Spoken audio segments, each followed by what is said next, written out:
In the era of warring states, before the establishment of the one nation village system in the ninja world, the time traveler Yayoi Oda perceived this ninja world as excessively chaotic. 5 great nations, and dozens, even hundreds, of minor states endured countless bloody battles, yet true peace remained elusive. Thus, Yayoi Oda resolved to bring a small but profound upheaval from the perspective of a traveler to the realm of the shinobi, and the entire tale commenced at the waning days of that war-torn era, where human life was as cheap as dust. It was a time before the inception of the modest village called Konoha. The warring states period, a time of great strife, was marked by incessant conflicts among nations, where the strong prevailed and the weak perished. Societies across these nations were in turmoil at every stratum, from nobles to commoners. Everyone lived in constant dread, bereft of any semblance of security, perpetually at risk of becoming mere victims on the chopping block. In such a fiercely violent and chaotic age, notions of morality and honor were rendered meaningless. Violence and slaughter became the sole means of survival. Natural disasters and famines ravaged the lands. The starving and wandering refugees knew well the value of every ingredient in their humble dishes, be it claypot rice, wife cakes, or spicy sliced beef and ox tongue. Nothing was ever fabricated or falsified. Just as this era of great conflict seemed poised to escalate into an even more intense phase, the Senju clan and the Uchiha clan, located within the Land of Fire, abruptly declared an alliance.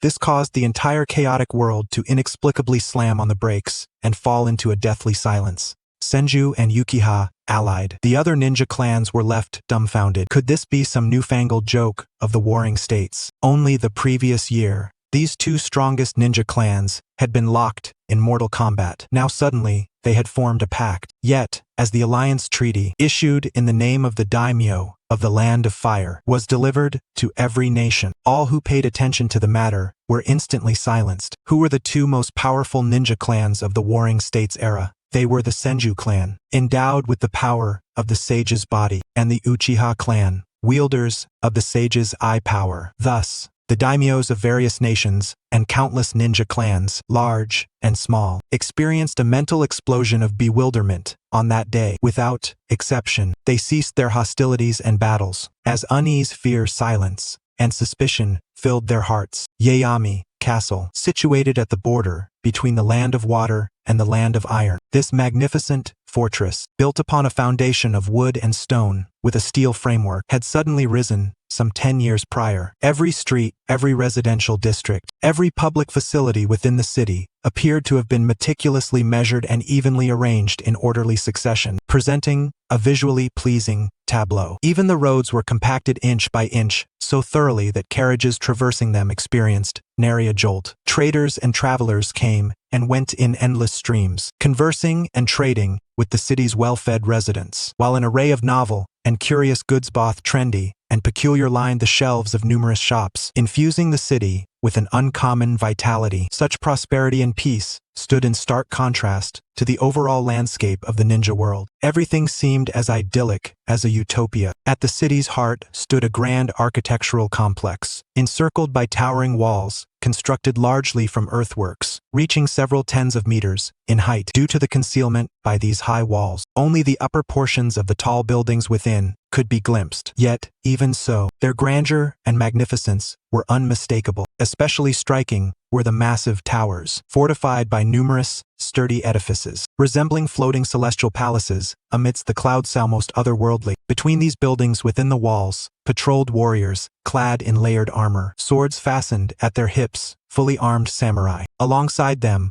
moved ninja, dressed in black standard uniforms, cloaked in windbreakers, swift as the breeze. These two entirely distinct professions of violence, both capable of wielding chakra in the warring states era, had been integrated and united in intimate cooperation. Among them, the samurai formed the majority, numbering approximately 1,000. The ninja, while fewer, still numbered around 200. These unified ninja and samurai patrolled the complex along predetermined routes, with vigilant and unyielding patrols. At the center of the complex rose a tall tower-like pavilion. At this moment, on the highest floor of this pavilion, Yayoi Oda stood with her hands clasped behind her back, her eyes unwaveringly fixed on a vast map hanging upon the wall. This was an intricate map encompassing the entire ninja world, with mountains, rivers, and landscapes scattered like stars across its surface. The borders of the great and minor nations were meticulously delineated, and the crests of the many ninja clans residing within these nations were all depicted. These clan emblems were distributed unevenly across the borders of the ninja world's nations. Nearly half bore a red mark, signifying that these clans had been utterly expunged from the ninja world during this turbulent era. Among them, the Land of Fire was the most affected. In just the past several decades, roughly 30 or so ninja clans of varying sizes had been eradicated within this nation alone. Likewise, the Land of Fire boasted the greatest number of ninja clans among all nations. This indicated that the intensity of internal warfare within the Land of Fire far surpassed that of other nations. But all of this had now come to an end. The reason lay in the reconciliation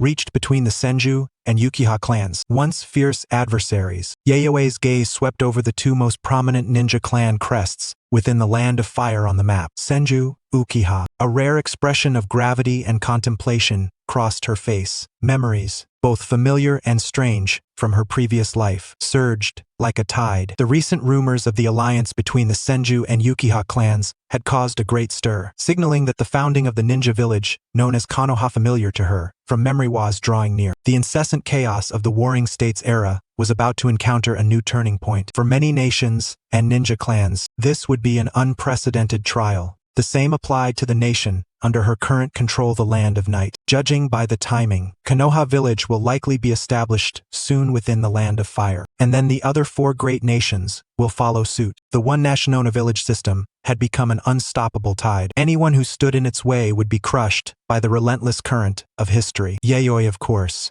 would not foolishly attempt to resist. Rather, she pondered what gains she might secure as this era's tide surged forward. Her certainty that the wave of the one nation village system was irresistible did not stem from clairvoyance, but from possessing a wise eye that transcended this era. This wise eye had nothing to do with ordinary human cognition or intellect. It was simply her knowledge of the future course of this era. Indeed, Yayoi was a time traveler. She recalled that in her previous life, she had been an ordinary office worker with 3 or 4 years of experience. After graduating from university with no remarkable experiences, she had simply returned home from work one day, fallen asleep, and then, through a form of fetal transmigration, arrived in the world of Naruto. The unfortunate part was that she had not arrived in the era of the storyline she knew well, but rather in the unfamiliar and chaotic Warring States period, an era so dark that even children as young as 4 or 5 could wield blades to kill, compelled to march onto battlefields. Moreover, he was not born into any illustrious shinobi clan. Rather, he began life as the most wretched of orphans, handed nothing but a broken bowl and left to beg on the streets. Had it not been for the chance encounter with a wandering ninja who took him in, surviving would have been a far greater challenge. Fortune smiled upon him, for though he lacked a prestigious shinobi lineage, he possessed a unique talent rivaling the power of bloodline limits. Perhaps it was a blessing of having lived 2 lives. The chakra he refined bore a vitality unseen in ordinary ninjas. To put it plainly, his chakra did not require shaping into jutsu to grant him formidable innate healing abilities. He could also channel his chakra to heal others, akin to the Uzumaki clan. This special, vitalized chakra subtly and gradually transformed his constitution over time, amplifying his taijutsu, ninjutsu, and jinjutsu in a comprehensive manner. It was precisely this attribute that allowed him to rely on the chakra knowledge imparted by the wandering ninja, combined with insights gleaned from the original manga and the modest imagination of a time traveler, to claw his way upward and steadily establish a foothold in this chaotic era. Regrettably, when he was 10 years old, the wandering ninja who had taken him in succumbed to mortal wounds during an underground black market bounty mission before he could administer aid. Thereafter, he returned to a solitary existence, continuing to navigate the shadows of the black market. Gradually, his strength grew, and his reputation in the underground world swelled. Looking back, he realized that countless talents had gathered around him unbeknownst to him, and thus a mercenary organization destined to wreak havoc in the black market was born. After 6 years of development, from a lone individual to a group of a dozen, then slowly expanding into a colossal mercenary force, numbering in the hundreds. Supported by a logistics team of tens of thousands, they established a city capable of housing tens of thousands at the border between the land of Waterfall and the land of Iruri Nightfall City. With this core stronghold as the center, their influence radiated outward, naturally commanding a formidable presence within the borders of both countries, effectively monopolizing the war market of these two nations. Unsurprisingly, such actions provoked deep suspicion and apprehension from the daimyo and aristocratic classes of both countries. Yet by this time,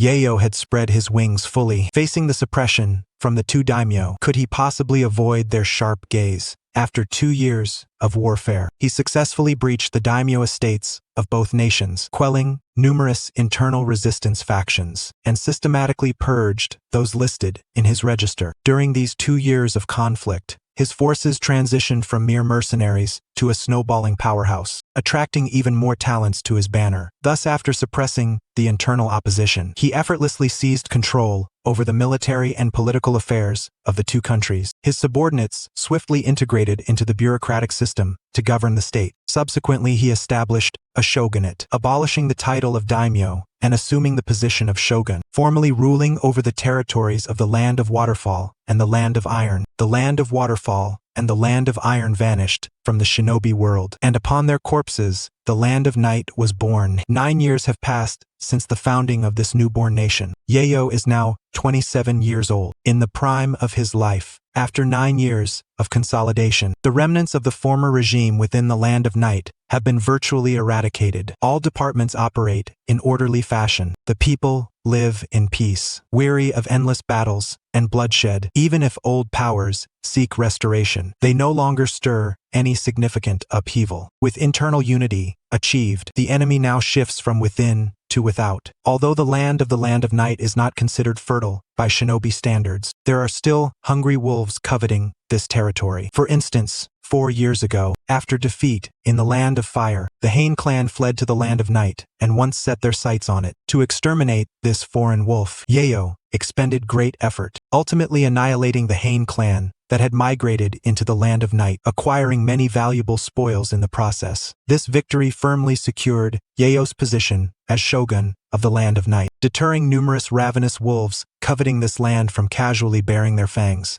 As Yayoi pondered these matters, a knock resounded at the door. Enter. His gaze remained fixed upon the map as he calculated the next steps. After the door was pushed open, a young man in his 20s, roughly Yayoi's age, stepped inside. His face was masked, concealing everything below the eyes, revealing only a pair of hauntingly vivid green eyes. Lord Yayoi, is that you, Kakuzu? What brings you here? Yayoi's eyes swept over the newcomer, a flicker of satisfaction apparent. This youth was Kakuzu, one of his greatest acquisitions over the years. He was one of the Immortals, the two undying members of the Akatsuki in the original series. After a failed assassination attempt on the first Hokage, Hashirama, Senju, he suffered unfair treatment from the upper echelons of the Waterfall hidden village, ultimately fleeing with the village's forbidden techniques, becoming a rogue ninja. However, in this era, he had yet to betray anyone and was recruited early by Yayoi himself, rising to become a high-ranking aide of the Land of Night. By the standards of later shinobi rankings, Kakuzu's current strength matched that of an elite jonin, proficient in both earth release and water release techniques, with formidable taijutsu skills as well. In this unfamiliar and turbulent warring era, Kakuzu was among the few acquaintances Yayoi could count on. This era was so distant from the time the story began that many once-renowned ninjas never appeared in later narratives. Most importantly, Naruto was a manga Yayoi had pursued during his schooling years, having read up to the 5-Cage Summit, where the one-eyed man claiming to be Uchiha Madara revealed the Moon Eye Plan and declared the Fourth Great Ninja War. He ceased following the story thereafter, due to graduation and work, leaving it unfinished. Moreover, being a warring states period, much of the prophetic knowledge in Yayoi's mind was inapplicable, and some characters were utterly unfamiliar to him. For example,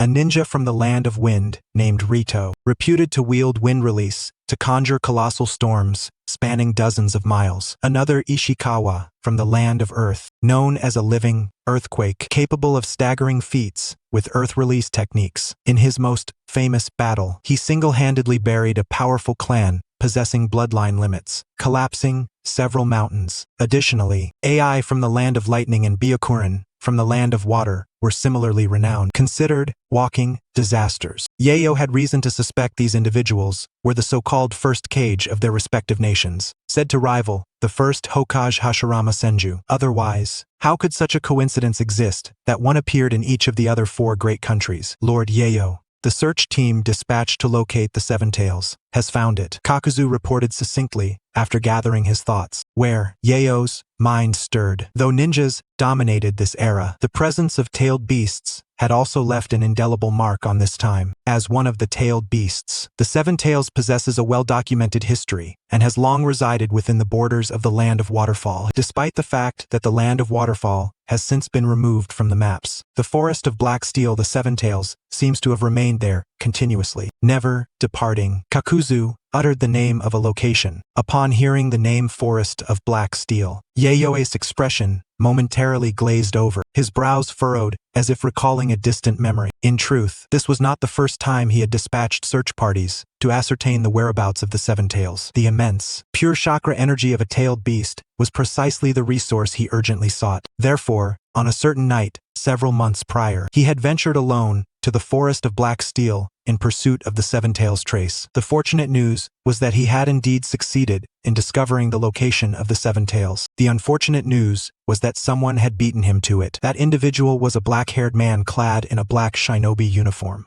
overlaid with crimson, layered armor. Embroidered on the back of his attire was a fan-shaped insignia, and his eyes bore a striking red Hyutha Sharingan. There was no doubt that he was a shinobi from the Uchiha clan. From a distance, Yayoi concealed himself at the periphery of the battlefield, observing the battle between the Seven Tails and the Uchiha male shinobi, wielding the Sharingan. No, not truly a battle, but rather watching the Seven Tails being mercilessly ravaged by that man, a colossal samurai forged from condensed chakra, wielding a chakra blade, sent forth a slashing sword energy that effortlessly cleaved through multiple mountain peaks several miles away. With another strike, it bisected the very heart of the Forest of Black Steel, and with a final slash, it drove the Seven Tails into a frantic flight, perhaps deeming the Seven Tails too feeble and unworthy of matching his stature. The Uchiha man, seeing the pitiful figure of the Seven Tails fleeing in disarray, refrained from pursuit and turned away in disappointment. The enormous range of the chakra blade's attack generated a terrifying shockwave that swept across the battlefield. Even Yayoi, positioned at the edge, was flung and tumbled by the force. Compelled by necessity, Yayoi expended a tremendous amount of chakra to employ an ultimate telemate earth release, earth flow, wall technique, barely managing to withstand the tsunami-like shockwave at the battlefield's edge. Without hesitation, he then turned and fled, fearing that a single misstep that night would result in an untimely demise. Upon returning, Yayoi recalled feeling utterly dazed, convinced that in a previous life he must have watched a counterfeit version of Naruto. The thought of that night, when a simple, straightforward attack casually sliced the forest into fragments, caused mountain peaks to collapse, reversed the flow of a great river, carved a canyon into the earth, and incidentally drove the Seven Tails into a panicked retreat at the hands of the Uchiha man. Yayoi deemed this warring state's era an utter disgrace. Later, he also learned the identity of the Sharingan-wielding man, one of the 2 founders of the future Hidden Leaf Village and current head of the Uchiha clan, Madara Uchiha, a man whose name was spoken in equal reverence alongside Senju Hashirama, the head of the Senju clan. Over the years, Yayoi had entrenched himself within the territories of the Land of Waterfall and the Land of Iron. His understanding of the outside world was almost entirely shaped by information conveyed through traveling merchants. The intelligence brought by these merchants had passed through countless hands and had long since become distorted. He had only heard that the wars in the Land of Fire were fierce and brutal, but the specifics of their ferocity remained a mystery to him. Moreover, he had once fought shinobi from the Hyuga clan. Though their prowess was formidable, his side was developing as well, and battle was not beyond the realm of possibility, at least not to the point of despair. But Madara Uchiha, with his towering, demonic presence, Yayoi could not summon even the faintest spark of fighting spirit. In comparison, the Susanoo wielded by the future Uchiha Itachi, appeared as fragile as an infant. Yayoi recalled the storyline in which the first Hokage, Senju-Hashirama, battled the third Hokage in his aged reanimated form. Even with that weakening, the extent seemed absurdly exaggerated. Was the third Hokage not supposed to be the strongest Hokage? How much more enhancement would the first Hokage require to stand against Madara Uchiha, who could cleave through multiple mountain peaks with a single strike? Furthermore, how exactly had Kakuzu managed to engage the first Hokage Senju Hashirama in combat without being killed? Could it be that, like his own encounter with Madara Uchiha, he had released a jutsu at the battlefield's edge to absorb the residual impact of the opponent's attack, and then fled swiftly, thus counting as having formally crossed blades? Lord Yayoi, shall we move now? The Seven Tails is gravely wounded and currently very weak. Capturing it at this moment offers the greatest chance of success. Kakuzu's voice broke through Yayoi's reverie with a suggestion. But you shall accompany me, alone. Yayoi returned to his senses and nodded. Under the current shogunate of the Land of Night, there were several thousand warriors skilled in chakra techniques, while the number of shinobi did not exceed 600 or 700. Among them, the combined count of Jonin-level warriors and shinobi barely reached around 20. Kakuzu was one of the strongest among them, deserving of the title of elite. Yayoi's own strength as their leader was roughly equivalent to 3 Kakuzus, taking into account his innate, special active chakra that allowed self-healing without the need for medical ninjutsu. He judged that within the shinobi world, only a handful could rival his medical prowess. Thus, on this basis, he possibly warranted the equivalent of yet another Kakuzu. After final calculations, his full-force eruption of power equated to the strength of 4 Kakuzis. Won't the others come along? Kakuzu was momentarily taken aback. Within the Land of Night, there were several shinobi slightly weaker than him who could still exert some degree of restraint against a tailed beast, preventing instant defeat. No, too many people would only cause chaos. When facing a tailed beast, it is best to rely on elites. Yayoi shook his head in refusal. He was well aware of the might of the tailed beasts. Such beings were far beyond the control of ordinary jonin. His own elite force was so limited that even the loss of a single jonin-level combatant would weigh heavily on him for a long time. The forest of black steel, situated within the borders of the land of Genryu, now naturally belongs to the Land of Night. From afar, one can behold the dark mountain ranges encircling the vast woodland. Towering trees, tens of meters in height, abound here. It is a primordial paradise where venomous insects and fierce beasts revel unchecked. Yayoi donned a sleek black ninja suit, over which she wore a cloak styled like a black coat. The hem of the cloak bore the crimson patterns of the flower of death and rebirth, the red spider lily. An unnatural aura emanated from her, brimming with mystery and menace. Together with Kakuzu, she arrived here and could faintly discern a colossal fissure extending from the forest's edge deep into its heart, as well as a massive wound cleaving the distant mountain. A vast canyon, artificially carved, had come into existence so unremarkably. Yayoi recalled that night several months ago, when a man named Madara Uchiha had been here. It was there that he had demonstrated to her what true power meant. It was also the first time she began to doubt that the Naruto world she had crossed into was genuine. Now, she had to expend effort to obtain what the other party regarded as worthless trash, and for a moment, an uneasy feeling stirred within her. Settling her complicated emotions, Yayoi's figure flickered as she swiftly dashed into the forest of black steel. Kakuzu likewise ran to keep pace. Beneath their feet, cool water splashed as they simultaneously employed the water release, water clone technique, accelerating their advance. We arrived, it must be just ahead. Although they had yet to spot their target, as they delved deeper, they sensed a malevolent aura permeating the air. The scene of various fierce beasts and venomous insects retreating confirmed that their objective was close at hand. Sure enough, beneath a tree with dense foliage, the two concealed themselves and beheld a colossal creature resting in a clearing ahead. It resembled a fusion of a beetle and a dragonfly, possessing a tail and 6 enormous translucent cicada wings. Its beetle-like blue carapace appeared extraordinarily hard, reflecting a brilliant metallic sheen under the sun, impervious to ordinary attacks. Though still immense, its size had noticeably diminished. A faint smile curved Yayoi's lips.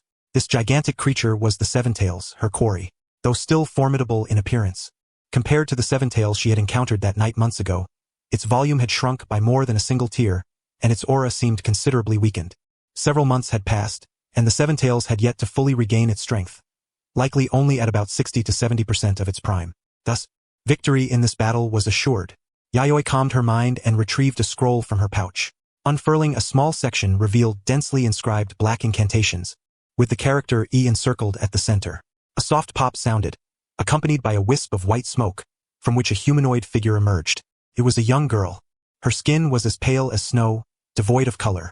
She wore her silver-white hair neatly, which flowed smoothly. A faint purple halo shimmered in her pupils, yet they were devoid of life. She donned a blue-slit kimono, revealing slender legs as fragile as if they might break with a single fold. On her feet were white tabi socks and black wooden clogs. Her flawless, fairy-like beauty was so meticulously crafted that she scarcely seemed human. If one were to insist, she was a living work of art. Undoubtedly, she was a puppet. Yet her mouth, eyes, knees, and elbows bore no mechanical joints, resembling a genuine living girl. Yayoi spread the 5 fingers of her left hand, and 5 tangible chakra threads extended from the air, connecting to the girl's body. The puppetess' previously lifeless eyes flickered with a trace of humanity, as if imbued with life. Beside her, Kakuzu's face expressed astonishment. No matter how many times he saw it, it always seemed as if she were truly alive. Yayoi Oda, general of the Land of Night, nicknamed the Puppet Master, was an unparalleled puppet artisan in the current ninja world. Without question, she stood at the pinnacle of puppet creation and manipulation. Not quite yet, but once she succeeded in capturing the Seven Tails, she could harness its immense chakra to automate the puppet. Speaking of which, the Inyang release leftover scroll obtained from the defeated Hain clan had also provided her with profound inspiration. Inyang release, an ancient chakra technique passed down from antiquity, was said to create all things and define life and death. Though incomplete, the residual scroll had been of great assistance, especially in imbuing the intangible with life, perfectly complementing her unique active chakra to produce a synergy greater than the sum of its parts. Yayoi licked the corner of her mouth and gazed at the Seven Tails with eyes alight with fervor. Once she possessed the Seven Tails, she could rely on its vast chakra to elevate the puppet's capabilities and achieve automation. This would not only free her hands but also add a formidable force to her side. Puppet automation meant the puppet could act and fight autonomously without chakra thread control, utterly liberating the puppet master's hands. Yayoi had named such puppets chakra-automatic puppets. In this era, personal strength was the only true answer. Without formidable power, she could never have secured her position as general of the Land of Night. Moreover, her Kakuzu's power was 4 times normal, excluding the puppets. And puppets were generally far stronger than their masters. It was akin to a revolution for puppet masters. However, apart from Lady Yayoi, no other puppet master could bestow life upon their puppets. Receiving Kakuzu's praise, Yayoi accepted it with equanimity. Her refined chakra contained a rich vitality, capable of producing healing effects akin to medical ninjutsu. This was no secret in the underground black market. It appeared similar to the chakra of the Uzumaki clan, but its actual applications were broader and more comprehensive. The Uzumaki clan's unique chakra could only be applied to animals and humans, whereas hers could even grant life to inanimate objects. This was precisely why she could create puppets so close to humanity. After acquiring the Inyang release scroll, this process accelerated further. Her technique surpassed the human puppet technology that would only emerge in the future. Go Iruri. Yayoi moved her finger and softly called the puppet girl's name. The puppet girl named Iruri by Yayoi's hand had her eyes glow with purple light. With a small stomp of her dainty wooden clog, her body shot forth like an arrow loosed from a bowstring. Her graceful, fairy-like figure darted through the dense leaves. The moment she appeared within the Seven-Tailed sight, mist swirled around her, and pale vapor drifted from her slightly parted rosy lips. Then, Iruri clapped her hands, her purple eyes flashing faintly. A pale chill exhaled from her gently parted rosy lips. Ice release, ice flower pillars. With a thunderous roar, towering ice pillars several meters in diameter burst from the earth, intersecting as they struck toward the Seven Tails, generating a tremendous clamor. Still dazed and caught off guard, the Seven Tails barely had time to react before emitting a pained howl. Its body struck by a barrage of icy pillars surging from beneath the earth, propelling it backward in a rolling motion. The figure of Iruri swept past like a gust of wind, allowing no moment for the Seven Tails to respond. Her hands pressed together in a clapping gesture. Pale, chilling breath gushed forth from Iruri's body like a raging torrent, engulfing both land and sky, plunging this entire forest into the harsh depths of a bitter winter. Ice release, thousand killer formation. Beneath the cold stars shining in the sky, countless silver spears of ice, each 2 meters in length, transformed into an endless stream of silvery meteors, hurtling toward the Seven Tails on the ground. Boom, boom, boom. Each icy spear exploded with the force of a cannonball, mercilessly striking at the beast's body. The earth cracked and shattered under the impact, and even the surrounding trees were ruthlessly uprooted and flung far away by the shockwave. Amidst the smoke and dust of the explosions, A deafening roar of fury resounded, the agonized bellow of the Seven Tails. Damnumans! It snarled in agony. Months ago, it had barely escaped a deadly ordeal, only to be hunted down again before its wounds could fully heal. Were these humans dogs, one coming after another? Rage and murderous intent filled its chest to the brim. Because the surrounding earth was ravaged by Iri's ice release technique, Yayoi's figure was inevitably exposed. Facing the enraged Seven Tails, Yayoi merely tugged the chakra threads, signaling Iri to retreat back by her side, her expression cold and composed. Seven Tails, your power is far too dangerous for shinobi. I must suppress you. As Yayoi's words fell, shuriken and kunai flew toward the beast. Ting, ting, ting. The metallic clinks sounded like mosquito bites on the Seven Tails' hide, as all the shuriken and kunai were deflected. Yayoi glanced over at Kakuzu, who had come to her side. This is a strategy, Lord Yayoi. Kakuzu replied calmly, without a hint of embarrassment or hesitation. Before Yayoi could respond, the Seven Tails once again erupted in a furious rage, roaring incessantly, its emotions boiling over as it suddenly opened its massive maw. Small black and red chakra spheres coalesced within its mouth. A terrifying, wild aura unleashed itself freely into the air. The mindless Seven Tails sought only to annihilate every living being before it with absolute force. Looks like my strategy worked well, Lord Yayoi. Kakuzu watched the destruction he had wrought with satisfaction. Even the Seven Tails had been rattled. Then, silently, he shielded Yayoi in front of him. Tailed beast bombs are still too terrifying. I'll leave this to you, Lord Yayoi. Indeed, it's very effective. Yayoi was equally pleased with the result. The Seven Tails, stripped of reason and in a weakened state, was much easier to handle. Human. The Seven Tails completed the formation of the chakra sphere in its mouth, the tailed beast bomb, and tilted its head slightly back, preparing to unleash it. Yayoi tilted her head subtly, fingers curled in a summoning gesture. Iri appeared before her, her blue kimono swirling like a storm, revealing a section of snow-white, jade-like calf. Her hands clasped together as her violet eyes glowed. Ice release. Ice banquet corridor. Crack, crack. The sound of freezing air echoed as pale, frigid winds swept across the land. The earth, air, trees, rivers, and sky all froze instantly into massive blocks of ice as solid as mountains. The Seven Tails and its tailed beast bomb were trapped within the frozen fortress. The violent aura of the tailed beast bomb did not dissipate. Instead, it approached a critical threshold. Then, with a tremendous roar, the bomb detonated at zero distance in front of the Seven Tails. The mountain-sized ice shattered and scattered, sending shards flying deep into the forest, toppling row after row of trees and gouging countless massive craters. The Seven Tails' breath grew somewhat feeble and weary, yet no obvious wounds marred its body. Yayoi exhaled softly, feeling the strain of manipulating puppets and unleashing such a formidable ninjutsu all at once. Even he found it somewhat taxing. Although the Seven Tails ranks third in strength among the tailed beasts, behind only the Nine Tails and Eight Tails, it was no longer in its prime. Reflecting on the battle months ago when Madara Uchiha overwhelmed the Seven Tails, Yayoi knew he still had a long journey ahead. Since the Seven Tails was not at its peak, the tailed beast bomb technique could not be used consecutively for the time being.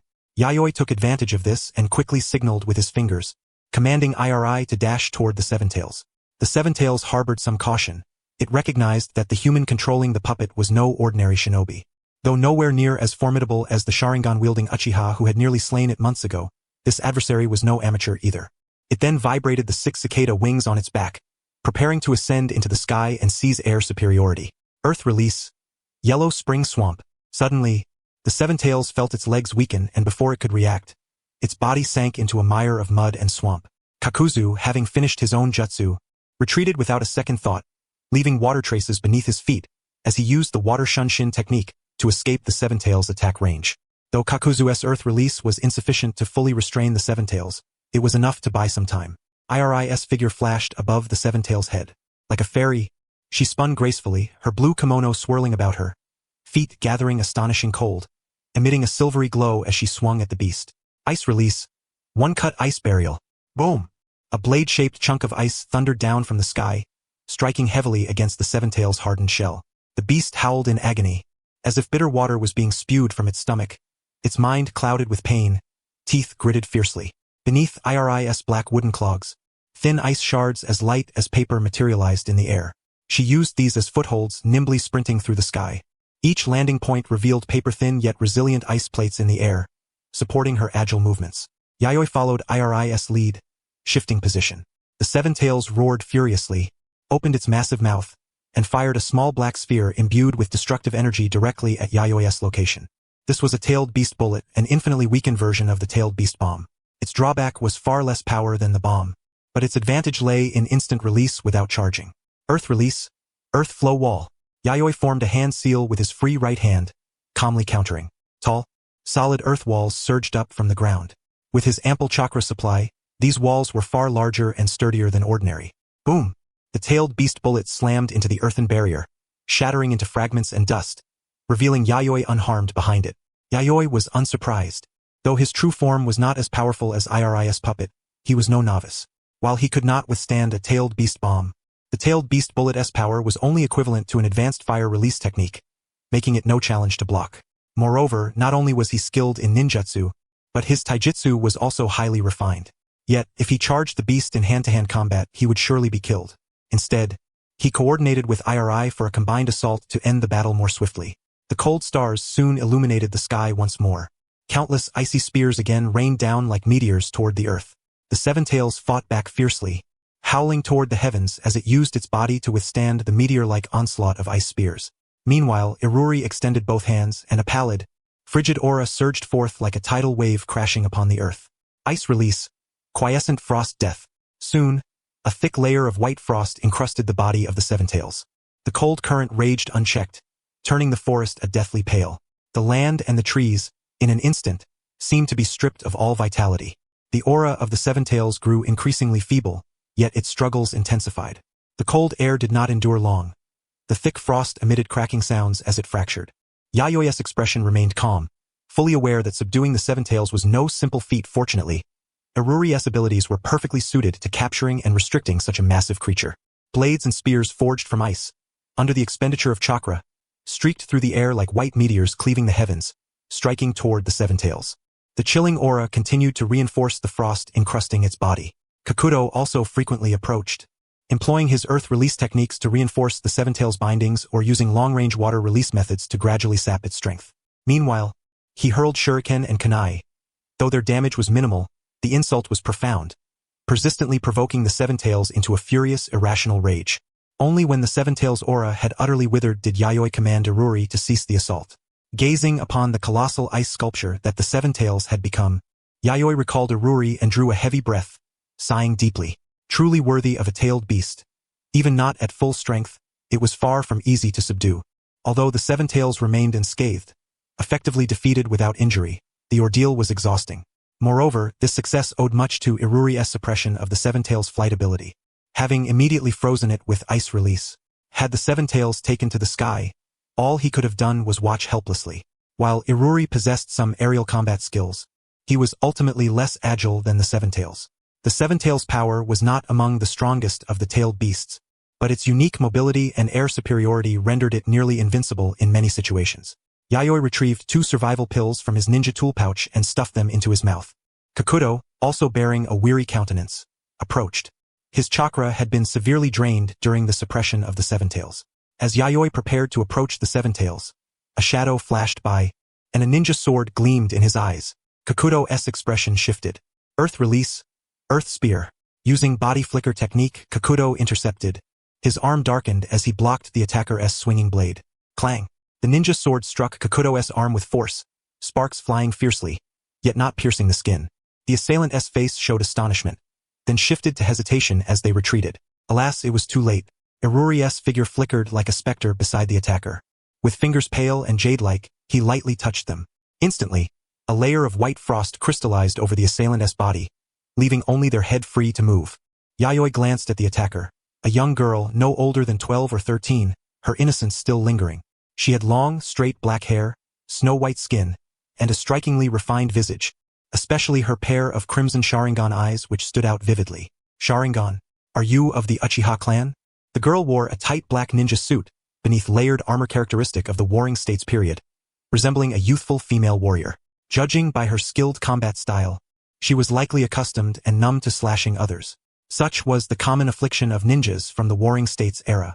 Even children as young as 4 or 5 had to grow accustomed to killing, lest they be slain themselves. Yayoi met the girl's Sharingan gaze squarely, unafraid of any genjutsu she might attempt. His chakra was far more active than that of a typical ninja, significantly diminishing the control Genjutsu could exert over him. Even the Sharingan, to hypnotize via Genjutsu, was difficult unless wielded at the triple tomo level. The only exception he feared was the Mangekyo Sharingan surpassing the triple tomo.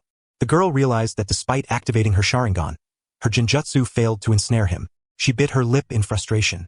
Lord Yayoi, shall we kill her? Kakuzu approached, murderous intent flickering in his murky green eyes. You are thieves. The Seven Tails was subdued by Lord Madara. It belongs to our Uchiha clan, though a prisoner. The girl shouted defiantly, her red Sharingan eyes devoid of any fear of death. Her words stirred an unpleasant memory within Yayoi, causing a twitch at the corner of his mouth.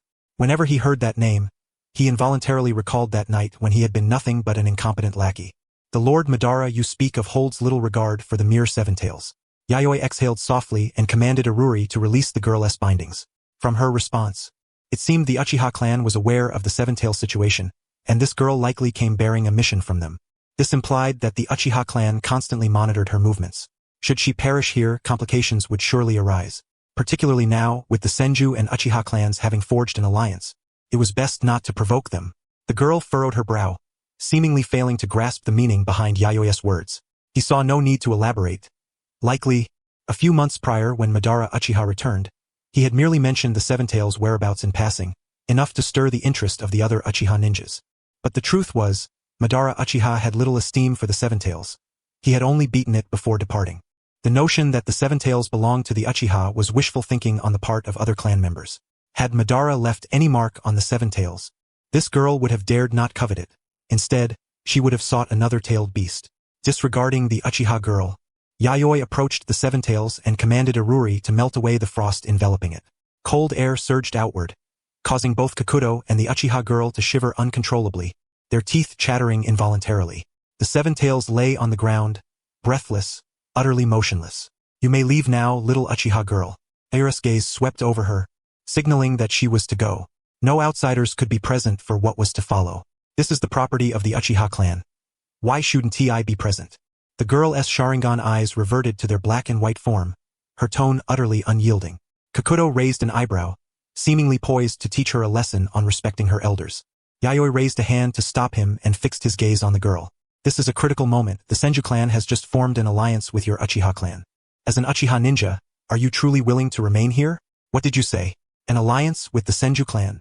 The girl's eyes widened, as if she had just heard something utterly unbelievable. So, you've clearly been out of touch with the outside world for some time.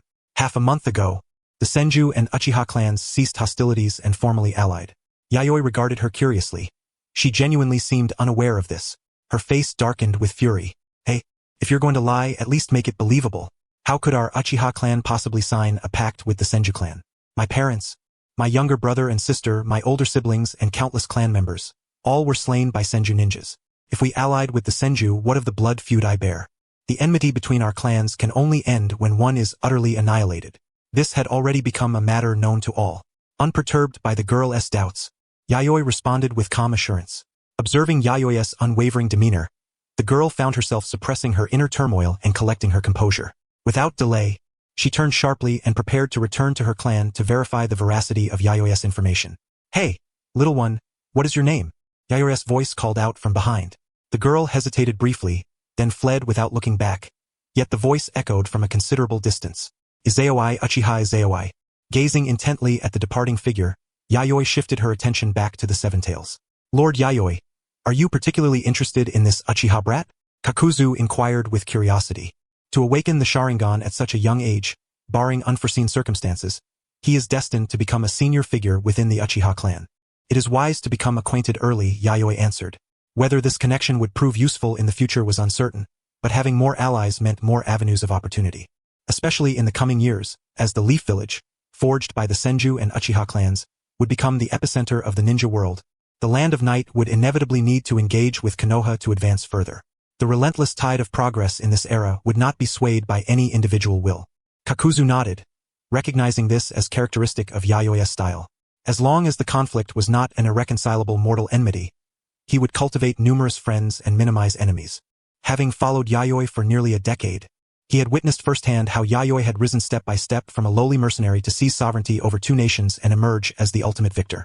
Beyond necessary martial prowess, Uniting all external forces that could be allied was an indispensable source of strength. Without this, one would remain merely a mercenary of no consequence. Now, we may begin. Yayoi beckoned with a finger, and Iruri, clad in a blue kimono, stepped forward obediently, like a devoted servant. Iruri was undoubtedly a puppet wrought from countless hours of Yayoi's meticulous labor and dedication. Enhanced through the activation of chakra by Yayoi, supplemented by aspects of yin-yang release, her functional capabilities surpassed those of ordinary human puppets, embodying a living puppet of exceptional performance. Yet, compared to puppets, her life structure more closely resembled that of a tailed beast.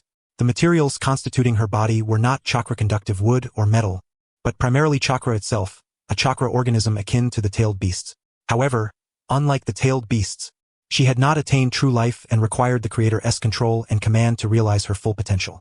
The inspiration to create such a puppet life form stemmed from the naturally potent vitality inherent in the chakra Yayoi refined. When this vitality was elevated to a higher level, could crystallize into a living chakra embryo. Using this embryo as a foundation, a process of extended sculpting over several years ultimately shaped Iruri's humanoid form. Combining the chakra's ability to convey consciousness and thought, the chakra was highly compressed and aggregated, then imbued with memory and cognition, effectively a simplified version of a tailed beast. During this process, to grant Iruri the power to manipulate ice and snow akin to a certain snow automaton from a past anime called Unbreakable Machine Doll remembered from Yayoi's previous life, he had even journeyed to the land of water. There, he secretly captured several members of the Snow Clan who had awakened the Kekei Genkai of ice release, studying their unique ice techniques. Following this research, he integrated the perfected ice release power into Iruri's body, forming a chakra circuit known as the Ice Mirror, a chakra pathway simulating the ice techniques. A chakra circuit is a simulated meridian system formed by chakra, enabling Iruri to generate chakra independently and emulate a ninja's use of ninjutsu, taijutsu, and jinjutsu. Of course, this idealized state was but a single step away from full realization. Memories, thoughts, and the wisdom requisite for survival had long been assembled within Iruri's body. Yet, all awaited activation, lest she remain lifeless and dependent on manual control. The greatest obstacles to activation were twofold. First, how to endow Iruri with more potent vitality. With his unique chakra alone, Yayoi found it difficult to accomplish this independently, but the appearance of fragments of yin-yang release provided a new avenue. Second, the necessity for an immense reservoir of chakra. The first problem had been resolved by Yayoi, but the second remained. He could not supply Iruri with such vast chakra reserves, thus necessitating manual fine-tuning. This was precisely why his focus had turned to the tailed beasts, to seize their colossal chakra. The thought stirred excitement within Yayoi. Kakuzu, you are responsible for perimeter security nearby. Allow no one to approach. Yes, sir. Kakuzu nodded earnestly and swiftly moved to a nearby vantage point to surveil the surroundings. Yayoi then gestured again, and Iruri, connected by chakra threads, moved forward with the natural gait of a living being. She halted before the seven tails, her inorganic purple eyes emitting a faint glow. Her snow-white, slender hand slowly rose, beginning to form hand seals with deliberate, fluid motions. An unprecedented chill swept forth, causing the seven tails' unconscious body to tremble violently. Its crimson chakra oozed like sludge from its form, rolling toward Iruri's body as she executed the seals. Is this a sealing technique? As its life force waned, the seven tails regained a hazy awareness, uttering a trembling murmur. It sensed that something more fundamental than chakra itself was being extracted from within, leaking outward and absorbed by the girl before it, who bore no sign of living breath. It could perceive that the chakra flowing into Iruri's body had its essence erased, with no consciousness-like entity left to interfere with Iruri. The seven tails emitted a pained groan, attempting to flap its wings. Iruri suddenly lifted her snowy chin, her purple eyes cold and lifeless, and exhaled a misty breath of frigid air. The seven tails shuddered under the icy assault, its body stiffening once more, motionless, forced to watch its chakra be gradually drained.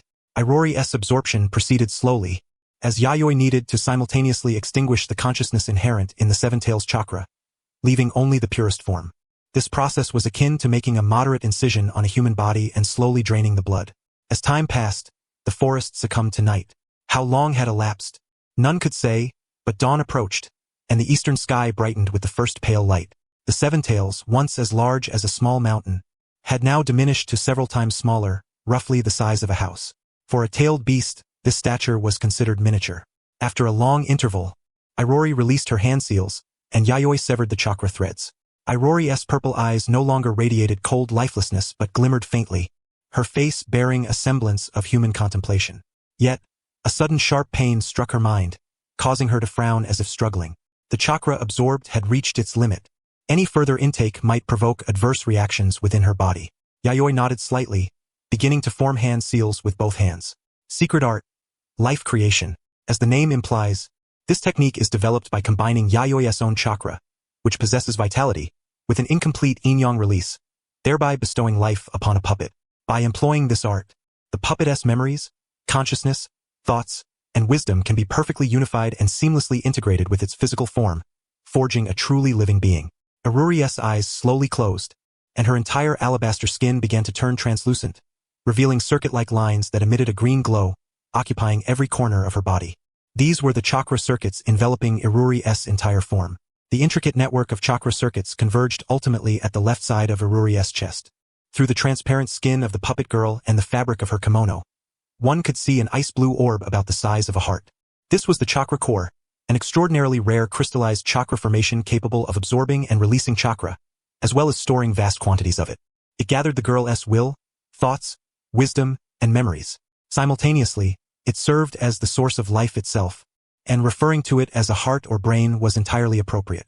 The immense chakra absorbed from the seven tails began to merge into Iruri's chakra circuits, then converged towards the core, the ice-blue orb. Once this step was completed, Yayoi would no longer need to supply chakra or manipulate chakra threads.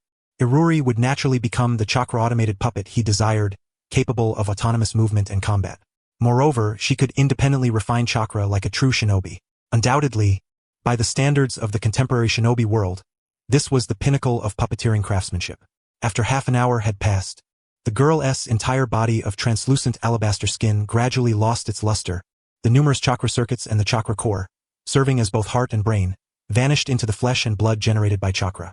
The girl's tightly closed eyes opened, and her vision began to connect with a brand new world. Fragments of memories in her mind played like short films, one linking to another. They depicted the entire process of her coming into existence, being created by her maker. In addition, there were memories of being used in battle training, and even of having her clothes removed to cleanse her body. Instinctively, the girl's translucent white face flushed a faint blush of shyness. At the moment her eyes opened, she saw before her a young man with short hair, clad in a black shinobi outfit beneath a black cloak. The intense and direct emotions stirred her to instinctively part her lips, an infinite surge of affection and joy welling up from her heart. Do not be nervous. Slowly recall how to speak. Yayoi looked at Iruri, who had opened her mouth but was unable to produce sound, and soothed her restless and bewildered heart with a gentle tone. Iruri nodded, took a deep breath, and, following Yayoi's instructions, recalled various memories and knowledge stored within her mind. Then she opened her mouth again, her voice ethereal and pure. Lord Yayoi, is there any abnormality with my body? Iruri shook her head. How is the operation of your thoughts, the extraction and use of chakra? Yayoi continued to inquire. All normal, Iruri replied obediently. Yayoi nodded in satisfaction. Then, do you still remember your name? Yes, my name is Iruri. And your identity? Iruri's expression suddenly grew solemn and earnest. I am Lord Yayoi's daughter, lover, wife, protector, and maid. Please feel free to use me as you wish, father. Yayoi looked at Iruri's serious face, a hint of confusion appearing on his own. Had he implanted such peculiar thoughts in her? Unable to comprehend, Yayoi did not dwell on it. He had been out for some time and needed to return swiftly to Yomi Castle. Now that the Senju and Uchiha clans had united, the establishment of Konoha village was unstoppable. The time and space left for him to exert influence were rapidly diminishing. He had to prepare adequately to embrace this flood of a new era. Father, what shall we do with the seven tails? Iruri pointed toward the seven tails lying barely alive, with but a final breath remaining. Bring it back. Once it recovers, we will use its chakra to activate future puppets. Is it my future younger brother or sister? Iruri tilted her head, her expression filled with anticipation and curiosity. Yes, but it is a bit too soon to speak of that now. Kakuzu, you take the seven tails. Having the experience of creating Iruri would make activating subsequent chakra-automated puppets more convenient. However, considering more important matters lay ahead, such thoughts had to be suppressed for now, and the seven tails chakra recovery would take time. Thus, Yayoi did not even glance at the fallen seven tails but turned and departed. Iruri quickened her pace to follow closely behind Yayoi. Only Kakuzu looked helplessly at the house-sized seven tails. The task of transporting it would fall to him. Fortunately, the seven tails size had been greatly reduced. Otherwise, it would have been genuinely difficult for him to carry it alone. Land of Fire. Upon a vast rocky outcrop overlooking a sprawling, verdant forest, Two men stood casually atop the cliff, gazing out upon this secluded paradise. Towering mountains, clear rivers, fertile soil, everything lay before them. How is it, Tobarama? The place Madara and I chose is quite fitting. I assent to it. We shall build a village here for everyone. Madara and I have already decided on its name. Konoha. The black-haired man in his 30s looked down at the vast forest below, his pupils glowing with excitement, his entire being exhilarated, his joy plainly evident. He was filled with hopeful anticipation for the future. It is indeed a good location, but to hastily forge an alliance with the Uchiha clan, are you certain, brother? The white-haired man sighed, looking at his naive elder brother. Since the Senju clan had allied with the Uchiha clan, a heavy weight had lingered in his heart, unable to be dispelled. These two were the current head of the Senju clan, Senju Hashirama, and his younger brother, famed for his unparalleled speed, Senju Tobarama. What is wrong with it? After so long in conflict, everyone deserves a proper rest. Whether the Senju clan or the Uchiha clan led by Madara, we are all weary of war. I do not believe that, in the coming era, war should still exist. Hashirama's face bore a carefree smile. But where there are people, conflict is inevitable. That is precisely why such a fate must be ended. To allow children to grow up carefree, I feel compelled to do something. If we do not act now, the next generation will have to. Since that is so, why not bring it to conclusion in our generation? His voice brimmed with sincerity and resolve. Tobarama lowered his head, his expression more one of uncertainty than contemplation as he faced his ever-optimistic elder brother. He took a deep breath. If that is the case, do you and Madara have any concrete plans? I have no idea what you mean by this village called Konoha. After signing the alliance, what is the next step? Simply developing a village here? That would be no different from the past. It was merely a matter of merging the territories of two clans to form a larger family unit. From Tobarama's perspective, nothing had truly changed. The goal was to bring more clans from the Land of Fire into the fold, to have them embrace our ideals. Hashirama had offered this as a response. Eager to see what Hashirama's next move would be, Tobarama turned his gaze toward him. Hashirama no longer spoke. He simply stared at the distant sunset, admiring the view. After waiting for a long while, Tobarama still heard no mention of the next step in Hashirama's plan. His face darkened, muscles twitching with frustration. No, that's it? What about the remaining action plans and policies? How exactly are we supposed to gather more shinobi clans, and what comes next? Is simply bringing them together enough? Are we really certain that assembling this unruly group of shinobi clans won't lead to an explosion? Even the merger of just the Senju and Uchiha clans alone would create immense problems, let alone involving more clans. No matter how you look at it, this was an impossible task. However, as if struck by a thought, Tobarama's expression softened into one of contemplation. It's not that it couldn't be solved. As long as Hashirama was willing to step forward and reason with them, those clans would surely be amenable. With that, a glimmer of hope appeared in Tobarama's eyes as he looked at Hashirama. The union of shinobi clans required more than just ideas. A touch of force was the key to integration. Tobarama, you know I've never been fond of resorting to violence against others. This world is already broken enough. I want to create a village where people can live and work in peace. There are things that cannot be solved through force. Peace, I believe, can be achieved through other means. As if sensing Tobarama's thoughts, Hashirama spoke, sighing quietly within himself. As an elder brother, how could he not understand Tobarama's starkly pragmatic style? Not only in his approach to affairs but even in the development of ninjutsu, Tobarama was somewhat extreme in many respects. Aside from water release techniques, few of Tobarama's jutsus were skills that ordinary shinobi could conceive. Without the restraint of his elder brother, Hashirama suspected that Tobarama would sooner or later unleash some world-shaking feats upon the shinobi world. Tobarama also felt the urge to sigh. His brother was so naive. What was he to do? He neither wished to resort to violence to unite the shinobi clans of the Land of Fire, nor could he easily persuade them to set aside their prejudices. This left him in a difficult position. What would become of this ninja village, still unofficially named Konoha, in the days to come? For a while, Tobarama fell into silence. In the heart of Yomi Castle, within the General's mansion, gathered shinobi and samurai skilled in chakra techniques. This was also the residence of Yayoi, the general of the Land of Night. Unlike the later system of ninja villages, after overthrowing the regimes of the Land of Water and the Land of Iron, Yayoi had implemented a bakufu system in the Land of Night, establishing the position of general. If one were to compare it to the later one country one village system, Yayoi could be seen as a daimyo who had absorbed the military power of the ninja villages, fully dominating the will of the nation and unifying politics, economy, and military under one banner. Among these, the shinobi and samurai who wielded the nation's force naturally held the leading positions. When founding the Land of Night, Yayoi swiftly established a national defense institution called the Military Department. Beneath this institution, 6 divisions were organized: the Executive Division, Logistics Division, Intelligence Division, Education Group, Research Division, and Medical Division. Across the country, there were over 600 shinobi and more than 4,000 samurai. Within the General's mansion alone, 200 shinobi and 1,000 samurai were permanently stationed. He assigned these vast numbers of shinobi and samurai to specific roles according to their individual capabilities, ensuring each was used to their fullest potential. Compared to the Executive Division, responsible for combat and somewhat overstaffed, the other 5 divisions could hardly be said to operate normally. They barely existed in a functional sense. After all, compared to the battlefield, talent in other fields was the greatest headache for Yayoi. Take medical ninjutsu, an area in which Yayoi excelled. Among the several hundred shinobi under his command, the number of medical ninjas did not exceed 10, and half of those were only mediocre at best. When war broke out, one could imagine the enormous pressure on the medical division. Much of the treatment work relied solely on Yayoi himself. Without this general, the nation would be doomed sooner or later.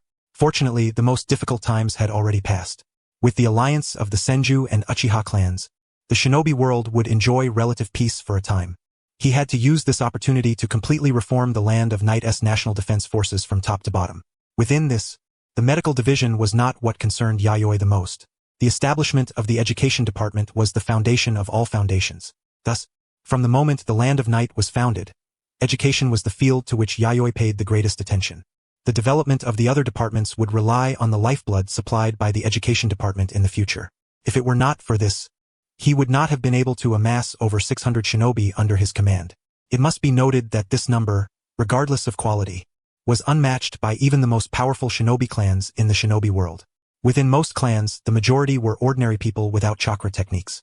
Even among the mighty Senju and Uchiha, at their peak, their number of shinobi barely approached 400. Generally, a clan maintaining 300 shinobi was considered top tier in the shinobi world. Most clans struggled to maintain even 100 shinobi. Training a single shinobi consumed vast resources. Many clans often engaged in mercenary work, and even if they consciously sought to expand, various constraints made growth difficult. Hence, cultivating fewer but more elite shinobi was the most common development model among clans today. For example, the Hain clan, wiped out by Yayoi, maintained around 60 shinobi even after their defeat and exile in the Land of Fire. Yet among them, more than 10 had reached the Jonin level. At their peak, the Hain clan ranked as a first-class clan in the Land of Fire, though not the strongest among the first class. After their downfall, they slipped to second or third-tier status. By inference, the proportion of Jonin-level shinobi in the Senju and Uchiha clans, the pinnacle of the Land of Fire and the shinobi world, must be even more astonishing. Upon reaching adulthood, they likely all attained Jonin status. Because in this era, equality compelled everyone to grow rapidly. Weakness meant death and elimination. Therefore, without this general, the Land of Night, as it currently stood, would not even qualify to take the stage and would merely serve as a backdrop to those clans. Father, would you like to take a rest? You look exhausted. Wearing a blue kimono, resembling a Yamato Nadeshiko, Iruri placed a cup of hot tea on the desk and spoke softly to Yayoi. From morning until afternoon, with only a hurried meal of 2 rice balls and some water at noon, Iruri was deeply concerned about Yayoi's health. Especially since this was no brief episode. Ever since capturing the Seven Tails, Yayoi had been operating at a high intensity for more than half a month. Working 17 to 18 hours a day, with the remaining time devoted to rest and meals, had become routine. Staying up late was an everyday occurrence. It's all right. This level of fatigue is nothing to me. Yayoi paused momentarily before resuming his work, bent over the desk. The review of various documents, as well as the planning for the nation's future development, all required the general's meticulous attention. It could be said that although this country was capable of operating autonomously, Yayoi dared not relax his vigilance in steering its grand course. Yayoi found himself somewhat amazed at how diligently he was working. Never in his previous life had he shown such enthusiasm for his job. Perhaps that was the difference between working for oneself and working for others. Fortunately, the exceptional qualities of a shinobi were formidable, and his unique chakra granted him considerable vitality. He took good care of himself, and barring any unforeseen calamity, living healthily to the age of 100 was well within reach. As a leader, possessing a robust and long-lived body was of paramount importance. Knock, knock. Taking the hot tea handed to him by Iruri, Yayoi took a sip just as a knock sounded at the door. Come in, he said. Upon hearing this, a man dressed in samurai attire, his long hair tied back in a single ponytail, entered the room. Unlike the attire of a shinobi, he wore a layered, dark-hued heavy armor that fully encased his body. Appearing to be in his 30s, he carried a black-handled katana at his waist. His entire presence resembled a sword poised to be drawn, his gaze sharp and piercing, revealing only a trace of respect when directed at Yayoi. "My lord Yayoi, I have returned," the man said. "You've worked hard this time, Kurobi. Did you encounter any danger on the road?" Seeing the battle-worn samurai return, a faint smile appeared on Yayoi's face. Kurobi, like Kakuzu, was one of the earliest elders to pledge loyalty to him. Hailing from a samurai family of the now-extinct Iron Country, he mastered chakra techniques, and the speed he unleashed made even the shinobi's body flicker technique difficult to match. His formidable swordsmanship combined with chakra infusion techniques allowed him to effortlessly cleave a 10-meter-high boulder. Moreover, his battlefield acuity was astonishing. During the founding war of the Land of Night, he killed hundreds of elite warriors from the Iron Country within 2 years. Though not a shinobi, his true strength surpassed even Kakuzu's, making him the most powerful under Yayoi's command. Kurobi's speed was so great that many shinobi failed to even cast their ninjutsu before he struck them down with his blade. Even Kakuzu, who hardened his body with earth style, dared not let Kurobi land a single blow. The journey was all right, though there were some twists and turns. Overall it went smoothly. The Hyuga clan has agreed to Lord Yayoi's terms. The Aburame clan remains hesitant. As for the other shinobi clans, Kurobi proceeded to report the details of the mission's outcome to Yayoi. Yayoi listened quietly, sometimes frowning, sometimes nodding. Due to certain circumstances, Kurobi had recently been dispatched to the Land of Fire to handle some matters, namely, to win over some of the Fire Country's shinobi clans to join the alliance. There was no alternative.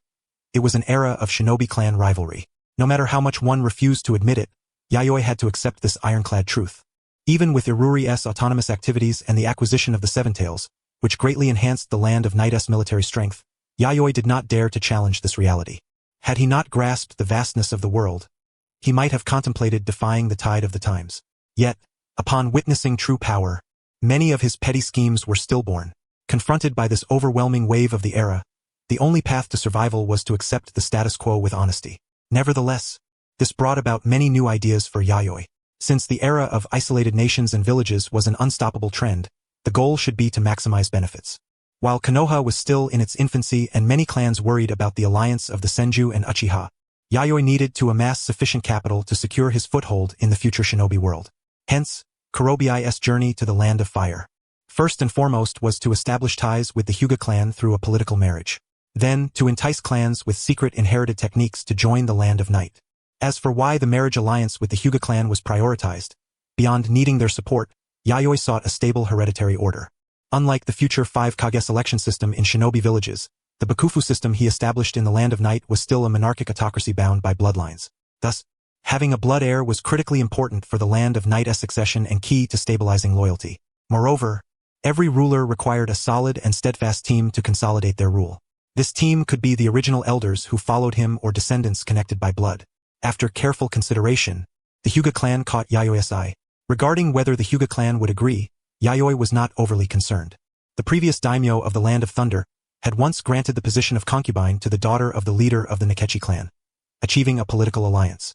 Although that alliance later collapsed due to various reasons and the Nekechi clan declined, it demonstrated the considerable political status that a country's daimyo held in the eyes of the shinobi clans. Shinobi, needing to hone their strength and with a closed system, were weak in economic and other domains but still had to interact with the outside world. Those ruling daimyos or great nobles became the best partners. Yayoi's status, though naturally inferior to the daimyo of one of the 5 great nations like the Land of Thunder, was still that of a sovereign, commanding a considerable territory. Under his governance, the Land of Night had flourished in recent years. Surely the Hyuga clan had gathered such intelligence and could make a clear judgment on the situation. Furthermore, the marriage he sought was not for the Hyuga clan leader's daughter, but for a woman born into the main family to wed into the Land of Night. Unlike the concubine status granted by the Land of Thunder's daimyo to the Nekechi clan, the official wife position he offered was far more sincere. It should be noted that the Nekechi clan had once resided in the Land of Thunder for generations and, before their decline, their overall strength was not necessarily weaker than the present Hyuga clan. So, the Hyuga clan has decided to select an elder's daughter to marry into the Land of Night? Yayoi's heart eased slightly upon hearing this outcome. As he had anticipated, the marriage alliance with the Hyuga clan was essentially secured. Yes, but they still need to discuss which elder's daughter will be sent. The Aburame clan is also inclined to join the Land of Night, but there remain voices within opposing the move, unwilling to leave the Land of Fire. Kurobi explained in detail. As for the remaining shinobi clans, their stance was evidently resolute. They would not leave the Land of Fire. Even though the Senju and Uchiha had united and the situation in the Land of Fire was more perilous than ever, they had not retreated an inch, holding onto the ancestral land where their families had dwelled for generations. The Aburame clan requires further persuasion. Fortunately, I have captured the Seven Tails. The Black Steel Forest is now largely free of danger. You should continue to negotiate with the Aburame clan. If they agree to join the Land of Night, I can allow them to establish a base in the Black Steel Forest and cultivate their insects there, Yayoi said thoughtfully. He decided to use the recently pacified Black Steel Forest as a bargaining chip to invite the Aburame clan into the Land of Night. The Forest of Black Steel is an untamed primeval woodland, abundant with resources, particularly home to numerous rare species of insects. This presents an irresistible temptation to the Aburame clan, renowned for their mastery over insects. Although the Land of Fire is rich in resources, its numerous powerful ninja clans mean that the Aburame clan's share is modest, just enough to sustain the family's operations. To advance further, they must pioneer new resource sites. However, most territories have long been claimed by others. The Land of Night, in contrast, is far less endowed than the Land of Fire but boasts many undeveloped regions and weak ninja clans that have either been vanquished by Yayoi or driven into exile. Should the Aburame clan settle there, the resources they could access would undoubtedly surpass those in the Land of Fire. Indeed, upon receiving his orders, Kurobi planned to rest at home for a few days before journeying to the Land of Fire to negotiate with the Aburame clan. With the benefits that Yayoi had outlined, it was highly likely the Aburame clan would relent and migrate to the Land of Night. The choice was clear. Occupy a small resource point in a strong nation or claim a larger one in a weaker country. By setting aside trivial pride that hindered the clan's development, this decision posed no difficulty. Father, will I have another mother in the future? After Kurobi's departure, a trace of curiosity appeared on Iruri's face. Ah yes, hopefully, a woman who will not trouble me, Yayoi hoped earnestly. As for appearance, she trusted the Hyuga clan would not select a common woman to deceive him. He was not only a sovereign but also a ninja wielding formidable power. In this era, strength was the sole criterion for respect. Beyond that, his sole requirement for a future partner was character. As long as she caused no trouble and did not become a burden, his demands were modest. He would not expect a divine companion, nor tolerate a foolish one.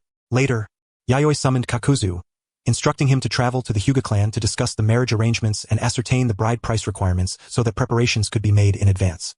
Over the years, he had amassed considerable wealth.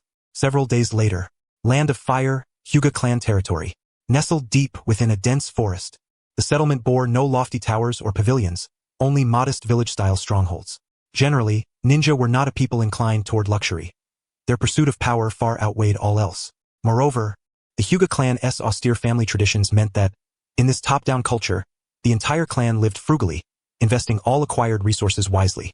Nation-building was the domain of daimyo and nobles. The ninja's role was simply to wield their blades. Even the seemingly gentle Hyuga clan adhered to this principle amid the chaotic times. One could sense the intense aura of lethality and bloodlust emanating from every Hyuga patrolling the forest edges.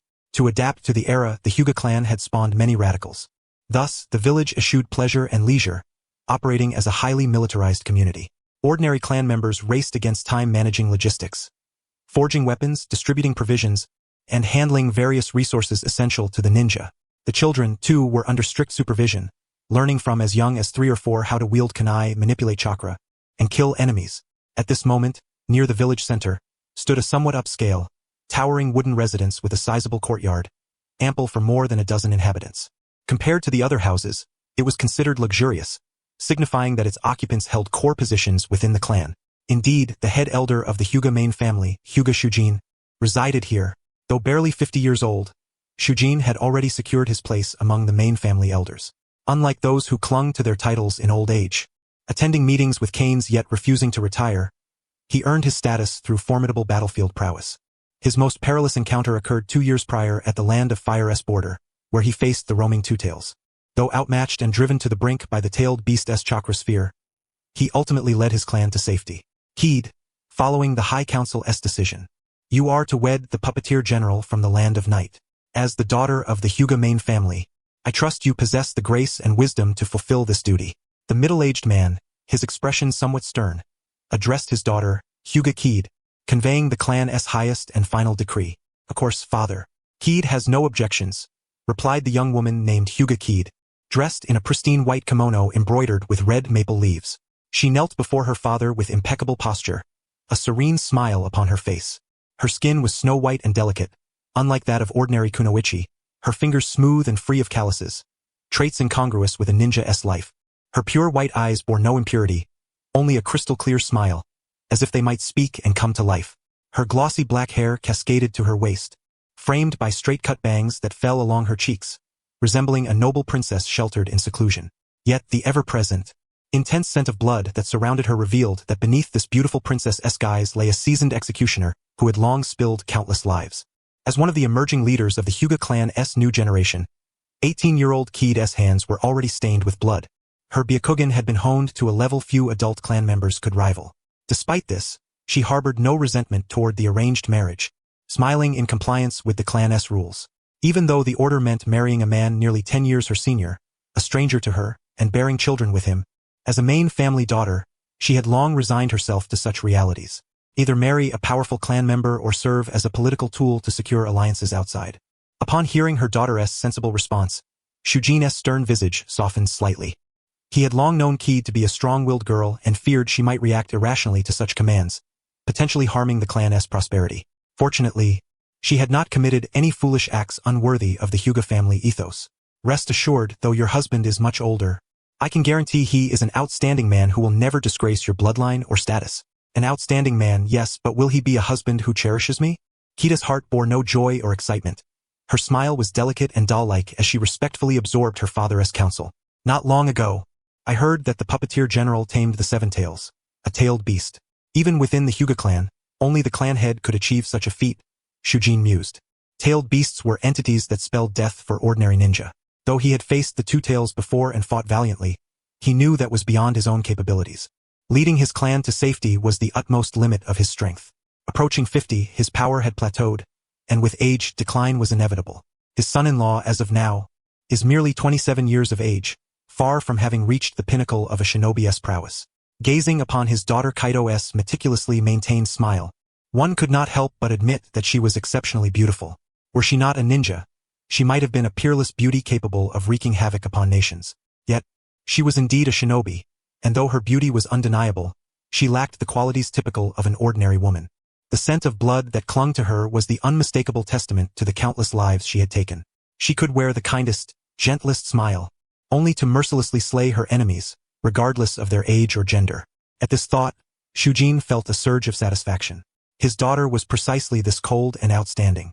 With that, Shujin stepped aside, producing a katana with a blue hilt, which he extended toward the young woman. "Father, what is this?"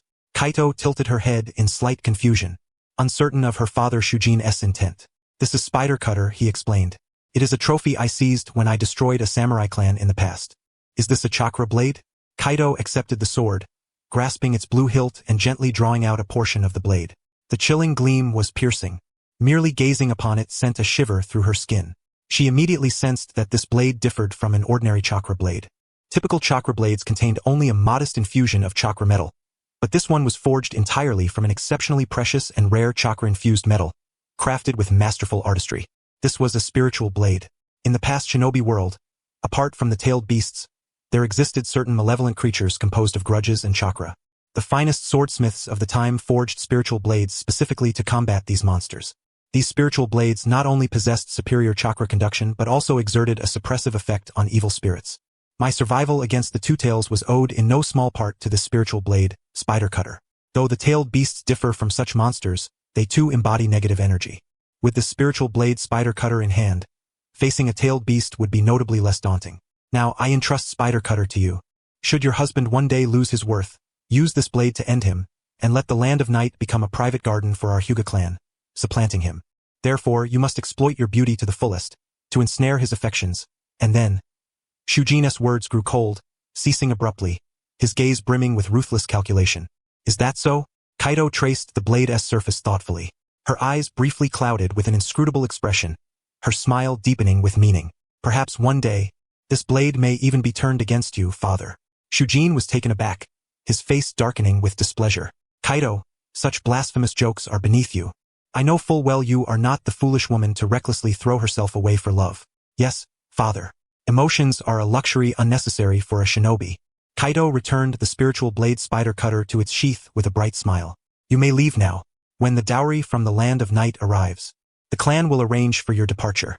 Shujin waved dismissively, feeling no further need to instruct his daughter, allowing her to remain at home comfortably until the day of her marriage. Very well, I shall retire to my chamber, father. Kaito rose and turned to leave the room. Both Yayoi and the Hyuga clan were satisfied with the terms on both sides. Thus, after nearly a month of negotiations, the alliance through marriage was established without obstruction, a matter settled as a matter of course. The Hyuga clan naturally would not relocate to the land of night. They could not relinquish their ancestral lands in the land of fire, nor did they favor abandoning their home, a fate reserved for the defeated. Yayoi quietly breathed a sigh of relief. Unlike the Aburame clan, the Hyuga clan was a great and powerful house. If they were to fully integrate into the land of night, he would be the one most troubled. Holding his position as general might even be in jeopardy. While he could suppress the Aburame clan, the Hyuga clan, as a noble house, would unquestionably be a calamity for the current land of night. Therefore, this marriage alliance was the optimal outcome. The Hyuga clan gained access to the land of night's resources and channels, while Yayoi secured Hyuga bloodline and forged a covenant with the clan. A mutually beneficial arrangement. Though Yayoi detested the notion of bloodline supremacy, in the world of Naruto, whether one acknowledged it or not, lineage remained synonymous with power. The Byakugan and other Kekkai Genkai could indeed be inherited through reproduction. Yayoi hoped his offspring would start from a higher vantage point. For a ruler, exceptional progeny were paramount, not optional. In short, the marriage alliance between the two factions had become an unstoppable reality. The Hyuga clan not only sent forth a branch family daughter as the main bride, but also dispatched 2 additional branch family daughters as her attendants to the land of night. Naturally, several guards and their families from the branch families accompanied the main bride onto the soil of the land of night. These were the human resources the Hyuga clan offered in support of the land of night, and represented the foundation and strength the branch families would provide to the main bride there. Beyond manpower, the Hyuga clan also contributed various ninjutsu scrolls, including the yin-yang release techniques that Yayoi prized most. However, these were still incomplete fragments of the yin-yang release. The full mastery of yin-yang release, throughout the shinobi world, was likely only possessed by the Senju and Uchiha clans. The yin-yang release fragments the Hyuga clan provided were somewhat more complete than those Yayoi had obtained from the Hain clan. In return, Yayoi was not stingy. He gifted the Hyuga clan improvements he had made to the yin-yang release techniques he had acquired from the Hain clan as part of the dowry. He also shared some unique medical ninjutsu and knowledge he had developed through his own special chakra. Though lacking special chakra themselves, these medical techniques would significantly alleviate the Hyuga clan's medical burdens. Moreover, the dowry included numerous precious medicinal herbs. A large quantity of ninja tools and funds were also generously provided by Yayoi. Yet, these external assets were of little concern to him. The economy of the land of night was burgeoning. Though it could not yet compete with the great nations, it was rapidly catching up in the realms of economy and resource development. The land of fire and the Hyuga clan. After more than 10 days of waiting, the welcoming party dispatched by Yayoi had assembled in perfect formation. The contingent was led by Kaito, the Minister of Military Operations, accompanied by 20 elite ninjas and 200 skilled warriors proficient in chakra swordsmanship. Their ninja attire and armor bore the motif of the red spider lily. In addition, several ninjas clad in black high-collared coats and wearing sunglasses appeared among Kaito's ranks. Their aloof and taciturn demeanor exuded an aura of mystery and coldness that warned strangers to keep their distance. Hyuga Shujin, leader of the Hyuga clan's bridal escort, stared in astonishment at these black-coated ninjas. Emblazoned on their coats was the clan emblem of the shinobi clan, a simple stylized insect. Each of these men emanated an exceptionally dense chakra, confirming they were no ordinary shinobi. Even within a noble house such as the Hyuga, they could be considered elite forces. Especially the lead figure among them, a man wearing sunglasses, who radiated a palpable sense of danger. Shujin recognized him. They had once clashed before, and their strengths were roughly on par. Aburame Urochi, the newly appointed head of the Aburame clan. Despite being barely in his 30s, under the perilous circumstance of his predecessor clan leader having perished in battle a year prior, he swiftly ascended to leadership, thereby stabilizing the internal crisis within the Aburame clan. The insects he commanded were of an eerie and unfathomable nature, having caused him considerable hardship in the past. Unexpectedly, his adversary appeared within the bridal procession of the land of night. Upon reflection, Shujin comprehended the situation. During the negotiations concerning the marriage between the Hyuga clan and the land of night, the Aburame clan had silently and unnoticeably integrated into the land of night. Present, the Aburame clan's territory within the land of fire was likely abandoned, a no-man's land. Shujin drew a deep breath, astonished that at such a moment, his son-in-law had presented him with such a surprise. Long time no see, Kurobe. Shujin greeted Aburame Kurobe. Formerly enemies, now allies. How unpredictable the course of fate truly is. Long time no see. Kurobe nodded slightly. His entire form was concealed beneath a black coat, revealing only the upper half of his face and the dark sunglasses upon his eyes, leaving one uncertain of his thoughts, like a serpent lurking in the shadows, poised to deliver a lethal strike at any moment. I never imagined your Aburame clan would leave the Land of Fire, Shujin remarked with profound emotion. The Aburame were an established ninja clan of the Land of Fire, having existed there for over 2 centuries. Though not among the strongest clans within the Land of Fire, they were no mere kittens or puppies to be trifled with. The Aburame clan's ninjas generally lacked outstanding individual prowess, but their abilities were remarkably balanced. Upon maturation, their skills stabilized, and through mutual cooperation, they had long been a formidable challenge to many other clans. The General Lord offered us terms we could not refuse. Moreover, the Land of Fire has become too dangerous, Kurobe stated with a detached tone. Yet anyone could discern the gravity beneath his words. Shujin nodded knowingly. He understood Kurobe was referring to the alliance between the Senju and Uchiha clans, which indeed unsettled many ninja clans in the Land of Fire. The Aburame clan's strength paled in comparison to the Hyuga's, and lacking suitable allies, departure might well be the wisest choice under such circumstances. In contrast, the Yamanaka, Nara, and Akimichi clans, also secret technique clans, were far more fortunate. Their secret arts complemented one another, and since their founding, they had maintained amicable relations, forming a unified triad. Particularly decades ago, the Sarutobi clan had joined their alliance, advancing and retreating in unison. Subsequently, the Shimura, Sarutobi, and Mito clans, through Sarutobi mediation, also began to incline toward this alliance. Faced with these clans, united as an ironclad front, it was difficult for any ninja clan, save for the Senju and Uchiha, to disregard such formidable power. Therefore, amid the current tense situation in the Land of Fire, these clans, unlike the isolated and anxious Aburame clan, could remain composed, observing the unfolding developments. After conversing with Kurobe for a while and noting the time, Shujin prepared to depart. As the daughter of the main family about to be wed, Hyuga Kid occupied the central palanquin, advancing steadily under the procession's guidance. Surrounding her were ninjas and samurai jointly guarding, providing meticulous and seamless protection. Shujin observed the ninjas and samurai dispatched by the Land of Night and nodded slightly. These guards had become a complete, cohesive unit. Regardless of individual strength, their ability to swiftly and effectively form such a tight formation indicated rigorous training. They were no fragile novices. Although, in Shujin's eyes, this force could be shattered head-on without difficulty. The disparity in power was simply too vast, rendering any formation meaningless. The only figure who caught Shujin's attention was Kakuzu, the leader. He was youthful and, within the Hyuga clan, not a weakling capable of holding some significant position. It seemed this was not a nation relying solely on the intimidation of a single individual. Silently, Shujin gave the Land of Night his approval. After several days' travel, at dusk, they finally reached the border of the Land of Fire. Beyond the expanse of wilderness ahead lay the Land of Night.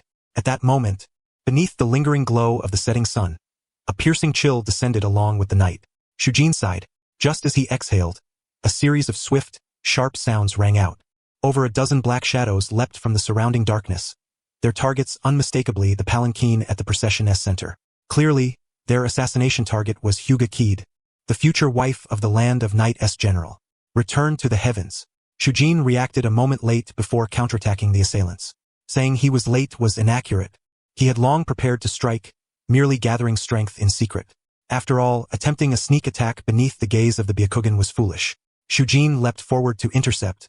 Spinning in midair, immense chakra surged through his body, transforming into a blue current that erupted forth. In the blink of an eye, a chakra sphere over 10 meters in diameter, propelled by Shujin's rotation, engulfed the dozen or so attackers. Their screams pierced the air continuously as the ferocious storm of the rotating chakra sphere tore violently at their bodies. Blood splattered in every direction. Shujin ceased spinning. The mangled corpses of over a dozen assailants lay strewn, their life forces extinguished. This seasoned elder of the Hyuga clan had, with a single move, slain numerous capable assassins. Suddenly, a deafening explosion erupted behind him, startling everyone present. The palanquin at the procession's center was abruptly shattered by an unknown attack. Clad in a white furosode kimono, Kid, as if foreseeing the event, did not hesitate to leap and evade into the air to one side amid the smoke and debris of the explosion. From the swirling smoke and splintered would emerge a figure dressed as a ninja, brandishing a ninjato aimed at Kid's chest. The sharpened blade had already sliced through part of the sleeve near Kid's right hand during the earlier attack. holding the spiritual blade spider cutter. He drew her sword as the ninja charged. Clang! The ringing of metal reverberated in midair. Using this momentum, Kita's body floated lightly backward like a willow catkin. The surrounding ninjas and samurai of the Land of Night quickly reacted, besieging the attacker, evading the detection of the Byakugan and insect scouts. This ability to conceal one's presence and chakra, was it a special secret technique, or an unknown Kekei Genkai? A cold gleam flickered beneath Kurobe's sunglasses. To bypass the Hyuga-s Byakugan and the Aburame-s insects to strike a critical target was surprising, yet upon reflection not impossible. The warring era was rife with all manner of strange and wondrous jutsu and Kekei Genkai. His body is of great research value. Indeed, Shujin nodded, acknowledging Kurobe's assessment. Stand aside, Kurobe commanded, and the ninjas and samurai besieging the attacker quickly dispersed. Kurobe extended his arm forward, his black sleeve unfurling. Rumble. It was not a swarm of insects but a colossal crimson centipede, its body covered in dense hooked claws, resembling a gigantic red dragon. It crawled upon the ground, then took flight, spiraling through the sky before violently lunging at the attacker, revealing a gaping maw of blood-red teeth. Its immense body, over 2 meters wide, was terrifying in scale. That fellow remained as insidious as ever, deliberately engraving the summoning technique onto the cuff of his sleeve. Shujin regarded Kairoketsu's method of attack with heightened vigilance. During their previous encounter, he had nearly been ensnared. Had it not been for the Byakugan's early detection of abnormal chakra fluctuations, he would likely have suffered a grievous wound from a single strike. The assailant, caught unprepared, was unable to evade and had a bloodied arm torn off by a centipede resembling a crimson dragon. Damn it! The attacking ninja's face drained of color as he stared in disbelief at the gargantuan red centipede, its size comparable to a small mountain, unwilling to accept that this too was a puppet technique of the Yamanaka clan. This was an entirely different echelon from the Yamanaka shinobi he had faced before. That man who wielded centipedes was far too perilous, casting a fierce glare toward Kairoketsu in the distance, as if to etch today's humiliation into memory. He fled without looking back. Yet, after only a few steps, his body stiffened and collapsed upright. In that instant of falling, he saw it. The wound on his severed right arm was now inexplicably covered with countless tiny black insects. They silently swarmed into the torn flesh, continuously injecting a toxin that numbed his nerves. When did this happen? Could it be from that centipede? The attacking ninja's mind raced with realization, but it was already far too late. Overwhelmed by a sudden drowsiness, he involuntarily closed his eyes and sank into a deep coma, leaving behind a multitude of insects within its body, then depositing them onto the wound through its assault. That method remained as underhanded as ever. Shujin felt a chill crawl across his scalp. The techniques of the Yamanaka clan, no matter when witnessed, always left him somewhat unsettled. They were utterly unpredictable. Only the Byakugan of the Hyuga clan, along with certain specialized sensory jutsu, could effectively preempt the secret arts of the Yamanaka. Such measures proved far more efficient. Kairoketsu accepted Shujin's praise with calm composure. Release, he commanded. Then, forming hand seals, he caused a large red centipede to writhe and crawl upon the earth, leaving a deep, sunken trail. Amidst the dissipating white smoke, it vanished without a trace. Kaicho, are you alright? Shujin approached his daughter. I'm fine, father. Just need to patch up my clothes afterward, Kaicho replied, pointing to the torn section of her sleeve. The cut was small enough that, without close scrutiny, it would go unnoticed. Shujin nodded. As expected of my daughter. Even in such circumstances you managed to evade calmly. His words affirmed Kaicho's skill and vigilance. To avoid over-reliance on the Byakugan during battle and instead rely on intuition to dodge danger clearly reflected his teachings. After all, father, you taught me not to depend too heavily on the Byakugan in combat, Kaicho said, lowering her head with a faint smile, appearing somewhat bashful. Shujin smiled as well, feeling reassured. Elsewhere, Kakuzu had his men bind the unconscious attacking ninja and instructed the medical shinobi in their ranks to staunch the bleeding from his wounds, preventing death before interrogation. Once finished, Kakuzu approached. It seems we must make haste now. My apologies, madam, for startling you. No, it's nothing.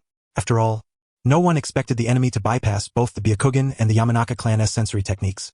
Kaicho replied with an understanding smile, adopting the tone befitting a future general's wife, offering no reproach. With the carriage frame destroyed, hastily crafting another nearby was impractical. Moreover, no one knew if there would be a second wave of attacks. Therefore, all subsequent arrangements would be kept simple, and they needed to reach the capital city, Yomi Castle, as swiftly as possible. Shinobi valued efficiency above all else. In fact, after abandoning the slow-moving carriage, Kaicho's mood notably improved. She had never cared for such sluggish travel. The journey thereafter proceeded smoothly. Upon arrival at Yomi Castle, no second wave materialized. Either the attackers were no longer present, or the mastermind deemed further efforts futile. Regardless, those who arrived safely at Yomi Castle quietly exhaled in relief. Maintaining such tense vigilance while traveling was taxing on one's patience over time. So, this is Yomi Castle? Kaicho gazed upon the towering, solid city, where order and stability permeated every aspect. Even one as worldly as Kaicho found herself momentarily entranced. She had visited other metropolises before, including the Fire Country's capital, which she had seen more than once. Yet the smooth roads, pristine streets, robust-skinned pedestrians and children, and the abundance of novel goods in the shops were unlike anything she had encountered in the Fire Country's capital. Although the Fire Country's capital was more magnificent and commercially advanced, the ravages of war had left its people merely scraping by. Even so, it still led the other great nations by a wide margin. Yet compared to Yomi Castle, it seemed to lack something. Indeed, Lord Yayoi had spent recent years pacifying unrest across the nation. Moreover, as this was not the continent's center, war had ceased here many years ago. Kakuzu spoke with feeling. As one of the earliest elders to accompany Yayoi, he had witnessed firsthand how this newborn nation had gradually found its footing. The beginning had been difficult, but Yayoi led by example, repeatedly confronting frontline challenges and hardships, spearheading solutions. In such an inspiring atmosphere, the nation naturally developed a strong centripetal force, bravely forging ahead despite adversity. Sometimes, to motivate and rally enthusiasm, lavish rewards are unnecessary. Simply establishing a fair platform where talents receive their due recognition is enough to attract them in droves.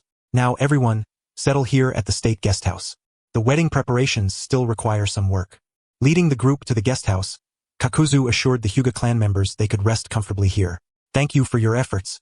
Shujin nodded, leaving arrangements in Kakuzu's hands. After Kakuzu departed, the Yamanaka clan leader Kairoketsu accompanied him, intending to formally pay respects to their future superior. Though the Yamanaka clan had successfully relocated from the Fire Country, such affairs were not handled by Kairoketsu himself. Since the escort of the Hyuga clan coincided with their stay, he lingered in the Fire Country, returning with Kakuzu. Lord Yayoi was a gentle man. Unless deliberately provoked, he seldom took matters to heart. On the way to the general's residence in Yomi Castle, Kakuzu began briefing Kairoketsu on etiquette and precautions for meeting Lord Yayoi. Though Yayoi had few taboos, Kakuzu, unfamiliar with Kairoketsu, feared he might inadvertently cross boundaries. After all, Yayoi's kindness was but one facet. His other side was merciless, ruthlessly eliminating enemies without hesitation, a general of the Night Nation.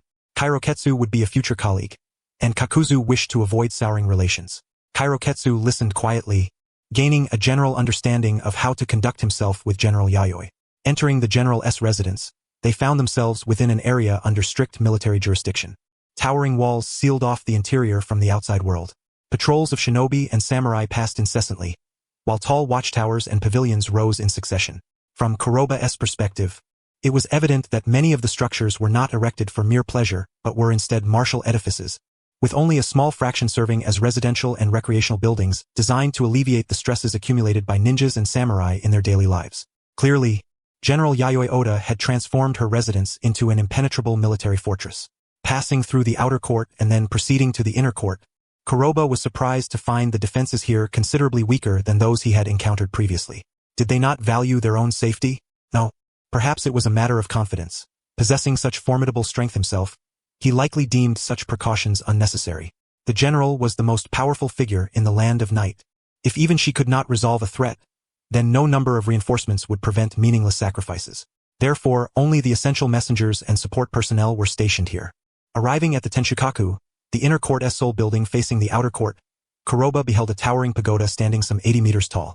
From this vantage point, the entire layout of the general's residence could be surveyed at a glance. Taken to the highest floor, Kakudo bid farewell and departed. Please come in. Accompanied by voices from within, Kuroba took a deep breath and stepped inside. The space was an expansive hall approximately 7 meters in height, spanning several hundred square meters.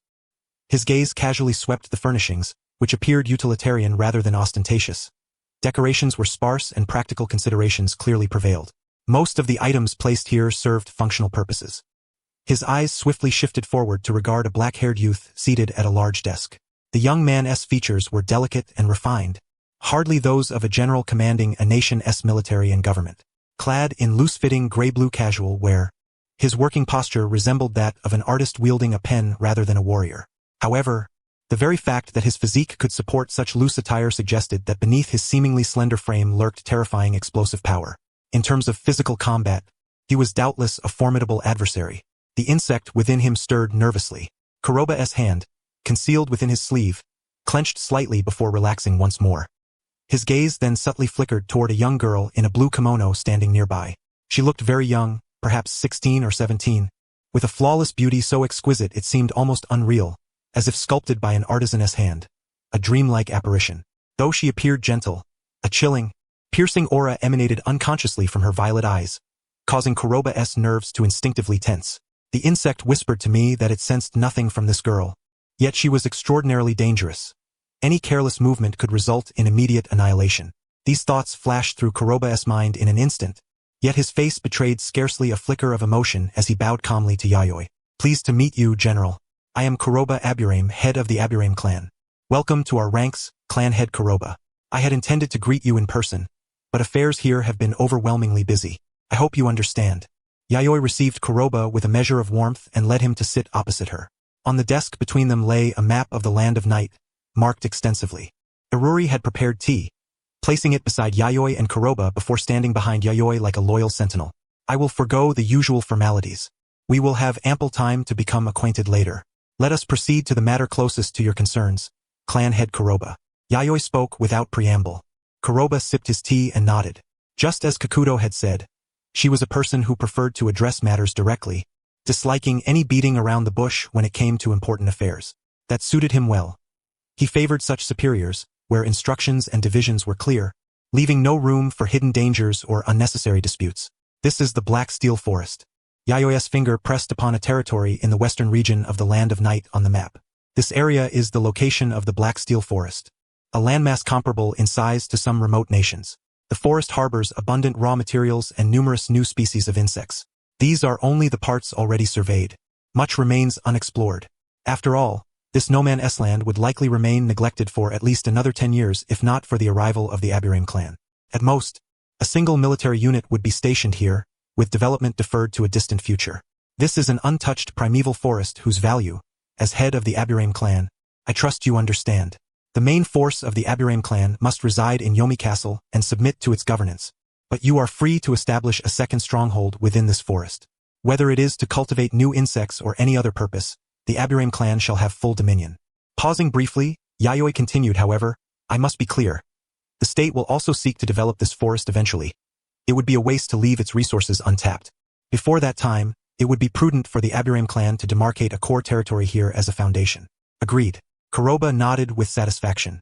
As originally agreed, the Black Steel Forest would remain under the Aburame clan's leadership for the foreseeable future. That was more than sufficient. This vast forest was over 20 times larger than the territory the Aburame clan had previously held in the Land of Fire. No single family could claim it all, nor was the Aburame clan that powerful. Moreover, beyond the Black Steel Forest, the Land of Night contained many other primeval mountains and forests suitable for insect cultivation. For the Aburame clan, this represented a new beginning. Though relinquishing their ancestral lands was painful, departing that homeland opened boundless horizons. In addition, I hope, clan head Kuroba, that you will assume the position of Minister of Intelligence. The secret arts of the Aburame clan are ideally suited for infiltration, reconnaissance, and espionage. I recall you are a rare sensory-type ninja. I understand.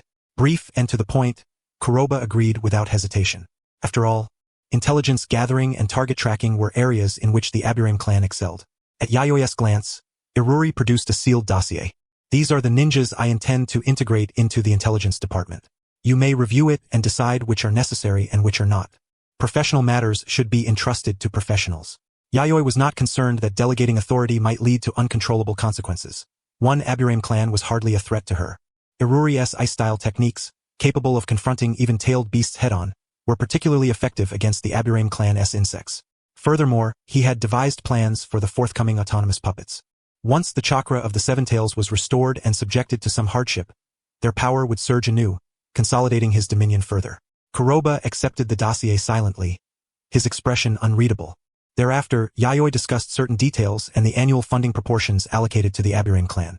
Are there any questions, clan head Kuroba? Yayoi inquired, sipping tea and clearing her throat.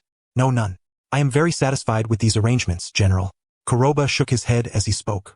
Though the Aburame clan had lost much by departing the Land of Fire, what Yayoi had offered far surpassed the clan's losses there. That is reassuring. Let the Yamanaka clan gradually integrate into the military through the intelligence division. Every endeavor requires a period of assimilation. Prepare accordingly on your end and allocate personnel as needed. Yayoi's words steadied the heart that had been somewhat uneasy. She had meticulously arranged every detail for the Yamanaka clan, both for the present and the future, having already devised contingency plans in advance. From now on, the Yamanaka clan need only dispatch members to assimilate into this new nation. Once the negotiations concluded, Kuratsuchi chatted briefly before departing hastily. The Yamanaka clan had just settled into the new country, and many matters required the direct attention and presence of their clan leader to prevent any disorder. Yayoi did not detain him but watched him leave. My lord father, this Kuratsuchi clan leader is a man of gentle heart. Though not skilled in expressing himself, Iruri remarked with a smile after Kuratsuchi's departure. Though artificial, Iruri possessed an independent personality and intellect, capable of making her own judgments and preferences regarding people and things. Indeed, after all, when the Yamanaka clan faced a crisis, he was the first to stand resolutely on the front lines. Yayoi had gathered abundant intelligence on Kuratsuchi. After the recent interaction, she could roughly sense the kind of person he was. Instinctively, she thought of Shino Yamanaka from the original canon, seemingly a similar type. Members of the Yamanaka clan generally possess delicate inner worlds but lack fluency in verbal expression, choosing instead to silently protect all they hold dear. Living alongside such a shinobi clan would undoubtedly ease many future troubles. If it were the Uchiha, those born leaders who constantly brandished their Sharingan like a boast, things would be far more tumultuous. Thereafter, Yayoi refrained from further official duties and returned to the inner court to rest. The wedding was approaching swiftly. It was impossible not to feel nervous. Having lived 2 lives, this was her first marriage. Although not born of love, and having never met the bride before, she still harbored a mysterious sense of anticipation. What sort of person would her future wife be? Would she be virtuous, lively, or perhaps rigid and stern? Or maybe fragile, prone to tears at the slightest provocation?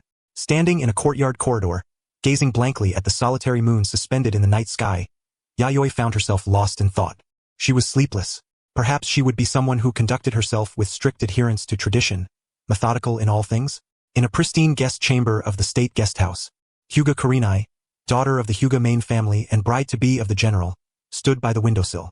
She lifted her gaze toward the moonlight hanging in the night sky, her thoughts wandering in a daze. Like Yayoi, Hyuga Kurenai found sleep elusive. Born into the ancient and illustrious Hyuga clan, she bore the bloodline known as the Byakugan, a noble lineage among shinobi. Though in recent years the clan had not produced a ninja as formidable as Senju Hashirama or Uchiha Madara, it remained one of the few powerful clans subordinate only to those two. The power of the Byakugan allowed them on the battlefield to see through all enemy stratagems, traps, and ambushes. Yet, to Kurenai's eyes, such a venerable clan was suffused with stifling oppression and rigidity. Even within this rigid shinobi clan, her own family stood out as the most traditional and devoid of warmth. Originally, there were 7 children in her family. As the eldest daughter and a prodigy, she was naturally designated as the head family's heir. The remaining brothers and sisters were branded as caged birds, relegated to branch families, expected to bleed to the last drop for the main house. 2 of her brothers and 1 sister perished in battle, sacrificing themselves to protect her. She was 11 years old at the time, while the siblings who died for her were only 7 and 5. Her father, Hidezumi, divided these children into various classes and tools based on their talents. Those with exceptional gifts received rigorous training to become elite weapons of war. Those less gifted were regarded without emotion, as if they were mere objects, with their own flesh and blood treated as cannon fodder to lure enemies into traps and secure victory on the battlefield. Of the 3 who died for her, 2 became her father's disposable shields, drawing enemy fire and vanishing without a trace. The youngest was only 4 years old. She was born into such a family. Radical clansmen, brothers and sisters who died one after another. Her father had several women, but in his eyes, they were not cherished partners but merely reproductive tools for cultivating weapons. When she left, 2 of these women were once again pregnant. It was foreseeable that if the war did not end, those children would either become her father's weapons or cannon fodder, disappearing without a trace. So, leaving the old family to enter a new one, would her future be transformed? She knew. This marriage alliance was originally intended for another daughter of the main house, but it was her father's resolute proposal that she be the one to wed the general of the Land of Night. Thus, once again, she would be her father's weapon of offense against the enemy, sent to this unfamiliar country to marry a completely unknown man. Then, when the time came, She would wait for him to lose his usefulness and kill him, so the Hyuga clan might seize even greater gains. Upon closer inspection, tonight's moonlight was truly beautiful. She hoped to enjoy such sights in the days to come. With slender, pale fingers, she gently stroked the windowsill, a pure and touching smile gracing the Byakugan maiden's face. While gazing at the moonlight outside, she silently clenched the hilt of the dagger in her hand. It seemed to be the only thing now and in the future that could offer her a sense of security. After the bridal procession spent a night at the state guesthouse, the wedding proceeded as scheduled. The weather was agreeable. Not gloomy, nor radiant, merely a refreshing ordinary day that lifted spirits. The only discomfort for Kurenai was the cold air of this country. Was it the cold current blowing from the east of the Land of Night? That region was the former Land of Iron, a place of perpetual winter throughout the year, now part of the Land of Night. The defeated samurai had been subdued and integrated as pillars of the new nation. As the capital, Yomi Castle lay at the border of the former Land of Water and Land of Iron, possibly influenced by the latter's climate, causing winter here to arrive much earlier. I'm not accustomed to the cold. Will the days ahead truly not be so bleak? Adorned in an elaborate and splendid furisode kimono, far more ornate than her previous plain white attire, Kurenai now bore numerous precious ornaments she had never before seen. Instinctively, she drew her body inward.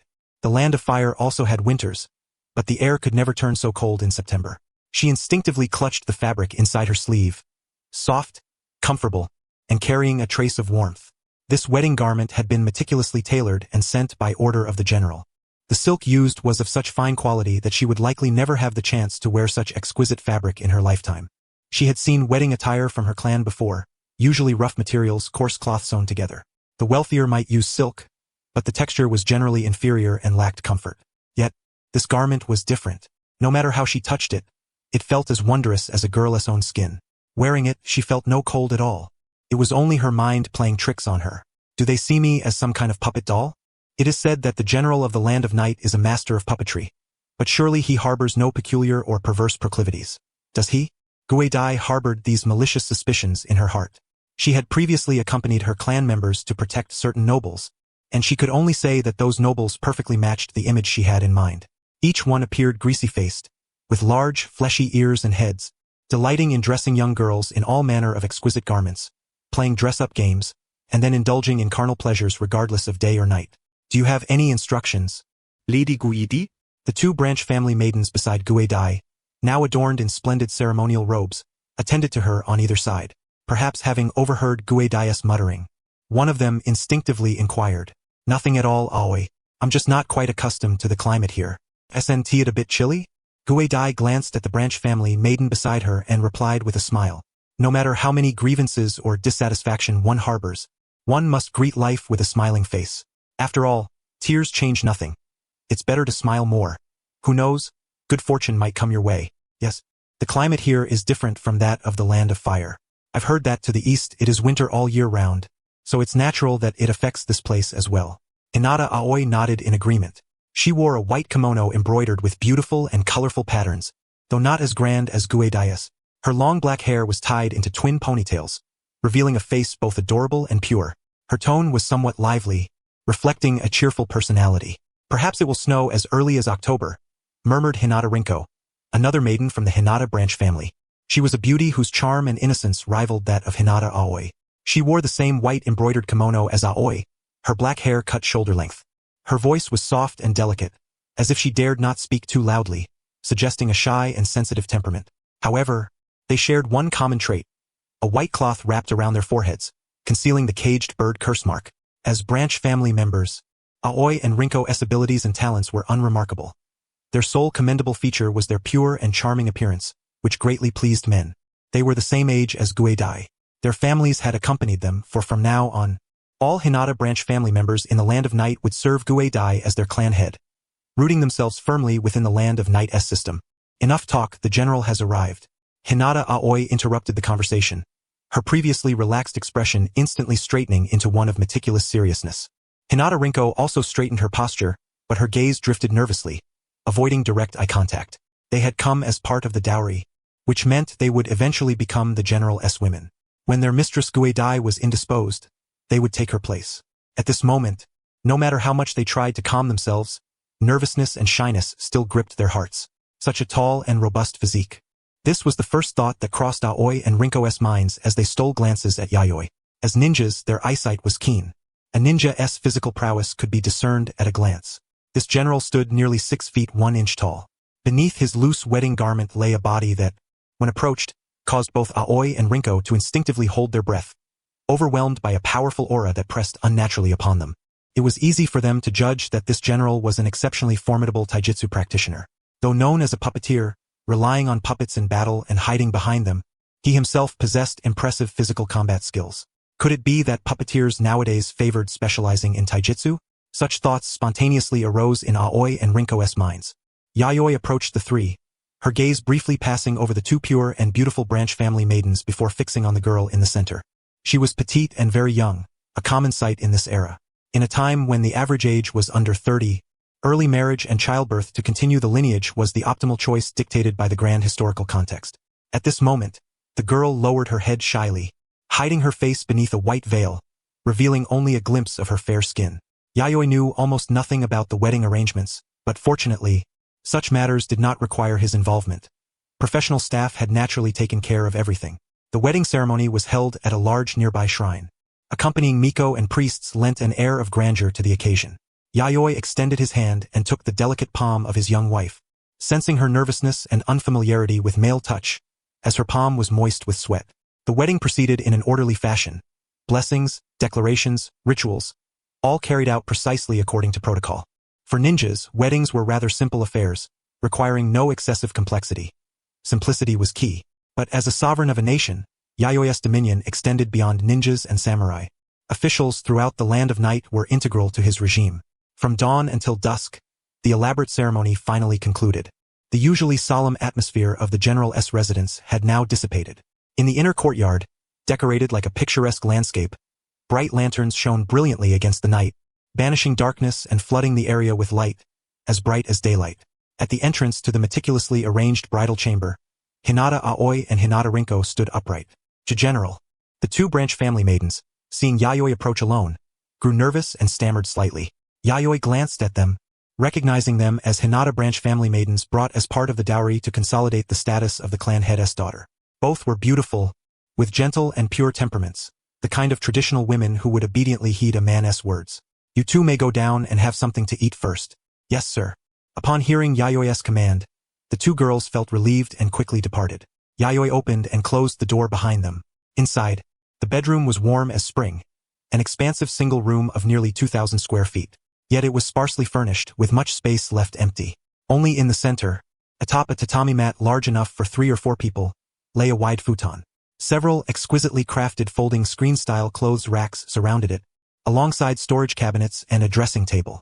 Multiple glass kerosene lamps burned brightly on 4-sided stands, their delicate and luminous glow illuminating every corner of the room, even the high ceiling beams with perfect clarity. Ninjas probably would not use such ornate and complex lighting fixtures. Only someone like him, who needed to accentuate his status, would decorate with such things. It was an unavoidable habit. Since his previous life, he had enjoyed sleeping with a bedside lamp on. This habit had been well preserved in this world. Yayoi's eyes immediately fell upon the girl kneeling in the center of the room upon the futon. The resplendent furosode kimono adorned her slender frame so naturally and fittingly that it seemed designed solely to complement her beauty like green leaves framing a striking flower.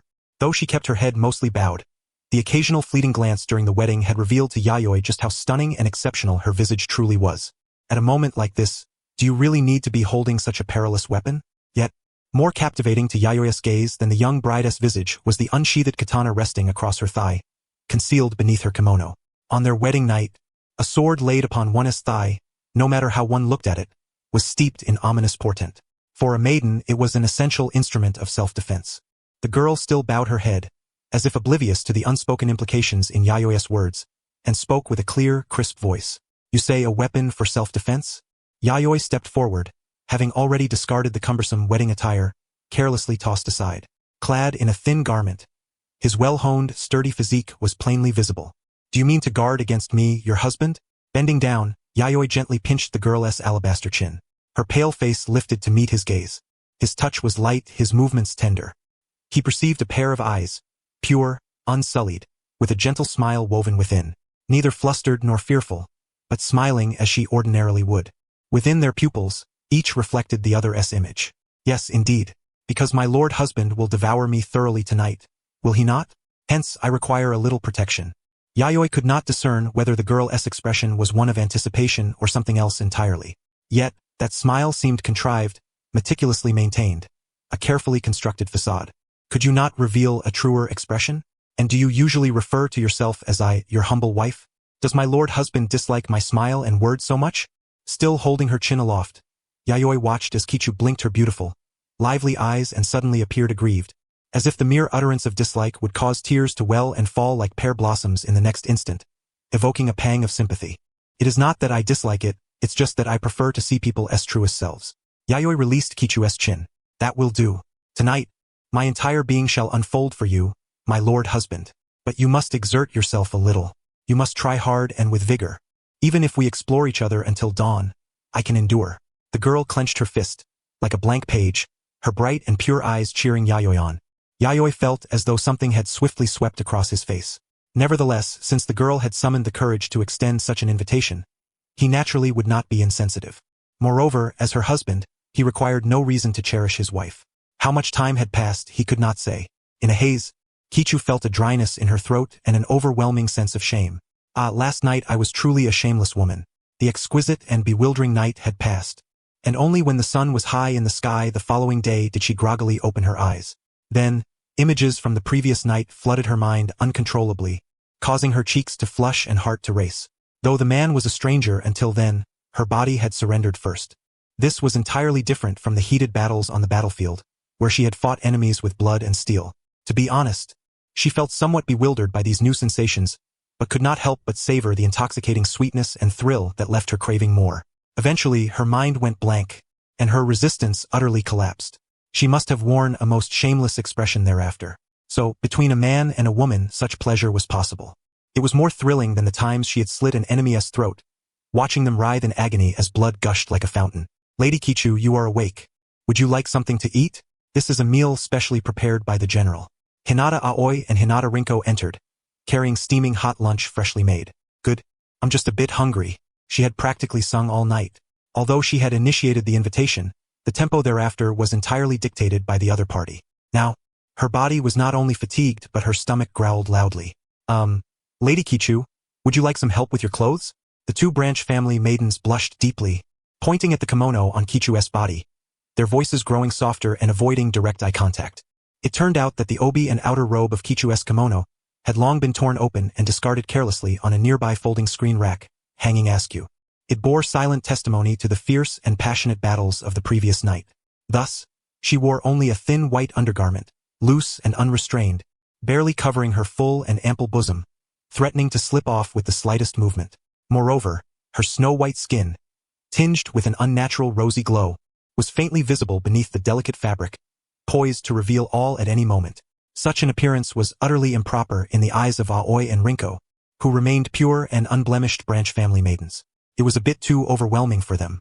Yet, Kichu glanced at her state of dress and, indifferent, began to eat, filling her stomach. She cared nothing for her current image, or rather, she was too lazy to bother. Aoi and Rinko hesitated, wanting to help Kichu dress properly but afraid to intrude upon her mood. In the end, they sat restlessly nearby, exchanging glances. After finishing her meal, Kichu wiped the corner of her mouth with a napkin, an involuntary faint smile playing upon her lips, her satisfaction with the food plainly evident. These ingredients were not only rare and expensive but also meticulously prepared by the chef, each dish bringing genuine joy to her heart. So food could be made so exquisite and delicious. How she wished she could eat such delicacies every day. Am I perhaps becoming a little too decadent? As this guilty thought crossed her mind, Kichu's brain could not help but scold her own lack of ambition. And this sudden feeling of liberation from the shackles of family and father, how exhilarating it was. Everything in the general's residence was utterly novel to Kichu, a lady who had journeyed from afar. Tall and magnificent buildings were everywhere. If one stood atop them and gazed afar, one could probably see very distant places. The land of the Hyuga clan had no such edifices. The ninja clan's stronghold required sufficient concealment. Overly ostentatious buildings were practically an invitation for enemies to target them. In the fiercely competitive land of fire, such incidents occurred frequently. Some ninja clans, for the sake of secrecy, even relocated to caves and underground dwellings, epitomizing the maxim that hardship breeds endless hardship. Moreover, Any spare money was better spent on purchasing more ninja tools and food pills. Yet, after all, as a residence, this place was excessively vast. It was as if the entire nation's principal military apparatus had been spread out here. Arriving at the Tenshukaku, the dividing point between the inner and outer courts of the general's residence. The inner court was the living quarters of the general of the Land of Night and his family. There were artificially crafted landscapes and hot springs, numerous rare species of trees, and many strange curiosities Kichu had never seen before, their purposes unknown. Beneath the ground was apparently a vast hollowed-out subterranean space, presumably for storing something of great importance. The inner court was relatively small compared to the outer court. By Kichu's estimation, the inner court could comfortably accommodate over 1,000 residents without crowding. Within the inner court, there exists a specialized sensing and shielding barrier, providing round-the-clock protection and concealment. Even with the Byakugan, one cannot peer inside from the outside. All that is visible is a shimmering wall of chakra, iridescent and impenetrable, obscuring all sight. It is a place of absolute secrecy. Guedie was not taken aback by this. Without defenses of such caliber, concealment would be utterly impossible. Moreover, she was well aware that the Byakugan was not omnipotent. The ninja world was vast and brimming with strange and wondrous abilities. Who could say what bizarre entities might suddenly emerge from some remote corner, shaking the entire shinobi realm to its core? Lady Guedie, this place is vast. You should memorize the layout. It feels like it will take quite some time. Aoi and Rinko, trailing behind Guedie, found themselves vexed by the complexity of the general's mansion, which was even more intricate than that of the Hyuga clan. Although they had obtained the floor plans from Yayoi, becoming thoroughly familiar with the environment would still require time. Fortunately, earlier that morning they had acquainted themselves with the structure of the Tenshukaku. Otherwise, guiding Guedie here would most likely result in getting lost, unless they resorted to using the Byakugan. Yet, as newcomers, they were uncertain whether there were any particular taboos about casually employing the Byakugan here. Triggering some hidden mechanism or uncovering forbidden secrets would be far from ideal. Husband, I am coming in now. As if intending to surprise those within, Guedie did not knock but deliberately raised her voice outside before pushing the door open and entering. Such rudeness, Lady Guedie. Both Aoi and Rinko were caught off guard by Guedie's sudden intrusion and could only helplessly quicken their pace to follow her. I apologize, General. We failed to stop Lady Guedie. Aoi and Rinko swiftly bowed in apology to Yayoi, who sat by the desk. It's all right. Such trivial matters do not trouble me. Have you recovered, Guedie? Yayoi inquired with concern for her beloved wife's health. Oh, my husband. You so quickly call me by my name. Guedie smiled softly, approaching him with lively eyes and a captivating smile. She wore a voluminous furosode kimono befitting her status. Its soft, pale blue fabric embroidered with exquisite and ornate patterns. On her feet were white tabi socks and black low-heeled wooden clogs, stepping almost soundlessly upon the immaculate floor, her kimono's hem fluttering subtly with each movement. Her long, jet-black hair was styled in a traditional Heim cut, adorned with a golden crown-like ornament. Though this was her first time dressing so ceremoniously, she carried it with effortless grace, her gestures and expression devoid of any awkwardness.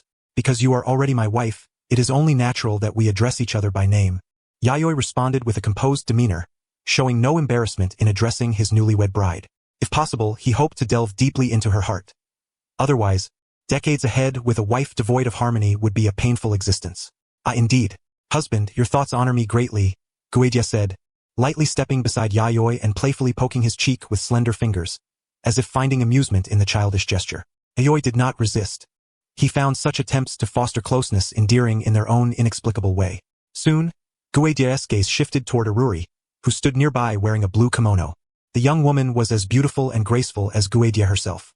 Husband, have you so quickly grown weary of my body and sought new favor? Well, as the newcomer, she may not yet know how to serve you properly. Unlike this elder sister who surely cherishes you deeply, Guedie teased, her voice suddenly tinged with feigned grievance and a soft whimper that sent a chill down Yayoi's spine. Such a tone was truly disarming. It's not as you imagine. This is Iruri. She is, Yayoi began to explain, but before he could finish, Iruri smiled gently and bowed respectfully to Guedie. Greetings, mother. I am Iruri, daughter of father. Ah? Guedie's smile froze instantly, her pupils dilating slightly as if she had heard something utterly unbelievable. As a ruler of a nation, having multiple women was not unusual, and she had long been mentally prepared for this reality. Hence, upon first seeing Iruri, she had paid little mind, merely intending to tease a little. But wait, did I hear correctly? You said daughter, not sister or lover. This young woman appeared to be roughly Guedie's own age, yet was claimed to be her husband's daughter. If memory served, Her husband was no older than 27. Was this not a rather perverse arrangement? In an instant, Guedie felt her worldview shatter and demand a complete overhaul. Do not let your imagination run wild. Iruri is a puppet lifeform I created, which is why she calls me father. Yayoi interrupted Guedie's spiraling thoughts, clarifying Iruri's identity and origin. Puppet? Guedie was stunned. This revelation was even more astonishing than learning Iruri was Yayoi's daughter. She knew Yayoi was a foremost puppet master of their era, and having encountered puppet masters before, she was somewhat familiar with the inner workings of their puppets. Yet now, this ethereal, lifelike young woman who could speak, think, and perhaps even share intimate conversations was actually a puppet? To verify this truth, the veins around her eyes bulged fiercely as she activated the Byakugan. The powerful insight pierced through Iruri's body, revealing her inner structure with crystalline clarity. Blue circuits crisscrossed her form like human meridians, extending through every part of her body. At her core, a heart-like nucleus pulsed, a colossal chakra source, overwhelming in magnitude and terrifying in its potency, gathering and compressing endlessly to sustain Iruri's activity with an inexhaustible flow. Her translucent body was devoid of human flesh and blood. Except for the core, forged from a special chakra crystal, most of Iruri's body was essentially a solidified, high-density manifestation of chakra. A tailed beast? No, she possessed a core beyond mere chakra. Human? Impossible. She lacked the flesh and blood fundamental to humanity. If one must describe her, she was an artificially engineered half-tailed beast entity. After a long moment, Guedie deactivated the Byakugan, though the shock within her heart lingered. This husband of mine is far more enigmatic than I imagined. An artificially created puppet lifeform inevitably evoked thoughts of the legendary Inyang release, which conjured life from the intangible. Your name is Iruri, correct? Are you truly? Guedie began hesitantly. Yes, I am a puppet lifeform personally crafted by Father. I hope we can coexist harmoniously and together become father as support. Mother? Iruri replied with a gentle smile, neither elevating herself nor feeling inferior because of her uniqueness. Her very existence was an undeniable miracle. With Iruri's own confirmation, coupled with all that Guedie had witnessed through the Byakugan, no matter how incredulous she felt, she had no choice but to accept this extraordinary reality. Merely hearing Iruri once again address her as mother caused Kaito to feel an inexplicable unease. She was now a young maiden in the prime of her youth, having only been wed the day before, and she was certainly not with child, was she? Come to think of it, Iruri, how old are you this year? Suddenly struck by an urgent thought, Kaito fixed her gaze upon Iruri and inquired about her age. Although Iruri had recently gained autonomy, her earliest embryonic life and memory modules had been completed when father was but 9 years old. Iruri pondered carefully, recalling the moment of her initial creation. Every step and significant milestone in her making by Yayoi was etched deeply in her memory. The smile on Kaito's face quickly faded. By this reckoning, this daughter was the same age as herself. Moreover, to have created a daughter at the age of 9 sounded disturbingly perverse. Husband certainly had many peculiarities. On the afternoon of the second day following the wedding, Hyuga Shijiro, after discussing certain matters with Yayoi, took his leave. The current state of the Land of Fire was exceedingly tense. Following the alliance between the Senju and Uchiha clans, no one but Yayoi truly knew what the future held. At such a critical juncture, an elder of Shijiro's caliber could not afford to be absent from the clan for long. The most significant recent development was undoubtedly the alliance between the Senju and Uchiha clans. On the highest floor of the castle tower, only Yayoi and Iruri remained. As an artificial life form, Iruri served not only as Yayoi's secretary but also as an essential bodyguard and personal assistant. When necessary, she would even handle official duties on Yayoi's behalf. Given the strenuous nature of Yayoi's work, which was far too frequent and taxing on his health, Iruri needed to ensure his routine remained regular. Yayoi was presently contemplating the future trajectory of the Land of Fire. Although the affairs of the Land of Fire bore no direct relevance to the Land of Night, this occasion was evidently different. According to the intelligence he had received, the Senju and Uchiha clans had recently convened. This information was reliable, coupled with the fact that both clans had no intention of secrecy but rather openly displayed their unity. Therefore, it was expected that the earliest form of the Konoha ninja village would emerge soon. First came the Senju and Uchiha, followed by one ninja clan after another in the Land of Fire being absorbed. Subsequently, a great influx of outsiders would be attracted, transforming the village into the vast settlement he imagined. No, rather than a village, Konoha's land area was comparable to that of a large metropolis, with its population reaching urban proportions. Calling it a village was a modest understatement. While attention was focused on that front, I must also swiftly bring my own affairs to order. Iruri, the treasury funds should still be ample, correct? Indeed, there was no shortage of funds.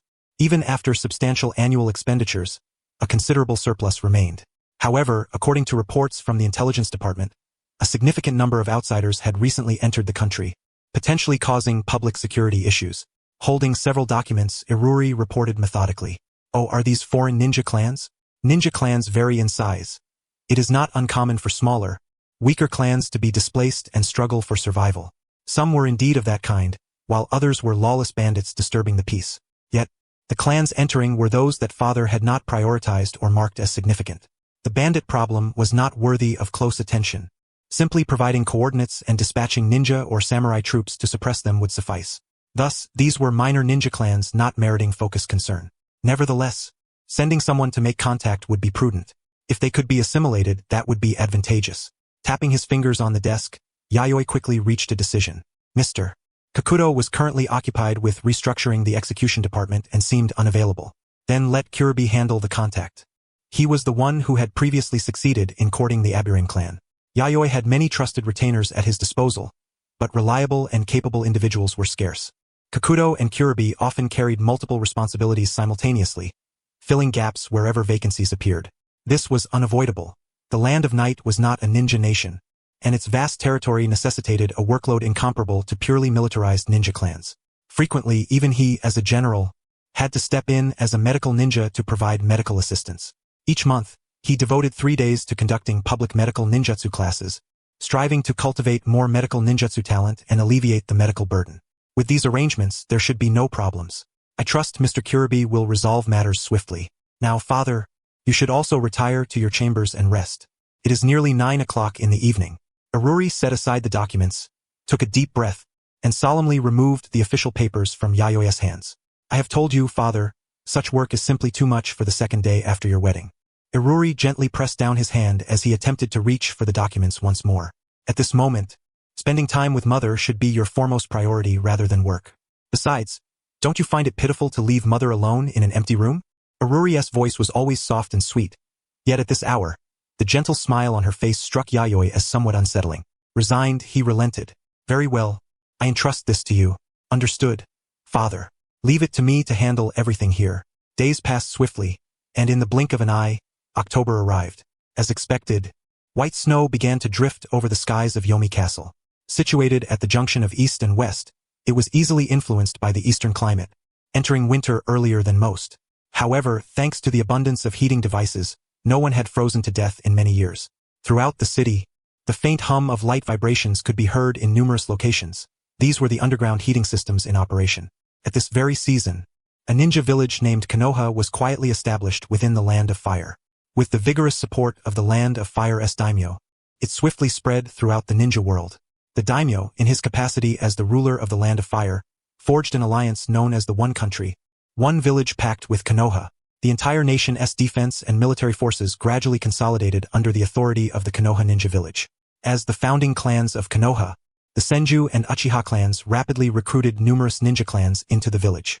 These clans ranged from well-known to obscure, but in such numbers, once integrated, they formed a formidable force. Subsequently, allied ninja clans such as the Sarutobi, Yamanaka, Nara, and Akimichi clans, following a private conversation with Senju clan leader Senju Hashirama, readily joined Konoha. Thereafter, the Inuzuka clan, renowned for their secret techniques, arrived, drawn by the village's reputation. Thus, with the exception of a few clans like the Hyuga who remained cautious observers, all had gathered within the ninja village named Konoha. The upheaval stirred by the Land of Fire's recent developments astonished the daimyos of other nations who had been watching from afar. Soon, envoys from various countries were dispatched to the Land of Fire's capital to pay homage to the daimyo, eager to discern the true intentions behind the Land of Fire's actions. Founded by the Senju and Uchiha clans, the Hidden Leaf Village has absorbed one ninja clan after another from the Land of Fire, and now it is poised to dominate the nation's military defense. A chilling prospect that has sent shivers through the daimyos of other lands. Could it be that the Land of Fire intends to declare war on all the other nations, thereby igniting a great ninja world war? Situated directly to the north of the Land of Fire lies the Land of Night. Naturally, as its general, Yayoi followed the prevailing trend and dispatched a diplomatic envoy to the capital of the Land of Fire for a formal visit.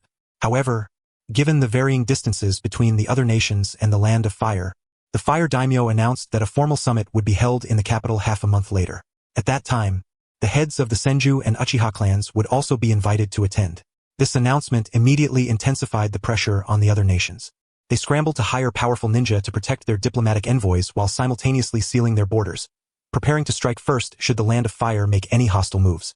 If the Land of Fire dared to act, it was uncertain whether the ninja world would sink, but the Land of Fire itself would undoubtedly be the first to fall. No matter how formidable Senju Hashirama and Uchiha Madara were, could they truly conquer the entire ninja world? Indeed, the village had been established. Yayoi murmured as he watched the steady stream of intelligence flowing in from the Land of Fire. He had been closely monitoring the Land of Fire's movements lately, ensuring that whenever significant events occurred, his spies infiltrating the Land of Fire would relay the Hidden Leaf-S intelligence back to him immediately. Although he had long known that such events were inevitable, when the moment finally arrived, he still felt a suffocating weight of pressure. This was the overwhelming tide of history itself. More precisely, it was Senju Hashirama and Uchiha Madara who were driving the arrival of this era. To resist this era was to oppose the will of these two men. Judging from Uchiha Madara's strength, one could ascertain the level of Senju Hashirama. Because in the war between the Senju and Uchiha, the Uchiha were the defeated. Hashirama's power was only ever greater than Madara's. Never less. Undoubtedly, the strength of these two men stood above the tide of the times. My lord, your expression looks troubled. Has something unfortunate occurred? Gudi. Passing by the corridor of the inner courtyard where Yayoi was unusually seated holding a letter, noticed the pronounced fluctuation in his mood. It had been a month since she married into this place. No matter how much of a stranger someone might be, after a month of close companionship, she had come to understand Yayoi's general personality, preferences, and daily habits. Though he appeared gentle and easy to get along with, he was in truth a man with a strong will, decidedly domineering. Gudai could discern this even in the bedroom. During these nights, she was always the one being dominated. Moreover, bolstered by his confidence in his abilities, her husband was adept at handling many difficulties with composure. He was a ninja capable of swiftly calming turbulent emotions and making correct decisions even in moments of crisis. It was the Senju and Uchiha who had founded the Hidden Leaf Village, who had signed a one-nation, one-village treaty with the Land of Fire's daimyo, and who had successfully invited numerous ninja clans to join. From the current perspective, the military unification of the Land of Fire was an unstoppable trend. When Gudai inquired, Yayoi did not conceal anything, concisely outlining the recent major events occurring in the Land of Fire. Ninja village? What is that? A village where ninjas live? Gudai blinked in puzzlement. This new term felt utterly unfamiliar to her. The alliance between the Senju and Uchiha had begun before she had married into the Land of Night. Yet the idea of these two clans establishing a ninja village seemed somewhat bewildering. In this era, ninja generally operated as family units. Clans allied with clans but maintained clear boundaries to preserve their independence. However, the concept of a ninja village sounded quite different. Furthermore, Yayoi had mentioned that many more ninja clans had already joined the so-called Hidden Leaf Village. The combined strength of the Senju and Uchiha was formidable enough, and with more clans joining, this news was less astonishing and more akin to a terrifying tale. The matter was far more complex than that. For now, all that could be done was to wait patiently. Yayoi massaged his brow, taking Gudai's delicate hand and seating her nearby, drawing close to feel her presence. Gudai was unconcerned. After all, they had already shared countless intimate moments in recent days. There was no corner of her body that held any secrets from this man. She took the letter from Yayoi's hand, her pure white eyes swiftly scanning its contents. Though the letter was brief, what it implied was astonishing.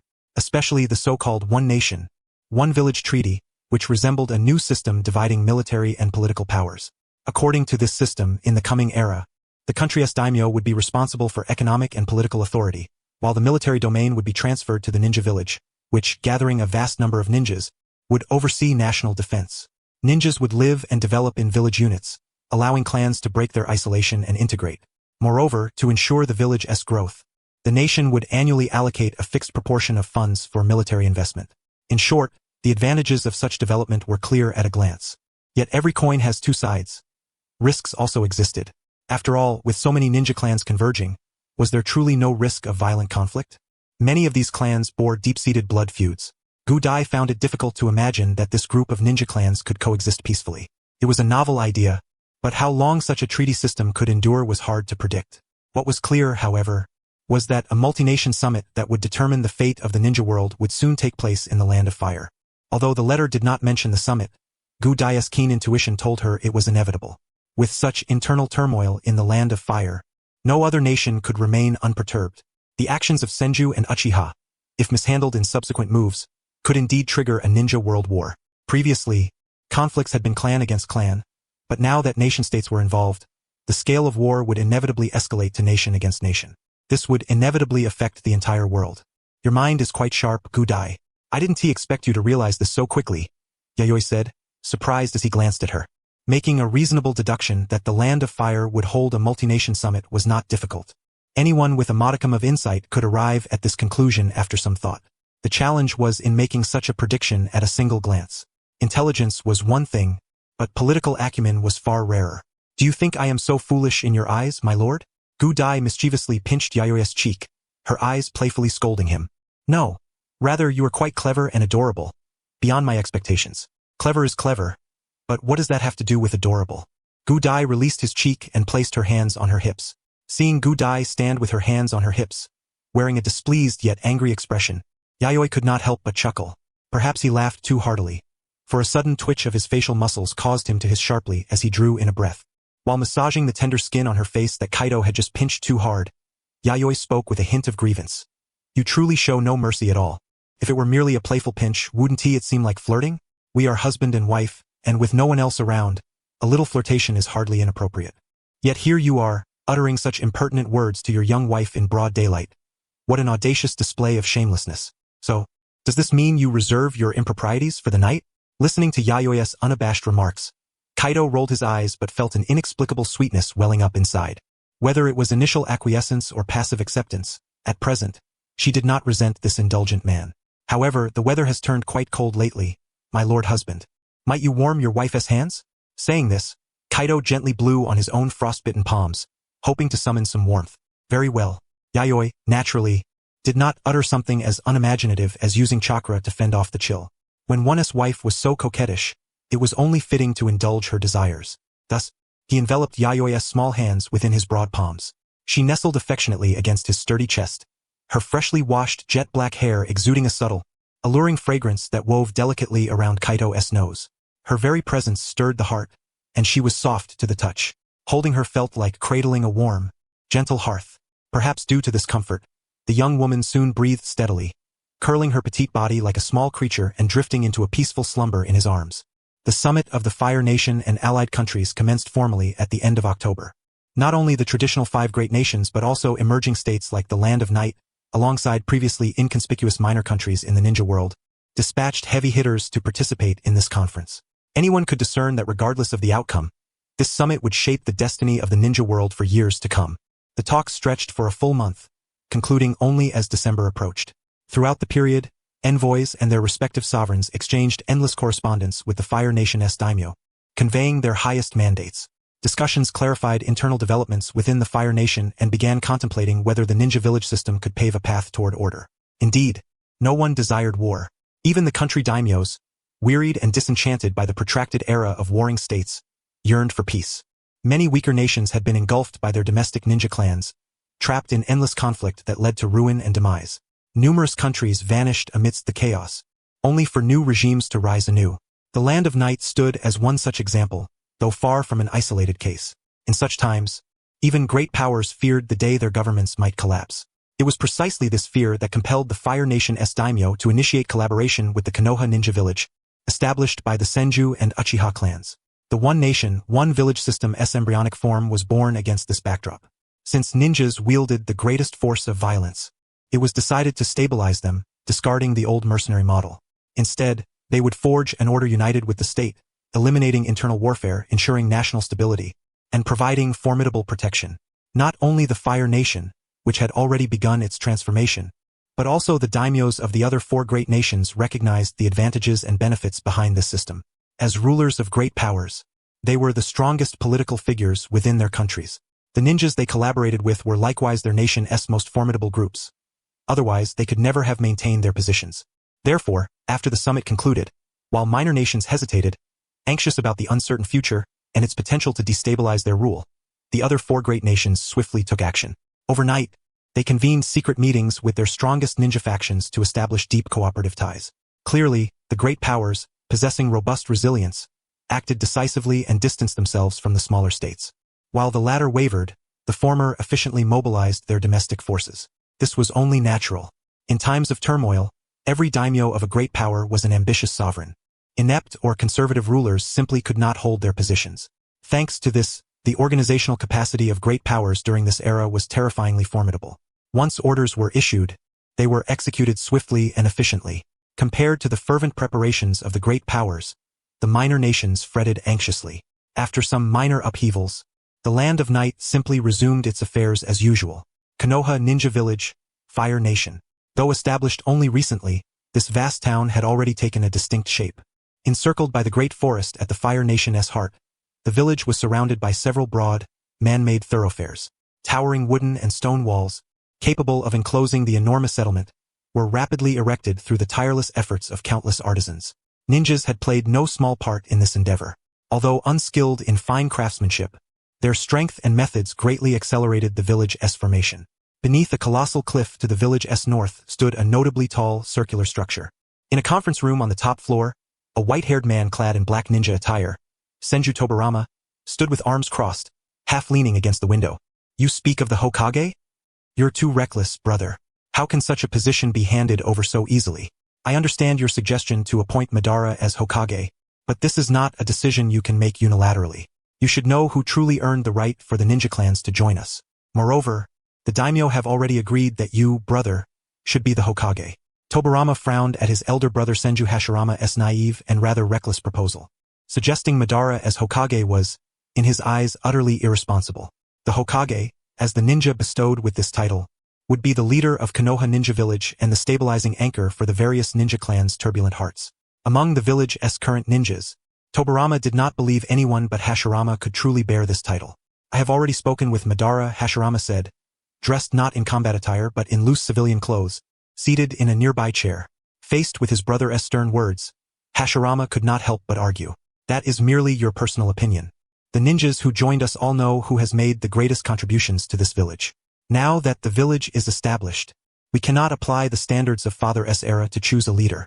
Respect and the ability to unite all are vital qualities in a leader. You, brother, are undeniably the ninja most capable of uniting everyone.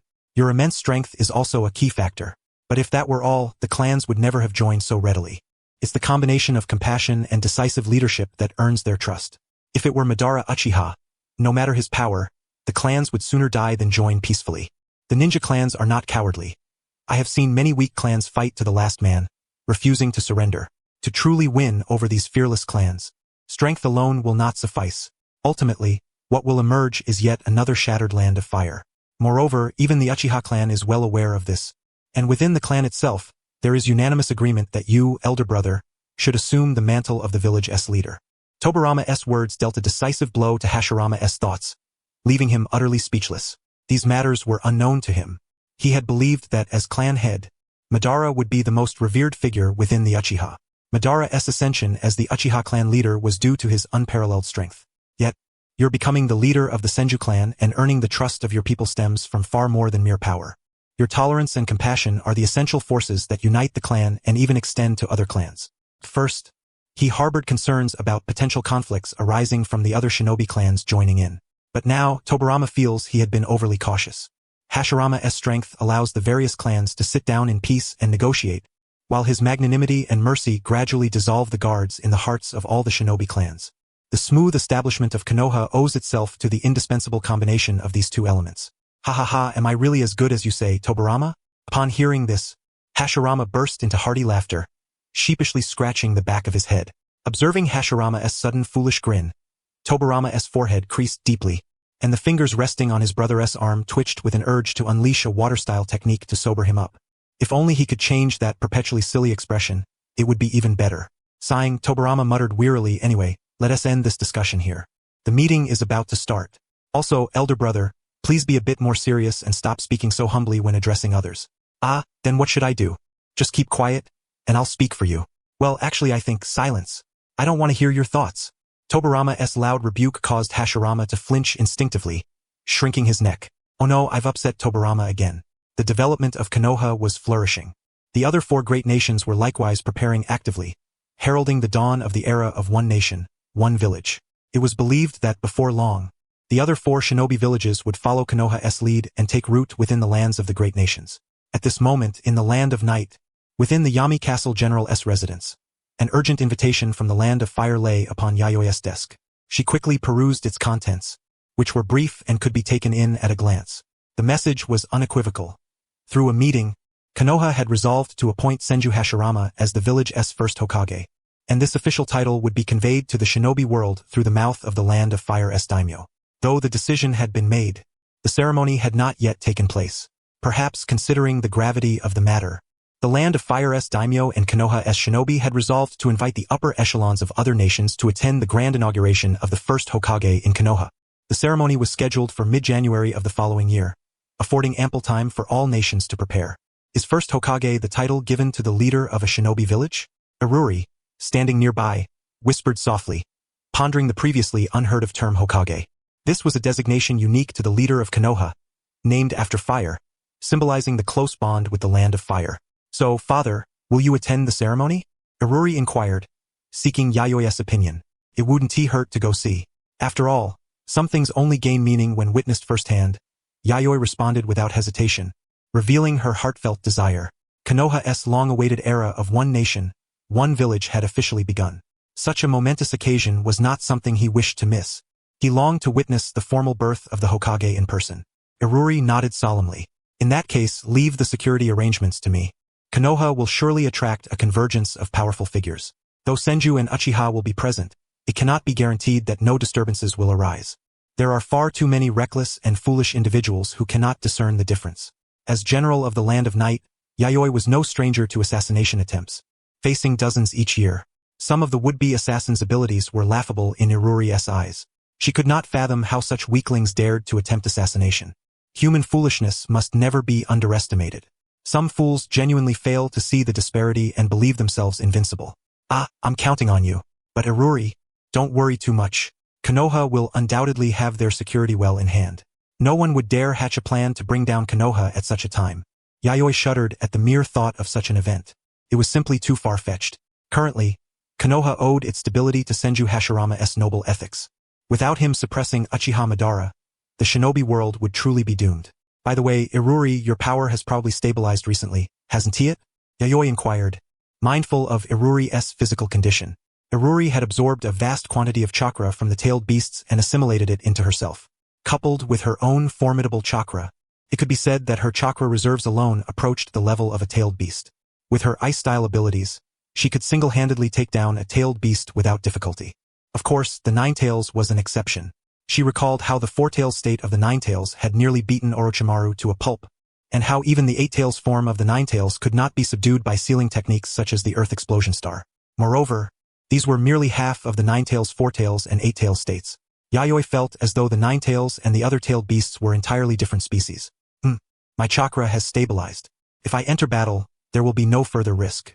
Feeling the immense, now stable chakra within her, Iruri's face broke into a confident smile. Initially, this overwhelming chakra had been burdensome, taxing her body significantly. But after months of adjustment, it had become as integral to her as flesh and blood, no longer a burden, but a potent aid. If faced with the Seven Tails again, or even its full form, she was confident she could defeat it single-handedly. The tailed beasts were powerful, but their abilities were too singular, and their massive size made them easy targets. As long as one had a method to counter them, dealing with tailed beasts was not truly difficult. Those who wielded the tailed beast's power skillfully as Jinchuriki were, however, much harder to contend with. Unfortunately, there was no second tailed beast within the Land of Night. With the borders sealed, attempting to capture one now might cause significant trouble, with drawbacks outweighing benefits. Yayoi lamented this fact. More importantly, most tailed beasts were distributed within the great nations. If it were a small country, she would have already sought to capture a second tailed beast. But the great nations were far too dangerous now. There were too many powerful shinobi coveting the tailed beast's power. Though Iruri was strong, she was not yet capable of running rampant within the great nations. That said, without the proper means, utilizing a tailed beast was difficult, and taming one was even harder. Iruri did not regard it as a loss that the Land of Night could not control a second tailed beast. Sealing a tailed beast required advanced techniques, and Yayoi's sealing of the Seven Tails was already the limit. Lacking sufficient energy, he could not proceed to seal the second tailed beast. Even if the sealing were to be carried out, the true challenge of creating a Jinchuriki lies in the fact that not every shinobi is capable of becoming one. For the majority of shinobi, having a tailed beast sealed within their body results in immediate death. And even if the sealing succeeds, The tailed beast will sporadically wreak havoc and go berserk. When the technique is immature, the power of the tailed beast becomes a burdensome weight rather than an aid. If only there were the sealing arts of the Uzumaki clan. Yayoi could not help but feel envious. The sealing techniques obtained from the Hagoromo clan and other extinguished minor shinobi clans were still of a far inferior caliber. Currently, his method of restraining the tailed beasts involved a combination of sealing arts and physical confinement, alongside regularly weakening the power of the seven tails to ensure absolute security, which consumed a great deal of his energy. If only there were higher-level sealing techniques, this cumbersome process would not be necessary. He wondered if they would accept an alliance through marriage.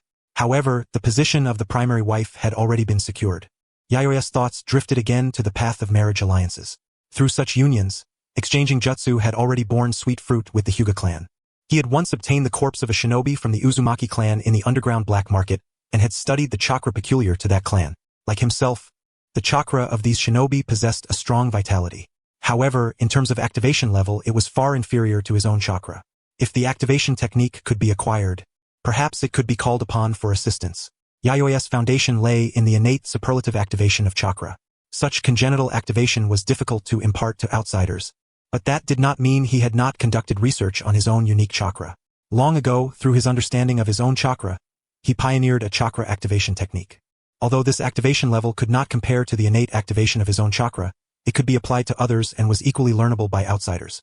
It was a fundamental jutsu, from which, if sufficiently adaptable, many derivative techniques could be developed, much like the Rasengan, which could expand multidimensionally.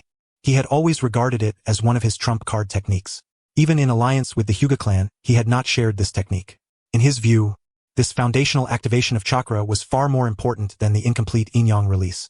The higher the level of chakra activation, the more comprehensive the enhancement across the domains of ninjutsu, taijutsu, and genjutsu. With prolonged practice, it might even extend natural lifespan. No, that was presumptuous. The potential of this technique far exceeded the value of any marriage alliance and could not be judged solely by present gains. Yayoi abandoned the thought.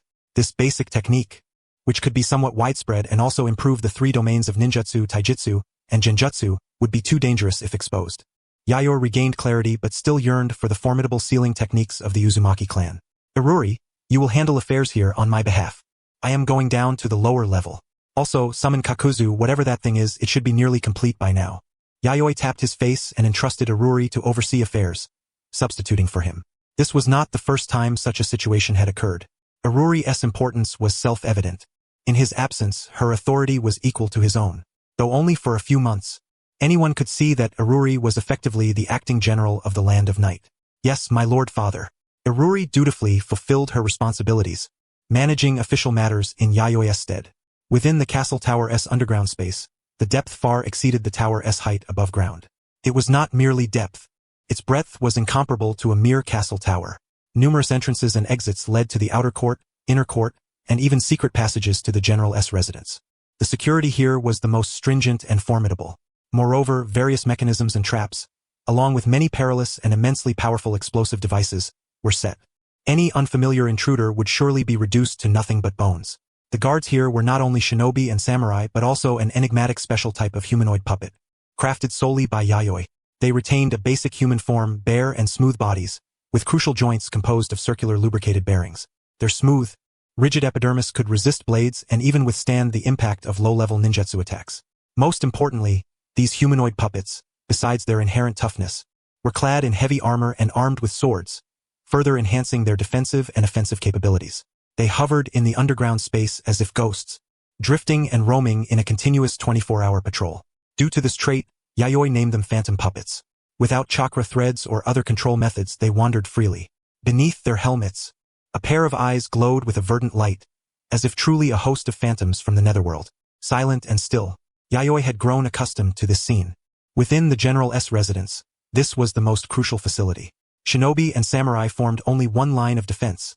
These numerous phantom puppets constituted a formidable second line. However, this wireless mode of operation was limited to this location alone.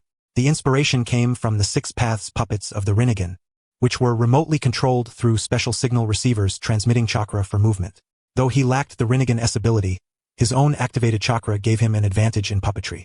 This technique was easily replicated.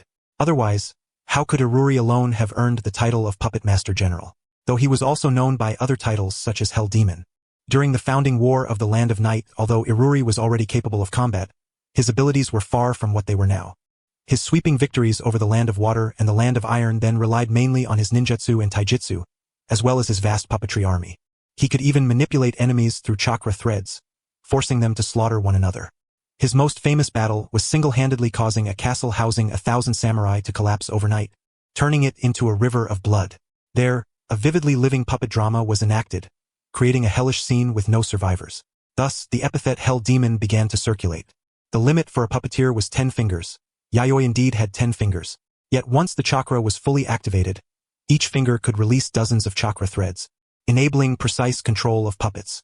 Activated chakra allowed puppets to move with agility. This was his unique technique. After all, no rule stated that one finger could only release one chakra thread. He was the strongest puppeteer of this era, defining what it truly meant to be a puppeteer. Entering a lower chamber, the number of shinobi and samurai diminished, replaced by squads of phantom puppets floating in midair. Deep within the secret chamber appeared a steel structure the size of a 2-story house, resembling a human brain. It continuously emitted faint chakra waves outward and was protected by layers of thick hemispherical glass domes. Within it, a copious amount of solution still immersed. Bubbles emerged one after another, as if the steel brain itself were breathing. Etched upon the glass dome were numerous incantations, accompanied by a vast array of seal talismans affixed to further reinforce the defensive strength of this apparatus. This was the core central brain controlling the subterranean phantom puppet legion. It continuously disseminated activated chakra around the clock, connecting to the chakra signal devices within the puppets' bodies, enabling wireless command over the entire underground puppet army. Its advantage lay in the ability to manipulate over 2,000 puppets simultaneously without manual operation. In other words, more than 2,000 phantom puppets stood guard here. Yet its limitation was glaring. It could not extend beyond the confines of the General's mansion. Once outside this boundary, the phantom puppets became lifeless, incapable of movement. Yayoi cast a glance at the steel construct resembling a human brain within the glass dome, smoothly assessing the situation here. This steel brain was essentially another of Yayoi's puppet creations. Unlike Iruri, whose body was more organic, this entity's form was primarily forged from steel, supplemented by numerous rare chakra metals, and shaped around a concentrated chakra core embodying consciousness. The steel brain puppet bore no name, only the codename Zero. It lacked profound intelligence, possessing only a mechanistic consciousness, coldly obeying Yayoi's commands to maintain the operation of the underground phantom puppet legion. Naturally, as Yayoi's most advanced creation, Iruri also held command authority here. This was a pure puppet weapon designed solely for mass army production and warfare. The condition was flawless, and its performance far more stable than before, making any future upgrades considerably more convenient.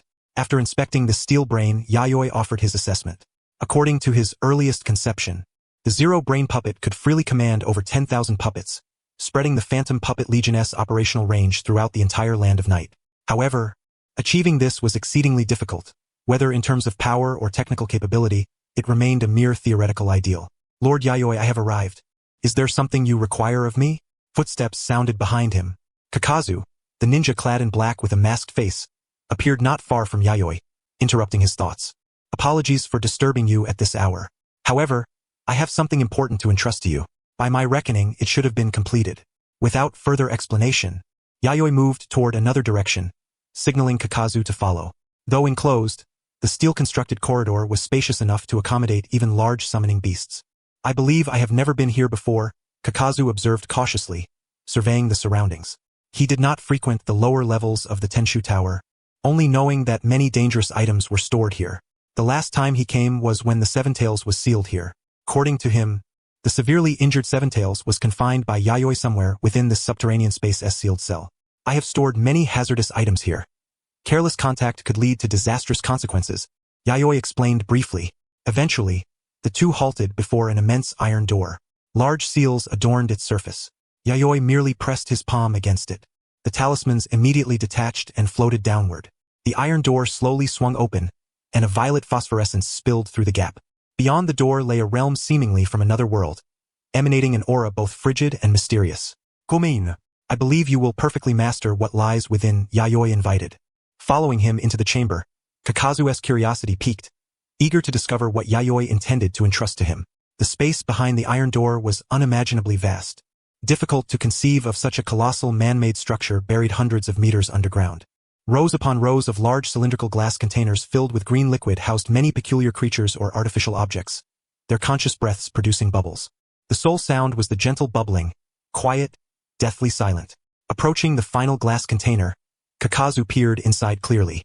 Unlike the prior specimens, this was a mass of tangled strands. No, not strands, but a cluster of black tentacle-like organisms entwined as if still breathing. They coiled around each other rhythmically, pulsating like a heart. A living tentacle heart. Kakuzu hesitated. Even from appearance alone, he could discern the peril and dread this entity embodied. This is the demonic spirit of the earth, Yayoi began.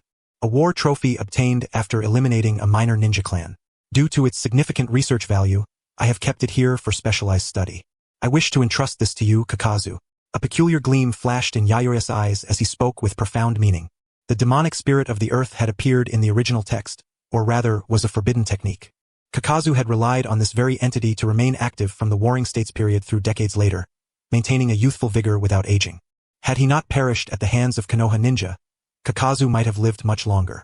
After all, the demonic spirit of the earth could capture others' hearts, using them as a life source to provide the user with vibrant vitality, achieving an effect akin to immortality.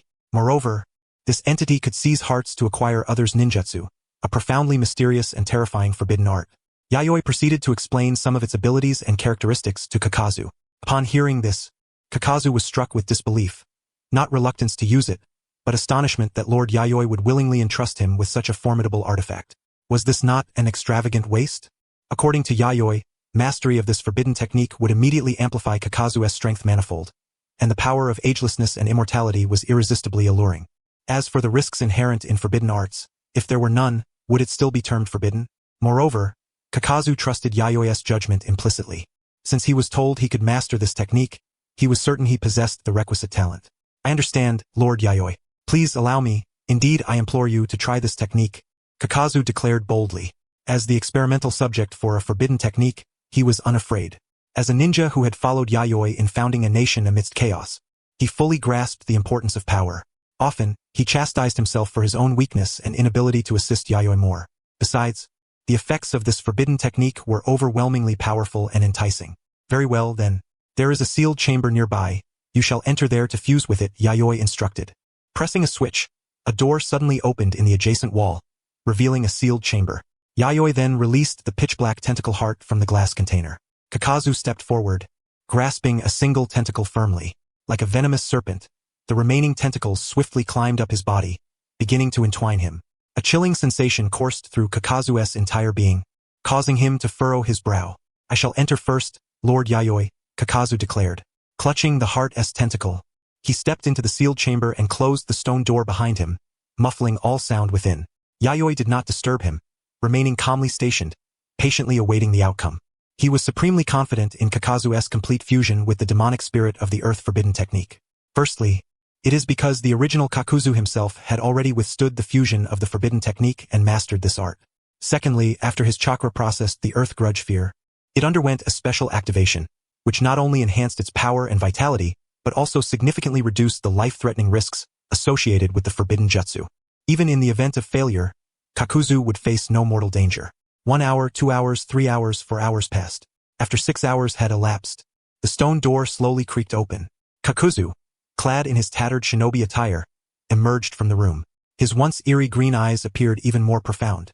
The aura emanating from him gave Yayoi a sense of menace, no longer the harmless presence of before. Several jet-black tendrils sprouted from his ears, swaying like dark veins, their surface emitting a muted gleam. Then, as if responding to a command, the black vein-like tendrils retracted back into Kakuzu's ears and vanished. Kakuzu's body showed no signs of injury. In fact, he looked more robust, devoid of the stitched scars that marked him in the original story. Yayoi suspected that the original Kakuzu had deliberately transformed his body into that zone state to facilitate the earth grudge sphere's tendril attacks, thereby enriching his combat repertoire. How does it feel? Yayoi inquired about Kakuzu's sensations. Excellent. It feels as if I have stepped into a new realm. And there is this. Kakuzu produced a kunai and swiftly sliced his arm. No blood flowed. Instead, black vein-like tendrils leapt out from the wound, wildly fluttering. Then the tendrils retracted, and the wound healed itself. Witnessing this, Yayoi smiled with satisfaction. As expected, after enhancing the activation with my chakra, this forbidden jutsu gained the ability to grant the user self-healing powers. This outcome did not surprise Yayoi. It was only natural that such a phenomenon would arise after processing with his chakra. The Earth Grudge Sphere is a living forbidden jutsu. After augmenting its vitality and activation, acquiring a self-healing capability is a perfectly normal manifestation. Moreover, the transformation of Earth Grudge Sphere did not end there. In the original tale, Kakuzu had to release the corresponding mask to use the stolen jutsu. Now, even without releasing the masks, Kakuzu, as the main body, could wield the appropriated jutsu at will, an optimization. I knew it resembled Lord Yayoi's self-healing ability. Now I understand. This technique is invaluable. Even if you sent me to fight that guy Orochimaru, I wouldn't fail. Kakuzu was brimming with confidence, thoroughly pleased with his current state. A continuous influx of vitality and chakra surged through his body, incessantly strengthening his physique. Previously, he had harbored apprehension about the power of Yamanaka Orochimaru. Now, such concerns were absent. Yayoi smiled gently. He knew Kakuzu had been under immense pressure lately. After all, the Night Country had incorporated the Yamanaka clan as fresh military forces. As an elder following him, Kakuzu's strength had gradually lagged behind. That anxiety had vanished from Kakuzu's eyes, replaced by resolute confidence. Furthermore, this was merely a baseline enhancement. Earth Grudge Sphere could still acquire 4 hearts, further amplifying strength.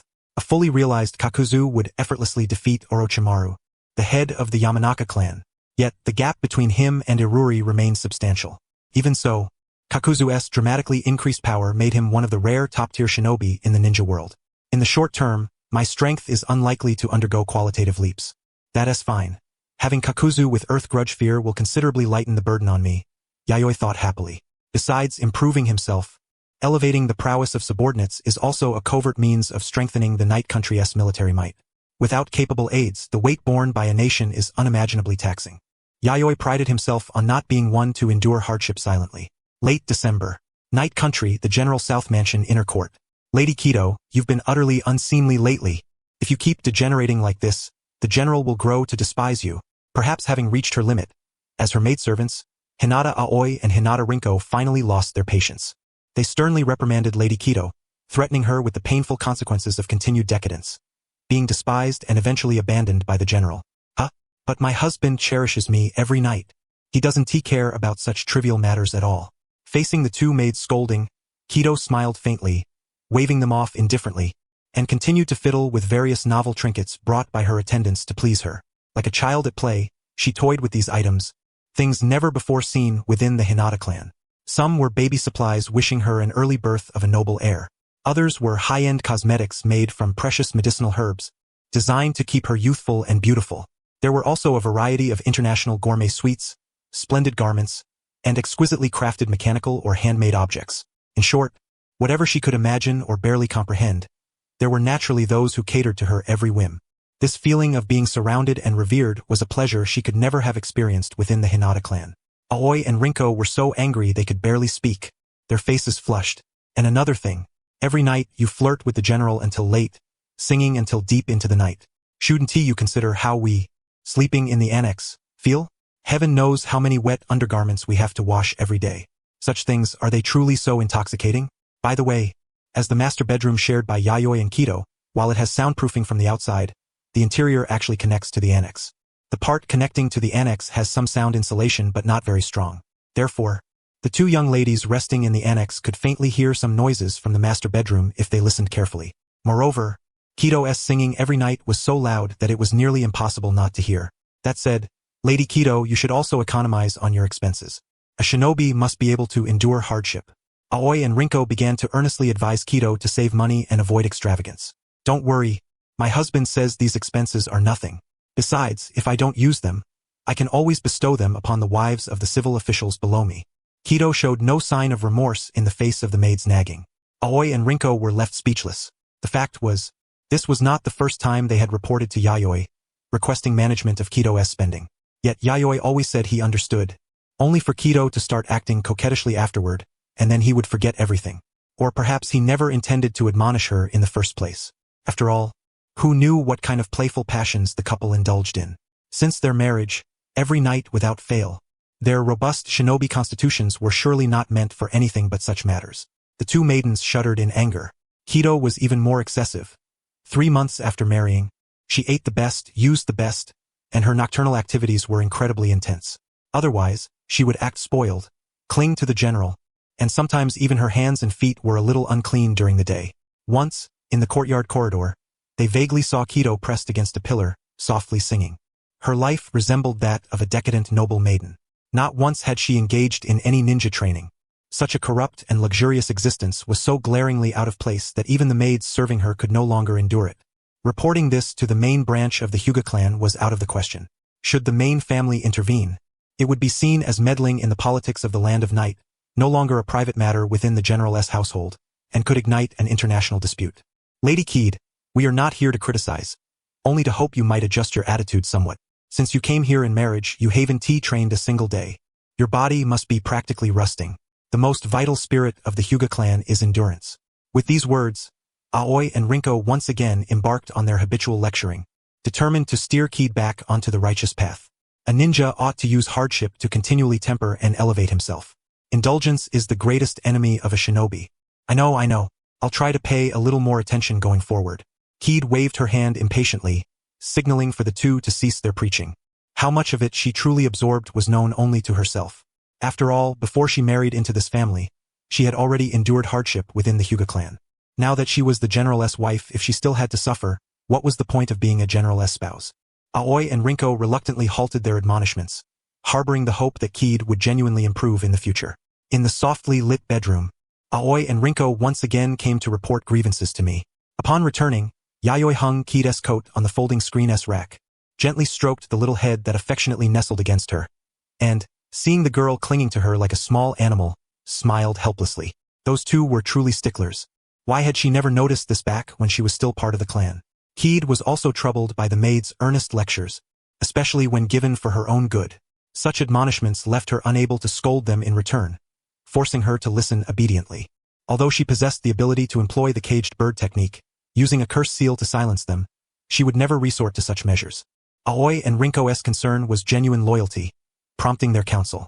Had they harbored ill intentions, she would have reprimanded them already. It's only because you've become too lax, Keed. Has your lord husband grown weary of you? Hearing the sudden whimpering by her ear, Yayoi was both amused and exasperated. Her wife's skill in the tea ceremony was truly self-taught. I'm merely speaking casually. You're spending isn't significant enough to warrant my attention. Indeed, although Keed's recent expenditures had been extravagant, far beyond her previous habits, even at this level, it would take centuries to deplete his private treasury. Moreover, the Land of Night's economy was stable and healthy. Keed's spending paled in comparison to the income flowing into his private coffers. Besides, her purchases were not frivolous. She distributed some of her acquisitions as gifts to the wives of the civil officials. For someone in a position of authority, this act itself was a means of endorsement and alliance building, reassuring the bureaucrats.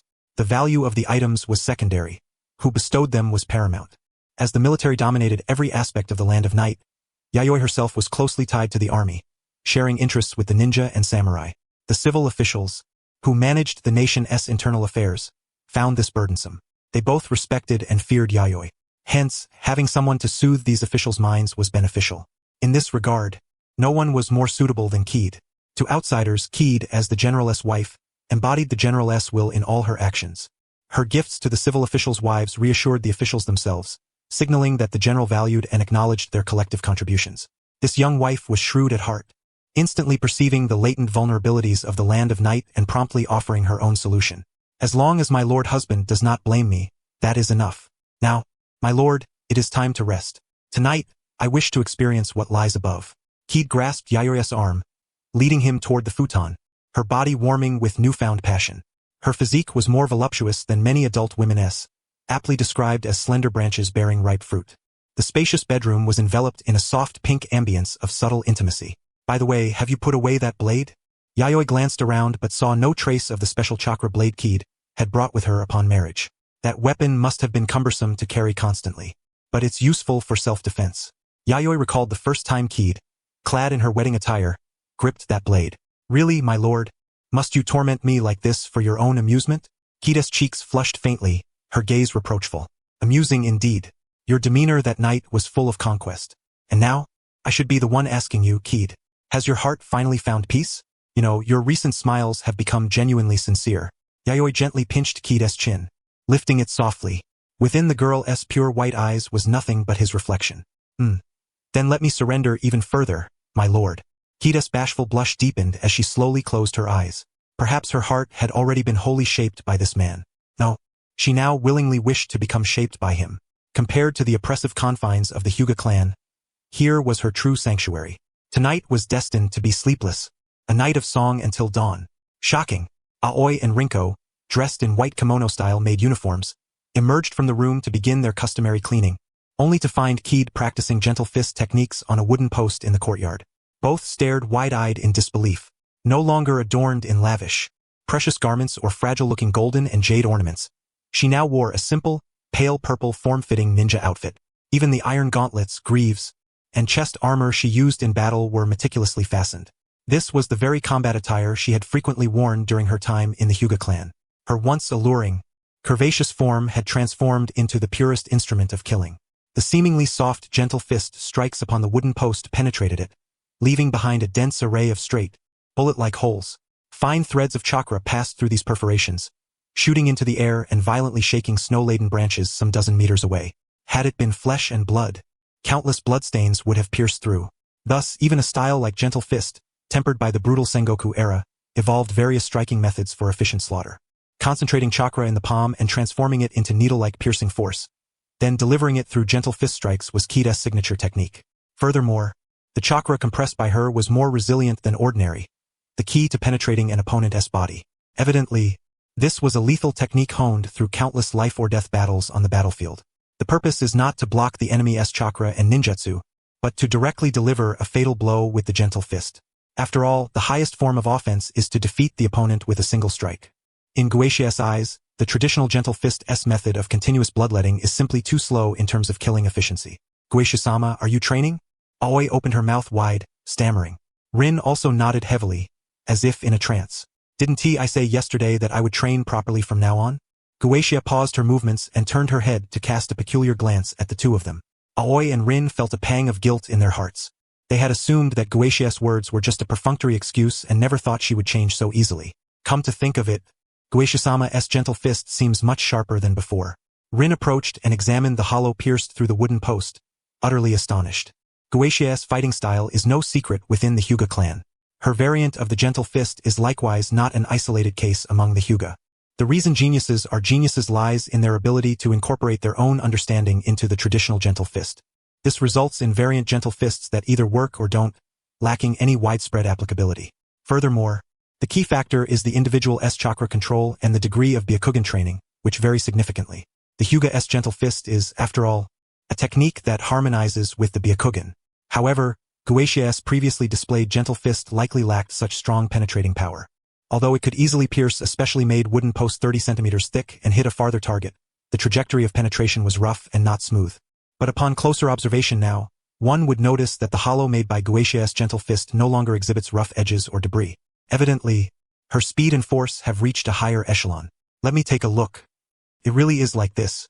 Guishia-sama. Could it be that you have been secretly training alone without us knowing? Aoi also came over to inspect the wooden post and discovered the secret inside, instantly opening her mouth wide in shock.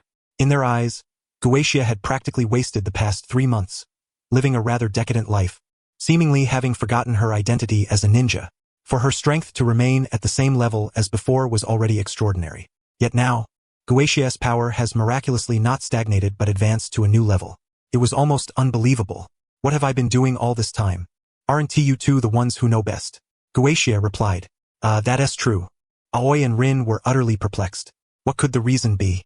They looked at Guishia expectantly, hoping for an answer. It should be due to a different state of mind, Guishia explained. A state of mind? Aoi and Rin exchanged puzzled looks, unable to grasp Guishi's meaning. What did that have to do with a state of mind? However, it is true that a ninja who maintains a calm state of mind can fully unleash their potential. Guishia did not elaborate further, nor did she feel the need to explain to them. Moreover, memories related to the Hyuga clan were something she preferred not to mention. In that rigid family, the one she belonged to was the most conservative and hierarchical. Before arriving in the land of night, everything about her was constrained and controlled. Whether it was going to the battlefield, daily training, or even marriage, none of it involved her own will. She was merely taught and then steered in the direction planned by the family for their benefit. In that clan, the name Hyuga Guishia had nothing to do with her true self. It was merely the name of a weapon, a code for a tool. This name could have been assigned to someone else. It was simply a code used when she was born. She believed that, in this lifetime, she would never have the possibility of rebellion and realized that if she continued like this, she would eventually succumb to pressure, either dying in battle or succumbing to mental collapse. But in the land of night, she felt like a truly living person. She could live her life her own way, doing things that never suited her before without worrying about being restrained or being told what she could or could not do. She gradually realized that, in her family, she had been suppressing her true feelings all along. Therefore, she needed a completely different way to vent all the gloom accumulated inside her heart in a liberating manner. Because of this, her husband indulged her so much. During these 3 months, he never criticized her indulgent lifestyle and even secretly encouraged it. Perhaps he had long seen through her true nature and silently accepted her past. On the night of the wedding, when she held a knife in defense and pretended to be strong, her husband was likely laughing quietly inwardly. Thinking of this, Guashia could not help but feel a flush of shame. Wasn't he everything seen through? Indeed, everything had been laid bare. Every pose she had taken was fully possessed by that man, becoming his possession. Yet even so, she was happy and content at this moment. Oda, this man, would be her husband through life and death. Guashia's heart was filled with such thoughts. People like these two would probably never understand. Guashia cast another glance at Aoi and Rin. If not selected as bridal attendants, their predetermined fate was to be cannon fodder, tools to fill the family's ranks. Though they were ninjas, they lacked remarkable talent. At this age, they had only just awakened their Byakugan and could only use the most basic gentle fist techniques. She could kill ninjas of this level in an instant. The reason they were still alive was that they were women. Even if they could not serve as cannon fodder, they could be used for reproduction. Training continued until noon. Only when Aoi and Rin brought lunch did Guashia temporarily conclude her morning gentle fist practice. After eating, Guashia did not resume training but instead opened her Byakugan to exercise her vision. The inner court of the General's mansion was vast, the widest section stretching nearly 1 kilometer. Yet such a distance could be encompassed entirely within the Byakugan's field of vision. Elite Hyuga ninjas typically have a Byakugan observation range exceeding 1 kilometer, and when focusing on a single direction it could reach over 5 kilometers. The most powerful clan heads could observe places beyond a radius of 7 kilometers, and when concentrating on one direction, their insight could extend more than 30 kilometers. The gentle fist technique is said to be capable of penetrating even the bodies of tailed beasts, disrupting their chakra and inflicting severe damage. However, since her husband can subdue tailed beasts, perhaps he is a ninja of the clan head's caliber. Guashia could not help but recall past rumors about Yayoi. There were many powerful ninjas in this era, but those who captured tailed beasts were heroes in any region. Tailed beasts have simple attack patterns and large bodies, making them easy targets for concentrated fire, yet their resilience far exceeds that of ninjas, and their destructive power is astonishing. For strong ninjas, tailed beasts are merely troublesome, not insurmountable. For the weak, tailed beasts are invincible natural disasters, unbeatable. Clearly, she was among the weak. The gentle fist she had trained to this point could not even pierce the surface of a tailed beast. In a confrontation, death was the only outcome. Still unable to penetrate the barrier here, Kaito cast a sidelong glance with his Byakugan at the barrier enveloping the inner court. The barrier's surface was invisible and colorless, allowing the sunlight and moonlight from outside to pass through unimpeded. Yet, under the scrutiny of the Byakugan, the barrier manifested as a blue spherical dome, densely inscribed with talismanic scripts, obstructing the eye's observation. In truth, when observing from the inner court outward, it was possible to see with the naked eye. However, once employing the Byakugan, one would be hindered by the barrier, which in turn restricted the field of vision. Only when looking from the outside inward, whether with the naked eye or the Byakugan, was clarity unattainable. The subterranean realm was no different. Beneath lay a vast underground chamber, yet it too was shielded by the barrier, rendering the Byakugan's vision utterly blurred. Given the significance of the facilities there, such a barrier had been established for protection. A voice drew nearer, and the figure of Yayoi appeared down the corridor, approaching this side. "My lord husband." Kaito hurried over, like a beautiful butterfly dancing gracefully, and nestled into Yayoi's embrace. "You've returned rather early today, my lord husband." Kaito lifted his head, perplexed. It was still afternoon, and according to Yayoi's usual habits, she would typically return only after nightfall, sometimes at 9 o'clock, sometimes at 8, with the earliest occasion close to 7. Iruri is quite capable. With her assistance in handling matters, I've saved a great deal of time. Moreover, I must prepare myself thoroughly for the journey to the land of fire. Before then, I need to restore my vitality. Yayoi gently patted the young woman's back. The texture of the ninja attire differed from that of a kimono, yet the parts she could feel were soft and supple. "Were you training just now?" "Yes," Kaito replied. "I was honing the ocular power of my Byakugan." "Is it through observing distances?" Yayoi inquired with curiosity. To be honest, I'm not entirely certain how the strength of the Byakugan's ocular power is classified. Unlike the Sharingan, whose levels are readily discernible from 1 tomo, 2 tomo, 3 tomo to the Mangekyo Sharingan, the Byakugan's strength is difficult to distinguish merely by appearance. That S1 aspect, but merely possessing observational range without precision is insufficient. A ninja's attention is limited.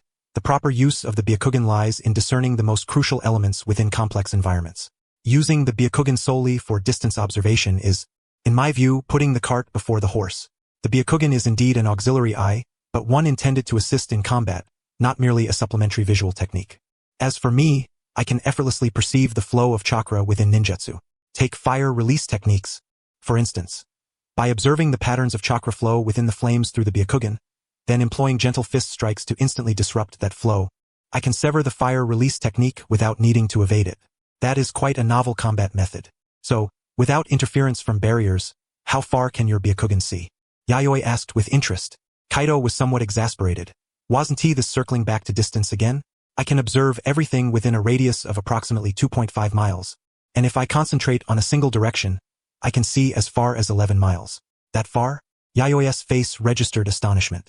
She knew that elite adult Hyuga clan ninjas typically had an observational radius between 6,500 feet and 1.2 miles. Even when focusing on a single direction, visibility seldom extended beyond 3 miles. That is because my Byakugan's purity is exceptionally high. The ocular power of the Byakugan correlates with its purity. Both range and precision depend on this purity. By the way, this secret is unknown to the clan. This means, my lord husband, you possess more of my firsts. Kaido's lips curled into a faint smile, reminiscent of a child boasting about a hidden talent. This was her sole means of resisting her father, Hyuga Shujin, within the clan. Had the fact of her extraordinarily pure Byakugan been exposed, she would never have been offered as a bride for alliance.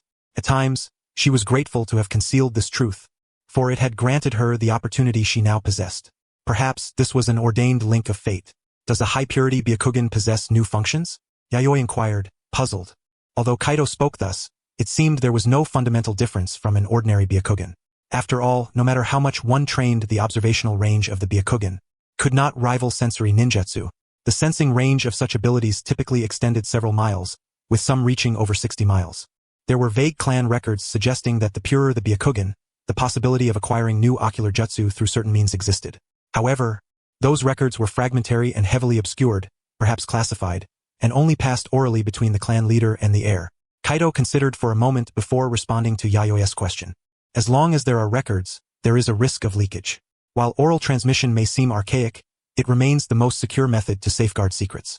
Moreover, that secret appears to involve an ancient figure, the Sage of Six Paths. In the Hyuga clan's chronicles, there is mention of a 10-tailed beast, which bears resemblance to the current tailed beasts. Upon hearing Kaido's inadvertent remark, Yayoi's heart trembled. The Sage of Six Paths, the 10-tailed beast. In this era, the existence of the Sage of Six Paths was akin to a mythical figure. Rumors claimed that the Senju-Uchiha and Uzumaki clans were descendants of the Sage's bloodline. Not only these three clans, but nations like the Land of Lightning were also said to harbor descendants of the Sage's lineage. As for the 10-tailed beast, Yayoi immediately recalled the 5th Great Ninja Summit, where Madara spoke of the 10 tails and the Moon Eye plan to cast the entire world into Genjutsu. She had not expected such ancient legends to also circulate within the Hyuga clan. Perhaps there was some connection between the Hyuga clan and the Sage of Six Paths. My lord husband, you are to depart next for the Land of Fire, correct? Kaido's voice at her ear pulled her back to the present. Yes. The inauguration ceremony for Konoha's first Hokage will take place in 2 weeks. I will officially depart for the Land of Fire in 4 days. Many daimyo from other nations have already set out in advance. In that case, I shall accompany you. Very well. Gazing into the resolute light in Kaido's eyes, Yayoi paused, caressed his hair, and smiled as she nodded.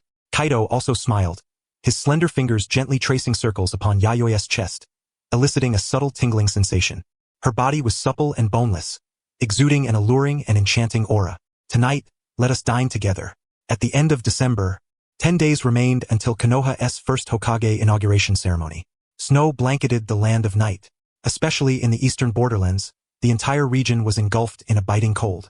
Before the towering stone gates of the General's mansion, a group stood fully prepared and ready to depart. Kaido was clad in full armor. Beneath, a black ninja bodysuit. Over it, a full-body iron armor. Even his footwear was crafted from high-defense leather reinforced with metal plates. This iron armor was forged entirely from chakra-infused metals of extraordinary strength, boasting remarkable toughness and defensive capabilities, while efficiently conducting the wearer's chakra. The creation of this armor involved not only Kaido's chakra manipulation, but also the finest craftsmanship of the land of Iron's master artisans. It was a specialized armor-type ninja tool designed for combat. Despite its protective qualities, the armor was remarkably comfortable and lightweight, lacking the usual bulk and restrictions of typical armors.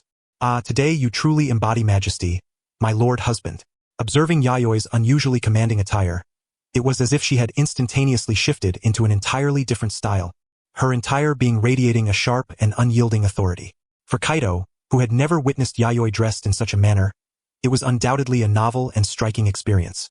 In response, Yayoi merely nodded. After all, this was a significant ceremony, and they would encounter numerous daimyo from foreign lands. Formality and solemnity were imperative. Not only Yayoi but Kaito, as the general's wife, had also undergone meticulous preparation. She wore a kimono woven from precious silk in shades of purple and white, over which was draped a vividly pink outer garment. Adorning her person were exquisite gold and jade ornaments, far more elaborate than those worn daily. On her feet, she donned pristine white tabi and low-heeled black wooden clogs, harmonizing perfectly with the resplendent attire, forming a flawless ensemble. Yet, beneath this splendid vesture, Yayoi was well aware that Kaito still wore a ninja's tight-fitting uniform.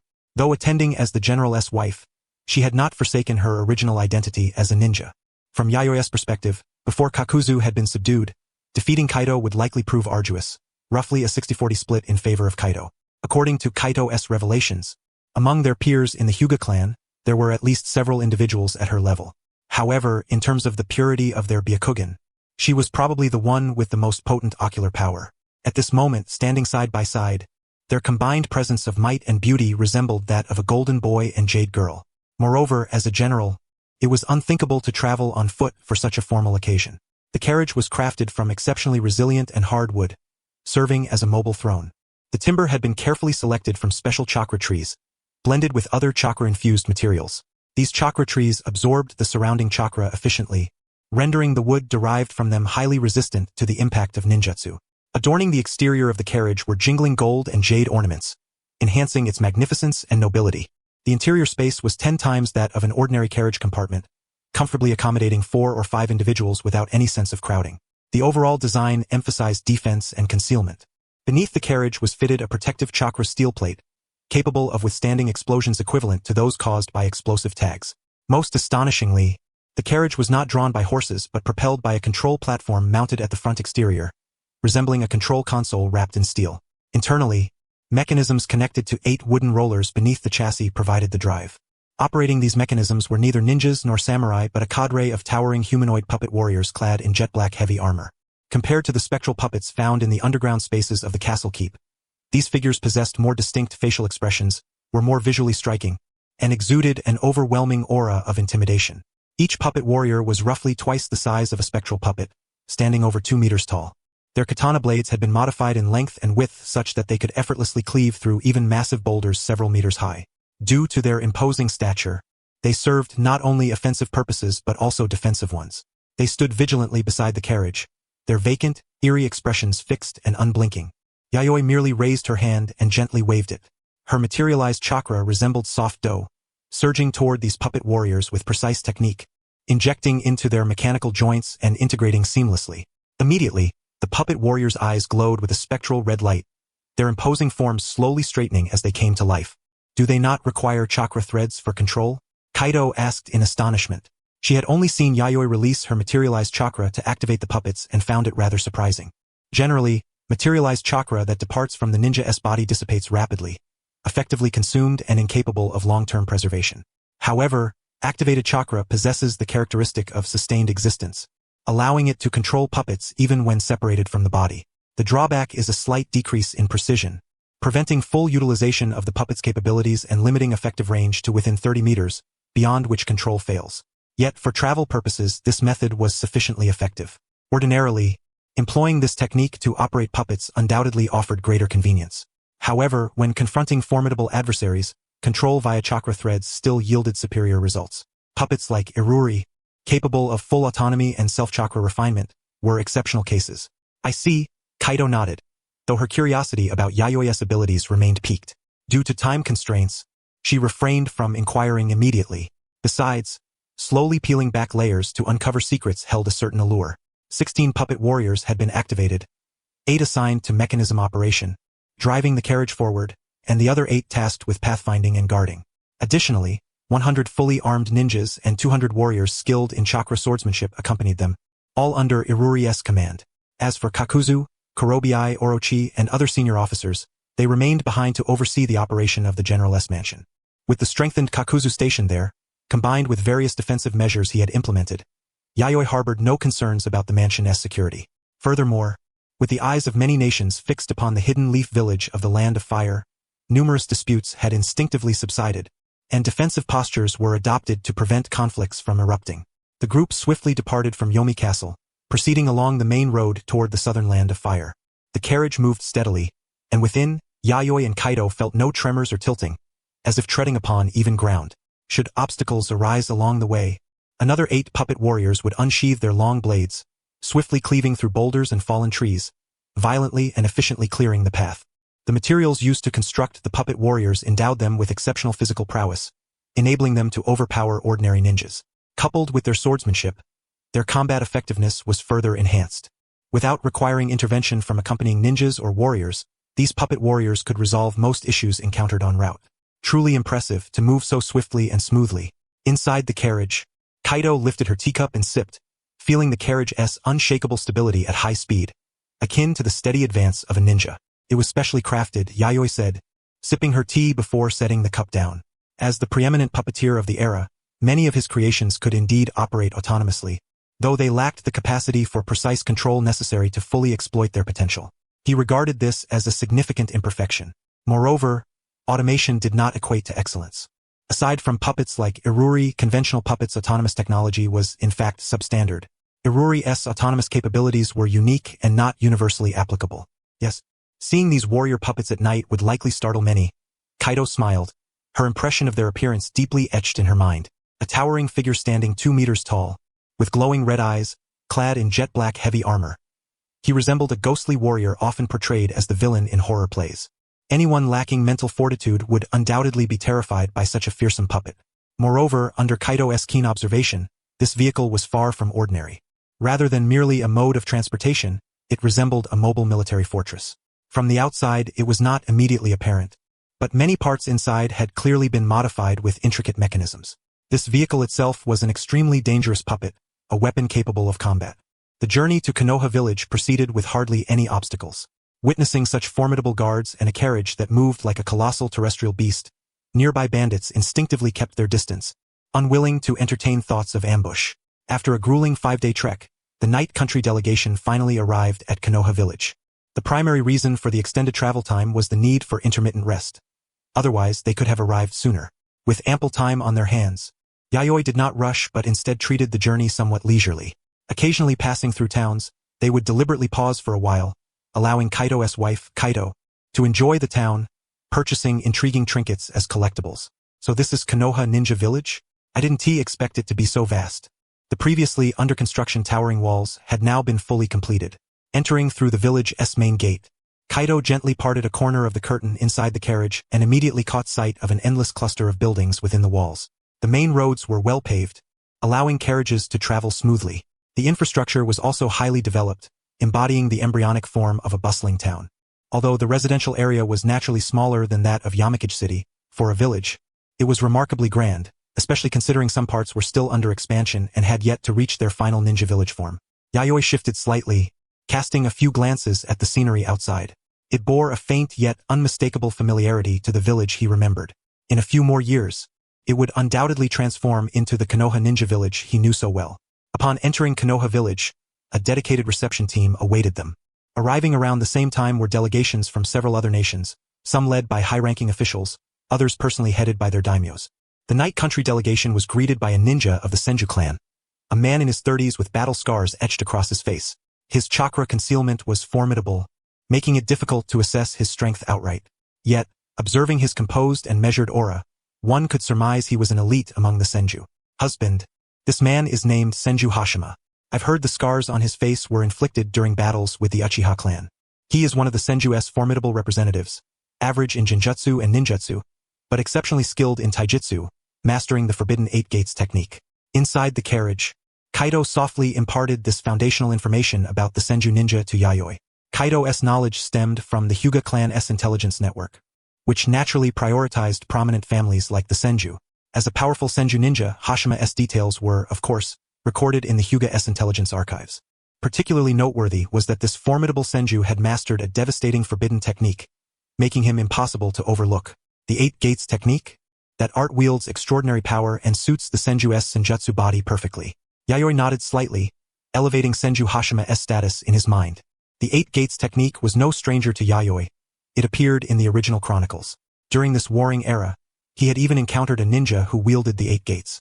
The first 3 gates were safe zones, amplifying chakra within the ninja's tolerance. Beginning with the 4th gate, each successive gate opened exponentially increased physical strain. Correspondingly, the unleashed power surged irrationally, a desperate, last resort technique. However, this forbidden art could not be sustained long-term.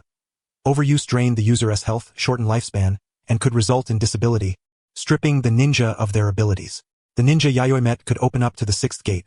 Although Yayoi ultimately won, it required considerable effort.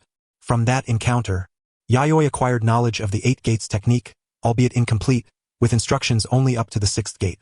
Guided by Senju Hashima, the night country party arrived at a residential district featuring clusters of courtyard-style homes.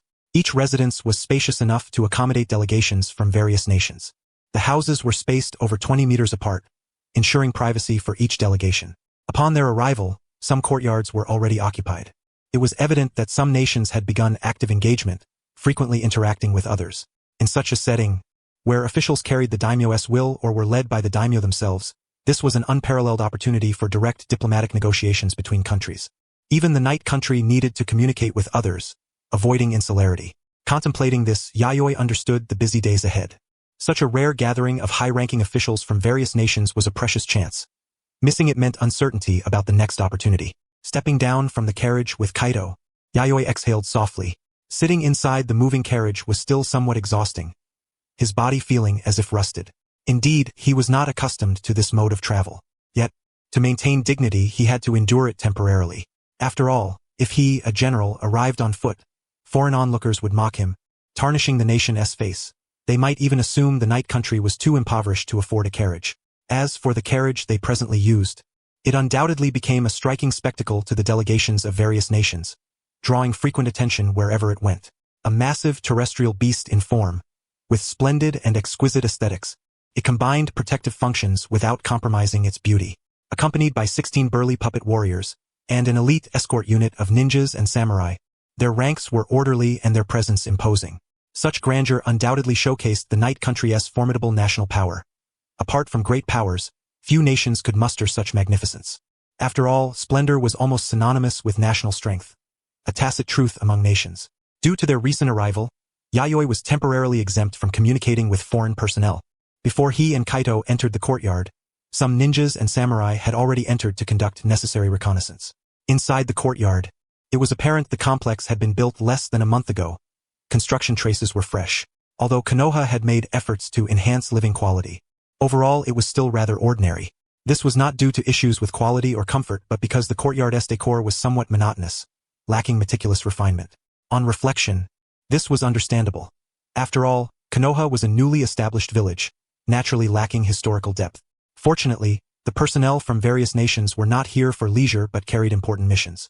Konoha's attitude was earnest, and its services as attentive as possible, with no hint of negligence, ample to satisfy the delegations from all nations. Half of the people were assigned to stand guard, while the remaining half were free to move about at will. In the days that followed, you could simply take turns on shifts. Moreover, do not cause any trouble. After arranging everything in the courtyard, Yayoi began giving instructions to the accompanying ninjas and samurai. Yes, ma'am, the ninjas and samurai responded in unison. Iruri, would you like to have some free time as well? Yayoi inquired, seeking Iruri's thoughts. No thank you. My duty is to protect my lord father. It is sufficient for me to remain active within this courtyard. Iruri smiled and shook her head in refusal. Very well. Here, you may relax a bit. There is no need to keep your body so tense. Yayoi nodded, then turned back toward the main bedroom to prepare for rest. Although it was still afternoon and daylight lingered, the journey had left her body somewhat weary. Tomorrow, She would be engaging with delegates from other nations and needed to replenish her energy in advance, so as to avoid drowsiness and any inadvertent discourtesy. Night fell. In the bustling office of the Hidden Leaf Village, the lights shone brightly. Hashirama sat in a chair, a desk before him piled with formal diplomatic documents from various countries, like snowflakes gently drifting in. Some were simple visits, while others subtly conveyed caution and distrust toward the Hidden Leaf, suspecting Hashirama of harboring secret schemes. There were also those hoping to seize the opportunity of the Leaf's current challenges, seeking to establish cooperative exchanges and mutual benefits. Present, 13 delegations had arrived in the Leaf. Among them, the emissaries from the Wind and Earth nations held the greatest importance and required close attention. However, the daimyo of both nations had not arrived in person, instead delegating high-ranking officials to attend, accompanied by particularly formidable ninjas. Tobirama concisely outlined the current situation. Hosting so many delegations simultaneously was an immense test for the Leaf. Yet, in Tobirama's assessment, some of these so-called countries scarcely deserved the title. On the map, their territories were little more than mere dots, and it would be no surprise should they suddenly vanish, wiped out by others. In this day and age, those who built a single castle and declared themselves daimyo were all too common. For these nations, there was no need to pursue cooperation. Tobirama worried that if they established ties prematurely, those countries might suddenly disappear, inflicting damage upon the interests of the Leaf and the Fire Nation. Aside from the Wind and Earth nations, the Northern Night Nation also warranted vigilance. This nation's ruler was called a general, serving as the supreme leader overseeing both civil and military affairs. The fact that he bore no daimyo title was unusual, yet he appeared to command stronger loyalty than any daimyo. This was reminiscent of the far western demon nation, led by a shrine maiden. The general of the Night Nation and the shrine maiden of the demon nation were both leaders without the daimyo designation, yet they governed their countries. To Tobirama, these leaders, be they generals or shrine maidens, were variants of daimyo, wielding complete control over military and political power. Hey, are you listening, big brother? Tobirama frowned as he detected no response from Hashirama. Huh? Oh, of course I'm listening. Yes. Let us proceed as planned. Hashirama suddenly straightened his posture, his face devoid of any drowsiness, nodding solemnly.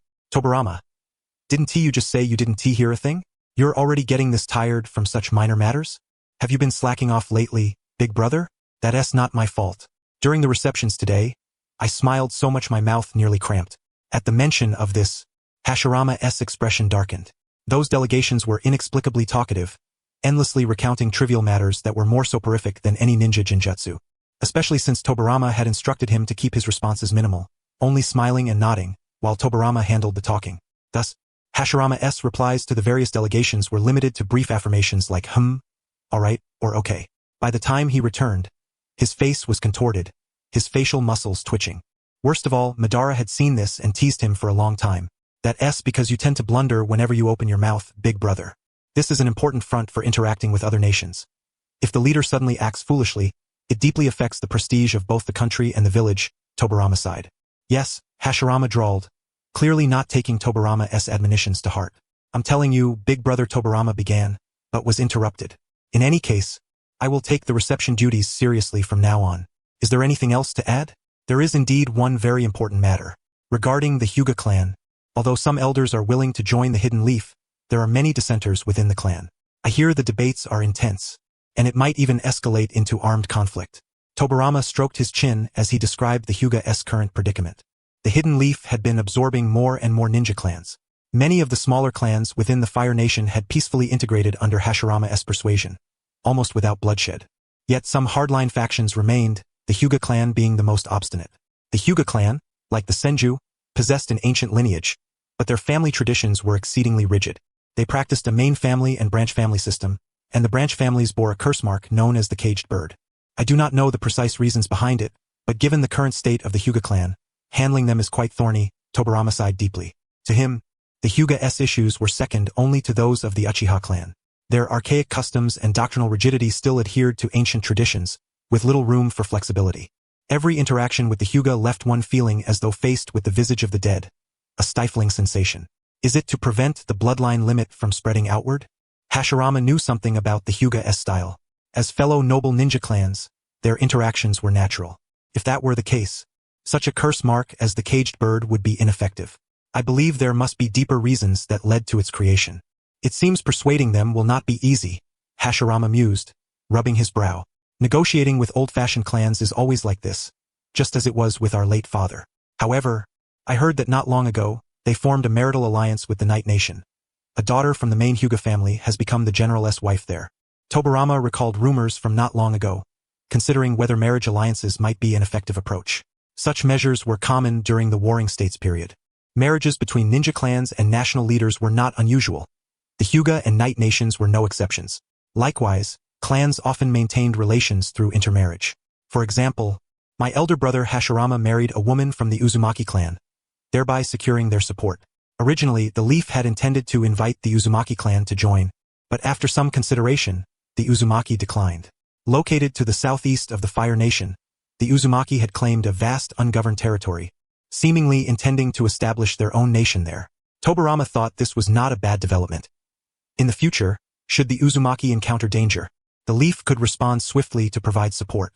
So, the Hyuga intend to relocate to the Night Nation? Hashirama blinked. No, if they had that intention, they would simply move like the Aburame clan did. Yet, after the Leaf was established, they remained in the Fire Nation. Moreover, the clan is split, half opposing joining the Leaf, half supporting it. They might be bargaining. Tobirama sneered. If the Hyuga truly intend that, it would be overly optimistic. I shall visit them after the Fire Shadow inauguration ceremony. Hashirama resolved to pay the Hyuga clan a visit. At times like this, direct face-to-face negotiations remain the most effective. Indeed, the Hyuga clan has also dispatched representatives to this ceremony. Later, I shall send someone to subtly probe their stance and ascertain which side they lean towards. I appreciate your assistance, Tobirama. Having you here truly spares me a great deal of effort. Hashirama approached, patting Tobirama on the shoulder in a gesture of affirmation. If only my elder brother could temper his impulsive nature, it would save us much trouble. Whether it is the alliance with the Uchiha or the current state of Konoha, from Tobirama's perspective, none of it seems like the result of Hashirama's careful deliberation. It appears more like a sudden decision that struck him in the moment. Without Tobirama's support at his side, this village would be doomed sooner or later. Yet, it is precisely this emotional style that allows the shinobi clans to lower their guard toward one another. Hashirama determined the village's overarching direction, mediating conflicts between the clans and fostering equitable exchanges. Tobirama, on the other hand, built upon this foundation to perfect the village's framework, casting their shared dream into reality. The following day in Konoha, as the general of the Land of Night, Yayoi was the first to receive the visit from the Hyuga clan. This time, the envoy sent by the Hyuga was not Hyujin Hyuga, the father of Kurenai, but another elder of the main family, Akijin Hyuga. He was in his 60s, with a stern countenance, and wore his ninja attire with meticulous precision, embodying the Hyuga's traditional and rigid style. According to Kurenai's revelations, Elder Akijin in his youth was a formidable frontline shinobi. Most notably, he was the grandfather of Kurenai's attendant, Aoi Hyuga. However, since Aoi belonged to a branch family, she was a marginalized figure within the Hyuga clan and shared little familial affection with her grandfather Akijin. Rinko's situation was much the same. Her senior relatives were all main family members, but as she was not the firstborn and possessed average talent, she had been relegated to a branch family. Akijin Hyuga's visit bore no particular agenda. It was a simple courtesy call to maintain essential ties. After all, the alliance between the Land of Night and the Hyuga clan had never been severed due to Kurenai's presence, so there was no need for unnecessary formalities. When Akijin departed, Yayoi presented a symbolic gift in return. This time, Yayoi had brought a considerable number of gifts to reciprocate as part of establishing diplomatic relations with various countries. Father, the daimyo of the Land of Melody has just sent a letter requesting a visit. At that moment, Iruri entered the quiet chamber used for temporary negotiations, holding a letter and handing it to Yayoi, who was seated cross-legged on a cushion. Yayoi was momentarily taken aback. The Land of Melody? Where was that country? Did it even appear on the map? Could it be one of those nations represented by a mere dot on the map? Although Yayoi possessed some knowledge of the shinobi nations, she was familiar only with those countries that could be distinctly identified on maps, not those tiny, almost invisible states. Such countries often appeared suddenly each year and then vanished just as mysteriously, shrouded in enigma. To avoid tarnishing the Land of Night's reputation among other nations, Yayoi consented to the meeting. Soon thereafter, the daimyo of the Land of Melody arrived personally. As expected, he came seeking allies, for his land was under assault by foreign forces and teetered on the brink of annihilation. Yayoi also discerned the Land of Melody's location within the shinobi world. It lay across more than half the continent, separated by a vast distance from the Land of Night. Even if ninja traveled at full speed without rest, it would still take several days to reach Melody from Night. Most importantly, this country had no notable specialties. Just forests, some mountains, 2 cities, and a handful of villages. So barren it was almost unbearable to behold. Moreover, who brings several princesses along to negotiations. This daimyo of melody evidently had no choice. Yayoi felt a pang of sympathy, witnessing how far they had fallen to the point of offering their daughters as collateral. Ultimately, Yayoi could only promise to dispatch a mixed force of ninja and samurai. Should they fail, the daimyo's family would be granted safe refuge in the land of night, sparing them from total annihilation. Restoring order was impossible, the distance too great and variables too many, but protecting the daimyo's family was the utmost limit of what Yayoi could offer.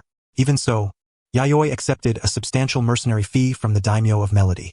Since the establishment of the land of night, its ninja and samurai no longer functioned as mercenaries but were entirely integrated into the nation's defense forces. Their salaries were not derived from mission rewards but were paid monthly based on rank, with raises granted for exceptional performance. In other words, it was Yayoi the general who sustained the entire nation's ninja and samurai.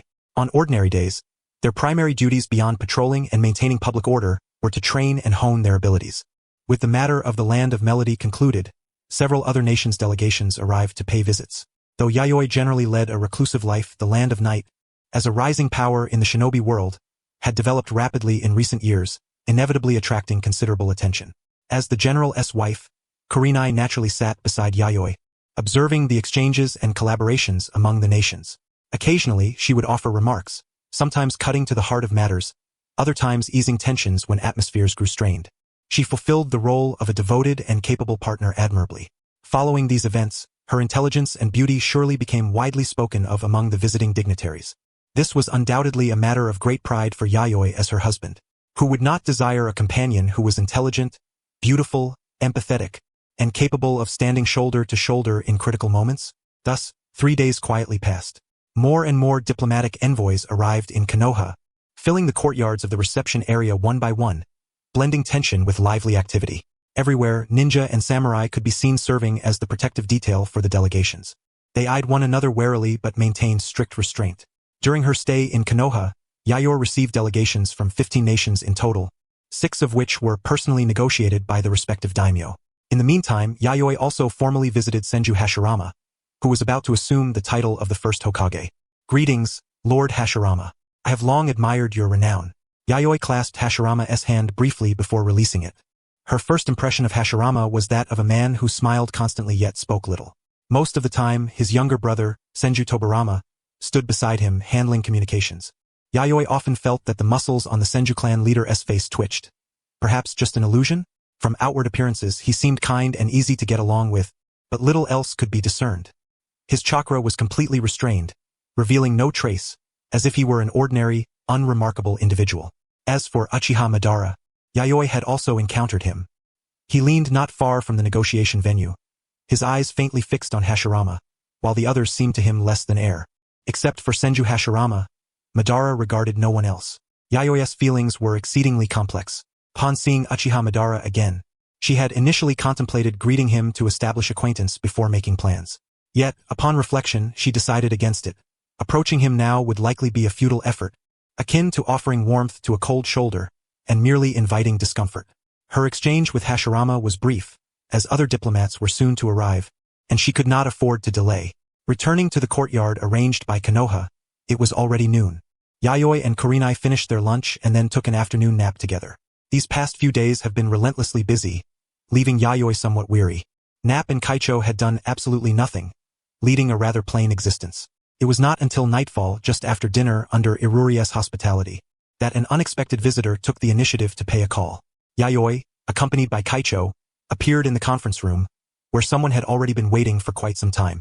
Clad in a black shinobi outfit, with piercing eyes and a head of white hair, it was none other than Tobarama Senju. Tobarama Senju, the future second Hokage of Konoha, was someone whose exploits Yayoi was broadly familiar with. Many of Konoha's crucial institutions and facilities had been established under his leadership. For instance, the Ninja Academy, which opened the path for civilians, the Umbu organization created to strengthen central authority and solidify the Hokage's position, and even the security roles assigned to the Uchiha clan, which inadvertently became one of the catalysts for the clan's eventual downfall. In short, he was one of the founding architects whose influence shaped Konoha's fate in countless ways, even after his passing in the future. Setting aside his combat prowess, his political acumen and execution capabilities were formidable. Arriving so late and unannounced, "I hope I have not disturbed your rest," he said, striving to soften his tone. Yet, his inherently cold and stern demeanor still left an uncomfortable impression. His gaze lingered unwaveringly on Yayoi and Kaicho, as if scrutinizing, strategizing, and making certain judgments. No, on the contrary, it is my honor. I have long admired your Excellency Tobirama. Renowned as the flash of the leaf, Yayoi replied with a subtle smile, maintaining composure. Kaicho likewise smiled gently and quietly sat beside Yayoi, calmly pouring tea. Indeed, the daytime has been extremely busy, and only at this hour have I found a moment's respite. Tobirama nodded and withdrew his probing gaze. Ordinarily, when probing the general of the Land of Night, it would suffice to send a delegation similar to those from the Land of Wind or the Land of Earth, dispatched by the daimyo of the Land of Fire. However, considering the unique circumstances of the Land of Night, Tobirama deemed it better to come personally. This general of the Land of Night was not merely the head of state but also a formidable shinobi, a peerless puppeteer of the era. He had swept away the resistance forces of the Land of Water and the Land of Iron with overwhelming power, using that as a springboard to establish his reputation within the Land of Night. The rumors surrounding this individual were abundant, even within the Land of Fire, where he was monitored to some extent. Yet, since there were no significant conflicts of interest between the Senju and the Land of Night, and with the Uchiha clan as rivals, there had been little prior interaction. I shall dispense with pleasantries. The purpose of my visit to your Excellency, General, is to discuss a certain business matter, Tobirama declared bluntly. His time was precious, and there was no need for circumlocution. The general appeared similarly inclined toward efficiency in serious affairs. Please proceed, Yayoi responded, her expression considerably more solemn. Without hesitation, Tobirama continued, to my knowledge, the eastern region of the Land of Night contains several mining districts, producing numerous high-quality mineral resources that can be forged into various types of chakra-infused metals. The eastern Land of Night, formerly the Land of Iron, was a realm of samurai. It was also rich in mineral deposits, producing many ores that could be crafted into superior chakra metals, an important strategic resource. Historically, the samurai of the Land of Iron relied on the abundant minerals there to forge many armors and blades, forming the foundation of their nation. Of course, the Land of Fire also possessed similar mineral resources for creating chakra metals. However, due to differences in categories, the resultant chakra metals exhibited vastly different properties. The metals from the Land of Night possessed characteristics absent in those of the Land of Fire. So, you propose an exchange of goods? Yayoi considered for a moment.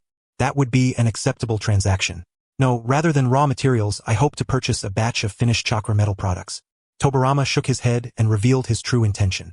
Although chakra metals varied, these differences were primarily in their attributes. In terms of quality, the finished products from the Land of Night were known to surpass those of the Land of Fire, judging from the portions circulating in the market. This general of the Land of Night, as a puppeteer, was himself a master craftsman. Tobirama suspected that the Land of Night's sustained production of large quantities of excellent chakra metals in recent years was closely linked to this general. Thanks to this top-tier craftsmanship, the manufacture of chakra metals had become one of the Land of Night's pillar industries, generating immense annual revenue. The problem, however, was that the volume of finished chakra metals flowing outward from the Land of Night remained limited. It seemed that your Excellency Tobirama required a substantial quantity of finished chakra metals. Could you be more specific? Approximately 1,000 tons, Yayoi's lips twitched. Is Konoha preparing for a ninja world war? For that volume of chakra metal, do you realize how many ninjas could be armed with such weapons? The future second Hokage truly asks for the moon. Chakra metal was not to be confused with ordinary steel. Even a small admixture of chakra metal in iron weapons could multiply their performance. After all, ninjas fought using chakra. If a weapon could not conduct chakra properly, it was nothing more than scrap in a ninja's eyes, incapable of inflicting harm. While ordinary weapons could conduct chakra to some degree, their conduction quality was poor and their lethality insufficient, thus never considered viable options for ninjas. Therefore, ninja tools such as kunai and shuriken incorporated a certain proportion of chakra metal, endowing them with excellent chakra conduction capabilities. This explained why, despite ninjas possessing physical abilities surpassing ordinary humans, they could be killed by a mere kunai, because ninja weapons were forged not from common metals. It was said that some special chakra metals were even more precious than gold. For example, the spirit blade spider cutter wielded by Kaicho was crafted entirely from a rare chakra metal, valued at the equivalent of a dozen Asuma Sarutobi's heads. Similarly, the necklace owned by Hashirama Senju resembled a special chakra metal, made from an extremely rare chakra crystal capable of binding tailed beasts, worth as much as 3 mountains. The chakra metals produced by the Land of Night mostly fell within conventional categories, but their synthesis techniques were superior. However, Synthesizing 1,000 tons of chakra metal meeting qualification standards was a formidable task, even if the Land of Night operated at full capacity for a year. Moreover, it was impossible to sell the entire production to Konoha, as many facilities within the Land of Night themselves required a large amount of chakra metal. You flatter me, Your Excellency, Yayoi said with a wry smile. Then, 500 tons? At most 200 tons. Yayoi's brow twitched as she reluctantly provided a figure. This quantity was already considerable and, if economized, sufficient for Konoha's current needs. Provided that the forged ninja tools did not consist entirely of chakra metal, but rather incorporated a certain proportion blended into iron tools, 200 tons of chakra metal could produce at least 1 million kunai, shuriken, and other standard ninja implements. The average ninja carried only a limited number of kunai, shuriken, and ninjato unless specialized in tool manipulation. Therefore, this batch of chakra metal could arm tens of thousands of ninjas. Currently, the shinobi of Konoha all hail from the ninja clans. No matter how one counts, there simply cannot be 10,000 shinobi. Moreover, unlike ordinary cold weapons, ninja tools can be retrieved, reprocessed, and reused repeatedly. With proper maintenance, they remain serviceable for a long time. Agreed. Tobirama answered promptly, and Yayoi suddenly wondered if she had spoken too much. Fortunately, the 200 tons of standard chakra metal posed little burden to the Land of Night, and it was not as if such quantities were sold every year. Within his General's warehouse alone, there were over 1,000 tons of chakra metal stored, but that had been accumulated through years of frugality in the Land of Night and was an indispensable strategic resource never to be sold. In the days that followed, Yayoi scarcely left her quarters. She had already paid visits to all necessary parties, and the trade agreements with various nations were essentially finalized. After attending the inaugural ceremony of the first Hokage, she could return to the Land of Night. However, while things had quieted down on her side, it did not imply that the other nations would remain so tranquil. Delegations from other major countries, such as the Land of Lightning and the Land of Water, arrived one after another, perhaps due to some private grudges. When the delegations of the Land of Water and the Land of Earth encountered each other, a fierce quarrel erupted, and the accompanying shinobi nearly ignited a true battle. Had it not been for the intervention of the shinobi from the Senju and Uchiha clans, it would likely have escalated into a full-blown clash of titans. Yayoi observed the entire conflict between these two nations from the sidelines. The leader of the Earth Country Delegation's guards was a tall, slender shinobi named Mu, whose expression remained inscrutable throughout, making it impossible to discern his thoughts. The leader of the Water Country Delegation's guards was Genjetsu Hozuki, the chieftain of the Hozuki clan from the Land of Water, a shinobi marked by a small mustache and lacking eyebrows. Among the shinobi engaged in combat, these two fought with the greatest ferocity. It was evident that both exercised restraint, refraining from unleashing their full power, which is why the battle ended inconclusively. Such masterful stealth ninjutsu, so subtle that even the Byakugan could only faintly trace the flow of chakra and easily lose track if not paying close attention, and capable of flight in the skies. Keed fixed her Byakugan upon the battlefield. Mu of the Land of Earth employed an uncanny invisibility technique.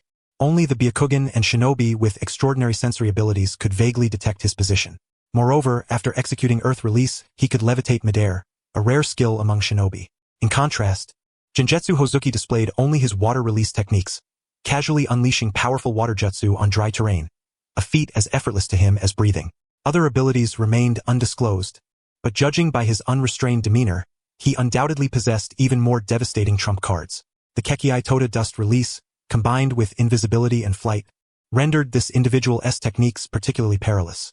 While Genjetsu Hozuki had yet to reveal his most dangerous abilities, Mu of the Land of Earth, in Yayoi's estimation, was the more formidable threat. The dust release was a Kekiai Toda ninjutsu introduced during the 5 Kage summit by the third Tsuchikage, Anokei. Diffused wind, earth, and fire chakra natures to form a semi-transparent barrier of shifting shape that enveloped enemies. Those trapped within would be disintegrated at the atomic level, vanishing without a trace.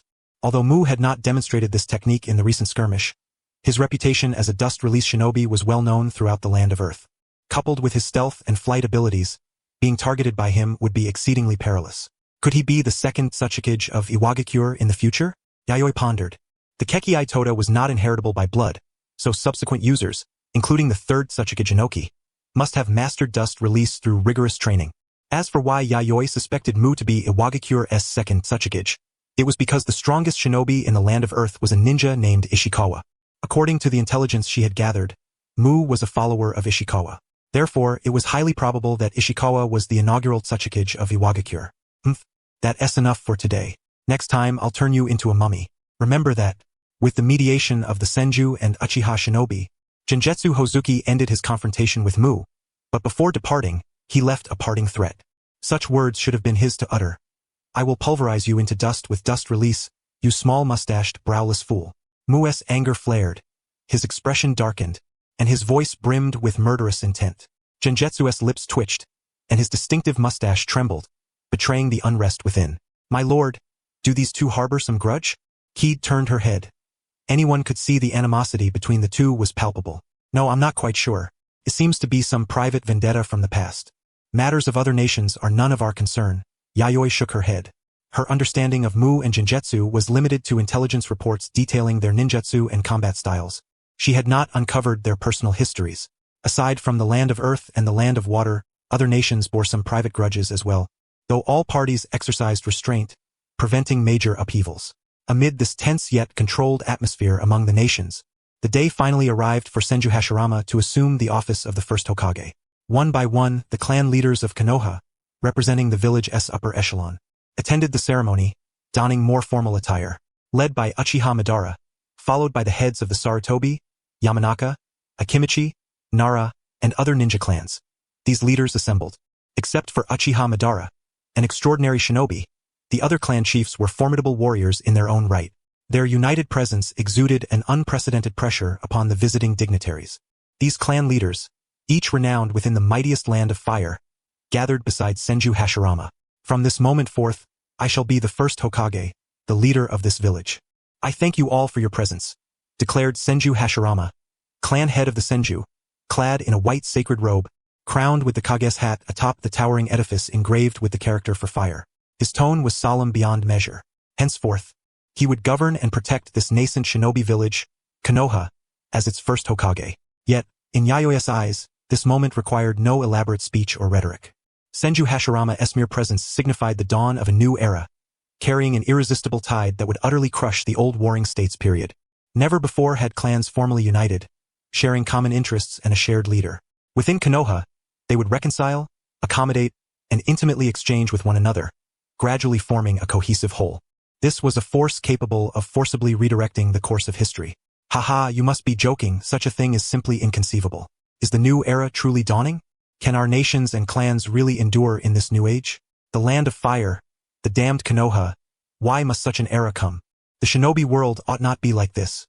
Even shinobi of Mu and Genjutsu's caliber, upon witnessing the ceremony, unconsciously trembled, their faces breaking into cold sweat of terror, breath nearly ceasing, their words laced with barely concealed dread. Some felt yearning, some fear, some apprehension, some anger, and some gnashing of teeth. Each representative attending the ceremony bore expressions of profound complexity. They beheld Senju Hashirama, who, upon concluding his proclamation, donned the white sacred robe emblematic of the Hokage and lofted high a straw hat inscribed with the character for fire. The entire assembly fell into an instantaneous, profound silence. At that moment, all were convinced of a singular truth. A village, a ninja village, this entity possessed by the land of fire, must be established by all other nations as well. Without a ninja village, the future would inevitably be forsaken by the tides of time. Within their hearts, an unwilling roar surged forth. They must create a ninja village of their own nation. The ninja clans must unite. This was no longer the era of solitary combat and endless warring states. What was to come next was a contest of nations, a clash among united ninja of entire countries. This was not merely the inauguration of the first Hokage. Through the establishment of the Konoha ninja village, it heralded the advent of a new era. The current atmosphere could only be described as terrifying. In the audience designated for national leaders, to the left sat Guicho, the wife, and to the right was Iruri serving as her guard. Yayoi instinctively pursed her lips, her voice hoarse as she uttered these words, subconsciously lowering her gaze. Setting aside Senju Hashirama and Uchiha Madara, the clan heads of the ninja tribes were themselves battle-hardened, with one or two emanating unfathomable auras. The remaining clan leaders were somewhat less formidable, yet all maintained an exceptionally high standard. The incessant rivalry of the warring states period had left only the elite of the elite in its wake. Moreover, these were not merely solitary clan leaders. Each tribe boasted a multitude of powerful ninja. The ceremony was simple and efficient, devoid of any superfluous delay. Following a formalized speech, Senju Hashirama smoothly completed his inauguration as Hokage. The title of first Hokage was henceforth officially established at this moment. Konoha as a village, truly came into existence and entered its inaugural year. The land of fire and Konoha bound themselves in a pact of one nation, one village.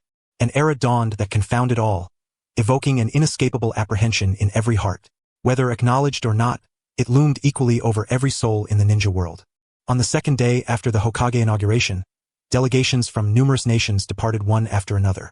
The emissaries of the great powers remained, choosing instead to linger, presumably to negotiate some confidential matters with Konoha. Judging by the recent movements of the land of wind, earth, lightning, and water, 4 of the great nations, they too were soon to embark on the path of establishing ninja villages. It was certain that yesterday's ceremony had instilled in these 4 great nations' delegations a nearly terrifying shock. The prospect of being eliminated by the passage of time if they failed to form ninja villages was a reality all 4 foresaw. The interactions among the great powers did not affect Yayoi. On the second day of the ceremony, like some nations, he prepared to leave Konoha and return to the land of night. Konoha was in the throes of reconstruction. Aside from military affairs, its foundations were exceedingly fragile. Education, commerce, healthcare, these fields were blank slates, lacking any systematic framework. This represented Konoha's greatest vulnerability, yet it was the land of night's advantage. Having been formally established for nearly a decade, many foundational sectors in the land of night had seen considerable progress under Yayoi's gradual efforts. In the coming era, he possessed a certain head start.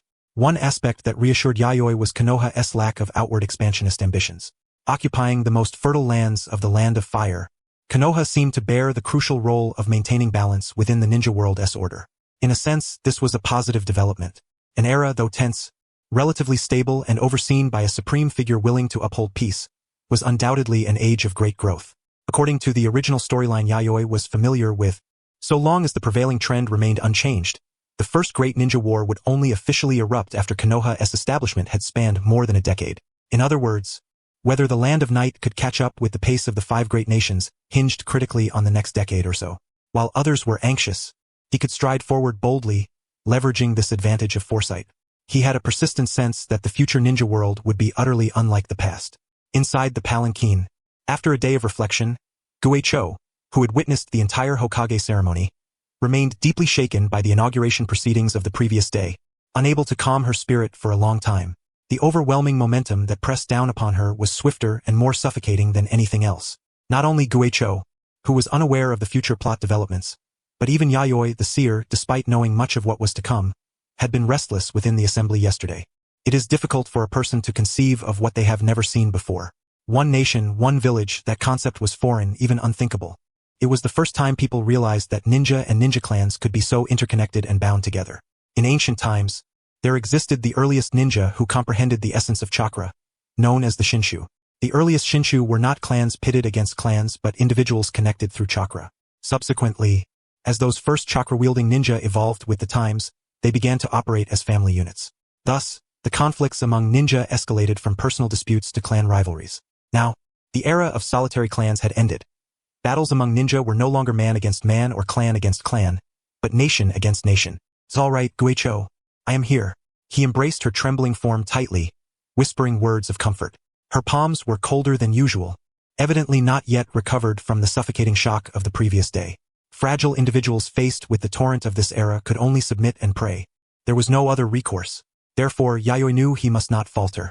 No matter how arduous, he had to grit his teeth and persevere. Apart from himself, no one in the land of night had the qualification to stand at the forefront of this great current, to lead all through thorns and brambles. This was the composure and courage befitting a sovereign and a husband. It reminded him of an ancient adage, profoundly true: to establish a foundation and found a dynasty, none have ever attained kingship without merit. As a ruler, failure to achieve this would create a vacuum of power, causing governance to collapse, the people to lose faith, and ultimately oneself to become a thorough failure. Guicho gently nodded, nestling into Yayoi's embrace, breathing softly as she savored a fleeting moment of peace and warmth. "When we return, I shall sell all the clothes and ornaments I bought before," her voice murmured after a long pause. "Why do you say that?" Yayoi was slightly taken aback. "Because the nation's development will require a great deal of money," Guicho replied, breaking free from his embrace and sitting upright, her pure white eyes radiating earnest determination. Yayoi found himself half amused and half exasperated. While Guicho's political instincts were occasionally keen, she seemed rather unfamiliar with matters of the national economy. Understandably, she was still young.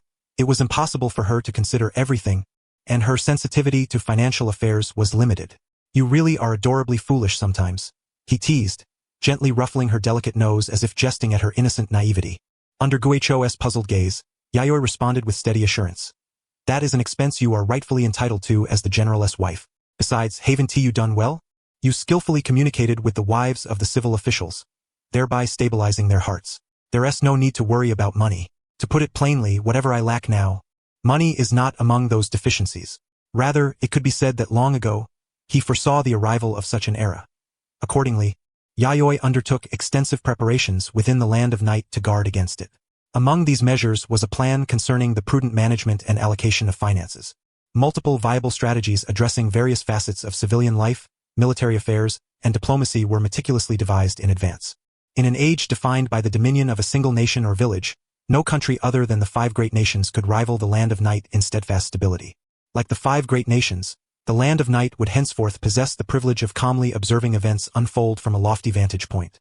The true struggle for survival fell upon those small nations lacking resilience against risks. Moreover, the Land of Night had long since undergone a transformation. Its shinobi and samurai had grown accustomed to its unique system. The concept of one nation, one village belonged solely to the 5 great nations and was utterly irrelevant to the Land of Night. The reason for his silence was entirely attributable to the intimidation he felt upon witnessing the military might of Konoha in its nascent days. It was not a concern that the Land of Night's system could not be compared to that of the 5 great nations. Yet, he was not the only one overwhelmed. The envoys and shinobi of the other 4 great nations were equally struck with profound apprehension. Is that so? Upon hearing Yayoi's account, Kid found herself questioning whether she had been somewhat presumptuous. Reflecting thus, her own modest expenditures, when elevated to the scale of a nation, revealed themselves merely as manifestations of her own anxious disarray. Besides, wouldn't the nightlife feel too dull without purchasing a few more exquisite garments? I am eager to witness even more of your diverse and captivating grace, Kid.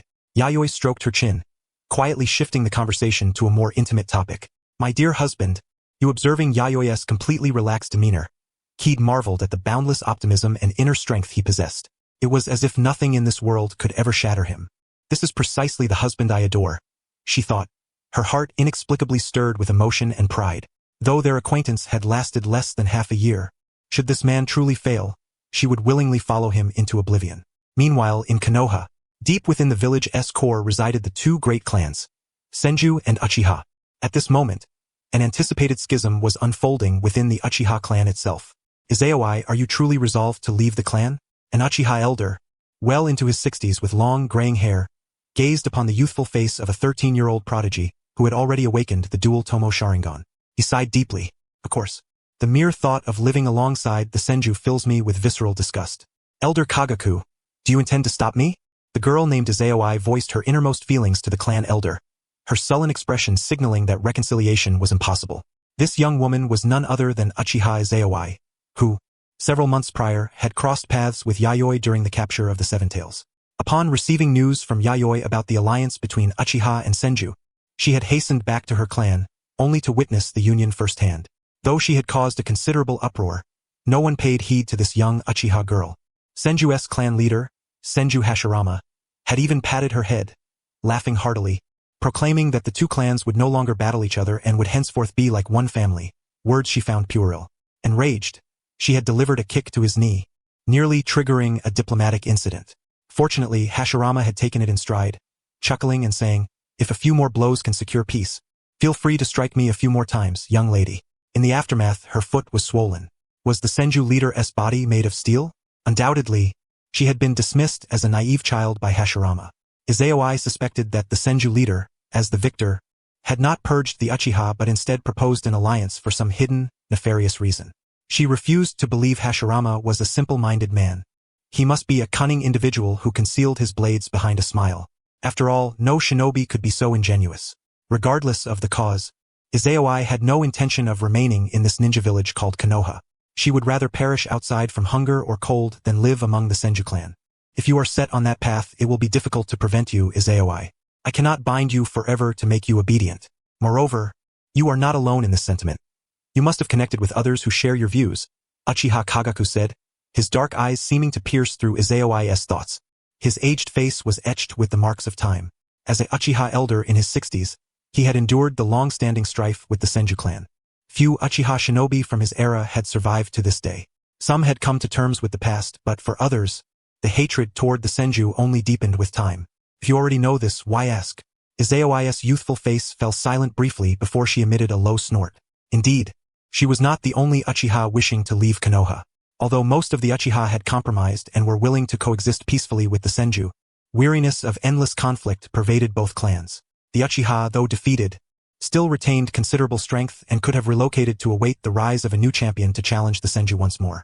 Yet, fatigued by war and enticed by the Senju's favorable terms, the faction advocating compromise had grown dominant within the Uchiha. Consequently, the radicals who wished to continue the struggle were marginalized, suppressed, and silenced. As a member of the radical faction, Izaoi would rather be slain than surrender to the Senju. Her parents, siblings, and closest friends had all perished at the hands of the Senju. The bitterness of her hatred made peaceful coexistence unthinkable. Even if she did not seek revenge, she could never accept living alongside the Senju. Against this backdrop, the radicals began to secretly unite, resolving to abandon Konoha and distance themselves from the Senju. Will you try to stop me, Elder Kagaku? Or is this Madara's decision? As a representative of the compromise faction, Uchiha clan head Madara, once Izaoi's most revered shinobi, had become the object of her deepest contempt. Likewise, Madara was despised by the radicals, who considered the clan leader as good as dead. Madara cared little for this. I suppose that fellow is probably mingling with the Senju now, Izaoi remarked with a scornful smile. The once respected clan leader was now simply that guy to her. Failure was not dreadful. Weakness and compromise were the true disgrace. Perhaps, but the clans are indeed weary. Not only the Uchiha, but also those who have joined Konoha, have grown fearful and numb after prolonged strife and hatred, dreading the day they might perish and see their clans wiped out. Kagaku said earnestly, neither affirming nor denying, merely stating the facts as he knew them. In his youth, he had been among the most radical Uchiha shinobi. Now, for the sake of his clan's peace and continuity, he was willing to set aside his hatred.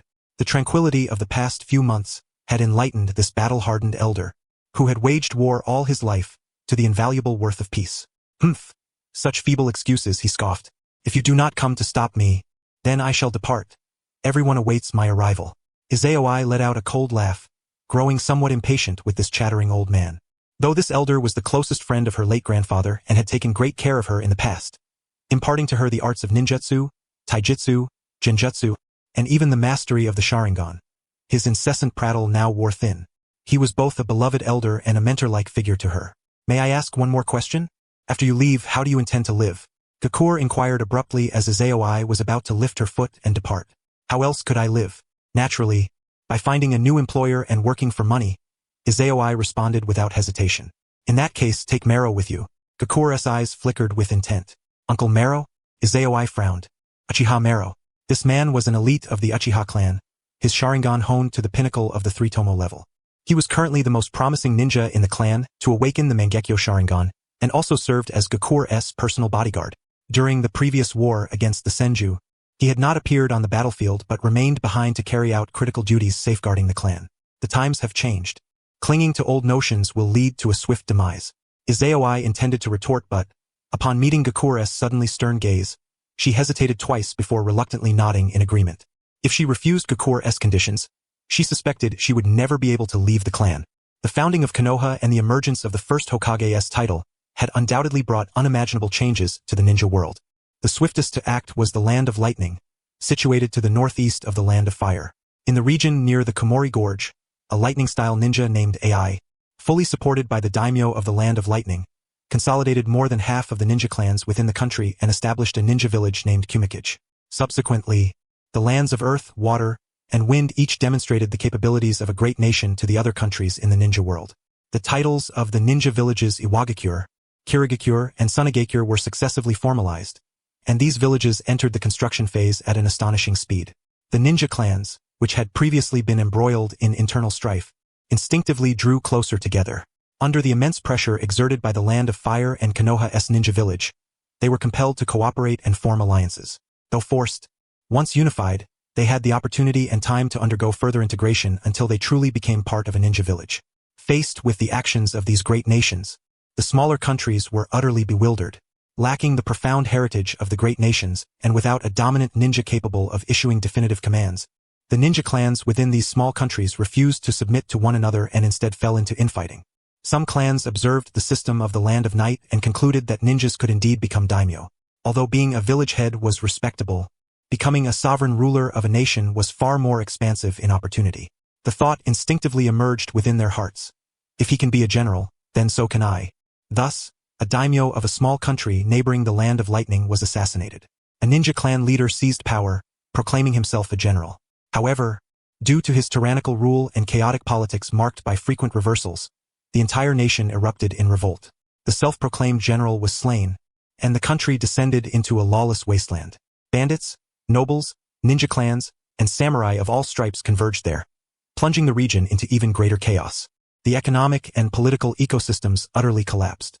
Eventually, even the daimyo of the Land of Lightning could no longer tolerate the suffering endured by the people of this small country and, with tears in his eyes, annexed it. As Yayoi had predicted, the great nations observed from the sidelines, methodically organizing the new order. The small countries became a pandemonium of demons and devils, witnessing spectacles beyond anyone's imagination, a dazzling display of humanoid constellations shining forth. The Land of Night, sharing the same vantage point as the great nations, developed with remarkable stability amid this turbulent era of upheaval. Although some exiled ninjas and samurai forcibly breached the borders of the Land of Night, they were swiftly suppressed before wreaking havoc, thanks to the prompt deployment of ninja and samurai forces dispatched by Yayoi. The one who took action was Kakuzu, who, during this operation, acquired the heart of a water attribute ninja as spoils of war, integrating it into his forbidden technique, Jigaku no Yu. Previously, another group of exiled ninjas had arrived, but they were relatively honest refugees fleeing calamity. Under the mediation of Kuribi, these hundreds of ninjas were smoothly assimilated into the Land of Night. Although none possessed bloodline-limit abilities, some were remnants of secretive ninja clans, which brought Yayoi considerable surprises. Within the military system of the Land of Night, the number of ninjas had already surpassed 1,000. Moreover, with the education department set to become operational soon, a new generation of qualified children from the Land of Night was about to be infused into the national system. Yayoi believed that within the coming decade, the official number of ninjas in the Land of Night could expand to over 4,000. Naturally, the recruitment of samurai was proceeding simultaneously. Although samurai were generally less powerful than ninjas, they still constituted a formidable force, regarded as one of the cornerstones of the Land of Night's national defense, a matter to which Yayoi also devoted great attention. At present, however, the priority remained on cultivating ninjas. After all, in the current era, ninjas were the mainstream while samurai, monks, and priestesses inevitably faced decline. Feathery snow blanketed the magnificent and vast city of Yomi, beneath which a multitude of geothermal devices emitted scalding steam that wafted through the streets, bringing spring-like warmth to this bitter winter day. On the orderly planned roads, new silhouettes appeared, figures clad in pristine white standardized combat uniforms, armed with swords and blades. Emblazoned uniformly on their fitted combat suits was the emblem of the red spider lily. They followed predetermined routes, patrolling every street and corner of Yomi City in shifts, maintaining uninterrupted vigilance around the clock. These individuals shared a common title, members of the Guard Corps. The Guard Corps was a newly established public security organization within the Land of Night. Its headquarters, a 6-story building with an expansive plaza, stood along the eastern avenue of the General S. Mansion. A vast tract of land was also designated for the department, housing a logistics base and training facilities, both off-limits to the public. Though staffed by ninjas and samurai selected from the military, the Guard Corps did not bear national defense obligations unless absolutely necessary. Instead, it was tasked with managing domestic security and civil disputes. Due to a shortage of personnel, Yayoi decided to pilot the initiative within Yomi City for 1 year. If the results proved satisfactory, the program would be expanded nationwide once sufficient manpower was available. In addition to the newly formed Guard Corps, Yayoi was also reorganizing and restructuring existing departments, implementing more refined adjustments to enhance operational efficiency. To avoid conflicts arising from overlapping responsibilities, she aimed to delineate clear boundaries between departments gradually, lest prolonged ambiguity incite discord. By early March, after arranging a series of recent matters appropriately, Yayoi had gradually set aside her burdensome official duties over the past month to focus on training at the private practice grounds within the inner palace. This training ground within the inner court spans nearly 500 meters in both length and width, situated behind the main residence. Numerous apparatuses designed for simulated combat training are arranged here. To better facilitate realistic battle scenarios, the materials composing the ground have been specially crafted. Trees are deliberately planted, massive obstructive boulders placed, and water reservoirs excavated to render the environment of the training field increasingly intricate. Indeed, this training ground occupies 1/3 of the entire inner court, a testament to the meticulous care invested by Yayoi. After attending to official duties in the past, he would always come here to hone his skills and enhance his strength. However, during the particularly hectic latter half of last year, the time he devoted to training each month sharply diminished. At this moment, Yayoi stood upon the sandy and rocky terrain at the center of the training ground, inhaling deeply. A ferocious aura, reminiscent of a wild beast, radiated outward from him in all directions. Visible streams of blue energy twisted and spiraled like vortices, the tangible manifestation of chakra unleashed in an explosion.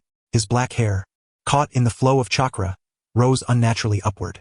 The solidified chakra, dense and substantial, coalesced into a fluid-like substance akin to flowing water, tightly adhering to Yayoi's resilient frame. Humph! Yayoi emitted a heavy grunt as a weighty force abruptly pressed down upon him. This oppressive burden afflicted not only his body but also his bones and flesh within, eliciting a sensation akin to sharp needles piercing and an intense pressure. After several seconds of adjustment, the wild and chaotic aura around him gradually calmed. The externally emitted solid chakra began to condense into a layer of chakra armor, resembling flowing azure flames that billowed and flickered like mist around Yayoi's form. Without hesitation, the moment he donned this tangible chakra armor, his body sprang forward like a startled hare. His figure blurred momentarily in place, leaving behind a trailing blue afterimage. A streak of blue light tore through the air as he dashed dozens of meters away, delivering a punch. Boom! A towering rock several meters high exploded instantly, shattering into countless fist-sized fragments that scattered in all directions. The blast left a gaping, horrifying crater where the earth had been unable to withstand the shockwave generated by the rock's destruction. Yayoi then approached another boulder, wrapping his arms around it and effortlessly lifting the massive stone weighing over 10 tons. The scene resembled a child brandishing a sword nearly as large as himself. Thud! The air emitted a muffled sound as the boulder, larger than Yayoi himself, was launched straight into the sky. As it rose, its upward velocity slowed, as if reaching the pinnacle of its ascent. Suddenly, the rock plummeted downward, accelerating rapidly, and an air current sheath formed around it, breaking through the atmospheric barrier. Yayoi, looking up from directly beneath, did not dodge the descending boulder. Instead, he silently calculated the timing and distance within his mind. Suddenly, he bent his knees slightly. The ground cracked, spiderweb-like fissures spreading as the earth served as a springboard. He thrust off with force, propelling himself into midair like a cannonball. Crash! The falling boulder shattered into innumerable small fragments, exploding and scattering dust and smoke into the air, much like the previous rock. This was no ninjutsu. Yayoi relied solely on his physical prowess to pulverize the terrifyingly heavy and forceful boulder, causing it to detonate. He landed steadily on the ground, descending like a delicate feather, without generating the slightest recoil, crushing the earth beneath his feet. 1 minute later, the core area of the training ground, spanning hundreds of meters, lay utterly devastated. It looked as though ravaged by a colossal beast, pockmarked and uneven. Tall trees were uprooted by the blasts, and none of the enormous stones scattered across the field remained intact. Severe damage had been inflicted everywhere. Some sections of the terrain tilted, with cracks extending dozens of meters outward. It resembled the aftermath of a powerful high-level earth release technique forcibly fracturing the land's integrity, cleaving the earth into uneven fragments of varying sizes. However, this was not the work of ninjutsu but the destruction wrought by taijutsu. Moreover, this was already the result of Yayoi restraining his own power. Perched upon a relatively intact soil mound jutting half a meter above the surface, Yayoi was enveloped in blue flames that billowed and flickered like mist. Although these appeared to be flames burning upon his body, they were neither fire release nor infused with elemental chakra transformation. Rather, this was a layer of highly concentrated, solidified chakra, so densely compressed that it leaked unnaturally, mimicking the form of burning fire. This chakra armor itself lacked any burning capability and did not possess the temperature of actual flames. Having nearly stabilized, his chakra's explosive velocity surpassed the speed of sound. With further charging, both speed and destructive power could be enhanced. The chakra consumption remained bearable, though his muscles still throbbed with pain, indicating a need for further physical strengthening. Yayoi murmured a low appraisal of his current condition. The technique maintaining the state had been conceived long ago, when Yayoi first encountered the concept of chakra. Yet, due to the extreme difficulty of its execution, only now had he barely transformed this technique from mere theoretical speculation into reality. Every strike delivered possessed the destructive force of a ninjutsu attack, and the defense was equally formidable. Ordinary destructive ninjutsu could be completely disregarded. For instance, fire release. Great Fireball would be nullified by his current state, shattered directly by his fists. Kunai, shuriken, or similar weapons, unless imbued with chakra nature transformation, would likewise fail to penetrate his defense regardless of their quantity. He'd, may I have you try cutting me with chakra-infused ninja tools? Yayoi turned toward the edge of the training ground. His wife, Keed, clad in a refined purple and white kimono, had appeared there unnoticed. Oh my, dear husband, do you harbor some peculiar masochistic inclination? Since you say so. The young woman teased with a playful smile, but her hands moved swiftly. She approached a nearby weapon rack, picking up a kunai. A layer of chakra, as thin as a blade, effortlessly enveloped the weapon. This kunai was of superior quality compared to standard ones, infused with 30% chakra metal. Ordinary kunai typically contained less than 10%. Consequently, once imbued with chakra, its sharpness reached a terrifying peak. Common ninja tools would likely develop cracks after a few strikes. I'm going in now, dear husband. No sooner had she spoken than Ki darted toward Yayoi with the speed and grace of a dancing butterfly. The chakra-infused kunai's sharpness had indeed been elevated to the weapon's utmost limit. She swung forcefully toward Yayoi's chest. As expected, the chakra-infused kunai failed to pierce the chakra armor wrapped around Yayoi's body. In fact, the reverberation of force transmitted through the blade caused Keed to stagger backward several steps. Oh my, such defensive capability. Keed parted her lips slightly, her pure white pupils revealing genuine astonishment. Yet, whether in bed or on the battlefield, she was never one to yield easily, even when facing her own husband. Discarding the kunai in her hand, a blade slipped from within the sleeve of her kimono. It was precisely the spirit blade spider cutter, its azure hilt harmonizing exquisitely with the kimono she wore. Forged entirely from an extraordinarily rare and specialized chakra-infused metal, it was without a doubt a shinobi weapon of divine caliber. Kaido gripped the hilt firmly and drew forth the blade. Its radiance was blinding. The mere contact of its edge with the air seemed to rend the very atmosphere itself. Then, she inhaled deeply, veins bulging around her eyes, and within the depths of her white irises, a faint spectrum of colors shimmered, a rainbow hue emitting an intensely pure white light. Kaido's figure danced once more like a butterfly in flight, her purple and white kimono enhancing the illusion, rendering Yayoi as if caught within a mirage. Swish! The sharpness of the spider cutter evidently surpassed that of the standard shinobi sword moments ago, effortlessly slicing through the chakra armor enveloping Yayoi's body. Blood surged from Yayoi's chest, as the blade not only cleaved through the chakra armor but also severed the flesh beneath. As the blade withdrew, white steam began to rise from the wound on Yayoi's chest, and in the blink of an eye, it sealed itself. In this state, not only was her explosive strength amplified, but her regenerative ability was enhanced as well. Truly astonishing, my lord, Kaido remarked. Maintaining her Byakugan gaze, Kaido seemed to marvel either at the defensive prowess of Yayoi's chakra armor or at Yayoi's extraordinary innate regenerative ability. Regardless, any shinobi mastering either one could undoubtedly be deemed formidable. Kaido could scarcely imagine the despair etched upon an enemy's face who, after arduously breaching Yayoi's chakra armor, witnessed her bizarre, unassisted healing prowess. Let us not forget, her lord was a top-tier puppeteer of the era. Did one believe puppeteering was the trump card? No, the true ace lay in taijutsu. Did one think taijutsu was the ultimate final trump? Nay, for there remained the chakra armor capable of shattering even ninjutsu with a single blow. And finally, upon breaking through the chakra armor, the enemy would be confronted not by a fallen foe, but by a body that began healing without any medical ninjutsu. Truly merciless. You're the one being outrageous, brandishing the spider cutter and charging with your Byakugan wide open, Yayoi said, speechless, casting a glance at her petite wife. Every component of the spider cutter was crafted from the special chakra metal using lost artisan techniques, an inheritance of the finest ancient craftsman's dedication. A mere touch from a conventional shinobi sword would sever it instantly. What was more, Kaido's Byakugan allowed her to perceive the flow of chakra within Yayoi's armor, effortlessly pinpointing its vulnerabilities. Had Yayoi not stepped back half a pace, the bleeding would have been far worse. While not fatal, it was still quite painful. Ah, such is the love from my lord, Kaito reasoned. Yayoi prepared to discipline her sternly that evening, determined to make her roll her eyes even if she begged for mercy. Well, if she didn't roll her eyes, that itself would be eye-rolling. Speaking of which, this technique of hers seemed reminiscent of a tailed beast's power. Kaido sheathed the spider cutter, yet her Byakugan remained active, scrutinizing the chakra armor enveloping Yayoi's form, discerning certain subtleties. After all, this was a technique developed to mimic the tailed beast cloak of a Jinchuriki.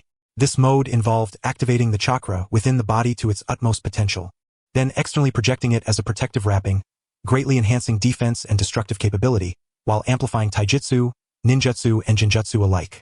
Yayoi nodded in agreement, The inspiration for this chakra armor did not stem from the 4th Raikage's lightning release chakra mode, but from Naruto Uzumaki's Nine Tails chakra eruption, which formed the tailed beast cloak.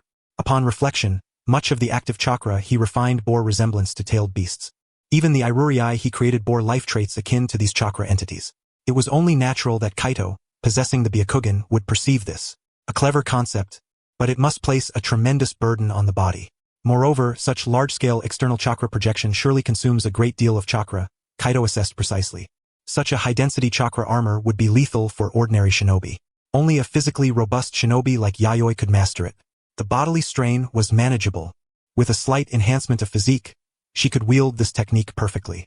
As for chakra consumption, no, this technique was ideally suited to her. Her chakra dissipated very slowly, allowing the externalized armor to endure for prolonged periods. Yayoi explained thusly. Upon hearing this, Kaito immediately recalled a scene where Yayoi had previously deployed external chakra clusters to wirelessly control puppets. Normally, once chakra is externalized, it dissipates swiftly into the air. To maintain Yayoi's chakra armor, it would require a continuous release of high-density chakra. Therefore, sustaining such a technique necessitated an immensely vast chakra reserve. For instance, the lightning release chakra mode prevalent in the land of lightning generated lightning-infused chakra, forming an electric armor that cloaked the body. This required constant chakra projection to sustain the armor's operation. Only those with chakra reserves approaching or equaling tailed beast levels could wield this lightning mode at will. A shinobi named from the land of lightning was a supreme master of this art, possessing tailed beast scale chakra. His lightning release chakra mode was said to be capable of blasting tailed beasts with a single punch and overpowering them in close combat. However, Yayoi's situation was different. Her chakra dissipated gradually.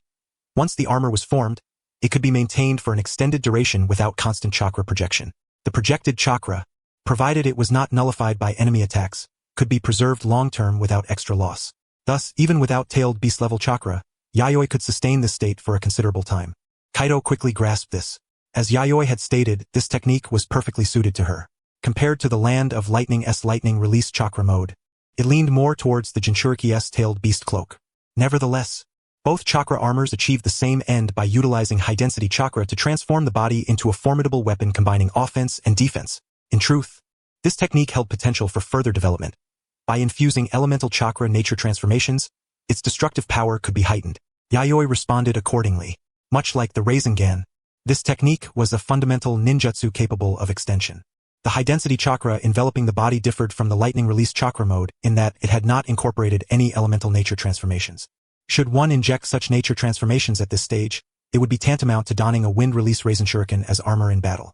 The resultant power and complexity would surpass even the lightning release chakra mode. However, Yayoi was presently hesitant to undertake such an enhancement. The current base technique already exceeded the Rasengan in power. Adding nature transformations would elevate it beyond the wind release Rasen Shuriken, which itself was an exceedingly perilous ninjutsu. If she clad herself in a technique surpassing the wind release Rasen Shuriken's power, it would not only fail to slay enemies efficiently but might also incapacitate her first. Just thinking about it sends chills down my spine. Kaito shuddered, a cold bead of sweat trickling down her smooth forehead at the mere thought of infusing nature transformations into such a densely packed chakra armor. Chakra bestowment itself demands an exceptionally high level of chakra control, a feat achievable only by ninjas of considerable skill. When elemental transformation is integrated into this foundation, the difficulty and risk multiply exponentially. It is likely that only when my body and chakra undergo a new qualitative evolution can I attempt to infuse elemental transformation. After all, the wind release, Rasen Shuriken rests in the hand, whereas my technique is constantly worn upon the body. The level of difficulty and risk are fundamentally incomparable. Does this technique have a name now? He'd inquired with curiosity. Naming one's own original jutsu is among the joys of a ninja. Yayoi stroked his chin thoughtfully, then looked up toward the sky, his gaze deepening. Let this technique be called chakra armament mode. One day, this technique will become renowned throughout the shinobi world. Yayoi bestowed an official name upon the ninjutsu he had independently created, eagerly anticipating the day it would be celebrated across the ninja realms. Although his reputation had already spread throughout many neighboring countries, he aspired to far more. His modest ambition was to become as famous in the shinobi world as Hashirama Senju and Madara Uchiha. A cold mist blanketed the vast ocean. The turbulent waves, upon encountering the freezing cold, maintained their foaming crests, rising and falling in succession across the frozen sea surface, stretching as far as the eye could see. Ice release, thousand-killing formation. A blue figure tread upon the fragile ice shards formed beneath her feet in the air, using them as footholds in midair. Countless crystalline points of light coalesced into weapons forged entirely of ice. Knives, spears, swords, and halberds, falling like an unrelenting torrential downpour upon the frozen earth below. Though she appeared as a delicate and ethereal maiden, her ninjutsu was saturated with chilling lethality. This was nothing short of a near-violent feast of slaughter. Boom! Boom! Boom! Explosions thundered continuously for a full minute before gradually subsiding. Each ice weapon possessed explosive power akin to cannon shells, wreaking violent destruction upon the frozen sea. Ice-covered mountains began to collapse, and the frozen water's surface was pocked with deep craters several meters in depth.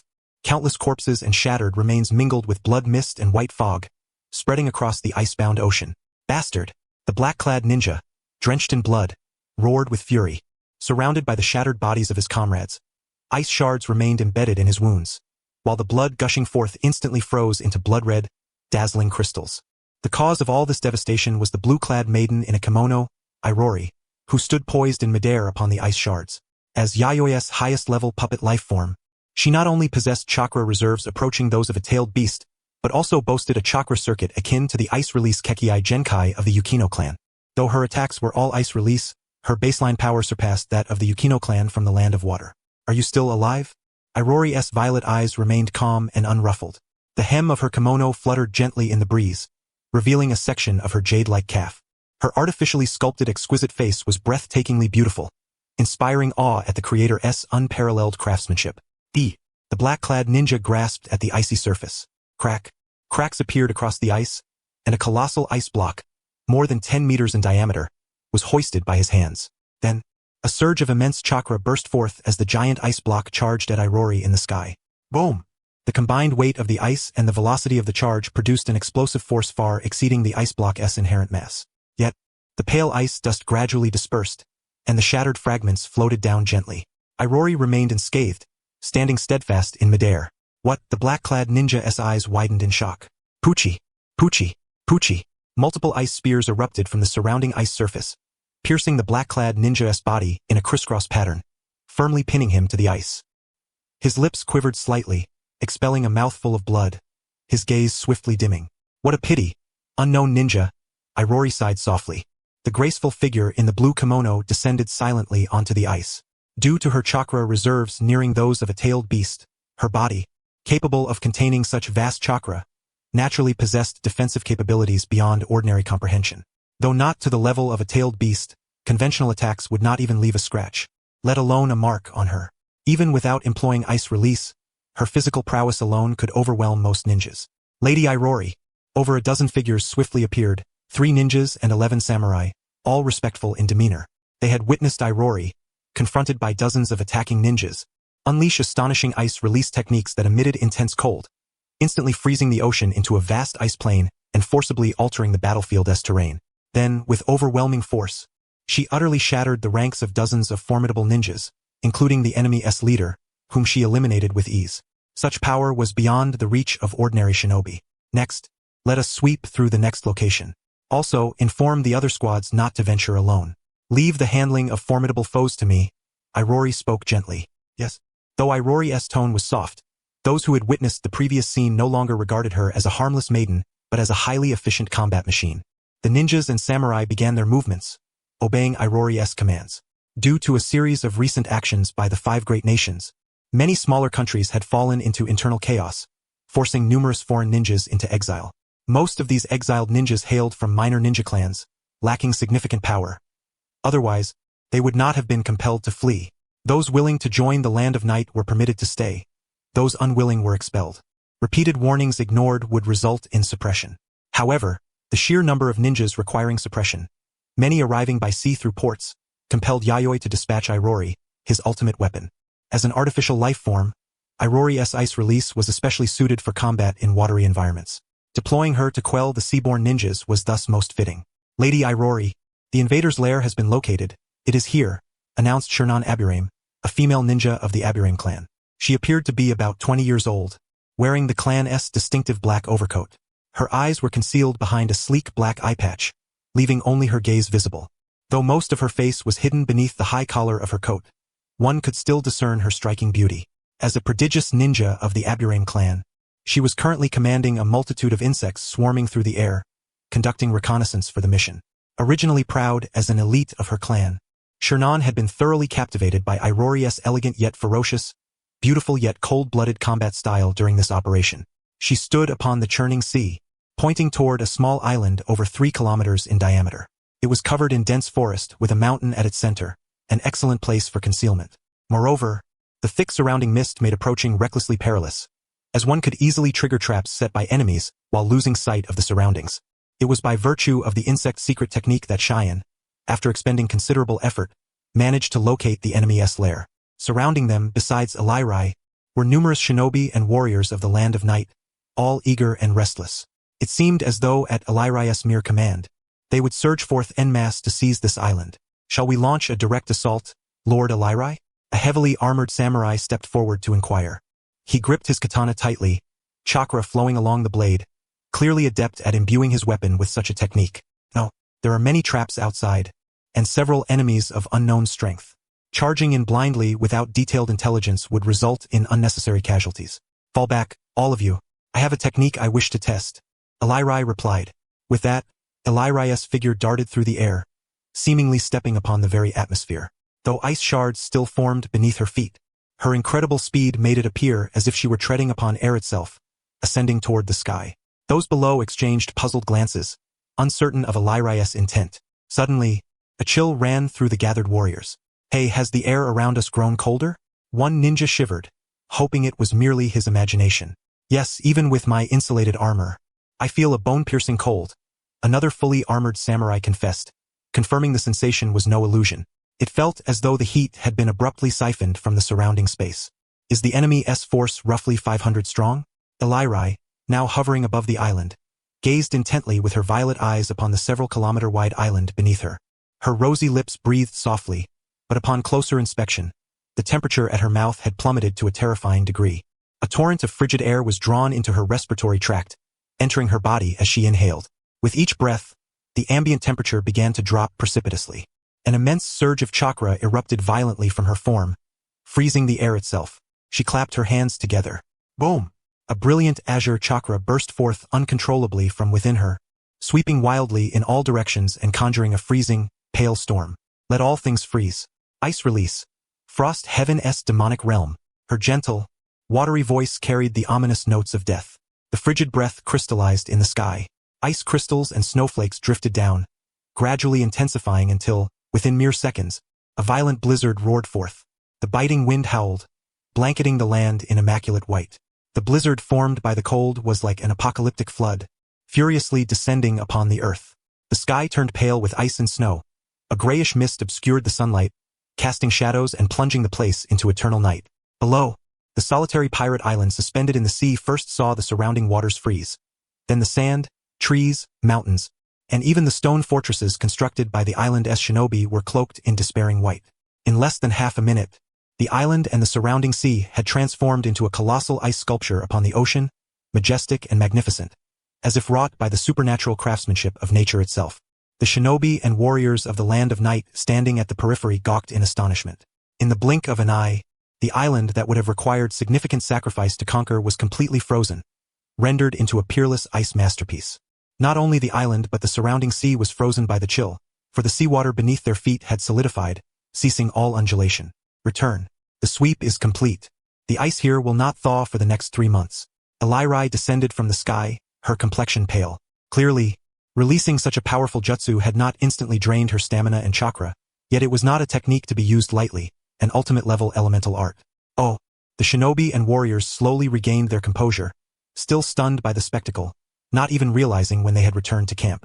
This girl Iruri is truly capable. The northern border can remain stable for a while now. News of Iruri's feat of freezing the island swiftly reached Yayoi in Yomi Castle. Within the main keep, he examined the intelligence report, a satisfied smile gracing his face. In just half a month away, Iruri had ruthlessly suppressed the rogue shinobi clan invading from the northern seas of the Land of Night, leaving none unscathed, a remarkably efficient operation. The final act of freezing the island was especially uplifting, serving as a powerful tonic for the Land of Night at this critical juncture. It also elevated the Land of Night's renown, attracting more people to migrate there. Whether population or foreign shinobi clans, only true strength could create such a siphoning effect. Now, as the 5 great nations race against time to implement reforms, they reap the lion's share. Yayoi felt that trailing behind them and partaking in their gains was still achievable. Catching up with the 5 great nations was not a short-term endeavor. It required pragmatism, adherence to objective laws, and a protracted struggle. Moreover, Yayoi understood that the establishment of a shinobi village inevitably entailed internal attrition. Regardless, hatred among shinobi clans would not dissipate quickly. Factions inside would surely seize opportunities to foment chaos. It was only a matter of when the upheaval would erupt and how much damage it would ultimately cause. However, considering that the 5 great nations each possessed decisive strongholds, even losses would not be crippling. By the way, who is stronger between my lord and Iruri? Coyote, who was attending to official documents beside Yayoi while Iruri was on mission, suddenly became curious upon seeing the intelligence report. Well, Yayoi pondered briefly before smiling calmly. Although Iruri was my creation, if they were to face off, unless I perfected the chakra-armed mode completely, enduring more than 30 rounds would be my limit. Iruri's strength was not confined to her ice release alone. When Yayoi crafted Iruri, he undoubtedly invested immense time and effort. She was his earliest and most immaculate masterpiece. Before absorbing the vast chakra of the 7 tails, Iruri was already a puppet lifeform of extraordinary performance. After assimilating the colossal chakra of the 7 tails, her ice release and physical prowess ascended to an even higher plane. If not for her current bodily limits precluding the consumption of additional tailed beast chakra, her capabilities could still be further enhanced. Therefore, beyond ice release, Iruri's taijutsu was equally exceptional. Anyone who believed they could bypass her ice release and subdue her through close combat would face unprecedented despair. However, Iruri's abilities had been pushed to their utmost limits. To elevate her performance further, her body would need to be revitalized even more. To achieve this, Yayoi must first induce a higher qualitative transformation in his own chakra activation. Ultimately, all of his creations were based on his own refined activated chakra. To draw an analogy, his activated chakra bore a striking resemblance to the effects wrought by yin-yang release. At present, however, the power of yin-yang release surpassed that of his activated chakra. Only through a further qualitative transformation can his active chakra rival that of yin-yang release, or even surpass it. Indeed, yet it is difficult to believe that Iruri is merely a puppet creation. Still, is it truly acceptable to expose Iruri's strength so openly? Kichu smiled wistfully, inwardly admiring Iruri's possession of such formidable power. Especially as a daughter, Iruri's true physical age surpasses that of her mother. This often left Kichu with profoundly complex feelings when facing Iruri as her child. It matters not. Compared to true masters, the commotion Iruri stirs is but childish play, somewhat intriguing but not much more. Yayoi smiled indifferently. The release of ultimate techniques may freeze an island several kilometers wide, or nearby waters, but Uchiha Madara's Susanoo could cleave through multiple mountain ranges with a single sword strike, severely wound the 7 tails, and nearly annihilate the tailed beast instantly. And that was merely a standard attack while in Susanoo form. He refused to believe that Madara's Susanoo was without complementary jutsu. Such is the harsh reality, it is that pathetic. Iruri is strong, yet simultaneously not strong enough. However, her power is just right for defending the land of night at this moment. It seems I must also diligently cultivate myself. If I fall behind too much, I fear I will be unable to stand beside my lord husband. I still long for the day when I can fight shoulder to shoulder with him. Upon hearing Yayoi's earnest words, Kichu's heart brimmed with a burning desire to grow stronger. As a prodigy of the Hyuga clan, in the half-year since arriving in the land of night, she had felt immense pressure. Recently, she had devoted much more time to training, steadily enhancing her strength. Yet when she considered the gap between herself and Yayoi or Iruri, she knew she must work even harder. Such matters can be taken slowly. Kichu, your strength is already excellent, and I will assist you. Yayoi did not speak falsely. Kichu was only 17 this year, yet she had already caught up to Karasu of the Land of Waves arc without merging with the Geto's chakra horns, with overall power roughly comparable to Kakashi Hatake at that stage. However, her chakra reserves should surpass Kakashi's. Ninja endowed with Kekkei Genkai naturally possess potent chakra. If she maintains this pace, in 10 years, Kichu might well rival Karasu wielding the Geto's chakra horns. Such a level places a ninja among the elite of the shinobi world. Most shinobi, in truth, are not as formidable as imagined. They possess some strength but remain mere backdrops to truly powerful warriors on the battlefield. This technique, Kichu, you shall take it to cultivate. Your current strength meets the minimum requirements to train it. Amid Kichu's curious gaze, Yayoi retrieved a black ninjutsu scroll from her ever-present ninja tools pouch. Kichu accepted it, and upon touching the scroll's material, instantly recognized it was no ordinary technique. The scroll was crafted from special chakra paper. Without a precise hand seal sequence, the scroll's contents would produce erroneous training methods. Reckless practice could directly damage the practitioner's meridian system, even fatally. This is a chakra activation technique I developed based on my own active chakra, which I have named Chakra Vitalization Technique. Though called a jutsu, it is essentially a special chakra refining skill that revitalizes the user's chakra, comprehensively enhancing taijutsu, genjutsu, and ninjutsu potency, as well as their resilience to attacks and healing speed. Yayoi explained. The chakra refined through this method is considered a degraded version of my own active chakra. Even so, this remains a foundational technique capable of establishing the roots of a ninja clan. Kichu was no fool. Upon hearing Yayoi's explanation, she immediately grasped that this was a precious secret whose mere exposure could unleash a maelstrom of turmoil. As a scion of a noble ninja family, Kichu fully understood that a technique used to consolidate a ninja clan's foundational domain was far more valuable than a completed jutsu. Chakra refining techniques may sound simple and unremarkable, seemingly common knowledge among ninja, yet they constitute one of the most fundamental secrets of a shinobi and their clan. Once leaked, they could be exploited or countered by enemies. This is because every clan's chakra refining method is unique. Ordinarily, chakra is produced by combining physical energy and spiritual energy. Yet exceptions exist. Many clans can generate chakra using solely physical or solely spiritual energy, then employ it to manifest secret techniques with unconventional properties. For instance, the Aburame clan of the Land of Night uses a special refining method to produce unique chakra that allows them to control insects. It is precisely for this reason that the ninjutsu scroll Yayoi entrusted to Kichu is so invaluable. Yayoi's chakra activation technique, which can be taught to outsiders, bears a profound resemblance to the secret chakra refining methods employed by the ninja clans. It is a foundation capable of supporting the rise of an entire shinobi clan. I understand, my lord husband. I shall diligently train in this technique. Kichu did not indulge in affectation. She resolutely vowed to master this chakra refining skill swiftly, so as not to disappoint Yayoi. Speaking of which, I recently acquired a rather special garment. Shall my lord husband admire it tonight? Kichu blushed shyly, lowering her gaze demurely. Her delicate demeanor seemed to invite his appreciation.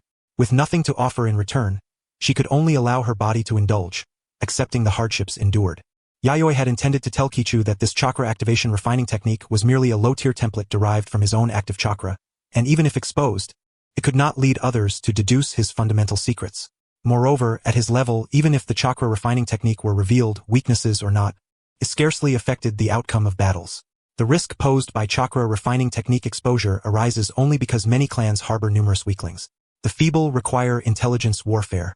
The strong need only deliver high damage with their left fist and even higher damage with their right, crushing all beneath them. However, upon hearing Kichu mention the special garment, Aerus' words caught in his throat, left unsaid. Never mind, that matter shall wait until tomorrow. Ah, Kichu, you truly give your lord husband a hard time. Tonight, it seems I must first tire out my comrades. Is that a garment? Within the inner court of the General's mansion, Hinata Aoi and Hinata Rinko were busy washing clothes, tasked with cleaning the garments Iruri had sent.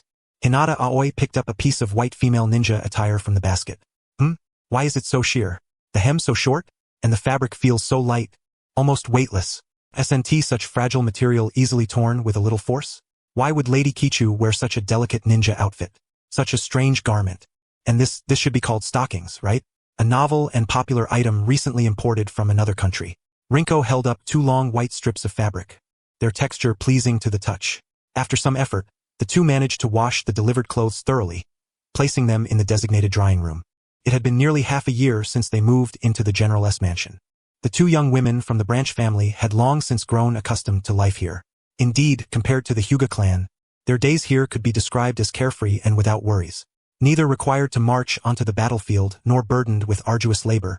Their daily duties consisted merely of laundering clothes, delivering meals to Guedie and Yaori punctually each day, ensuring the main residence remained immaculate, and the like tasks that were undeniably leisurely.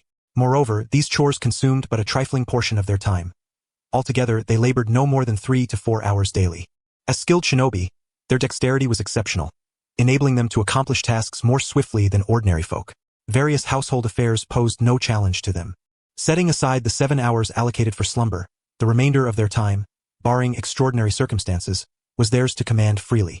They could leisurely sip afternoon tea within the inner court, indulge in reverie, rest, or train. Should boredom arise, they might venture beyond the gates to stroll through the streets, acquiring items of their fancy. Their monthly allowances were exceedingly generous, amounts once beyond their wildest dreams.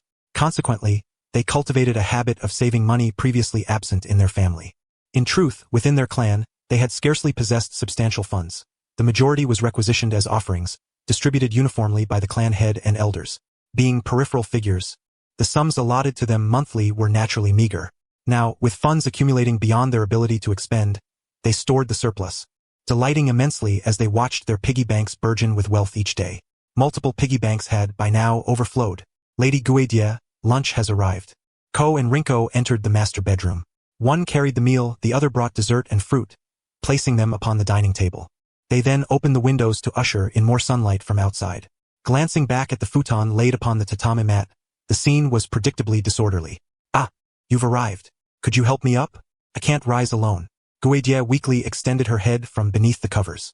Her beautiful, raven-black princess-cut hair was somewhat disheveled in places, cascading across the bedding and floor like fully unfurled seaweed. Lady Guedie, are you injured? Rinko inquired with concern, stepping closer. Ko followed suit, moving to the other side, intending to assist Rinko in helping Guedie rise from the futon. Nothing serious. Last night, my husband was quite spirited, and I accidentally strained my waist. Guedie's words, like a thunderclap from clear skies, caused Ko and Rinko's faces to flush crimson instantly, their bodies frozen in place. Why you strained your waist? Endowed with the robust physique of elite shinobi, what sort of antics had Lady Guedie engaged in with General Yaori the previous night to escalate their encounter to such an extent that she injured her waist? As Ko and Rinko briefly imagined the scene, their pale cheeks deepened to an almost bleeding red. Their heads spun, bodies swayed unsteadily, on the verge of fainting. Lady Guedie was utterly formidable, utterly scandalous. Oh dear, you two wouldn't be entertaining any improper thoughts, would you? Guedie observed their innocent, blushing expressions and instantly discerned the indecent scenarios that had taken root in their imaginations. She could only remark that this was a gross underestimation of her, a prodigious maiden of the Hyuga clan. The indecencies of last night would prove far more unspeakable than anything they had conjured. And no, not at all. Ko and Rinko stammered hastily, still flushed, as they supported Guedie to her feet and helped her dress. Only then did they realize Guedie had emerged from beneath the covers without a stitch of clothing, save for a pair of wrinkled, thigh-high white socks adorning her legs. Such a shameless minx.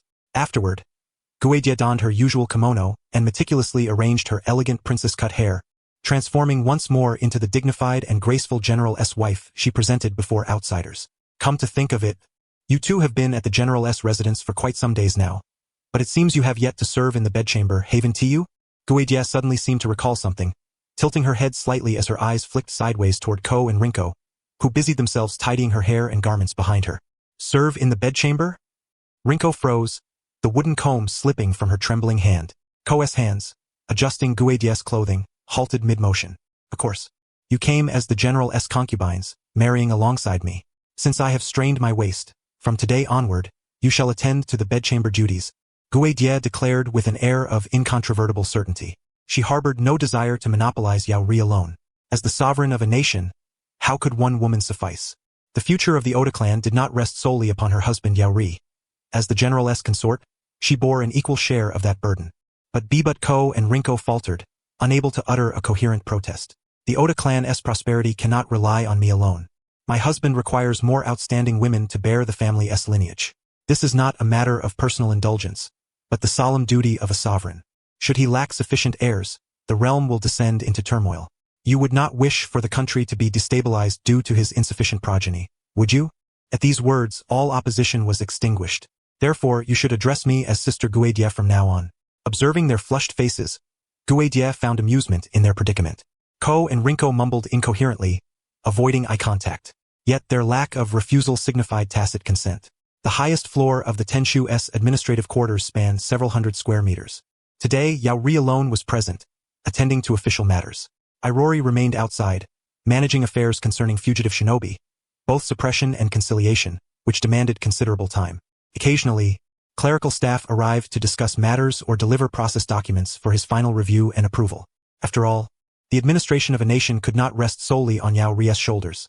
Otherwise, he would be overwhelmed. The emergence of ranks such as Jonin, Chunin, and Genin signaled the advent of a formal shinobi hierarchy. An intelligence report from the hidden leaf village in the Land of Fire reached Yaori's hands. A glance at its contents revealed that the village had decided, through a high-level council, to implement a refined classification system for shinobi ranks. Indeed, in this era, shinobi lacked an official ranking system. Whether a shinobi was strong or high-ranking was determined by their prowess in battle. Even weaker shinobi could, through cunning and unusual jutsu, occasionally overcome stronger adversaries under special circumstances. Now, finally, the shinobi ranking system had been instituted. Unsurprisingly, it was likely the brainchild of Senju Tobirama. Prior to the Hidden Leaf-'s proposal, though Yaori possessed prophetic insight, the system had not been widely adopted. Its influence was moderate, neither overwhelmingly significant nor negligible. Proposed by the most powerful village, Hidden Leaf's endorsement lent it legitimacy. Only the Hidden Leaf village possessed the authority and influence to define shinobi ranks across the entire shinobi world. Clear rankings were beneficial, enabling more precise task allocation. Yaori nodded, retrieving another dossier. It catalogued one elite shinobi or warrior after another from the Land of Night, all qualified to bear the Jonin title. Originally numbering nearly 20, the subsequent inclusion of the Aburame clan and the absorption of several declining minor shinobi clans had increased the count. Currently, nearly 50 shinobi held the Jonin rank, with over 10 belonging to the Aburame clan alone. However, this merely signifies that the strength criterion has been met. Whether other aspects measure up remains an enigma. After all, the ranks of Jonin, Chunin, and Genin in the strictest sense do not denote levels of power but rather administrative grades. Yet, in most circumstances, a Jonin embodies the average capability, significantly surpassing that of a Chunin or Genin. Beginning with the Chunin rank, the possession of a calm and composed mind, alongside the talent to lead a team, becomes a crucial standard in the evaluation of a shinobi. Should one fail to meet this criterion, no matter how formidable the ninja, he would be classified among the lower echelons. Beyond the ninja ranking system, items such as forehead protectors are also poised to take their rightful place upon this stage. Yayoi let out a light chuckle. This sensation of witnessing an era gradually align itself with the original narrative is truly a source of considerable delight. Having perused these developments, other intelligence also fell within Yayoi's scope of observation. For instance, the ninja villages of the other four great nations, after several dozen days, had already begun to take on a respectable form. In order to swiftly catch up with Konoha's pace, these villages would, at the very moment of their formal establishment, promptly appoint their respective Kage, thereafter engaging with Konoha on equal footing. The arrival of this day was not far off. By the latest, the first generation of Kage would begin to emerge by the end of the following month. The operational prowess of the great nation's shinobi was thus plainly evident. Aside from the actions of the great powers, some smaller countries and ninja clans also drew Yayoi's attention. Among them were the Uzumaki clan, distant relatives of the Senju. After declining to join the Hidden Leaf village, they centered themselves in their ancestral lands, establishing the Whirlpool village in the southeast of the Land of Fire, and actively pursued nation-building. At the current pace of progress, the Uzumaki clan could complete the embryonic form of a nation before the conclusion of the first half of the year. Yet, to truly set foot on a stable path would require at least several years. Ninja villages and nations, after all, are fundamentally different types of organizations. Nightfall. Within the inner chambers of the General's residence, in the main bedroom, the candlelight atop the lampstand flickered softly, casting a glow reminiscent of the twilight just before nightfall. Only the area where the bedding was laid could be described as somewhat illuminated. Kneeling there in the brightest spot were not Keed, the wife whose beauty rivaled that of blooming flowers, but two lovely young maidens whose allure was only slightly less striking than hers. The maiden on the left possessed long, jet-black hair tied into charming twin ponytails with a blue ribbon. The one on the right wore neatly combed, shoulder-length hair, smooth and orderly. These two girls, exuding the vibrant, innocent charm of youth, were none other than Hinata Aoi and Hinata Rinko, the maids who had accompanied Keed as part of her dowry. At this moment, they knelt with nervous and uneasy postures upon the soft, comfortable, pristine white bedding. Their attire was not the usual kimono-style made uniforms but rather kimonos with hemlines cut so short that they barely covered their thighs. The wide sleeves seemed absent or, more accurately, translucent like a veil of gossamer, revealing their snow-white, delicate arms with crystal clarity. Aside from this, only the pair of pure white tabi socks adorned their feet. The difference lay in their kimono colors. Aoi wore blue, while Rinko was clad in pink. Though their appearances were so pure and pristine, the kimonos they wore resembled ultra-short skirts. As they knelt, their delicate forms subtly trembled. Such innocence suggested that their minds were likely ablaze with bashful embarrassment. The architect of this scene, Yayoi, slightly tilted his head. A pair of soft arms slipped around his neck from behind, gently embracing him, while a sweet, tender whisper curled near his ear. "How is it, my lord husband? Are Aoi and Rinko looking adorable like this?" "Adorable." Yayoi stroked his chin, offering a smile that reflected his honest inner sentiment without a moment's hesitation. When it came to confronting his desires, he was not one to conceal them. Whether Keed or Aoi and Rinko, All were rare beauties. To claim disinterest or lack of appreciation would be profoundly insincere. The two innocent maidens, upon hearing such praise, were overwhelmed by feelings that were difficult to define, whether shame or something else entirely. Their heads bowed even lower. My lord husband, please show mercy. Their voices trembled, betraying shyness and anticipation. Clearly, they had resolved to become the General's concubines. Indeed, from the moment they first stepped foot into the General's residence 6 months prior, they had long awaited this day. Go forth, my lord husband, and with the earnest spirit of a warrior, claim them wholly, from body to soul. From behind came Kide's laughter, encouraging his morale. Yayoi no longer hesitated. His throat rolled with a slight dryness. He stepped forward toward the two bashful maidens on the verge of blossoming. Though the air in March was still chill, the room was warm. In the past, Yayoi had felt the burden upon his shoulders as heavy and oppressive. Yet now, the weight he bore was not only substantial but encompassed the futures of two young maidens, as well as the grave responsibilities of a general.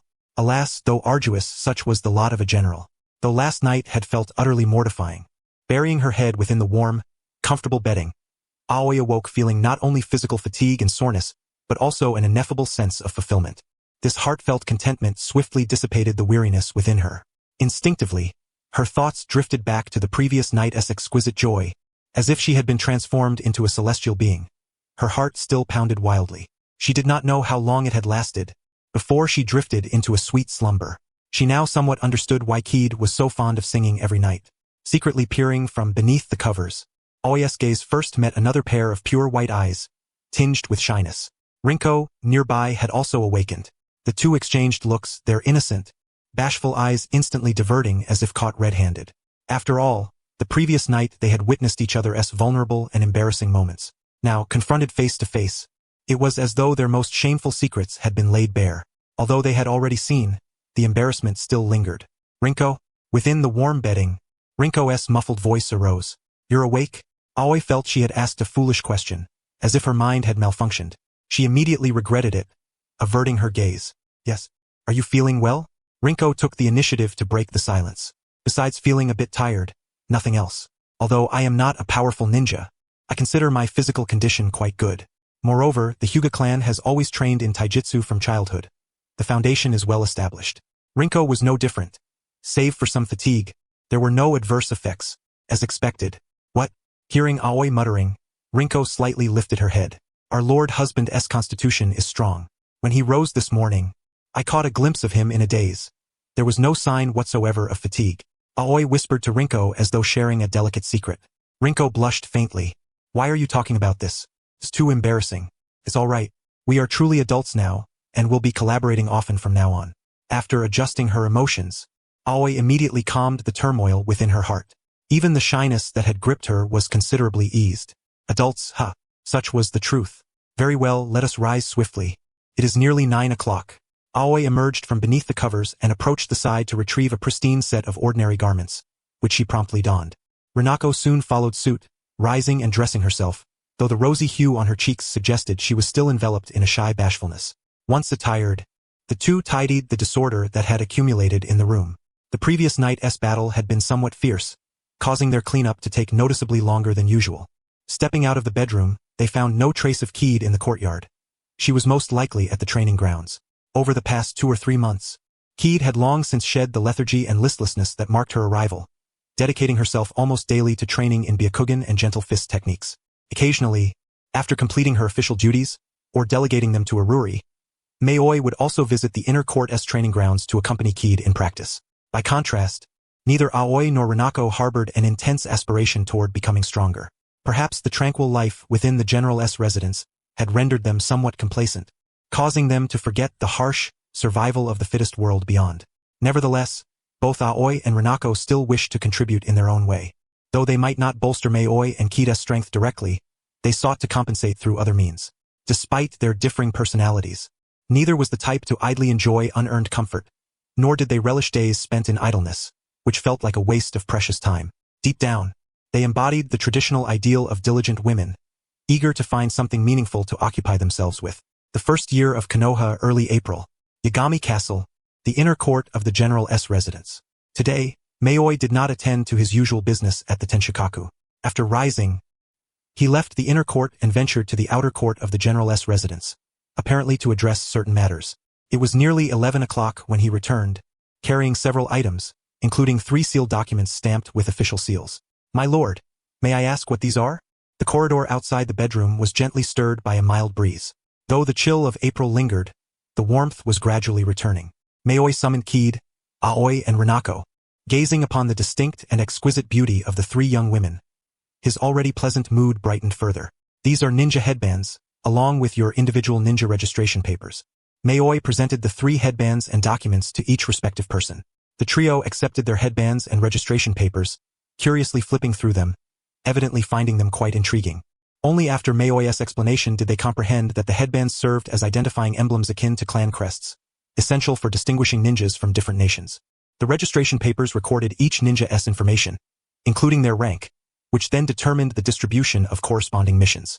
This system has already been officially implemented in the Hidden Leaf Village.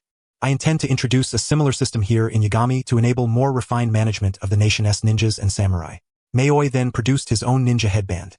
The cord was black, while the steel plate bore a silver-gray hue, masterfully engraved with a simplified pattern of a red spider lily. In addition to ninja headbands, there were naturally corresponding samurai headbands. The markings on the samurai headbands matched those of the ninja, but the cord was white. After all, Yagami was a land where both ninjas and samurai coexisted. The headbands were localized accordingly to distinguish between the two. Moreover, samurai ranks corresponded to Jonin, Chunin, and Genin levels, albeit with a somewhat more complex hierarchy compared to ninjas. The reason lay in the current era, where samurai were no longer the mainstream force and were gradually being supplanted by ninjas. Yagami fared somewhat better than many other countries in the ninja world, where samurai had become almost mythical, fading into history and losing their influence as equals alongside ninjas. "Does this mean I am a Jonin now?" Kid quickly grasped the implication of Mayoi's words and glanced at her registration paper, which indeed bore the Jonin title. She then noticed her ninja number, S000003. "Does this number signify that I am the 3rd registered ninja in Yagami?" Kid tilted her head, slightly puzzled. Interpreting the ninja number correctly, Kid understood that the 1st and 2nd registered ninjas in Yagami were naturally Mayoi, the general himself, and Iruri, his close confidant. However, despite being the general's wife, Kid had joined Yagami only recently. In comparison, she felt that Kato, one of Mayoi's trusted aides, was more deserving of the 3rd ninja number. "So I am the 4th, and Renako is the 5th? Aoi glanced at her own ninja number, S000004. While Renako's was S000005.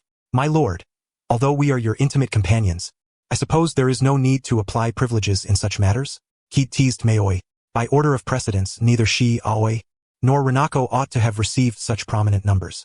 The reality that this had happened was clearly a product of Mayoi's favoritism and behind-the-scenes maneuvering. That Mayoi hesitated briefly before continuing. "Numbers beginning with the letter S are reserved exclusively for family members centered around me. They are not intended for outsiders. Numbers beginning with other letters are designated for subordinate ninjas and samurai." "Oh, is that so?" Upon Mayoi's explanation, Kid finally understood. She also grasped why Mayoi had instituted such distinctions. Unlike the leadership elections of the ninja villages, Yagami was a monarchy. The general was not only the nation's political leader but also the supreme military force. Therefore, the position of general inherently carried a strong hierarchical significance, necessitating differentiation from others. As Mayoi's official wife and concubines, the 3 of them, regardless of their individual strength, naturally occupied the closest status to the general himself and thus required separate classification. Compared to Kid's relaxed demeanor, Aoi and Renako suddenly felt a weight of pressure upon them. Indeed, they were no longer mere maids but Mayoi's women. In other words, as Mayoi's concubines, they bore both the responsibility and obligation to help advance the prosperity of Yagami alongside their husband. But could the 2 of them truly fulfill that role? Neither in terms of strength nor intellect did they consider themselves outstanding talents. Their hearts were fraught with insecurity. "My lord, might the Chunin rank assigned to Renako and me be somewhat too high?" Aoi pointed to the certification document, which indicated that she and Renako were ranked as Chunin, second only to Jonin, the core strength within Yagami's ninja hierarchy. Did they truly deserve such positions? It seems that neither Aoi nor Renako knows much, Kid chuckled. Seeing their puzzled expressions, she wondered if they had misunderstood her meaning. Mayoi shook his head in mild exasperation, stepping forward to stroke Renako's head, causing her to shyly lower it, revealing only the tips of her toes.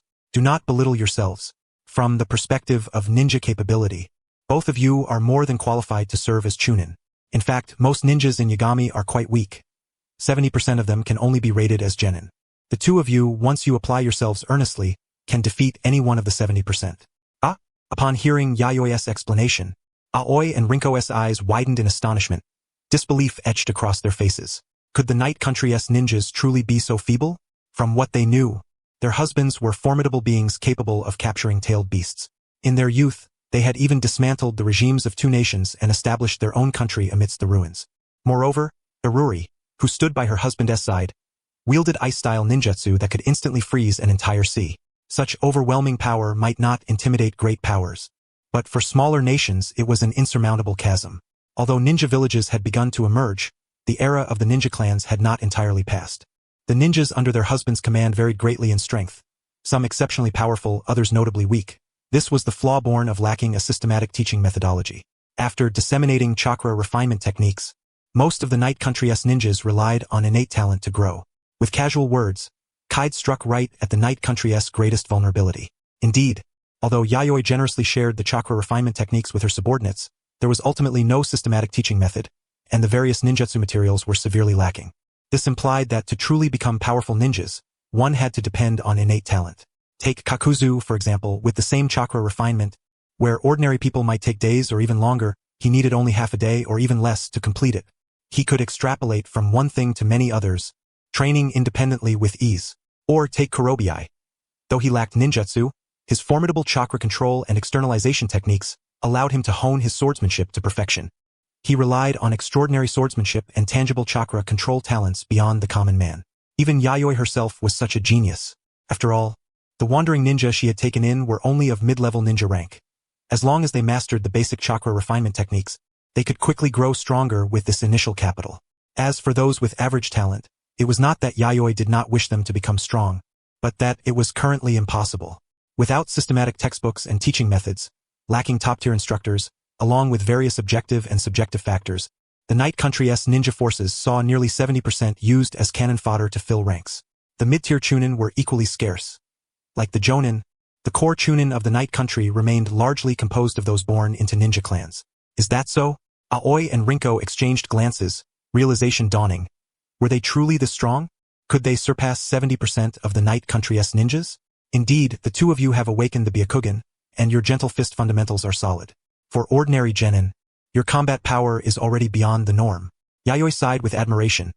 This is the true strength of the Kekkai Genkai, whether at the upper or lower bounds. Unless one is a prodigy, it is difficult to compare. The power of the Kekkai Genkai in the ninja world lies in that, once a scale is formed and no major mistakes occur, the family's future is destined to remain strong for generations. Within the Hyuga clan, Aoi and Rinko were mere fodder, but beyond it, in the Night Country, possessing the Byakugan Kekkai Genkai, they were esteemed chunin lords. Therefore, Aoi, Rinko, you may afford to be a little more confident here. Yayoi could see that these two young ladies needed confidence far more than they needed improvement in ability. Capability, if roughly comparable, could always find a suitable place. But once a person loses confidence, no matter how strong their outward show, they are but paper tigers, easily torn apart with a single poke. Ah yes, my lord. As Aoi and Rinko listened to Yayoi's gentle encouragement, their fair faces flushed involuntarily, while a growing resolve slowly kindled within their eyes. Before meeting Yayoi when still within their clan, they had been constrained by rigid clan rules and limited by their talents. Neither their parents nor other elders had ever spoken such heartwarming words to affirm their character and abilities. They somewhat understood why Kaide was so inseparable from Yayoi. Not only that, but you must also be as confident in bed as I am. Letting go is essential. Unexpectedly, Kaide's teasing laughter arose from beside them. Wah, Lady Kaide, what are you suddenly saying? Stop always making those lewd jokes. Aoi and Rinko's faces instantly flushed crimson as they panicked, hastily covering Kaide's mouth to prevent her from uttering more embarrassing, indecent remarks. Damn it! Bring back the dignified and beautiful Lady Kaide from the clan. Since arriving in the Night Country, this young Lady Kaide had completely let herself go. In the end, Aoi and Rinko put on stern faces and began a barrage of lectures directed at Lady Kaide, their clan head. They spoke of how girls should be frugal and manage the household, that as generals' wives they should be dignified and graceful, that indulgence would lead ninjas to ruin, and that one must learn to grow through hardship, an array of bewildering admonitions. The courtyard was suddenly filled with cheerful energy. Yomi Castle, General S. Residence, Outer Court. Compared to the inner court, the outer court's layout was more intricate and meticulous, with nearly every building serving a military function. Rather than a residence, it was more akin to a vast military fortress. Training ground number 1. Earth style, Earth spear. Kakuzu's voice rang out, full of vigor. Under the enhancement of Earth style ninjutsu, his right arm rapidly darkened, becoming harder than steel. While maintaining defensive capability, it also wielded tremendous destructive power. Clang! The clash between a katana and Kakuzu's darkened arm emitted a fierce metallic ring. The katana's blade was enveloped in a razor-sharp tangible chakra, flowing like a torrent of rushing water at high velocity. Due to the astonishing speed at which this tangible chakra flowed along the blade's edge, intense friction with the air produced a faint, piercing screech. After employing the earth-style technique, Kakuzu's right arm, now much harder than steel, successfully blocked the katana's strike. Yet a deep gash was still carved into his arm. However, this deep wound did not last long. It began healing at a visibly rapid pace. The man wielding the katana against Kakuzu was a man in his 30s with a single ponytail. This was Kurobi, the leader of the Night Country's samurai, the general's right hand, a fearsome warrior whose battle instinct erupted fiercely whenever he appeared on the battlefield. During the founding war of the Night Country, in terms of slaughter, he was second only to Yayoi in terror. In terms of killing efficiency, even Kakuzu, a ninja, felt somewhat ashamed before him. In raw power, Kurobi was also the strong adversary Kakuzu had longed to surpass. Kurobi had grown even stronger in the chakra-empowered domain. Indeed, close-quarters combat was a flawed strategy. The best tactic against this man was to kite him from a distance, preventing him from closing in. Having reached this conclusion, Kakuzu swiftly retreated, preparing to create a safe distance.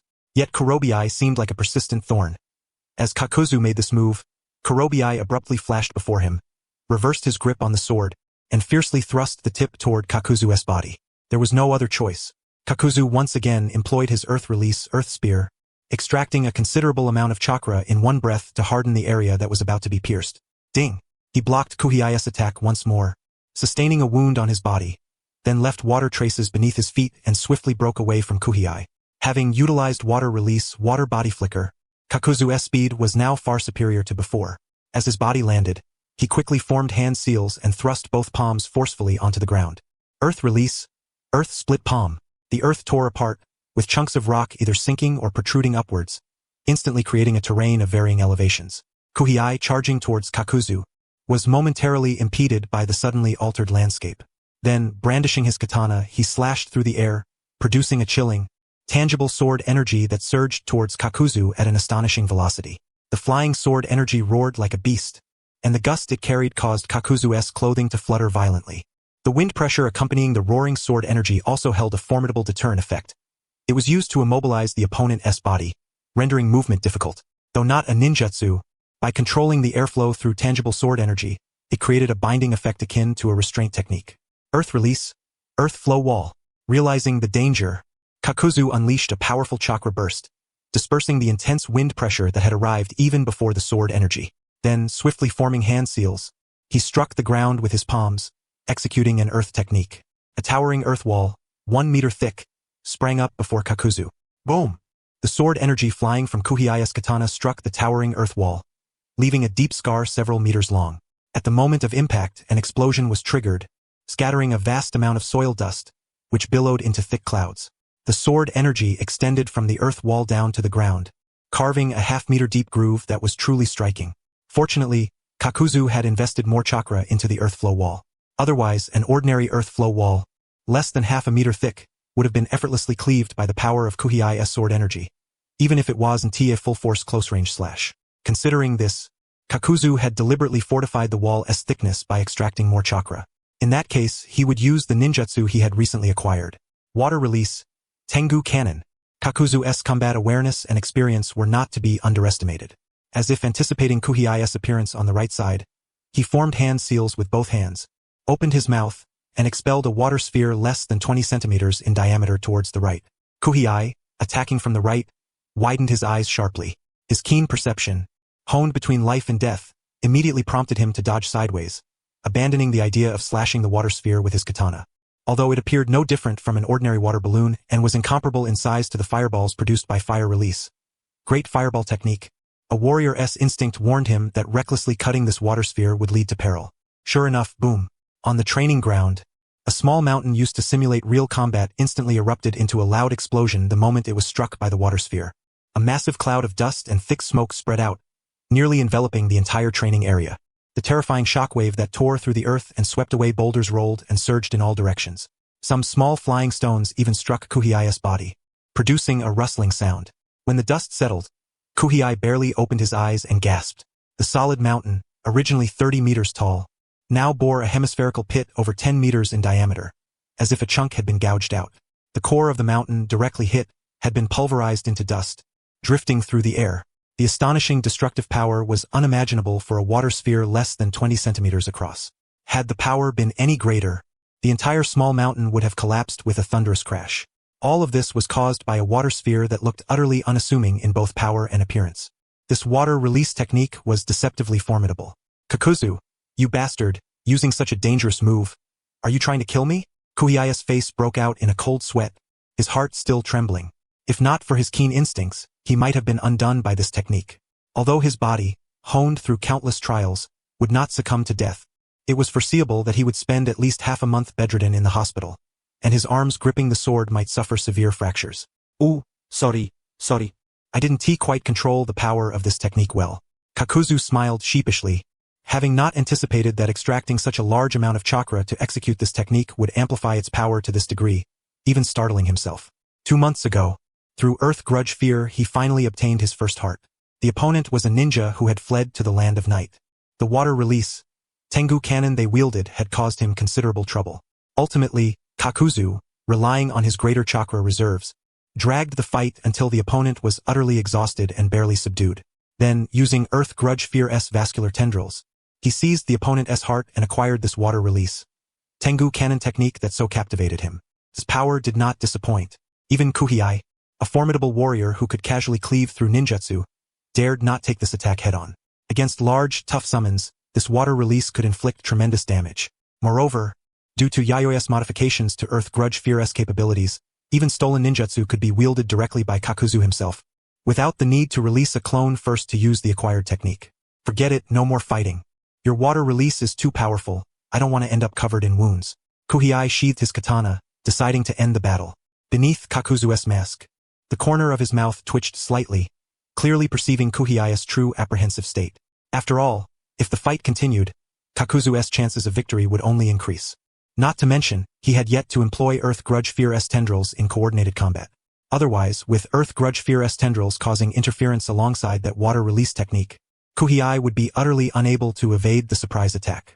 As long as I obtain 3 more hearts, I can unleash Earth Grudge Fear's full power. I truly look forward to that moment. Having finally outmatched Kuhiai, Kakuzu cheerfully ceased hostilities.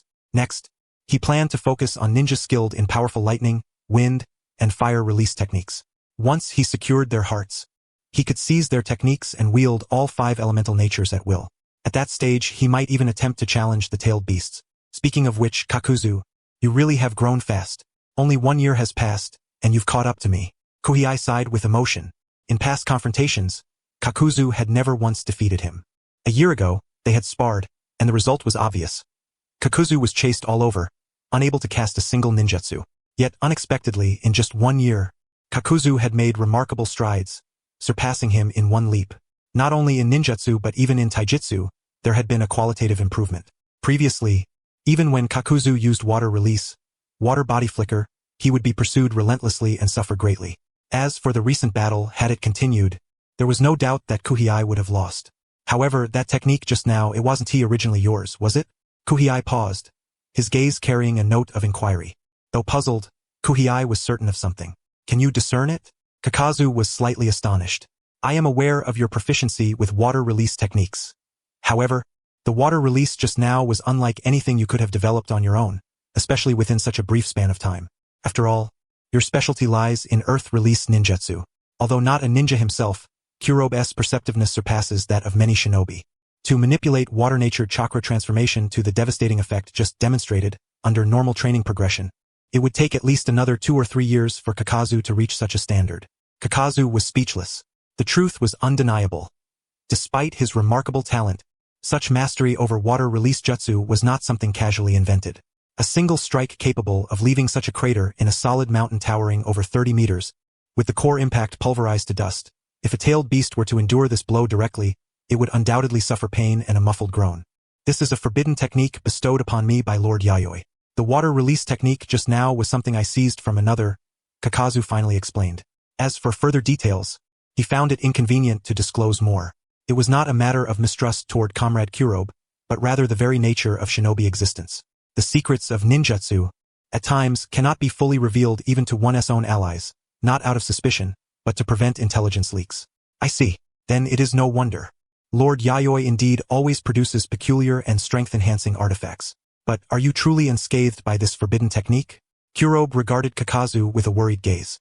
Such forbidden techniques, while granting power, inevitably carry tremendous risks, sometimes even threatening one's life. So far, no adverse reactions have occurred.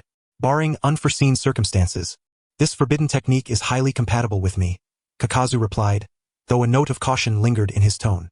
He had come to deeply comprehend the strength of Jiuanyu. Using a technique wrested from another was no different from one cultivated personally, perhaps even more effective. Through mastery, the technique could be further enhanced. It was not immutable. Regarding the risk, although none had manifested yet, Kakuzu remained ever vigilant of the possible backlash the forbidden jutsu might unleash at any moment. I truly envy you ninjas. If it were me, even if I wished to wield such techniques, I simply could not, Kurobe suddenly sighed. To be a ninja, who would then choose to be a samurai? Most samurai are but half-baked shinobi discarded along the way. In his youth, he too had dreamed of becoming a great ninja.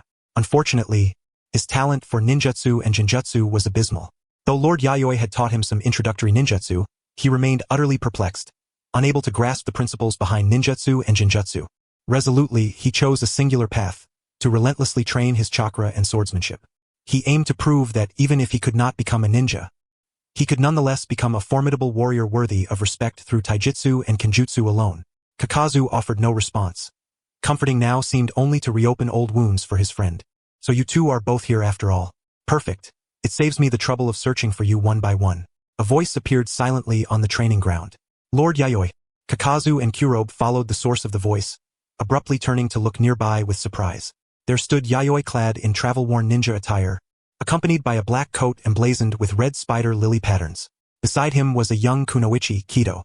Like Yayoi, she had shed her usual ornate, elegant kimono for a pale purple ninja outfit suited for travel. Her blue ninja trousers were bound with white leg wraps, the hems falling just below her knees. She wore black low-heeled strapped ninja shoes, which seemed to lend her a taller silhouette. Despite this, compared to the towering Yayoi, her figure remained petite and delicate. Lord Yayoi, are you heading out? Kakuzu and Kurobe inquired with curiosity. In their impression, ever since the conquest of the Land of Night, Yayoi seldom ventured forth except under special circumstances, spending most of the year in the castle tower of the General's residence. There's been some trouble along the border adjoining the Land of Grass. I must go handle it. How about you two? Care to join? Yayoi extended an invitation. A few days ago, Iruri had returned to Nightview Castle, serving as acting general during Yayoi's absence. Hence, even if Yayoi was away, he had no qualms about leaving the General's residence unattended. If necessary, he and Iruri could mutually support one another through summoning or reverse summoning techniques. Oh, a rare joint operation? The last time we teamed up was several years ago, wasn't it? Kakuzu's interest was piqued, the mention stirring memories of days gone by. Though tempted by the proposal, Kurobe suddenly recalled something and shook his head helplessly. Apologies, Lord Yayoi. As you know, my son was just born. I can't leave right now. Indeed, as the martial commander of the Land of Night, Kurobe had married a young and beautiful wife over a decade his junior after the region stabilized more than a year ago. Yayoi was well aware of this. He and Kakuzu had even attended Kurobe's wedding and personally presented gifts to honor him. Then it can't be helped. By the way, have you named your son yet? Yayoi asked with a tone of regret and casual curiosity. He knew that a few days prior, Kurobe's wife had given birth to a son. Though he had not attended in person, he had sent a gift. A samurai sword forged entirely from a special chakra-infused metal. A gentle warmth flickered in Kurobe's eyes, a faint smile unconsciously crossing his face. Yes, Lord Yayoi. His name is Mifune. I have a feeling this child might one day surpass me as an outstanding warrior. Departing Nightview Castle, the trio of Yayoi, Kido, and Kakuzu hastened toward the border between the Land of Night and the Land of Grass. As they traveled at full speed, Yayoi also briefed them on the mission's fundamentals. According to intelligence gathered from the Aburame clan, the rebels causing unrest along the border were members of the Kusanagi clan from the Land of Grass. Kusanagi? Kakuzu's brow rose slightly, surprise evident in his voice. Is that the ninja clan wielding the legendary Kusanagi sword? I hadn't expected the enemy this time to be that family. Having been apprised of the mission beforehand, Kido showed no surprise upon hearing Yayoi's account of the Kusanagi clan. Yet her hand quietly tightened around the blue hilt of the spirit blade spider cutter strapped at her waist. Compared to the Kusanagi clan, Kido was more concerned with the Kusanagi sword itself. The Kusanagi sword was no ordinary ninja tool within the shinobi world. Countless legends surrounded it. This weapon was the crystallization of ancient master craftsman's skills, its creation period roughly contemporaneous with her spider cutter. However, unlike spider cutter, the Kusanagi sword was not a singular weapon but rather a collective term for a category of sword-type weapons. Even the Hyuga clan's intelligence network could not determine precisely how many Kusanagi swords existed within the shinobi world. Each Kusanagi sword, beyond its sharpness and durability, possessed a unique special ability like spider cutter. When combined with a ninja's power, these special abilities could unleash extraordinarily terrifying strength. Speaking of the Kusanagi sword, I recall that the Uchiha clan once discovered a Kusanagi sword within the ninja world. Quite seemed to have recalled something and began to recount what she knew about the Kusanagi sword. Yayoi's expression remained utterly impassive, yet her gaze subtly flickered toward Quite. What could this mean?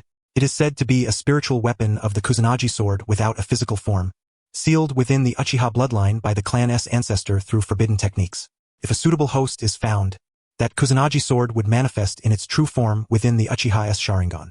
Long ago, our Hyuga clan ancestors once encountered an Uchiha ninja wielding this ethereal Kusanagi sword, so we are aware of such matters.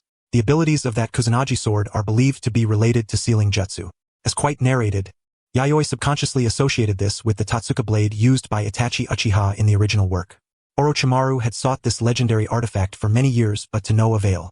If this is the case, then the fact that Itachi Uchiha possessed the Tatsuka blade becomes understandable. Apart from Itachi's Tatsuka blade, the Kusanagi swords known to Yayoi were only a few collected by Orochimaru in the original story. Among them, one troubled the Vajramune Sarutobi greatly, likely possessing enhanced durability properties.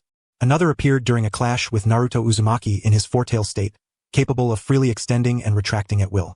As for the Kusanagi sword entrusted to Sasuke Uchiha, it was probably designed to emphasize chakra nature conduction, being swift and sharp.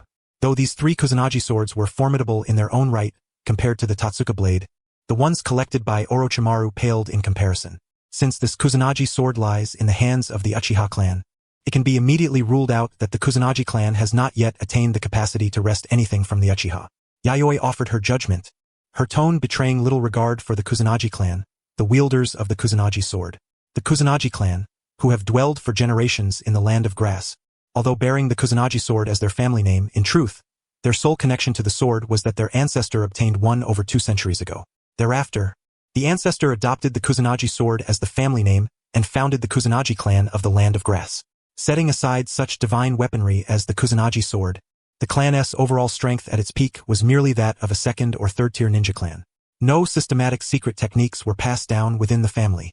Their development was mostly through theft and imitation of other clans' ninjutsu. Lord Yayoi, is your personal involvement due to the Kusanagi sword? Kakuzu turned his head and inquired. Sharing Yayoi's sentiment, he believed the Kusanagi clan's ninjas were not worthy of serious attention. Only the Kusanagi sword was the true core of the matter. Without the existence of the Kusanagi sword, he doubted Yayoi would have taken the initiative to personally deal with the Kusanagi clan. According to intelligence, the abilities possessed by the Kusanagi sword under the Kusanagi clan's control were quite intriguing. Moreover, the ninja and samurai forces stationed at the southwestern border had been swiftly routed in a short period, suffering considerable casualties. At this point, Yayoi's gaze gradually grew cold. The commanders of the forces guarding the southwestern border of the Land of Night were 2 ninja recently promoted to Jonin rank by Yayoi himself. Like Kakuzu and Kurobe, these 2 Jonin were among the earliest to follow him into countless campaigns, trusted confidants among his inner circle. Although these Jonin sustained injuries rather than death, their subordinate troops suffered heavy losses. Consequently, upon first learning of the mysterious assault on the southwestern border, Yayoi immediately reassured the 2 Jonin, instructing them to lead the remaining troops to swiftly withdraw from the enemy's strike zone for defense and recuperation. Subsequently, he swiftly dispatched Jonin from the Aburame clan to conduct intelligence gathering on the unidentified enemy in the southwest. Soon, through insect manipulation techniques, the Aburame Jonin uncovered that the attackers on the Land of Night's southwestern border were rogue ninjas from the Kusanagi clan of the Land of Grass. Ostracized by the other ninja clans in the Land of Grass, The Kusanagi clan found themselves unable to establish a foothold and thus turned their sights toward the Land of Night. It appeared they intended to carve out a territory to serve as a sanctuary for their clan's recovery and growth.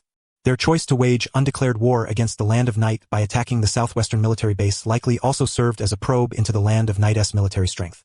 So, no prisoners this time? Kakuzu's voice carried a chilling murderous intent.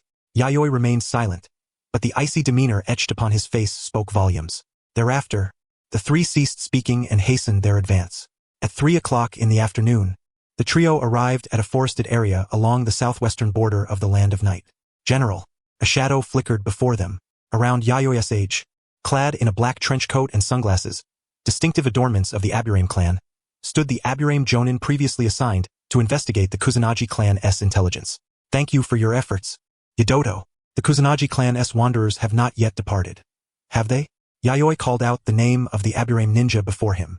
Including the clan head Orochi's bloodline, the Aburame clan boasted 16 jonin. Yayoi was intimately familiar with each jonin's appearance and name, having personally met them all. Among the many jonin of the Aburame, Yodoto was of moderate strength but ranked among the top in intelligence gathering within the clan. For this reason, he had been specifically dispatched to investigate the recent assault on the southwestern border. He did not disappoint. Having arrived only a few days prior, Yodoto had nearly completed the investigation into the attack's details. This was also why Yayoi could respond swiftly and personally lead the team here. They have not left. Judging from the recent movements of Kusanagi clan ninjas, it seems they intend to reside long-term in this forest. Yodoto shook his head and shared the conclusion drawn from his observations. Planning to make this their base camp and gradually expand outward?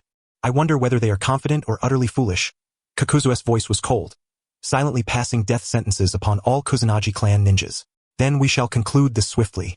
Quite. Use your Byakugan to ascertain their situation. Yodoto, you will guide us. Yayoi promptly issued orders, instructing Quite to determine the Kusanagi clan's status within the forest. Yodoto's insects could only provide a rough understanding of the Kusanagi clan's circumstances. For more precise intelligence, Quite's Byakugan was indispensable. Yodoto pointed in a direction, and Quite gathered chakra into her eyes. The veins around her eyes bulged grotesquely as her pure white pupils emitted a high concentration of radiant white light, focusing on the indicated area. How is it? Yayoi turned his head to inquire. Approximately 6 miles away, a group is gathered. That should be the Kusanagi clan's assembly point. Besides some ordinary people, there are 47 ninjas. Among them, 2 possess chakra markedly superior to the others, likely jonin level. In mere moments, Quite had fully discerned the enemy's situation using the Byakugan. She even discerned details clearer than the enemies themselves, including several traps surrounding the camp and multiple silent infiltration routes. This is the terrifying might of the Hyuga clan's Byakugan. Whether traps or ambushes, or the number of enemies involved, a mere glance suffices to discern every detail with absolute clarity, enabling swift and decisive countermeasures.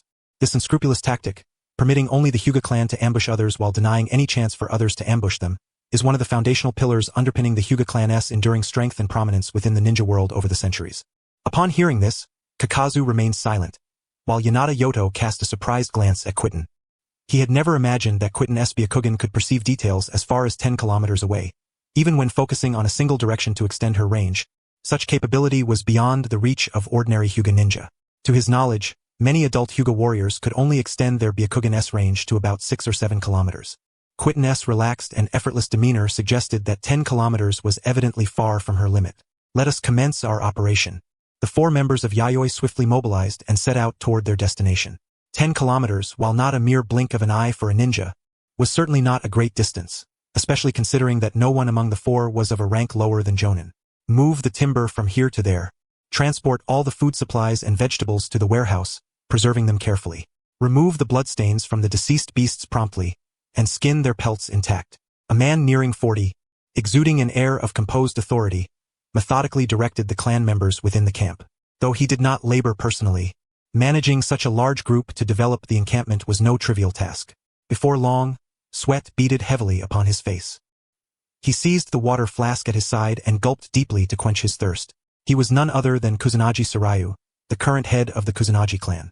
More than 300 individuals, both ninja and civilians, resided here, all members of the Kusanagi clan. Under the clan leader's guidance, ninja and civilians separated to focus on their respective tasks. Even the elderly and children, as long as their limbs were nimble, were expected to contribute. Idleness was not permitted. The Kusanagi clan relied on the river as the heart of their encampment, expanding the surrounding lands, constructing dwellings and wooden fences, gradually taking shape as a fledgling village. Nearly a month had passed, and this forested region had clearly become the new homeland of the Kusanagi clan. To ensure the safety of this nascent territory, the clan's ninja had laid numerous traps around the camp's perimeter. These served both to defend against wild beasts lurking in the forest and to ambush enemies, providing early warning and creating a strategic buffer to prevent the flames of war from reaching the camp directly. Next, reconnaissance of the terrain beyond would commence. The Land of Night would not relinquish its claims so easily. It was likely to dispatch ninja and samurai soon. After surveying the clan's stronghold, Kusanagi Sarayu nodded faintly. At last, the clan could settle here in relative peace. Yet a grave expression crossed his face as a new thought arose. Although his countenance was solemn, no trace of worry clouded his eyes. His confidence stemmed from his own strength, and more importantly, from the legendary Kusanagi sword, the sacred heirloom passed down through generations of his clan's ancestors. In the past, it was precisely this revered weapon that had established the Kusanagi clan's fame in the Land of Grass. Even when forced into exile, he relied on this sacred blade to withdraw safely from the Land of Grass after sustaining minimal losses, deterring rival clans from pursuing them recklessly. He firmly believed that, with his own skills and the power of the sacred sword, he could achieve great deeds even within the Land of Night. Although many claimed the Land of Night was one of the few military powers under the great nations, in the world of ninja, strength was proven by battle first and foremost. For now, the Land of Night had not impressed him with overwhelming power. The border forces, led by him and a handful of companions, were swiftly crushed without any chance to resist.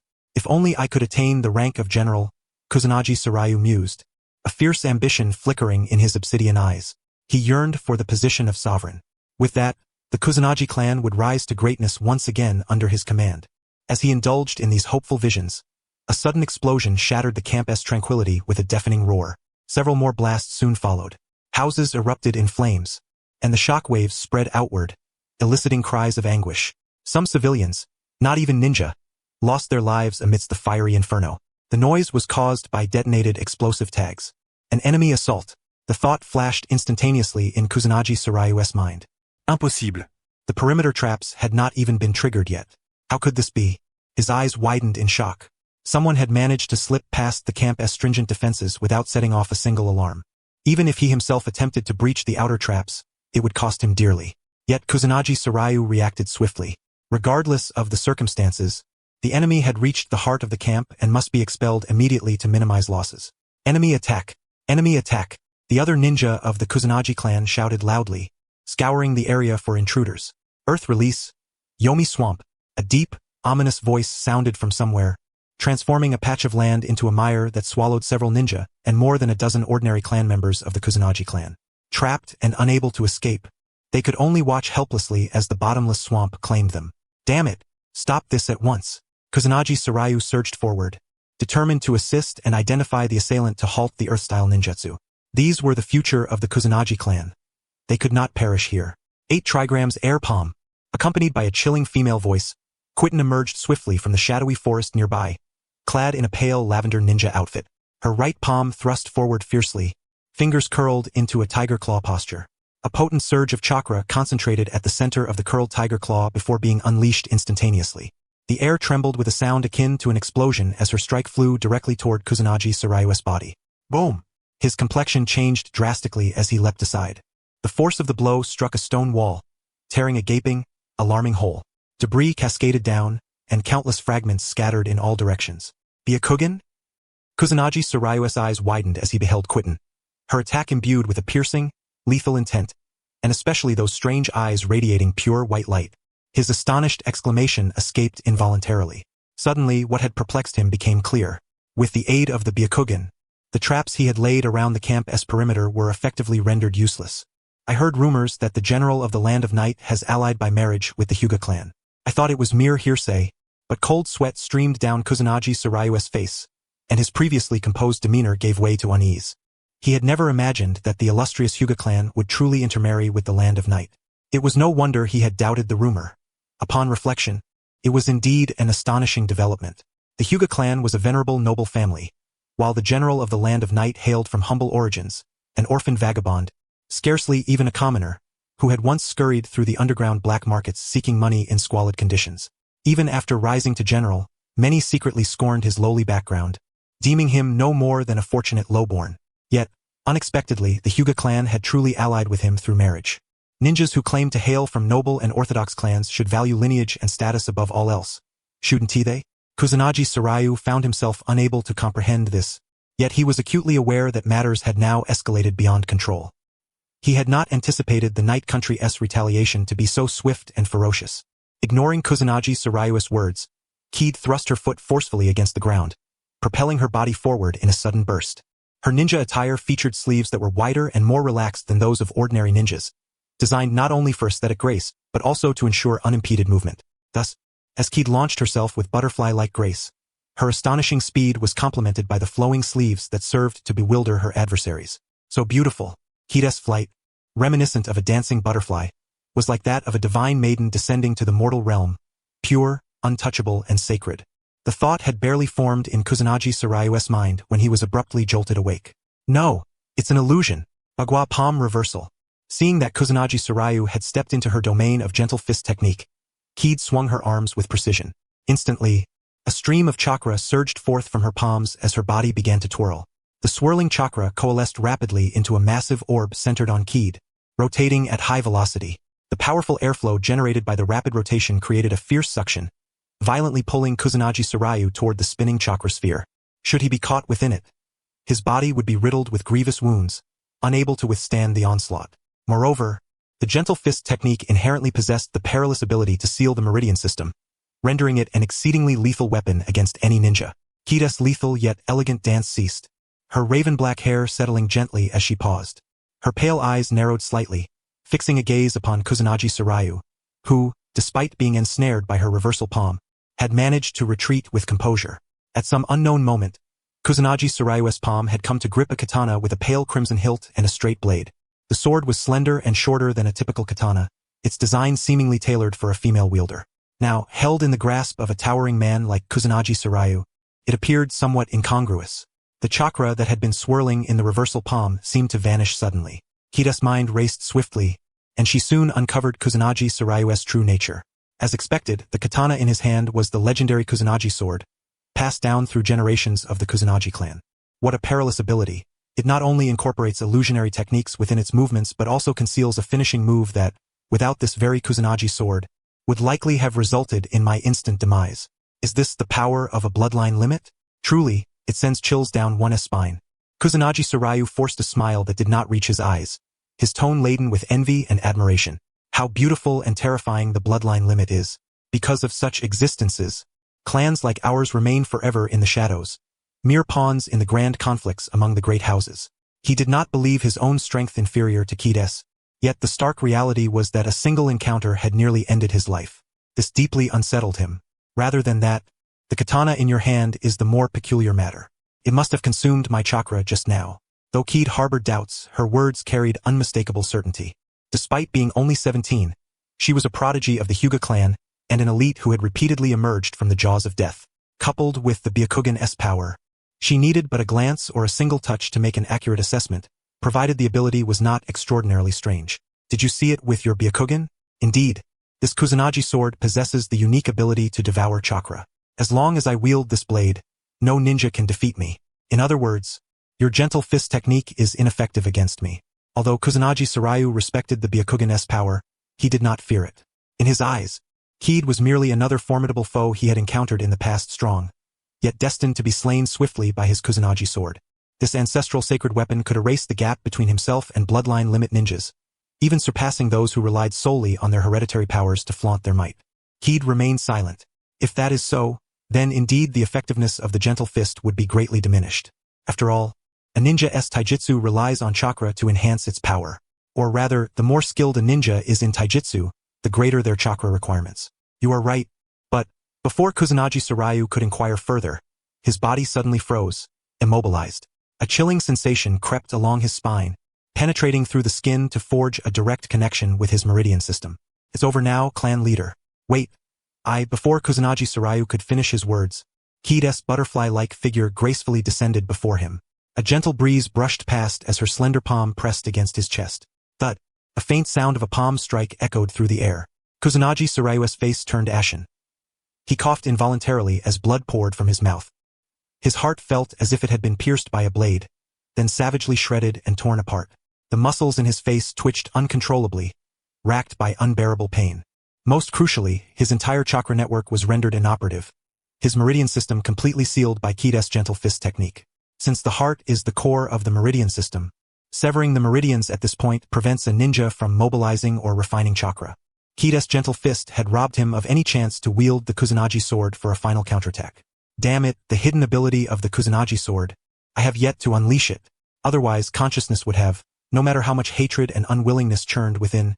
Kusanagi Sarayu's eyes dimmed, unable to close, his head sagging as life slipped away. Yet, though his life force had fled, Kusanagi Sarayu's body did not collapse. Instead, it was supported by another force. Behind him, 5 chakra threads had silently attached themselves to his back. Like a puppet, Kusanagi Sarayu's body swayed slowly, gripping the Kusanagi sword as though revived and ready to re-engage in battle. Not far away, on the sturdy branch of a tree, Yayoi had silently alighted. Her right hand outstretched, the 5 chakra threads connected to Kusanagi Sarayu's spine, taking control of his body. What perfect coordination, my lord. Kid smiled, reflecting on the flawless execution of their recent combat. The moment Yayoi seized control of Kusanagi Sarayu with the chakra threads, Kid had swiftly seized the critical opportunity. Without hesitation or pause, she had charged forward and delivered a fatal blow with her gentle fist.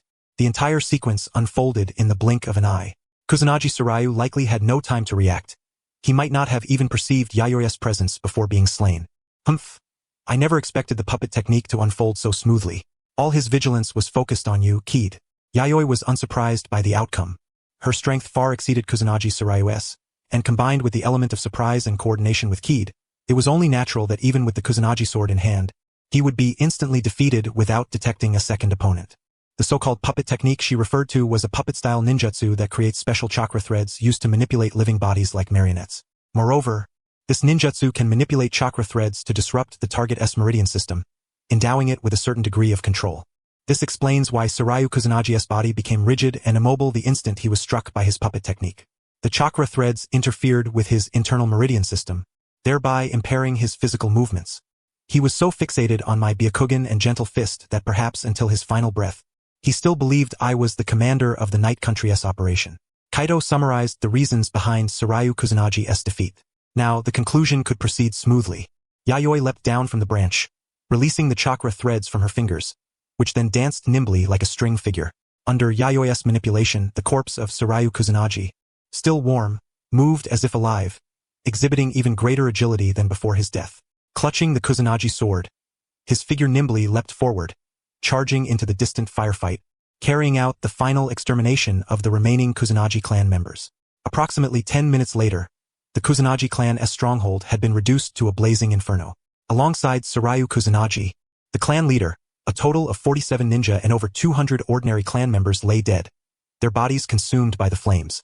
There should be no survivors left, right? Yayoi turned her head to inquire. Whether elder or child, as long as they were enemies, none were spared. This was the principle he had grasped during the Warring States period and the greatest form of respect he could offer his foes.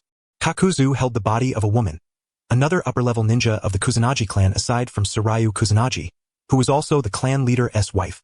He tossed her corpse into the fire as well. The fierce flames cast an eerie glow upon his mask-covered face, his green eyes chillingly intense. There are no more. All eliminated without exception, Kakuzu stated in an emotionless tone. Having followed Yayoi for many years, he was evidently well aware of her ruthless methods in dealing with enemies. Yayoi and Kaido were responsible for handling the clan leader Sarayu Kusanagi, while Kakuzu took charge of the other upper-level ninja, the clan leader's wife. Aburame Yoto was tasked with eliminating the remaining Kusanagi clan ninjas. His ability to control insects allowed for swift clearance of the clan's foot soldiers. Through this joint operation, Aburame Yoto also gained further insight into Yayoi's personality and methods as a general of the Night Country. No matter the enemy, even if elder or child, she would eliminate them without mercy. Yoto suspected that the Night Country's regime remained stable precisely because Yayoi had ruthlessly executed all past rebels and relatives who opposed her, completely suppressing information and history about the resistance, erasing their existence to the point that even discussion became meaningless. The subsequent task was straightforward. Pack up all the collected Kusanagi clan treasures and entrust their transport to the border troops. As for the Kusanagi sword, passed down through generations, it was to be personally guarded by Yayoi herself. Having resolved the matter of the Kusanagi clan, Yayoi and Kaito did not immediately return to Yomi Castle. Instead, they parted ways with Kakuzu and Aburame Yoto and headed northward through the night country. During the journey, Yayoi experimented with the newly acquired Kusanagi sword S abilities. Besides absorbing chakra, the sword seemed to possess other powers, such as transmitting the absorbed chakra into the wielder's body. Moreover, it could release the stored chakra as shockwaves. Judging by this, it was fortunate they had slain the Kusanagi clan leader outright. Otherwise, the situation would have been far more complicated. It did not take long for Yayoi to grasp the sword's capabilities. Generally, it possessed two primary functions: absorption and release. In terms of absorption, it could absorb chakra and ninjutsu, storing the chakra within the blade's core. However, this required direct contact with the Kusanagi sword. Without it, absorption was impossible. The release function compressed and discharged the stored chakra in the form of shockwaves, inflicting widespread damage. Although simple and brutal, this ability proved highly effective against ninja. Yayoi now understood why the border troops were utterly overwhelmed despite having two upper-level ninja present. The Kusanagi clan leader was only a standard upper-level ninja, but wielding the Kusanagi sword had effectively doubled his strength, making him an opponent beyond the capacity of two ordinary upper-level ninja to confront.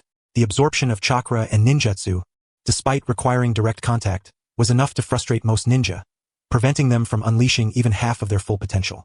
Let me test the release ability, Yayoi thought. Arriving at a desolate rocky plain, Yayoi grasped the slender hilt of the Kusanagi sword with one hand, directing its tip forward, and took a deep breath. He sensed a considerable reservoir of chakra within the sword, far less than that of a tailed beast, but still beyond the reach of ordinary ninja. Then, he commanded the chakra stored inside the sword to release and concentrate along the blade. Immediately, the sword's surface became enveloped in dense purple lightning, crackling with an ear-piercing sizzle, like the charge before an explosion. When the purple lightning's radiance grew so intense that even human eyes ached and could not remain open, boom, a dazzling bolt of purple lightning shot straight forward. In the blink of an eye, a gunfire-like trail spanning several dozen meters appeared along the path. The rocks obstructing the way were shattered completely, sending up clouds of dust. Ultimately, the lightning struck a massive boulder, producing a deafening explosion. The main body of the boulder was blasted away, while the remaining fragments scattered as countless tiny stones, leaving behind a crater over 10 meters in diameter. Amazing. Such a long attack range. Yet the destructive power remains so formidable, Kaito marveled. Such destructive force even she, an upper-level ninja, could only avoid rather than confront head-on. Yes, and if more chakra is absorbed, the destructive power could be further enhanced. But that also requires the wielder to possess strong chakra and precise chakra control, Yayoi reflected. In other words, the stronger the user, the greater the sword's potential. Judging by the lightning strike, the Kusanagi sword appeared to possess the lightning nature, a chakra affinity at which he was not particularly adept. If wielded by a lightning release ninja, perhaps the sword's true power would be fully realized. Even a divine weapon cannot manifest its true capabilities without a suitable host. Thus, this sword was a divine weapon forged through mutual achievement between blade and wielder. Yayoi understood this well. No matter how excellent the weapon, the user's strength must keep pace. An ordinary upper-level ninja like Tsuryu Kusanagi could not unleash the sword's true power. It was a tragic waste. Does my husband not master lightning release? Kaito asked. Having reviewed Yayoi's ninja registration, she recalled that his chakra nature encompassed all 7 elements: fire, wind, lightning, earth, water, yin and yang.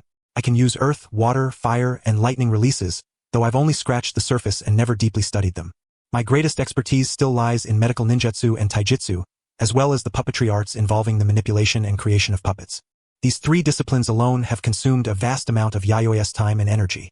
As for elemental techniques like fire release and lightning release, a mere superficial acquaintance suffices, but once one delves deeply into their cultivation, they demand an enormous investment of time. Although there exist cheating methods such as the shadow clone technique that can accelerate training, the problem is that in this era, the shadow clone technique has yet to become widespread and remains tightly guarded by Tobirama Senju himself. It seems that this Kusanagi sword cannot yet be put to significant use. Despite being such a formidable weapon, there is a lingering sense of regret. Ku die seid softly. As the general's wife of the Land of Night, she had access to detailed records of every ninja and warrior in the Land of Night and was naturally well aware of each individual's abilities. The Land of Night was not devoid of lightning release ninjas, but none could be considered masters. Unlike her spider cutter, which had no elemental restrictions, anyone with basic swordsmanship could wield it instantly. Its ability to suppress negative chakra was equally accessible to all. Yet most of the time, Kuei Dai did not employ the spider cutter. Her usual combat style against enemies remained gentle fist. The spider cutter was more like an ornamental accessory she carried with her rather than a primary weapon. Yayoi sheathed the Kusanagi sword, ceasing to test its abilities, and continued leading Kuei-dai onward. After resting for a night in a nearby town, they set off again early the next morning. Around 9 o'clock, the two officially arrived at a primeval forest in the northern part of the Land of Night. Compared to the Forest of Black Steel, this primeval forest was somewhat smaller in area, but the predominant color of its foliage was just as peculiar. Like the Forest of Black Steel, it was equally unfrequented by humans and a haven for poisonous insects and ferocious beasts. Upon entering the forest, Kuei-dai used her Byakugan to observe faint green gases rising from the forest's center several kilometers away, resembling a light green rain of light. Could that be chakra? Though the color was faint, Kuei-dai could still discern that the pale green vapor ascending like steam was a gaseous manifestation of chakra. Could this forest be? Kuei-dai pondered. Indeed, this forest was called the Silent Forest. The trees at its core possessed the unique ability to absorb chakra and grow from it. Many ninja scrolls, explosive tags, chakra attribute testing papers, and other tools were crafted using wood from these chakra trees. Such trees were distributed across many nations and were considered highly strategic resources, Yayoi explained. Kudai nodded slightly, understanding why. The tools used by ninjas were all manufactured from chakra wood and chakra metal. Although this was her first time seeing chakra trees, she had read extensively on the subject and was aware of their existence. Yayoi seemed very familiar with the environment here. From this point onward, he could find the correct path through the forest without Kuei-dai needing to use her Byakugan. The deeper they ventured, the denser the unclaimed chakra drifting in the air became, as seen through Kuei-dai's Byakugan. It was as if they had entered a paradise of chakra. However, the chakra lingering here felt peculiar, wild and volatile, like it could explode at any moment. Kudai furrowed her brows. Merely brushing her body against this chakra caused a faint discomfort, and her instincts urged her to leave quickly. Prolonged exposure here could affect her consciousness due to the ferocity of the chakra. This was likely related to the forest's unique geographical conditions. Yayoi mentioned that he had discovered this place by chance and that the chakra trees growing here generally produced higher quality chakra than those elsewhere. It seemed a secret was hidden here. Kuei-dai's expression turned contemplative. Perhaps, but I once searched this forest for 10 days and nights without uncovering any other abnormalities. Also, the name Silent Forest was my own designation. It does not appear on any maps of the Land of Night. Yayoi narrowed his eyes. As a ninja who emerged from the Warring States period, he naturally knew that this forest concealed secrets unknown to him. Yet no matter how thoroughly he searched, he only found countless chakra trees and nothing more. Over time, he suppressed his curiosity and treated this forest simply as a resource supply point. Be cautious ahead, Yayoi warned. Because the chakra concentration is so high, it has begun merging with some peculiar plants around, forming natural genjutsu. Without vigilance, one's spirit could scatter, and they might perish from exhaustion within the forest. Upon this reminder, Kuei-dai heightened her alertness, keeping her Byakugan perpetually activated. After an indeterminate length of time, in this utterly silent forest, only the sound of their footsteps could be heard. The breathing of wild beasts had vanished, and even the wind's rustle ceased to reach their ears.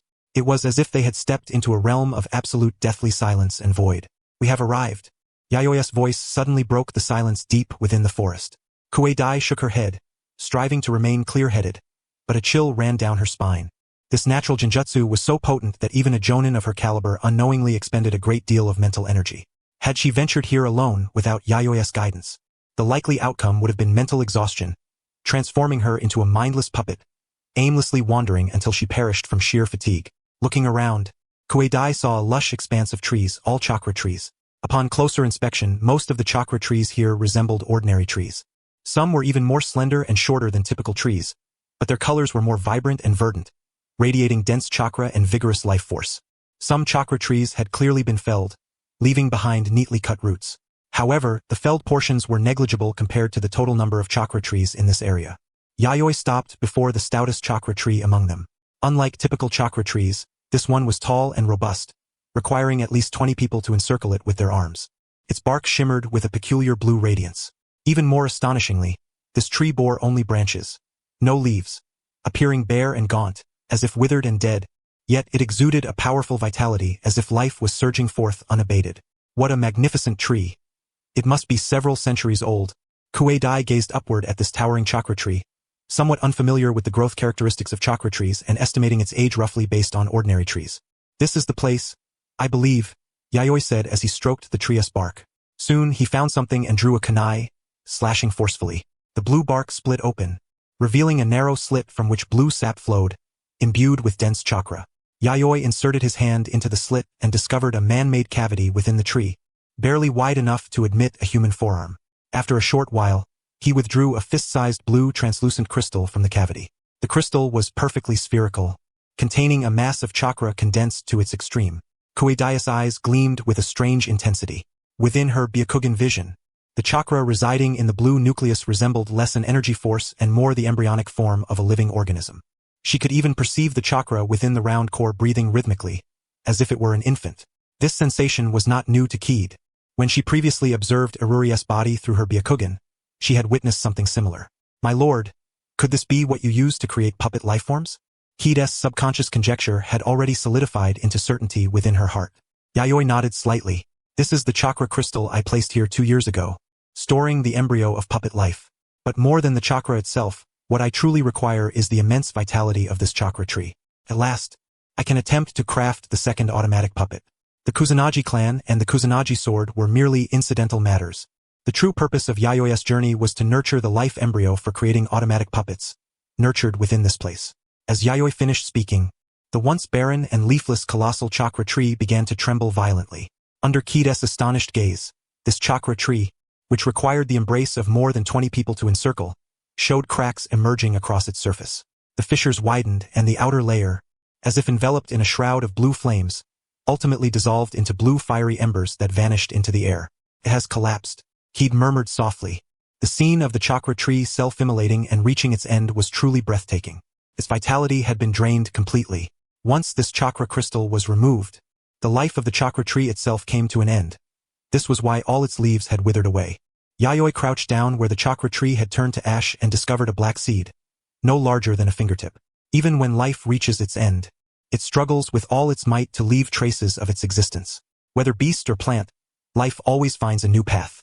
Yayoi took the seed and walked to a nearby clearing, searching for a patch of fertile soil in which she buried it. Someday this seed will take root again, sprout, and grow strong. Thank you, my dear friend. I promise I will not trouble you again. Yayoi smiled gently, patting the soil covering the seed as if soothing a wounded soul. Then, Yayoi and Kid turned and departed, and the forest once again returned to its usual tranquility. It was the first year of Konoha, mid-April. Outside the land of fire, the construction of ninja villages in the other 4 great nations was nearing completion.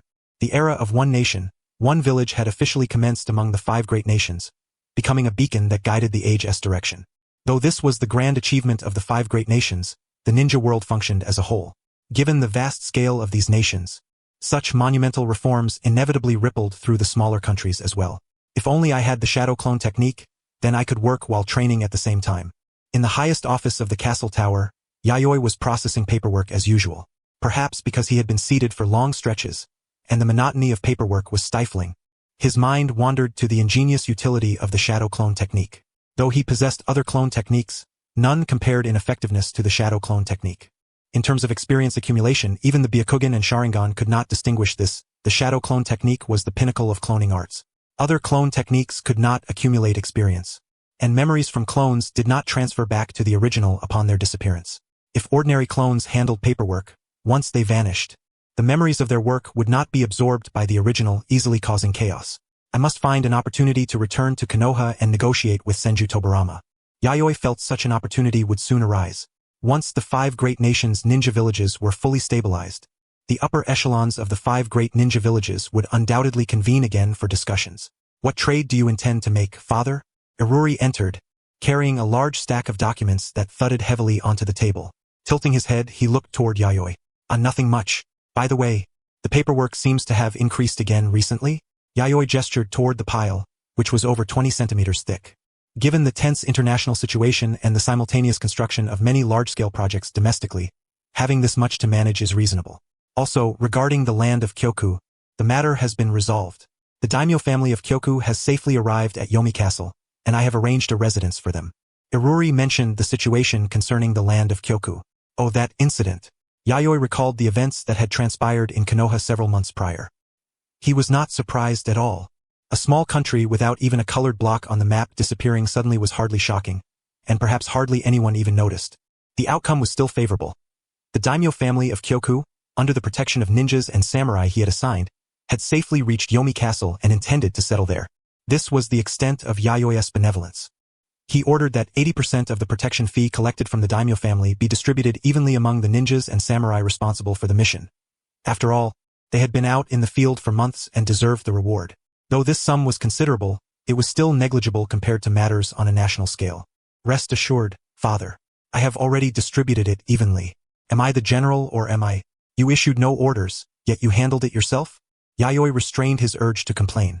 He felt that recently Iruri had been acting more and more on his own initiative, even disciplining his own master without hesitation. Is there anything noteworthy lately? Bored, Yayoi flipped through the documents, most of which were monotonous and repetitive. Such was the nature of work. Tedious and unchanging day after day. Yet even repetitive matters required his signature as general for execution.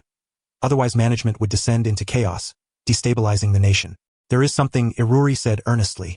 Among the ninjas and samurai in the military, though many have already started families, a significant portion remain unmarried. This is a matter of utmost importance.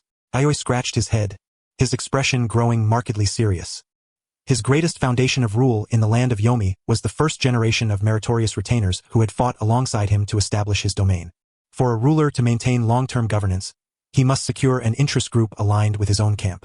This group of ninjas and samurai constituted such an interest group and formed the strongest armed force in the land of Yomi. However, these ninjas and samurai would eventually age, retire and pass away. Therefore, to ensure the stability of power, their direct descendants, the second and third generations, must become the new cornerstone of the nation. Then, Yayoi's gaze settled upon Kakuzu, the ninja at the top of the list most urgently needing to resolve his personal affairs.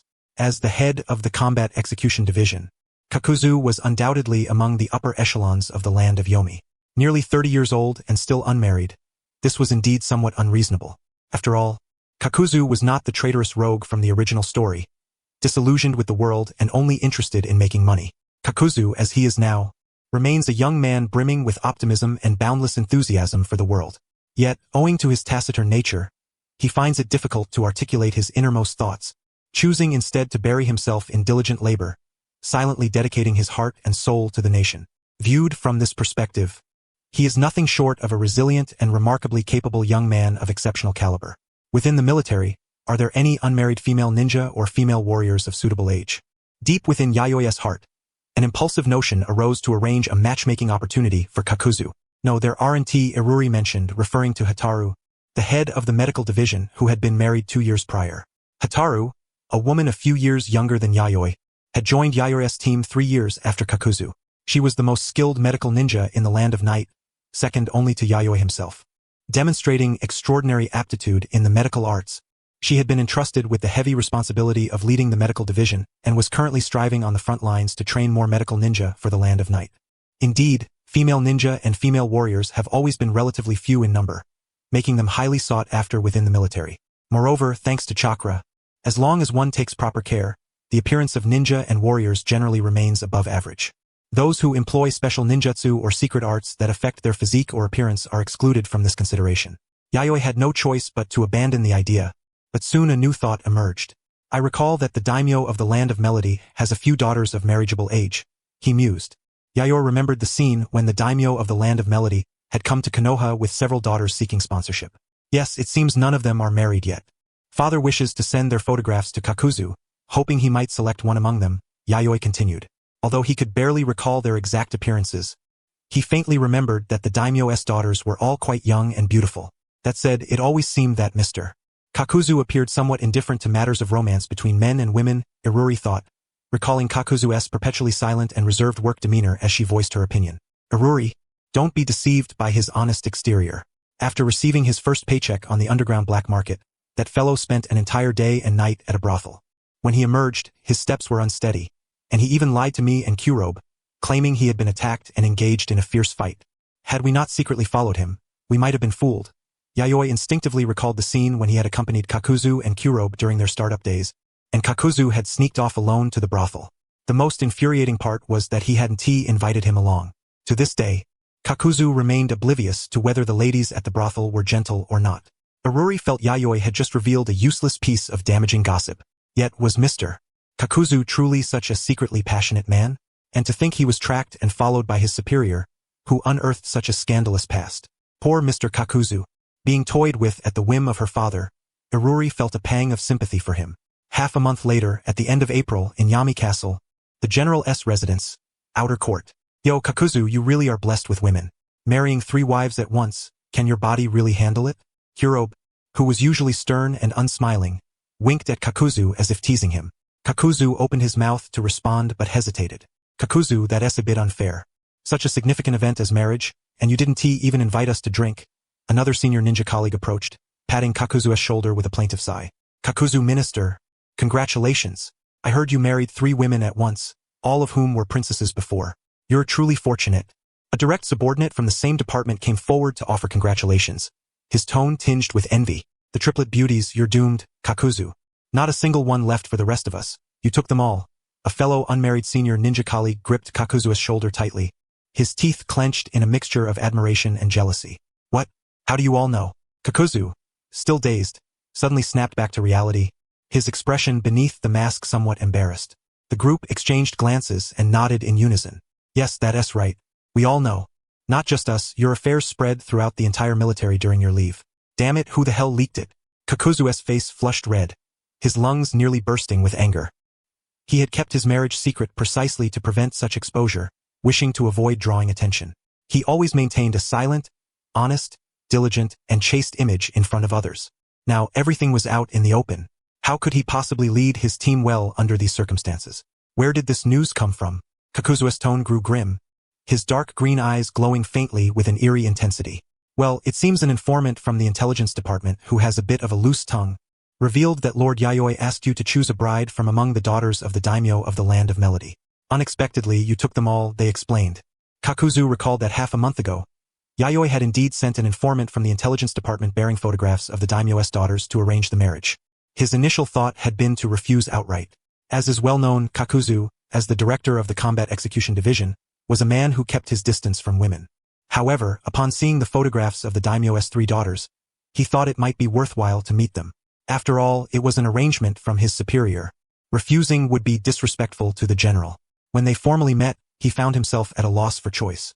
Yet, seeing the daimyo's family struggling after relocating to the Land of Night, living in poverty, with the 3 daughters clad in simple clothes and lacking practical life skills, finding work was difficult, and the family barely scraping by, he realized the daimyo could no longer support his 3 daughters. He could provide for them. He would give these unfortunate girls a warm home. With parents lacking life skills and a younger brother helplessly dependent, who else would save them if not he? Therefore, he chose to take them all. I'm going to see Aburame. Kakuzu took a deep breath and prepared to seek out Aburame, the head of the intelligence department. After more than half a year of working together, their colleague relationship was decent enough that he could expect some favor. What do you want with him? Someone asked. To have him assign that informant to dig potatoes in the northeast of the Land of Night. Digging potatoes was a euphemism for mining. The work was grueling, dirty, and seldom granted time off. The northeastern region of the Land of Night was perpetually frozen and snowbound, so few volunteered to oversee mining operations there, despite the high salary and various subsidies.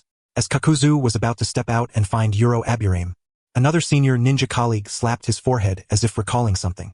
No need for that. That informant already volunteered yesterday to go northeast and dig potatoes. Kakuzu. But don't worry, that informant will probably be kicked out of the intelligence department by Aburame. As you are well aware, the intelligence department is severely understaffed, and the professional caliber of its operatives varies greatly. At this moment, Kakuzu spoke up, patting Kakuzu's shoulder to console this old friend, whose spirit had been wounded. After teasing Kakuzu for a while, the others dispersed. What had started merely as a casual jest provided amusement for all, so naturally, they spared Kakuzu. Yet before departing, they still insisted that Kakuzu treat them to a grand feast in the future, assuring him that they would bring their own wedding gifts. Seeing that his secret was out, Kakuzu had no choice but to agree. Nevertheless, deep within he was filled with resentment. The honest and upright image he had painstakingly cultivated had been utterly shattered in the eyes of everyone. Fortunately, his clandestine visits to the brothel had not been exposed. Otherwise, his reputation would have suffered even more grievously. That messenger should pray he spends his entire life digging potatoes in the northeast. Lady Yayoi, I have arrived. Upon reaching the castle tower, Kakuzu, now composed, first reported to Yayoi. After more than a week of wedding leave, he needed to swiftly regain his work rhythm. You look well. 10 days have passed. The matters at home have been settled, yes? Yayoi smiled, appraising Kakuzu. Compared to before, his demeanor had subtly changed in certain respects. To an unfamiliar observer, such transformation might go unnoticed. Yes, everything has been resolved. Good to hear. However, I did not expect that you would take in all 3 daughters of the daimyo of Kyoku country. Upon hearing this news, Yayoi was stunned for quite some time before gradually regaining his composure. Under his command, Kakuzu's life trajectory had become entirely different from that of the original immortal ninja who was obsessed with money. At the very least, he now held a normal set of life values, approached his duties earnestly, actively protected his comrades, and was a trustworthy ally worthy of important responsibilities. When the Night Country was first established, Yayoi had even considered appointing Kakuzu to manage its finances. Yet Kakuzu had declined without hesitation, stating that he had no interest in such a vulgar thing as money and that it could never fulfill his life's purpose. Hearing Yayoi's playful jibe, reminiscent of his colleague's earlier teasing, Kakuzu's expression beneath his mask grew awkward once more, and he stammered, unable to respond clearly. I am indeed very satisfied with those 3 girls. Not only are they beautiful and gentle in temperament, but all are under 20 years old, and being triplets born of the same mother, their resemblance reaches 80%, triple the joy. Enough teasing. From here on, the burden on your shoulders will be far from light. Having women at home to care for you and handle the household chores puts my mind at ease. Yayoi's tone shifted, becoming considerably more serious. Yes, sir. Kakuzu immediately straightened his posture. I have a mission for you. Yayoi produced a scroll from beside him. Kakuzu stepped forward, took it, and glanced at its contents. An envoy to the Uzumaki clan? Precisely. A few days ago, the Uzumaki clan officially founded the Yuzuno country and established the Uzushio hidden village. They have invited many nations and ninja villages to attend their founding celebrations. Yayoi explained the situation. Kakuzu nodded. The Uzumaki clan's nation building was no secret within the ninja world. They had been preparing actively since the founding of the Hidden Leaf Village. Moreover, the territory of Yuzuno country was not vast, modest even among small countries, and its population was sparse, with many refugees barely surviving.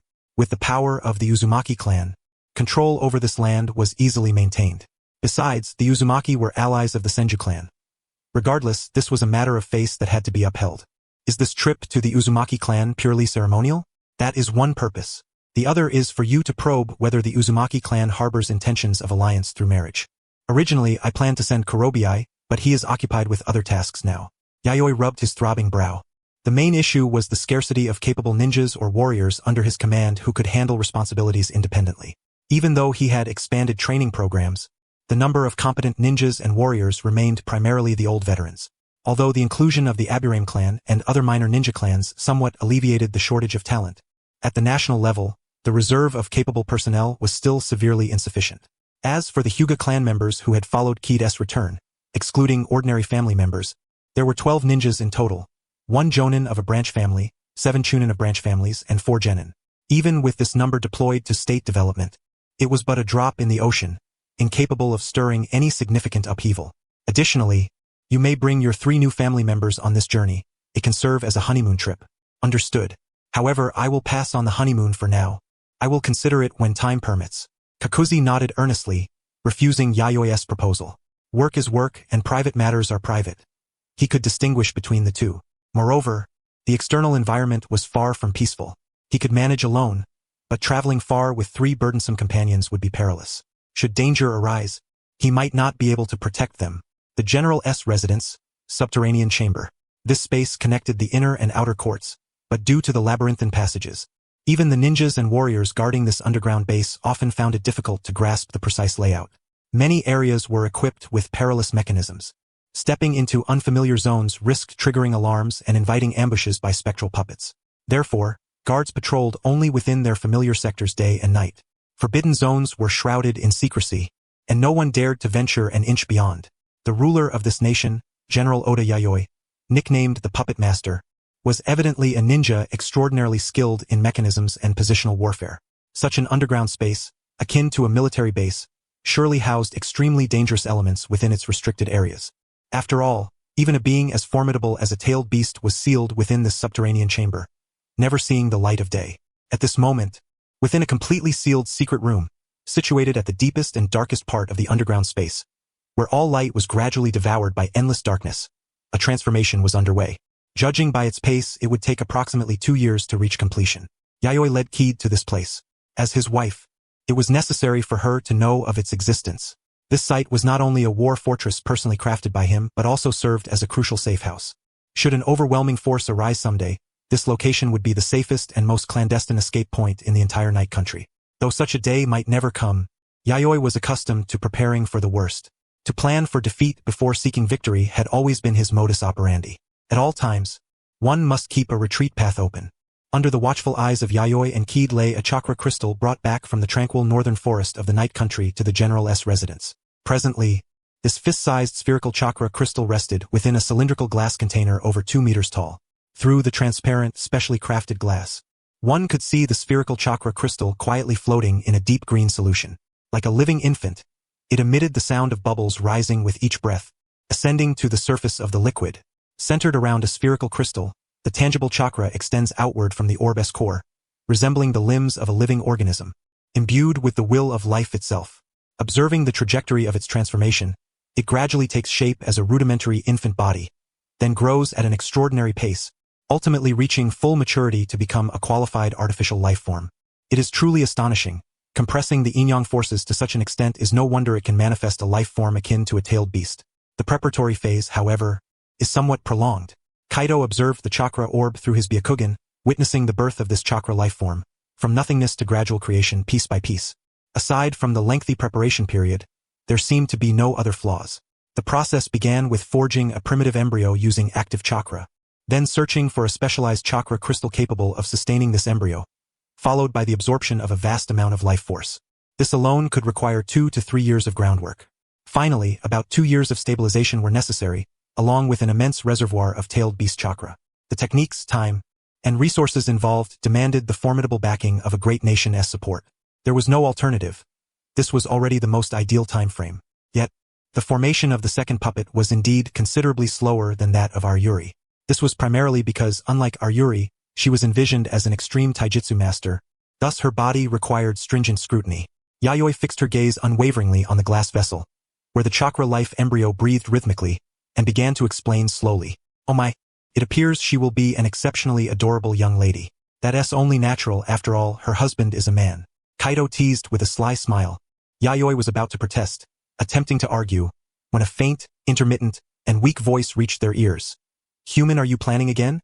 The voice was laced with hatred and helplessness, carrying an indescribable anguish. Truly resilient, suppressed to such an extent yet still able to speak. Kaido glanced toward a spot about 30 feet away from himself and Yayoi, where a steel cage stood. Through the iron bars, one could see a colossal beetle-like creature imprisoned within, roughly the size of a house, possessing a tail and 6 wings. It was none other than the Seven Tails, one of the tailed beasts. Compared to its prime form, its current size was remarkably diminutive. Lying weakly on the cold floor, its tail, wings, and torso were bound by thick black chains. Countless talismans were affixed to both the chains and its body, completely suppressing its movements. The cage imprisoning it, like the chains, was forged entirely from precious chakra metal. Both in weight and restraining power, it was terrifying beyond measure. Moreover, the talismans arranged around and upon the Seven Tails resonated with the cage and chains, greatly enhancing the binding strength. Even a full-powered Seven Tails would find it difficult to break free, let alone one in such a weakened state. Rather than a seal, this was a specially crafted prison that Yayoi had expended vast resources and finances to create exclusively for the Seven Tails. Recalling the resources and money spent just to manufacture this special cage made Yayoi's heart ache. Without top-tier sealing techniques, this clumsy approach was the only option, pouring in enormous sums of money and materials to imprison a tailed beast. If only the Uzumaki clan's formidable sealing arts were available, countless resources and funds could have been saved. After all, it was a tailed beast. Although among the tailed beasts, its power might be relatively weak. Yayoi candidly assessed the Seven Tails' strength. As for why such a weak Seven Tails ranked among the top tailed beasts, it was entirely because the rankings were based on ninja evaluations. Tailed beasts rarely clashed with each other. The ones who fought them most were ninjas. Except for the Nine Tails and Eight Tails, the other seven-tailed beasts were roughly on the same level despite power differences. Yet, the Seven Tails was the only one among them to hold air superiority. Even if its raw strength ranked near the bottom, its flight capabilities had caused many ninjas great trouble. If the Seven Tails were left unrestricted, soaring high and incessantly launching tailed beast bombs, no one could endure it. Therefore, to ninjas, the Seven Tails' deterrence was more terrifying than most other tailed beasts. "You bastard!" The Seven Tails snarled, glaring fiercely at Yayoi, the culprit. "Were it not for the chains and talismans, it would have made the human pay dearly. Stop your shouting." Save your energy and restore your chakra as soon as possible. If you Haven T recovered 70% of your chakra in 2 years, I'll be quite troubled. After all, tailed beast chakra is incredibly useful, pure and abundant. As long as the negative will within is removed, it can be safely absorbed. That said, aside from him, probably no other ninja could easily excise the negative will from tailed beast chakra. Yayoi increasingly felt that the active chakra he possessed was akin to a new type of tailed beast, distinct from the 9 great tailed beasts. You previously used that kimono-clad woman's technique to absorb my chakra. That wasn't a sealing jutsu, was it? You actually absorbed the very origin of my chakra. The Seven Tails shuddered at the thought. That sensation was akin to returning to its original core. Though there were differences, the cold and lifeless feeling was identical. The chakra lost was much more than a mere depletion of chakra itself. Otherwise, after all this time, it would have recovered far more. At this rate, in 2 years, it would only regain about 70% of its peak strength. Fortunately, its life form was unique. As long as it did not perish, it could gradually restore its prime form through the passage of time. Even if it died after many years, it could resurrect. As long as it remained in this world, it and the other tailed beasts were immortal beings. Can you tell? Of course, I am the Seven Tails.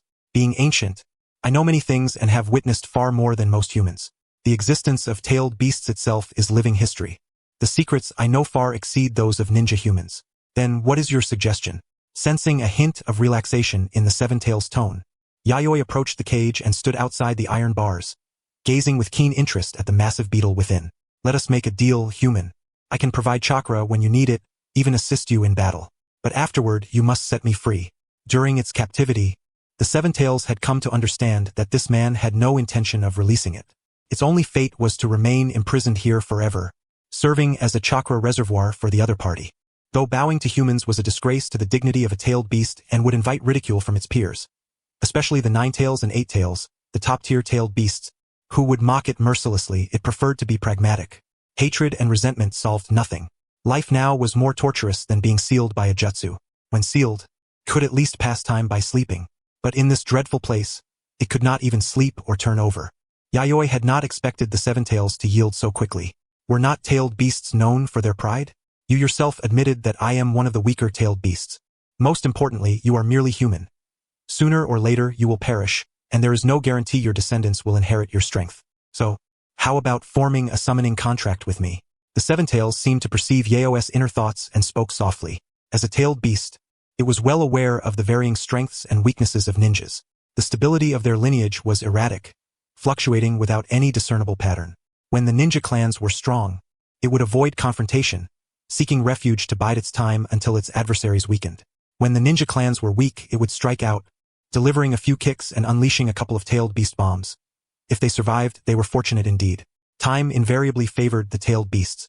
Yayoi was somewhat tempted but did not immediately agree. Instead, he stroked his chin and adopted a contemplative posture. Then he cast a glance at the Seven Tails. I'll consider it when the time comes. Then hurry up and decide. I cannot endure this wretched place even for another moment. The Seven Tails lamented in a plaintive tone. Ever since it had been imprisoned here, it had not once closed its eyes.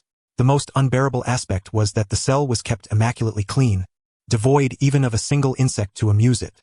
Its daily routine consisted solely of lying there, staring blankly at the iron bars, occasionally howling a few mournful cries that echoed through the desolate emptiness, as if chanting a lament of iron bars' tears to prove it was still alive. If you can form a summoning contract with a tailed beast, my lord will surely gain an additional trump card, Gaidi thought to herself.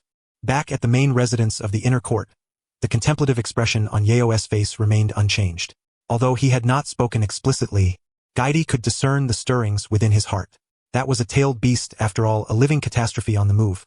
If one could tame such a being, it would significantly bolster the nation's military might. At the very least, as long as Yayoi lived, the contract would remain effective. Unless an accident occurred, Yayoi's natural lifespan was expected to be quite long. Gaidi knew this from Yayoi's habitual care for his body. Most ninjas paid little heed to their health. Consequently, even she, as his wife, had begun consciously attending to her own physical well-being. That is but one side of the story. Without proper means of restraint, releasing it would pose risks far outweighing the benefits. Should it rebel after release, it would spell disaster for the land of night. Imagine if several tailed beast bombs were suddenly unleashed upon Yomi Castle. The entire city would be obliterated on the spot. Therefore, although Yayoi was tempted by the Seven Tails' proposal, he did not believe the beast would obediently comply once freed. To truly harness the power of a tailed beast, formidable sealing techniques were indispensable. The Uzumaki clan's sealing arts were irreplaceable. He hoped all was proceeding smoothly with Kakuzu, who had already departed for the land of whirlpools. Yayoi looked forward to Kakuzu's return bearing pleasing news. By the way, Gaidi, you should stop overworking yourself recently and take a break from your training. Yayoi paused, his gaze softening as he glanced at Gaidi's abdomen. It's been about a month, hasn't he? He took Gaidi's delicate, supple hand and invited her to sit beside him. His palm, resting gently over the comforting fabric of her violet-white kimono, caressed her belly with tender, gentle strokes. My lord, you've discovered it. Haven't you? I was actually preparing a surprise for you, Gaidi said, settling down and leaning against Yayoi. She lowered her gaze toward her abdomen, her eyes radiating maternal brilliance tinged with a hint of shyness. The news itself was a sufficient surprise. Moreover, don't forget I am a medical ninja by training. As your husband, how could I not notice the recent changes in your body? Yayoi said matter-of-factly as he withdrew his hand. So, this is why my lord has been so affectionate toward Aoi and Rinko lately, and hasn't he been intimate with me? Gaidi teased with a smile, though a trace of melancholy shadowed her expression. What's wrong? Are you unhappy? Yayoi noticed the gloom on Gaidi's face. It's not that I'm unhappy. Bearing a child for my lord is the greatest joy I could ask for. It's just that knowing we cannot be intimate until the child is born leaves me feeling somewhat lonely. For the sake of the child, this was unavoidable. Although the constitution of a ninja differed from that of ordinary people, Yayoi believed temporary patience was necessary to ensure a smooth birth. So next year, my lord will have to make it up to me properly. Feeling the warmth and fervent affection radiating from Gaidi as she pressed against him, Yayoi found himself slightly overwhelmed. In that moment, he felt that his little wife was like a siren reincarnated, drawing the very essence from a man. Initially, he had taken the lead, but now the rhythm was gradually being mastered by her, and many skills had been acquired instinctively, truly surpassing the teacher. She was remarkably adept. By the way, my lord, do you hope for a boy or a girl? Gaidi asked, touching her belly. Although a girl would be lovely, for the sake of social stability, a boy would be preferable for the firstborn, Yayoi answered pragmatically. Then he shifted his tone, but Gaidi, what do you wish for, boy or girl? Either is fine. As long as my lord is pleased, Gaidi replied. Gaidi, you should cultivate some hobbies of your own. Yayoi's lips twitched slightly before he finally spoke. Although he enjoyed Gaidi's constant closeness as a normal man, he naturally wished to be the sole focus of his woman's eyes. Yet, he still hoped that during her leisure moments, Gaidi could have her own private space and interests. My only interest is studying how to keep my lord happy. For a lifetime, Gaidi declared.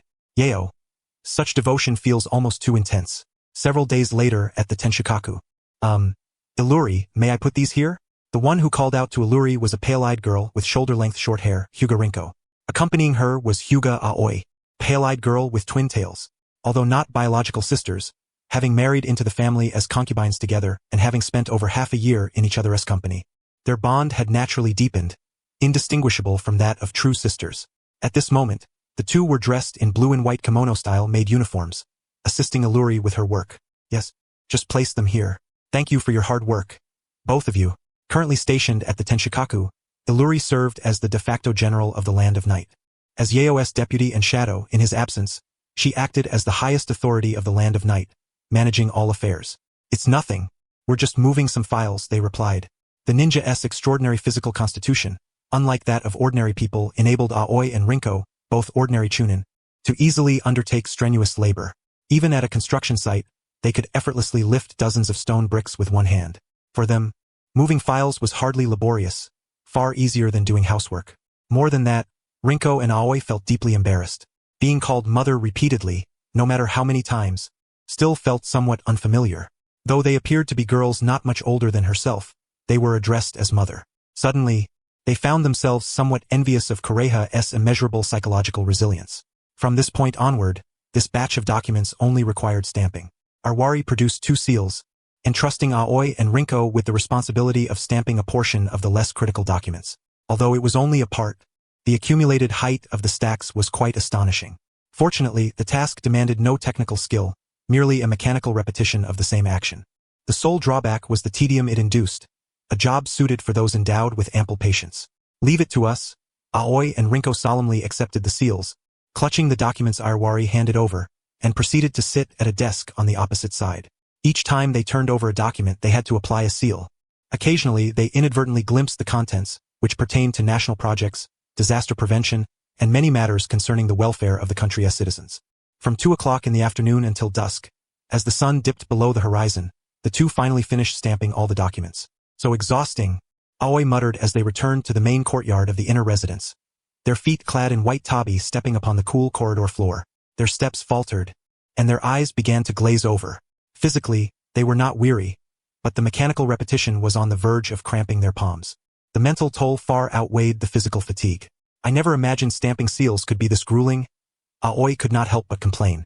Before this, she had thought this task was simple. Indeed, it's hard to fathom how my husband manages to sit in such a place for half a day at a stretch. My patience is nearly worn to nothing. Rinko nodded in deep agreement.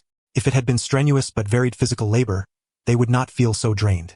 But after several continuous hours of stamping, their minds were filled with the imprint of seals. This ceaseless repetition made their brains feel foolishly dull. You're back. How was the work at the Tenshukaku? Mayoi, emerging from her room, saw Aoi and Rinko returning from the Tenshukaku and smiled as she inquired about their work. Mentally exhausting. Sitting there like fools for half a day, came the complaints in unison from Aoi and Rinko. Because Kureha had recently become pregnant, Mayoi was currently staying by her side to provide care and prevent any drastic emotional fluctuations. To lighten Iruri's workload, Mayoi had sent Aoi and Rinko to the Tenshukaku to try some miscellaneous chores. The two were eager to work, so it was a perfect match. So, will you resign tomorrow? Mayoi gently ruffled their heads. No, came their unanimous response. Though tiring, it's an important job. If we were idle all day, we'd end up like Lady Kureha, an immoral woman. Exactly, I have no desire to become like Lady Kureha. Clearly, in their hearts, Kureha had become the ultimate negative example. In their eyes, Kureha's colorful nightlife was simply the result of too little work during the day. As long as one worked enough by day, there would be no time for such frivolities at night. Mayoi's lips twitched slightly. He wanted to explain that in recent months, Kureha had been diligent in her training. Before her pregnancy, she practiced over 10 hours daily. Her gentle fist and Byakugan skills had further improved. At the very least, she was no longer an easy match for Kakudo before his defeat by Chiyuanyu. As for having abundant energy, was that not a blessing for a ninja? As a prodigious young woman of the Hyuga clan who had developed her own variant of the gentle fist style, it was frailty that posed a real problem. Very well. Since you wish to continue working, I will inform Iruri, Mayoi said, unwilling to dampen their enthusiasm. Thank you, my lord. We'll go soak in the backyard bath first and eat dinner later. Go ahead, but don't stay in too long. Watching Aoi and Rinko depart, Mayoi smiled wryly and shook his head before turning toward the far end of the corridor and disappearing around the corner. Southeast of the Land of Fire lay the Land of Whirlpools, a nation founded by the Uzumaki clan in a no-man's land. Its founding ceremony could not compare to the inaugural appointment of the first Hokage in Konoha, but as a single ninja clan, the event was no small affair. Out of respect for Konoha and the Senju clan, although the daimyos of various countries did not attend in person, many nations dispatched delegations bearing gifts to congratulate the Uzumaki clan. They also acknowledged this territory as belonging henceforth to the Uzumaki clan, a form of international recognition. The Uzumaki clan accepted the goodwill extended by various powers and demonstrated a positive and friendly attitude toward cooperation and trade with other nations.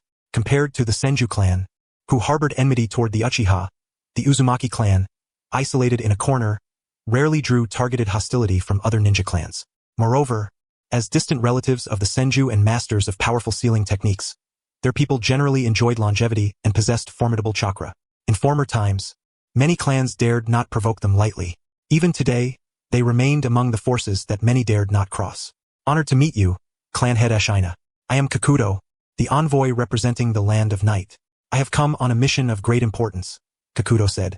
Having stayed with the Uzumaki clan for nearly a week and with many foreign delegations having departed, Kakudo finally secured an opportunity to meet with Uzumaki Ashina, the clan head. Please, be seated, Lord Kakudo. You are not the first to come alone to discuss cooperation. Uzumaki Ashina greeted him personally in a high-rise building deep within Uzumaki clan's whirlpool hidden village. Though over 60 years old, Ashina's presence was commanding. Observing Ashina's graying hair and deeply wrinkled aged face, Kakudo suddenly understood what it meant for a hero to face the twilight of life. Even such a formidable ninja was not immune to the ravages of time, entering his final years. The reason lay in Ashina's white hair, a distinct mark of an Uzumaki whose lifespan was nearing its end, differing from the clan's usual red. This elder would likely endure only a few more years before passing away. Ordinarily, as a long-lived clan, Uzumaki members should live well beyond their 60s. Kakudo suspected that Ashina's numerous battles in youth had left severe internal injuries that greatly shortened his life. In this era, such occurrences among ninja were all too common. Pardon my intrusion, Kakuzu said as he sat cross-legged on a cushion opposite Ashina. Behind Ashina knelt a middle-aged man with long red hair. Though merely kneeling, Kakuzu sensed the immense, overwhelming aura radiating from him.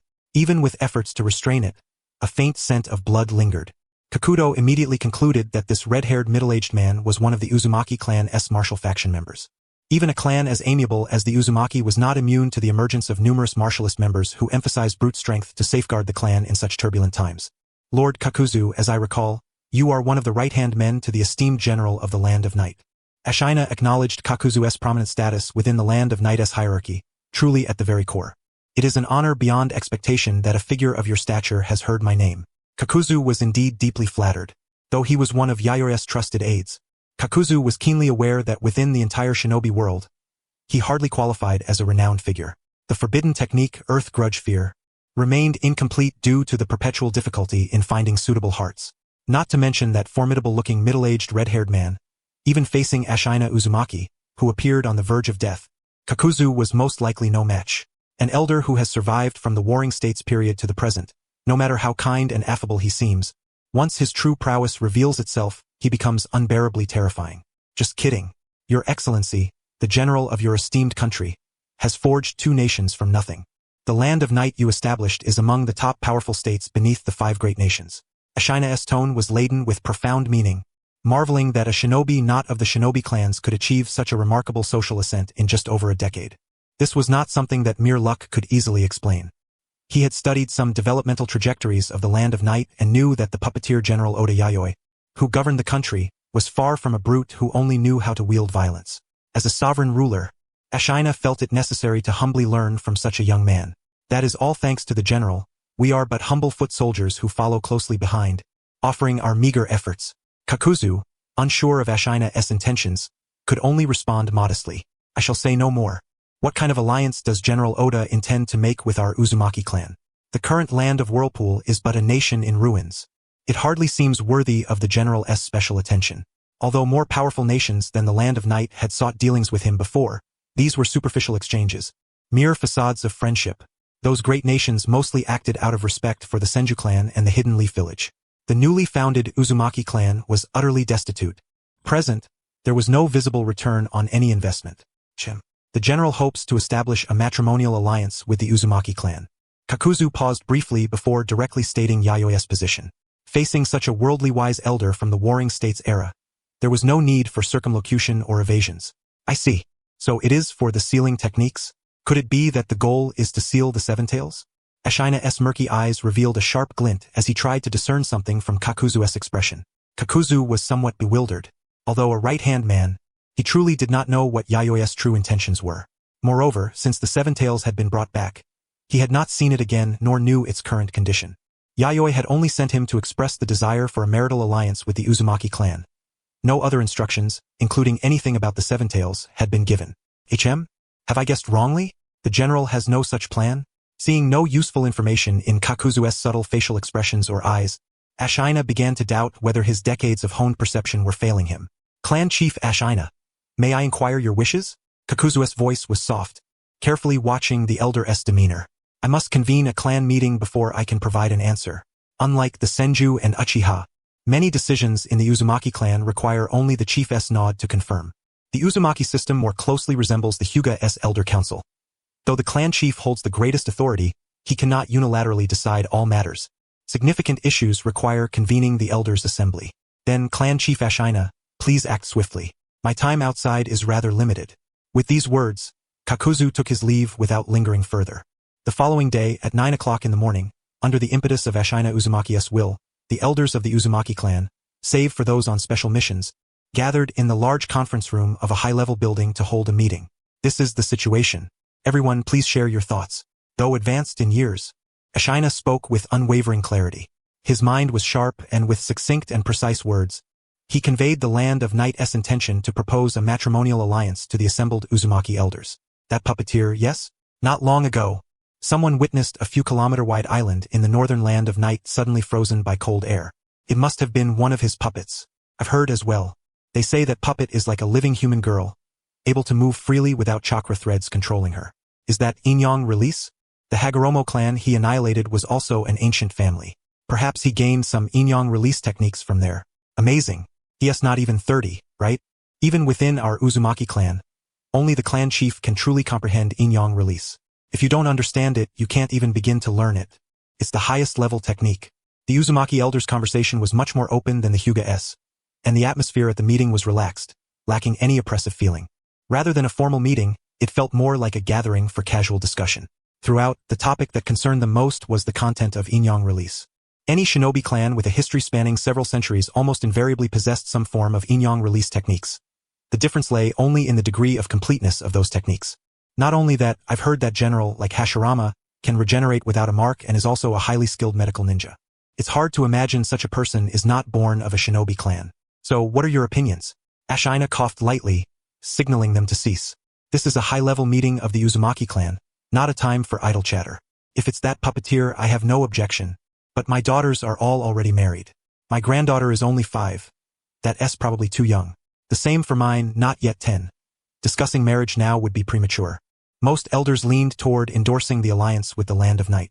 A minority remained silent but did not voice opposition, effectively abstaining. Such a situation was hardly surprising. After the founding of the nation, these elders quickly realized how truly troublesome governance was. They now required a powerful external force to bring prosperity to the land of Whirlpool. Though Konoha was one avenue, having multiple options was always preferable. Unlike Konoha, the Land of Night was a fully structured nation. If they could secure its support, the assistance gained would far surpass that from the Hidden Leaf Village. Listening to the elders express their varied opinions, with only a few abstentions, most favored a matrimonial alliance with the Land of Night.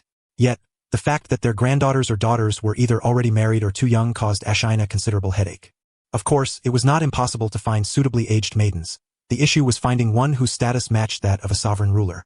Therefore, the prospective bride must be sought among the direct descendants of the elders. I recall Morina, your granddaughter, should be over 10 years old and possesses excellent talent in sealing techniques. Ashina Uzumaki cast his gaze upon one of the elders, roughly his own age, whose hair was similarly streaked with white, though interspersed with faint strands of crimson, a testament to his still robust constitution. Shursana, is it? She is 16 this year. But no matter what, she must at least wait 2 more years to come of age before marrying, Morina Uzumaki pondered aloud. On one hand, he was reluctant to see his granddaughter wed far away. On the other, he considered her tender age, clearly unsuited for marriage at this time. Perhaps we can first arrange a betrothal and then, in 2 or 3 years, allow Shursana to marry without haste, Ashina Uzumaki proposed as a solution. The other elders voiced no objections, deeming the proposal feasible. In that case, Morina, you shall oversee her psychological counseling. This betrothal is not a private matter, it is a union between nations.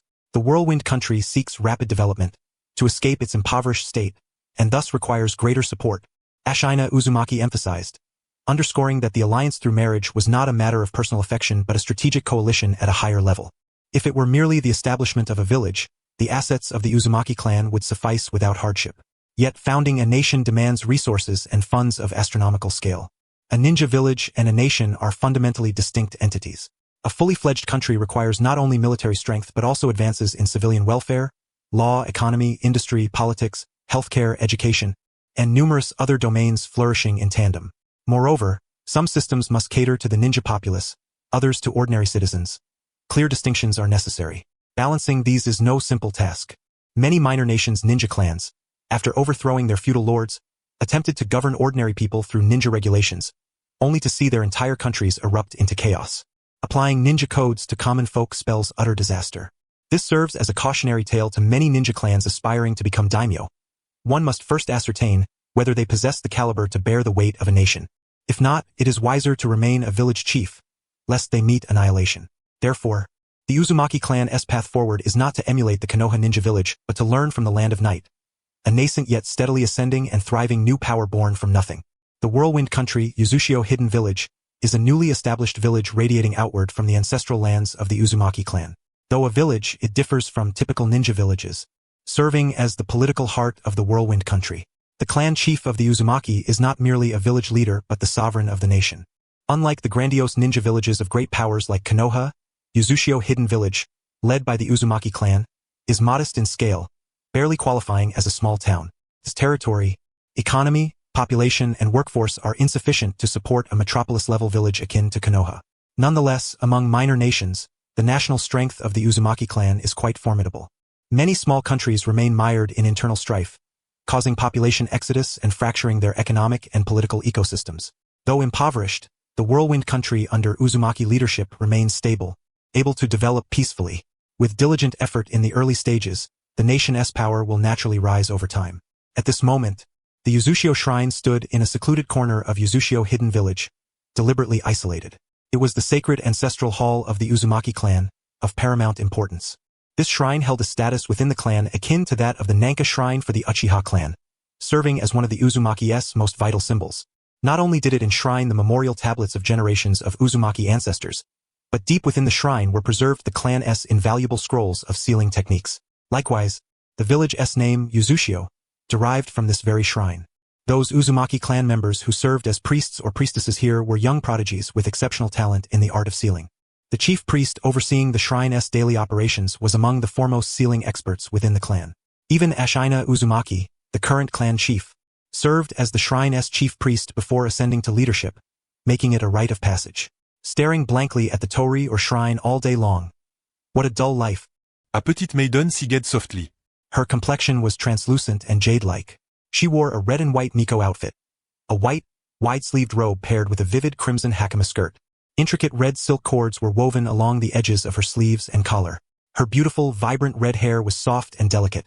Some strands rested quietly upon her shoulders, others fluttered gently in the breeze, radiating an elegant and refined aura of antiquity. She set down the broom in her hand and sat upon the steps of the shrine's hall. Beneath the eaves hung a white Shimenawa rope, adorned with ema plaques and brass wind chimes.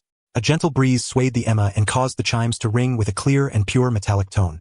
Stretching languidly with limbs outstretched, she glanced at the unchanging scenery around her and let out a sigh. The wooden structures, complemented by white walls and blue-green tiles, bore traces of peeling paint on the vivid red torii gate.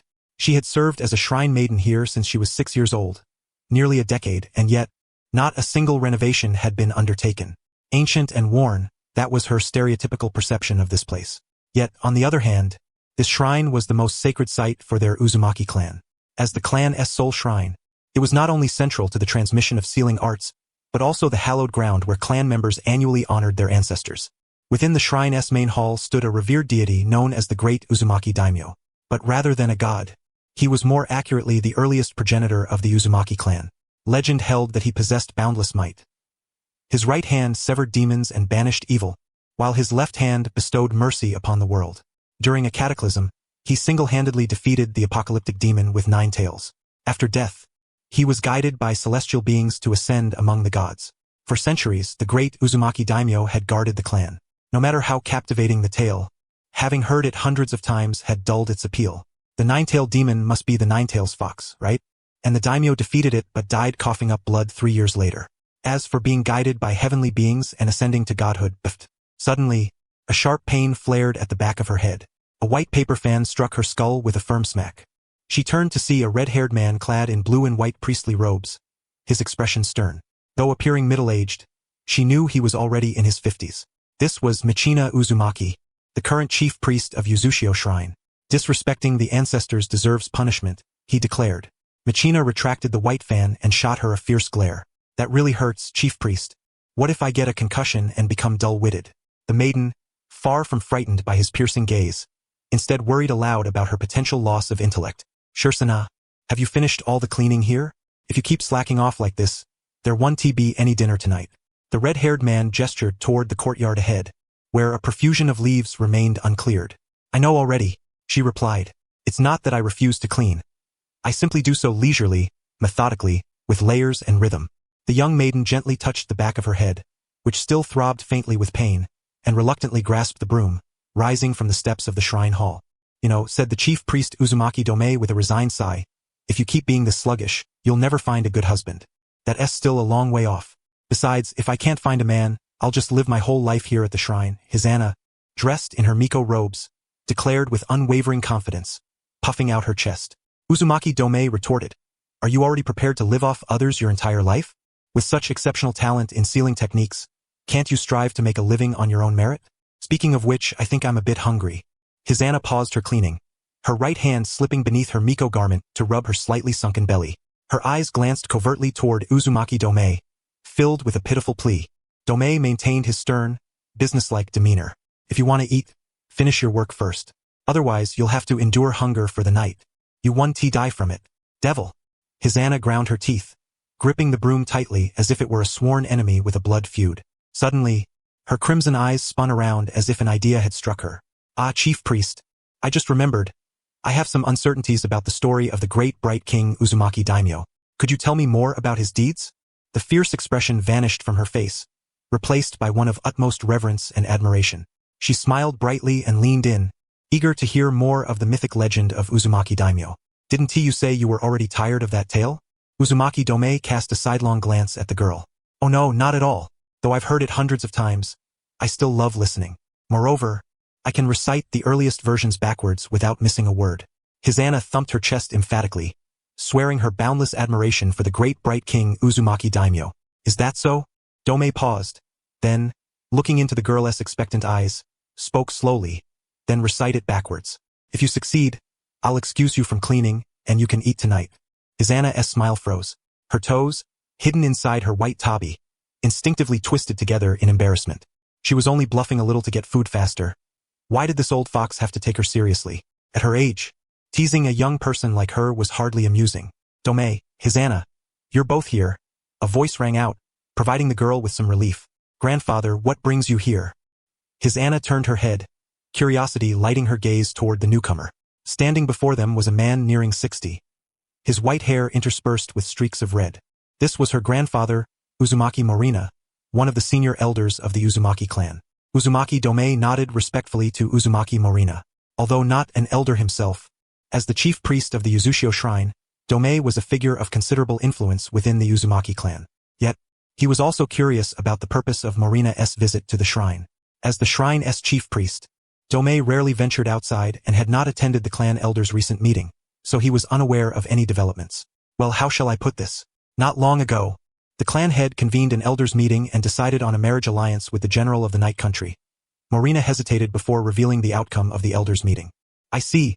Uzumaki Domei understood immediately, his gaze toward Hisana tinged with reluctance and melancholy. It seems you will soon be leaving the shrine. Though not his biological granddaughter, Hisana had lived at the shrine for many years, and Domei regarded her as such. He knew the day would come when she would marry, but he had not expected it to arrive so swiftly. Why must I leave the shrine? I only snuck into the kitchen last night because I was hungry and ate dozens of meat buns and several roast chickens. It's hardly a reason to be so heartless, especially since I only ate until half full. Hisana blurted out, dumbfounded as she unwittingly revealed her secret theft. Being banished from the shrine would be a disaster. Though her grandfather was an elder and her parents held high positions within the clan, their family lived frugally. She had been sent to the shrine as a child precisely because of her enormous appetite. Her talent for sealing techniques was discovered only afterward. So that's why the shrine suddenly lost so much food last night. It was you. Uzumaki Domei shook his head in resignation, having finally caught the culprit. Under normal circumstances, he might have lectured her, but now he lacked the heart. Hisana, the elders have decided you are to marry the general of the night country, Morina said, watching his granddaughter struggle to comprehend the news. Hisana seemed utterly at a loss, unable to find words. Morina felt a pang of doubt. Could his somewhat absent-minded granddaughter truly become the bridge between the Uzumaki clan and the night country? With a clatter, Hisana's body stiffened and the broom slipped from her grasp to the ground. She stared wide-eyed, pointing at herself incredulously. Me? Mary? I know this is sudden for you, but you are the only young woman of marriageable age in the clan. However, if you dislike it, I can refuse on your behalf, Morina offered, concern growing as he saw the emptiness in her eyes. Though the alliance was significant, he would not force her. Her happiness mattered equally to him. I can help too. If you don't want this, no one can compel you. Uzumaki Domei stepped forward, affirming his firm support for Hisana. No, I'm not. Hisana's mind was a whirlwind of confusion, leaving her speechless. Summoning her courage at last, she cast an expectant glance at her grandfather. Is the general very wealthy? Uzumaki Morina and Uzumaki Domei exchanged a glance. So that's the hesitation, Domei murmured. The horned envoy had returned from the Uzumaki clan's mission in late May. Yayoi had secured the marriage proposal from the Uzumaki clan, sealing the alliance as a fait accompli. However, since the bride was still young, the wedding would be postponed for 2 years. Yayoi was not displeased with the delay. Once the relationship was confirmed, he could wait a few years. Moreover, The shinobi world was expected to grow increasingly stable over the coming decade, with few major upheavals anticipated. Lately, aside from minor unrest among small nations, the major powers had been relatively steady. As one of the few strong nations under the great powers, the Night Country was also developing steadily.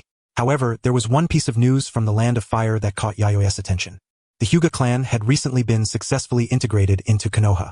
Within the garden pavilion of the main residence at the General S estate, Yayoi accompanied the pregnant Kureha on a leisurely stroll, sharing the news of the Hyuga clan's succession to Konoha. It was somewhat within expectations.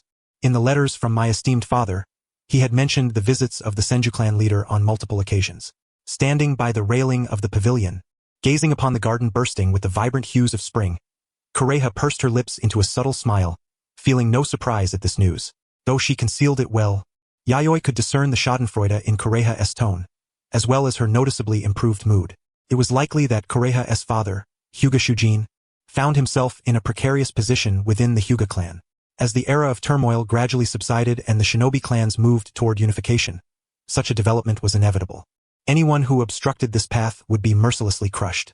Kureha's father, Hyuga Shujin, epitomized the staunch clan loyalist, utterly unwilling to accept the existence of a village like Konoha.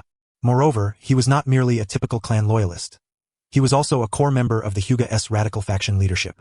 His status had been earned predominantly through past battles. Without a shift in stance, his position within the Hyuga would gradually be marginalized. In the face of Konoha's might, he was utterly insignificant.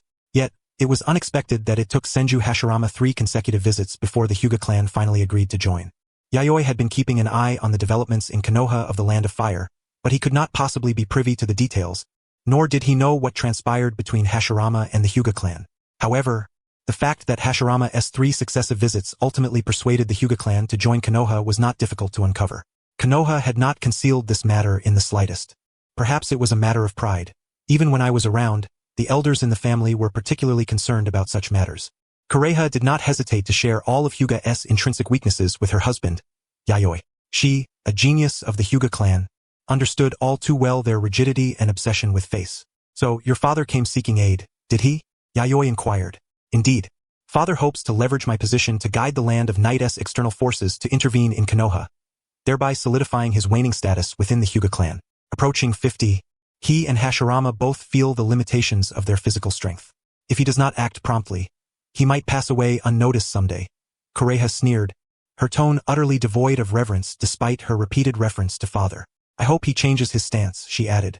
Yayoi was aware that, in the coming decades, the radical faction within the shinobi clans would need to shift their position to maintain their standing within their families.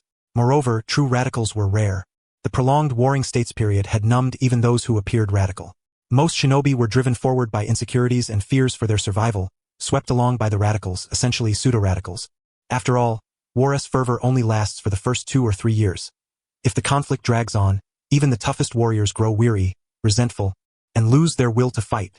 This was why, during the founding war of the Land of Night, he insisted the conflict be resolved within 2 years.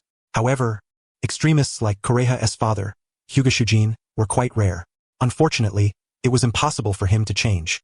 His thirst for power outweighed even his regard for life. If he were marginalized by his clan, it would likely be more agonizing than death itself. He might literally die of frustration. An amusing thought crossed Kureha's mind, and she smiled unconsciously.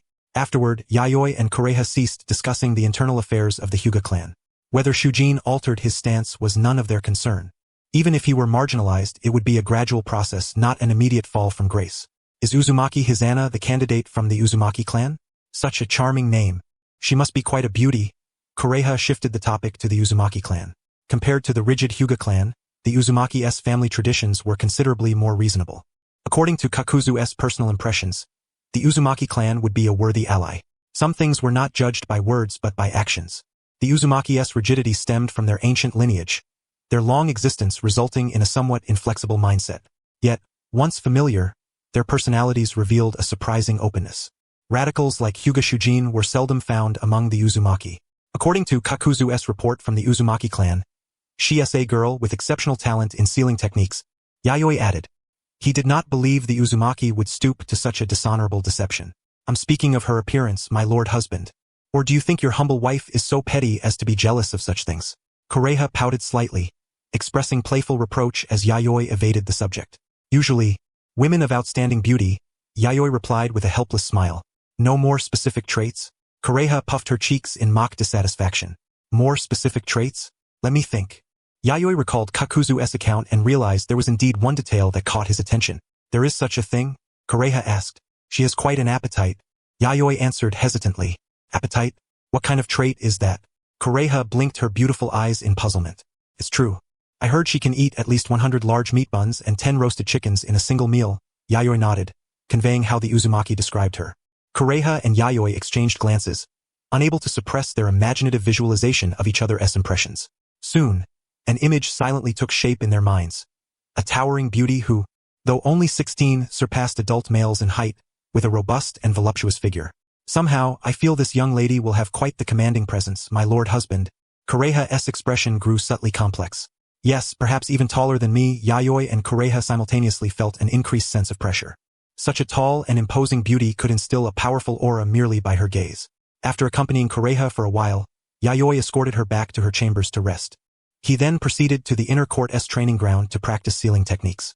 Indeed, when Kakuzu returned, he brought not only the marriage documents from the Uzumaki clan but also a scroll of advanced sealing ninjutsu, the 7-star sealing technique.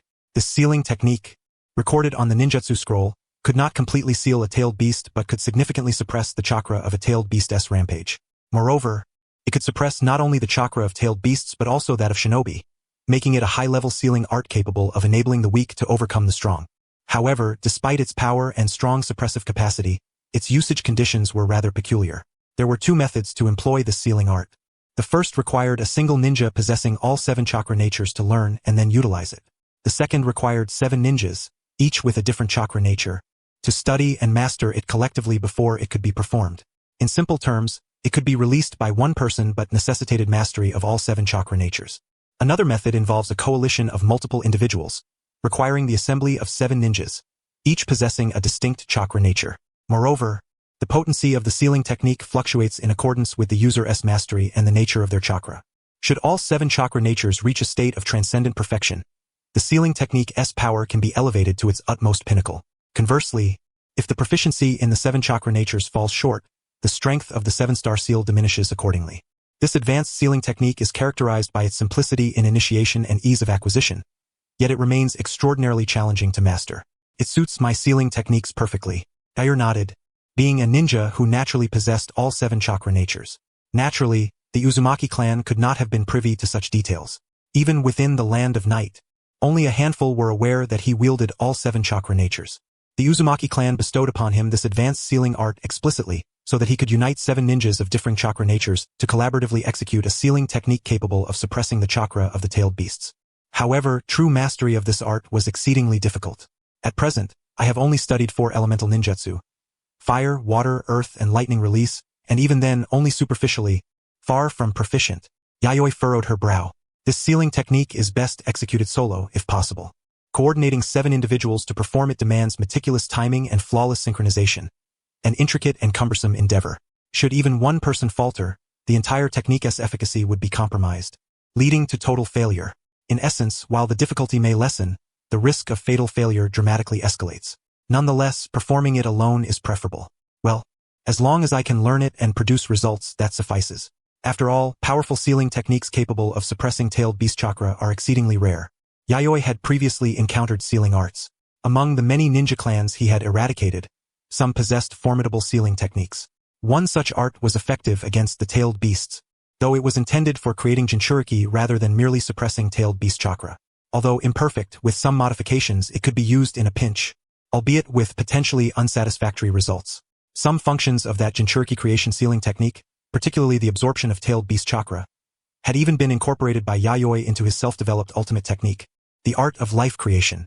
When initially capturing the 7 tails, Yayoi internally deliberated whether to create a jinchuriki. However, considering various risks, he abandoned the idea outright. First, his sole objective was the tailed beast's chakra. He did not value the combat power enhancement conferred by the jinchuriki. While it was advantageous for the 7 tails to act autonomously, if it remained inactive, he could take the initiative. After all, the chakra bounty would not escape on its own. Second, sealing the tailed beast into a jinchuriki entailed significant risks. No matter how powerful the sealing technique, it could not perfectly contain the tailed beast. The beast would inevitably go berserk for various reasons. In such cases, a rampaging, uncontrollable Jinchuriki would inflict casualties upon allies and ultimately be ostracized, discriminated against, and even subjected to hatred and bullying, extreme circumstances detrimental to internal unity. Most importantly, he required vast quantities of tailed beast chakra. Once sealed within a Jinchuriki, extracting this chakra would not only deplete the tailed beast's energy but also drain the Jinchuriki's life force. This meant that for every puppet life created, a Jinchuriki would perish. Even if someone volunteered for such a sacrifice, Yayoi would never consent. Such sacrifice would ultimately corrupt the purity of the organization's internal structure. The consequences of this internal ideological distortion would be far more dreadful than a tailed beast's rampage. Furthermore, once the precedent was set, many volunteers would inevitably emerge. Human folly and malice cannot withstand such tests. Conversely, a straightforward tailed beast rampage was much simpler to manage, could be suppressed by force or even eliminated outright. Therefore, Yayoi preferred a more complicated procedure over birthing the tragedy of Jinchuriki within the Land of Night. The 7-star seal technique perfectly aligned with Yayoi's intentions. It allowed suppression of tailed beast chakra without creating Jinchuriki. Coupled with his various contingencies, he could nearly achieve perfect control over the 7 tails, treating it as a long-term chakra reservoir. Given my abilities, I estimate that within 2 months, I can master this 7-star seal technique. Yayoi calculated the time required to start from scratch and learn the 7-star seal technique. The duration was neither too long nor too short, entirely acceptable to him. As for concerns about unfamiliarity after learning the technique, Yayoi remained unfazed. With the 7 tails serving as the ultimate training dummy, he had no worries about attaining proficiency. Beyond being a chakra battery, the 7 tails now held an additional purpose in his mind. Thus, a perfect world where only the 7 tails suffered injury was realized. Early July. Land of Whirlpools, Whirlpool-Tide Hidden Village. Due to the alliance forged with the Land of Night, the Uzumaki clan, wielding authority over the Land of Whirlpools and the Whirlpool-Tide Hidden Village, naturally received substantial support from Yayoi. Setting aside the large sums of borrowed funds, which bore no interest whatsoever, the finished chakra metals and various ninja tools crafted from chakra trees transported to the Whirlpool-Tide Hidden Village, such as blank ninjutsu scrolls and explosive tags, were sold to the Uzumaki clan at near cost. Yayoi generously covered all transportation fees and labor costs himself. For Yayoi, matters solvable with money and resources were trivial. This outflow of resources would not impede the Land of Night's overall development. That General's energy is astonishingly immense. Consuming so much chakra metal and chakra tree-made auxiliary equipment at once will suffice for our use for several years, with surplus to spare. Still, the financial burden is a serious issue. A red-haired elder chuckled wryly, shaking his head as he surveyed a vast deficit on the financial report. The Uzumaki clan's reserves were indeed scant. No choice. Both the country and village were just established. We'll have to endure some hardship for a while. Eventually, we will overcome it. During a high-level meeting of the Uzumaki clan, the elders whispered among themselves, some rejoicing, others frowning in concern, and a few expressing cautious optimism about the future. Speaking of which, the general also brought us a medical ninjutsu as a gift. I took a look and frankly, his understanding of medical ninjutsu is completely unorthodox. A red-haired man in his 50s, well-versed in medical ninjutsu, unfurled a ninjutsu scroll. It detailed a high-level medical ninjutsu of A-rank difficulty, the art of life preservation and regeneration, an advanced medical technique uniquely created by Yayoi. Its meaning was straightforward, a medical art designed for emergency treatment of critically injured or dying individuals. Even if parts of the body were missing or the mind teetered on the brink of collapse, as long as life had not immediately departed and a glimmer of vitality remained, this technique could firmly lock in the patient's last breath. This medical effect might even surpass the difficulty level of typical medical ninjutsu, constituting a high-grade medical art. This overwhelmingly domineering medical ninjutsu left the elderly red-haired man, a master of medical ninjutsu himself, both admiring and unable to resist the urge to critique. For the operational logic of this technique was truly peculiar. Its childish aspects were exceedingly naive, yet its brilliant elements were remarkably ingenious. It was as if a chaotic assortment of disparate components had been forcibly amalgamated into a single whole. To put it succinctly, this general's medical ninjutsu was wildly unconventional. In certain respects, it even defied the fundamental tenets of medical ninjutsu, giving the impression of an amateur's work. Yet the absurdity lay in the fact that the technique's operational process functioned smoothly nonetheless. Should one call it innate genius or the fearless boldness of a novice? Indeed, the method of this technique contravened many established principles of medical ninjutsu. Another red-haired elder, equally versed in medical ninjutsu, could not help but chuckle softly. Had it been an ordinary medical ninja, they would likely have erupted in curses, branding the practitioner an incompetent healer. Only a ninja skilled in medical arts could discern the true value embedded within this technique. Besides, no matter how absurd a medical ninjutsu might appear, as long as it could save lives, it was by all means an excellent medical ninjutsu. If this technique violated foundational principles yet still managed to heal, it implied that those principles themselves were not entirely accurate. So, who will journey to the land of night next? The clan head, Uzumaki Ashina, spoke. According to their request, the Uzumaki clan was to dispatch a contingent of medical ninjas to assist in cultivating their scarce medical ninja resources. Renowned for their sealing techniques, the Uzumaki clan's arsenal was not limited to seals alone. Within the clan, many ninjas excelled in medical ninjutsu, making the Uzumaki a distinguished clan in the realm of healing arts as well. Compared to the land of night's makeshift and unrefined system, the Uzumaki's medical framework was undoubtedly more complete and systematic. I shall lead the team. It's been a while since I last traveled, volunteered the red-haired elder who had earlier voiced his critiques, Uzumaki Reime, who would lead part of the clan's medical ninjas to the land of night. Very well. Then the affairs of the land of night will be entrusted to you, Reime. Ashina nodded with satisfaction. As one of the foremost medical ninjas of the Uzumaki clan, Uzumaki Reime possessed profound understanding of medical system construction and extensive experience in nurturing medical ninjas. Few in the entire shinobi world could rival him in the field of medical ninjutsu. Moreover, Reime conducted himself with composure and reliability, inspiring confidence that he would manage the delicate relationship between the Uzumaki clan and the land of night with adeptness. Next, there is another matter. Ashina then began to discuss the subsequent important issue. Time slipped away unnoticed amid the deliberations of the many Uzumaki elders. At the Tenshikaku, Yayoi made a rare appearance. For over a month, he had been immersed in training the 7 Stars Method seal, a unique and advanced sealing technique. The time required to master this seal was somewhat shorter than Yayoi had anticipated. In less than 2 months, he had essentially grasped its fundamentals. What remained was to enhance his practical proficiency and test the seal's power, specifically, to determine its effective range and strength. This was to avoid any uncontrollable mishaps should the technique be applied in actual combat. Being a cautious individual, Yayoi would not permit such glaring errors. However, this matter was not urgent. The 7 Tails was sealed beneath the General's mansion. Testing could be undertaken at any time. Compared to testing the seal's efficacy, what concerned Yayoi most was the Uzumaki clan's forthcoming assistance to the land of night. Constructing a complete and mature medical system was, indeed, an immensely time-consuming and resource-intensive investment. Although the medical division had been established under Yayoi's leadership, its completion was little more than superficial. Among over 1,000 ninjas, fewer than 20 were formally trained medical ninjas, half of whom possessed only basic, low-level medical skills. Such a modest number, when integrated into the entire military structure facing thousands of ninjas and samurai, was negligible.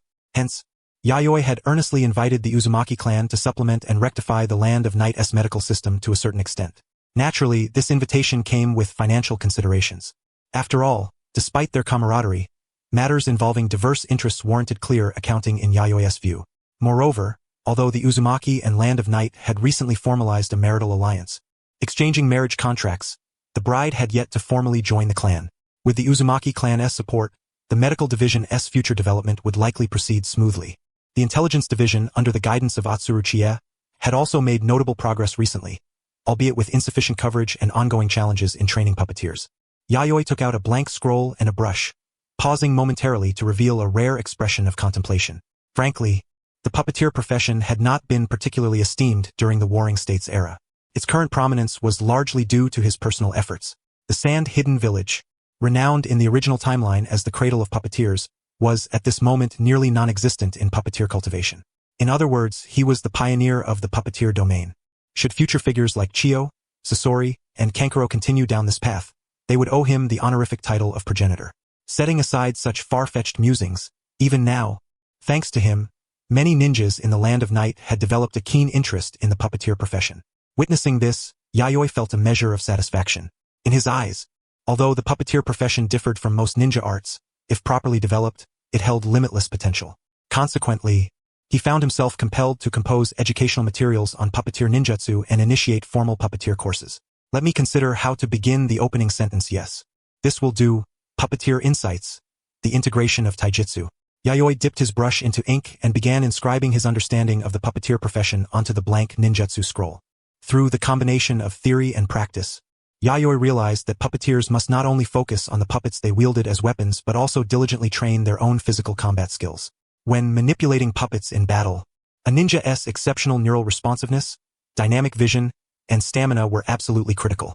If not innate, these qualities could only be enhanced through rigorous and sustained training.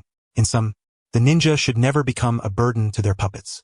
When the puppeteer ceases to be a liability and instead fights in seamless coordination with their puppet, that union would represent the ultimate perfected form of the puppeteer. Yayoi surveyed the densely written scroll, filled with detailed instructions on scientifically and effectively training taijutsu, along with explanations of its benefits.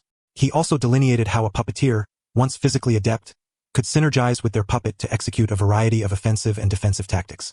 The puppeteer would no longer be a symbol of frailty but a lethal blade striking the enemy alongside their puppet. Having reviewed the text twice to ensure it was free from errors or omissions, Yayoi nodded in satisfaction. After all, this material was destined for all future generations of puppeteers. Both its theory and practice must be flawless. My lord, what has you so pleased? A young girl in a white kimono, her hair tied into twin tails, tiptoed closer, curiosity gleaming in her pure white eyes. The young maiden was naturally Aoi Hyuga, one of Yayoi's concubines. At this moment, the only company Yayoi had here were her and another concubine, Rinko Hyuga. Since their work had shifted to the Tenshukaku, they had gradually grown accustomed to the atmosphere of their new duties, shedding their initial awkwardness.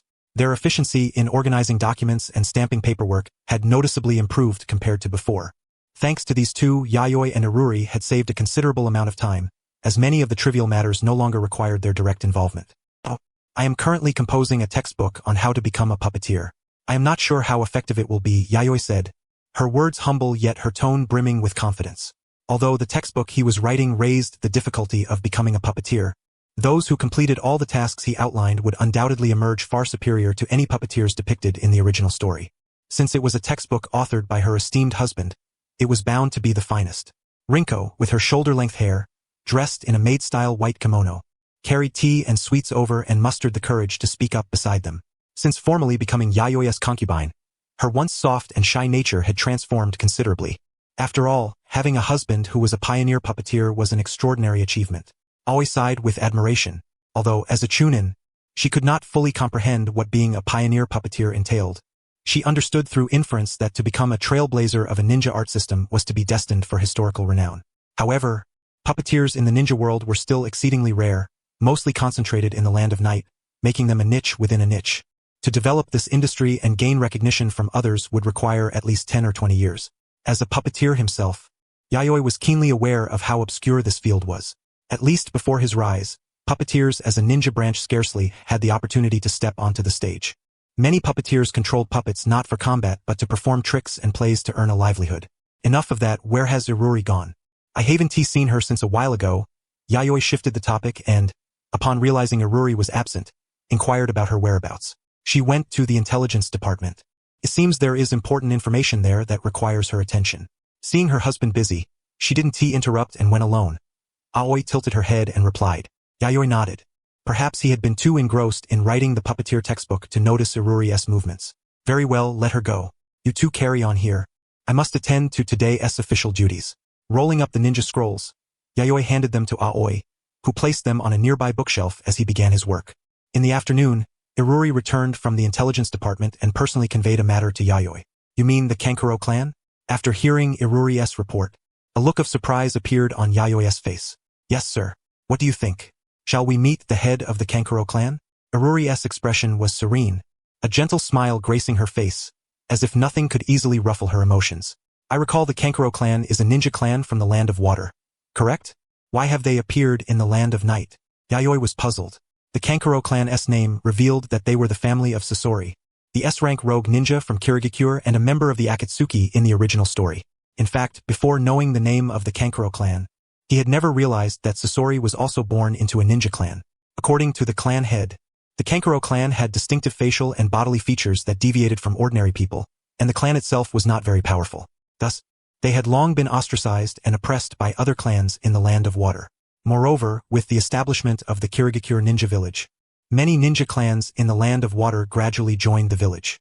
The Kankuro clan, due to discrimination, harbored concerns about joining. Iruri briefly outlined the hardships faced by the Kankuro clan in the Land of Water. I see. Yayoi recalled that long ago, upon learning of the existence of the Kankuro clan in the ninja world, he had investigated some matters concerning the family. Although he did not have much detailed information, he knew that the clan's physical appearance was indeed different from normal people. The clan's ninjas bore gill-like markings on their faces and shoulders, had sharp teeth, and heterochromatic eyes. It was inevitable that they attracted peculiar glances from others. Thanks to these features, all ninjas in this clan specialized in water nature release and could breathe underwater for extended periods. This could barely be considered a secret technique of a unique body type. But to be honest, this peculiar trait was not powerful among secret techniques. This special physiology only allowed the Kankuro clan's ninjas to breathe underwater longer, but it did not significantly enhance their water release abilities. Therefore, although they specialized in water nature, this clan rarely produced remarkable water release ninjas. In contrast, the Hozuki clan, also adept at water release, had produced many outstanding talents and was a top-tier ninja clan. According to Yayoi's estimation, the Kankuro clan contained at most 5 or 6 Jonin-level ninjas, slightly stronger than the Kusanagi clan he had eliminated, but essentially still a third-rate ninja clan, barely touching the edge of a second-rate clan. In that case, let us receive them. Regardless, the Land of Night is currently in dire need of talent. This would make the 4th clan with secret techniques, Yayoi said cheerfully. Apart from the Aburame clan and the soon-to-be-joined Kankuro clan, the Land of Night's recruited ninja clans included 2 others with secret technique inheritances. The Kumatori clan, specializing in in-release and adept at genjutsu, and the Kamamitsu clan, which, like the Kankuro clan, possessed physical mutations and specialized in wind release. However, these 2 clans had fled due to defeat and were severely weakened. Together, their ninja numbers did not exceed 70 and required time to recover their strength. General, I am Kankuro Soryu. I earnestly request that you accept the Kankuro clan under your protection. This is a token of our greeting. I hope you will accept it, said a man named Kankuro Soryu, who appeared to be around 40 years old. Aside from his deep blue short hair, aqua-colored skin, silver eyes, and the gill-like markings on his face, he bore a striking resemblance to Sasori in Yayoi's memory. Clearly, these were common physical traits among the Kankuro clan ninjas, difficult for outsiders to imitate. At this moment, he produced a blue ninja scroll with a respectful demeanor. Aoi stepped forward, took the scroll, and placed it before Yayoi. Both she and Rinko were somewhat curious about the gift from the Kankuro clan head, but knew this was not the occasion to ask questions, so they obediently stood silently aside. I accept this gift. As for the Kankuro clan's allegiance, to be honest, I am very pleased and welcoming. However, there must be procedures. They cannot be omitted. I will need to observe your clan for a period of 3 months, Yayoi said without wasting words. He already had his own established process for assimilating allied ninja clans. Unlike the proactive invitation extended to the Uzumaki clan, the Kimogakure, Kamiko, and now the Gaki clans have all come of their own accord. Therefore, the process of their incorporation must be distinguished from that of the Uzumaki clan. Indeed, as the head of the Gaki clan, Gaki Soryu had already gained a general understanding of how the Land of Night assimilates external ninja clans before deciding to pledge allegiance to it. The reason for his clan's decision to seek refuge under the Land of Night's protection was twofold. Firstly, residing in the Land of Water left the Gaki clan vulnerable to exploitation by other ninja factions. Secondly, they aspired for greater opportunities and growth. Though the Land of Night's national power does not rival that of the 5 great nations, discerning observers recognize it as one of the few formidable powers beneath that echelon. Its strength cannot be dismissed as weak.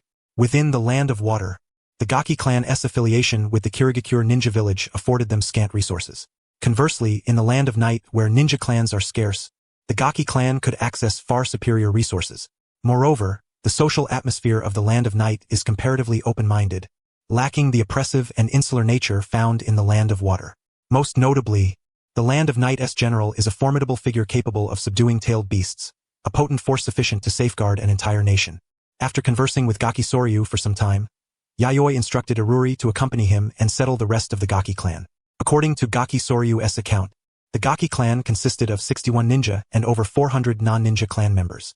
Among the ninja, 5 were rated as jonin. As the clan leader, Gaki Soryu's strength was not insignificant. According to Yayoi's assessment, he was slightly superior to Kato, who had yet to fuse with the Earth Grudge Fear. My lord, could the scroll contain some form of ninjutsu? I suspect it may be sealing a powerful weapon, much like the Kusanagi sword you possess. After Gaki Soryu's departure, Aoi and Rinko approached, curious about the contents of the ninjutsu scroll he had handed over. Aoi speculated that it contained a formidable ninjutsu, while Rinko believed it concealed a weapon. I'm quite intrigued as well. How about a game? Whoever guesses correctly will be the first to attend to you tonight, Yayoi proposed, weighing the blue ninjutsu scroll in her hands and observing the eager expressions of Aoi and Rinko. Her playful spirit was undeniably stirred. That's hardly a reward, Aoi couldn't help but retort. Given that when Kido is indisposed, the three of us often spend time together, frequently dressed in all manner of tattered, eccentric costumes and piled up like a stack of cards. What difference does the order make? Very well then, if you Aoi guess correctly, I will control your twin tails tonight, Yayoi declared. Control my twin tails? Where did this strange idea come from?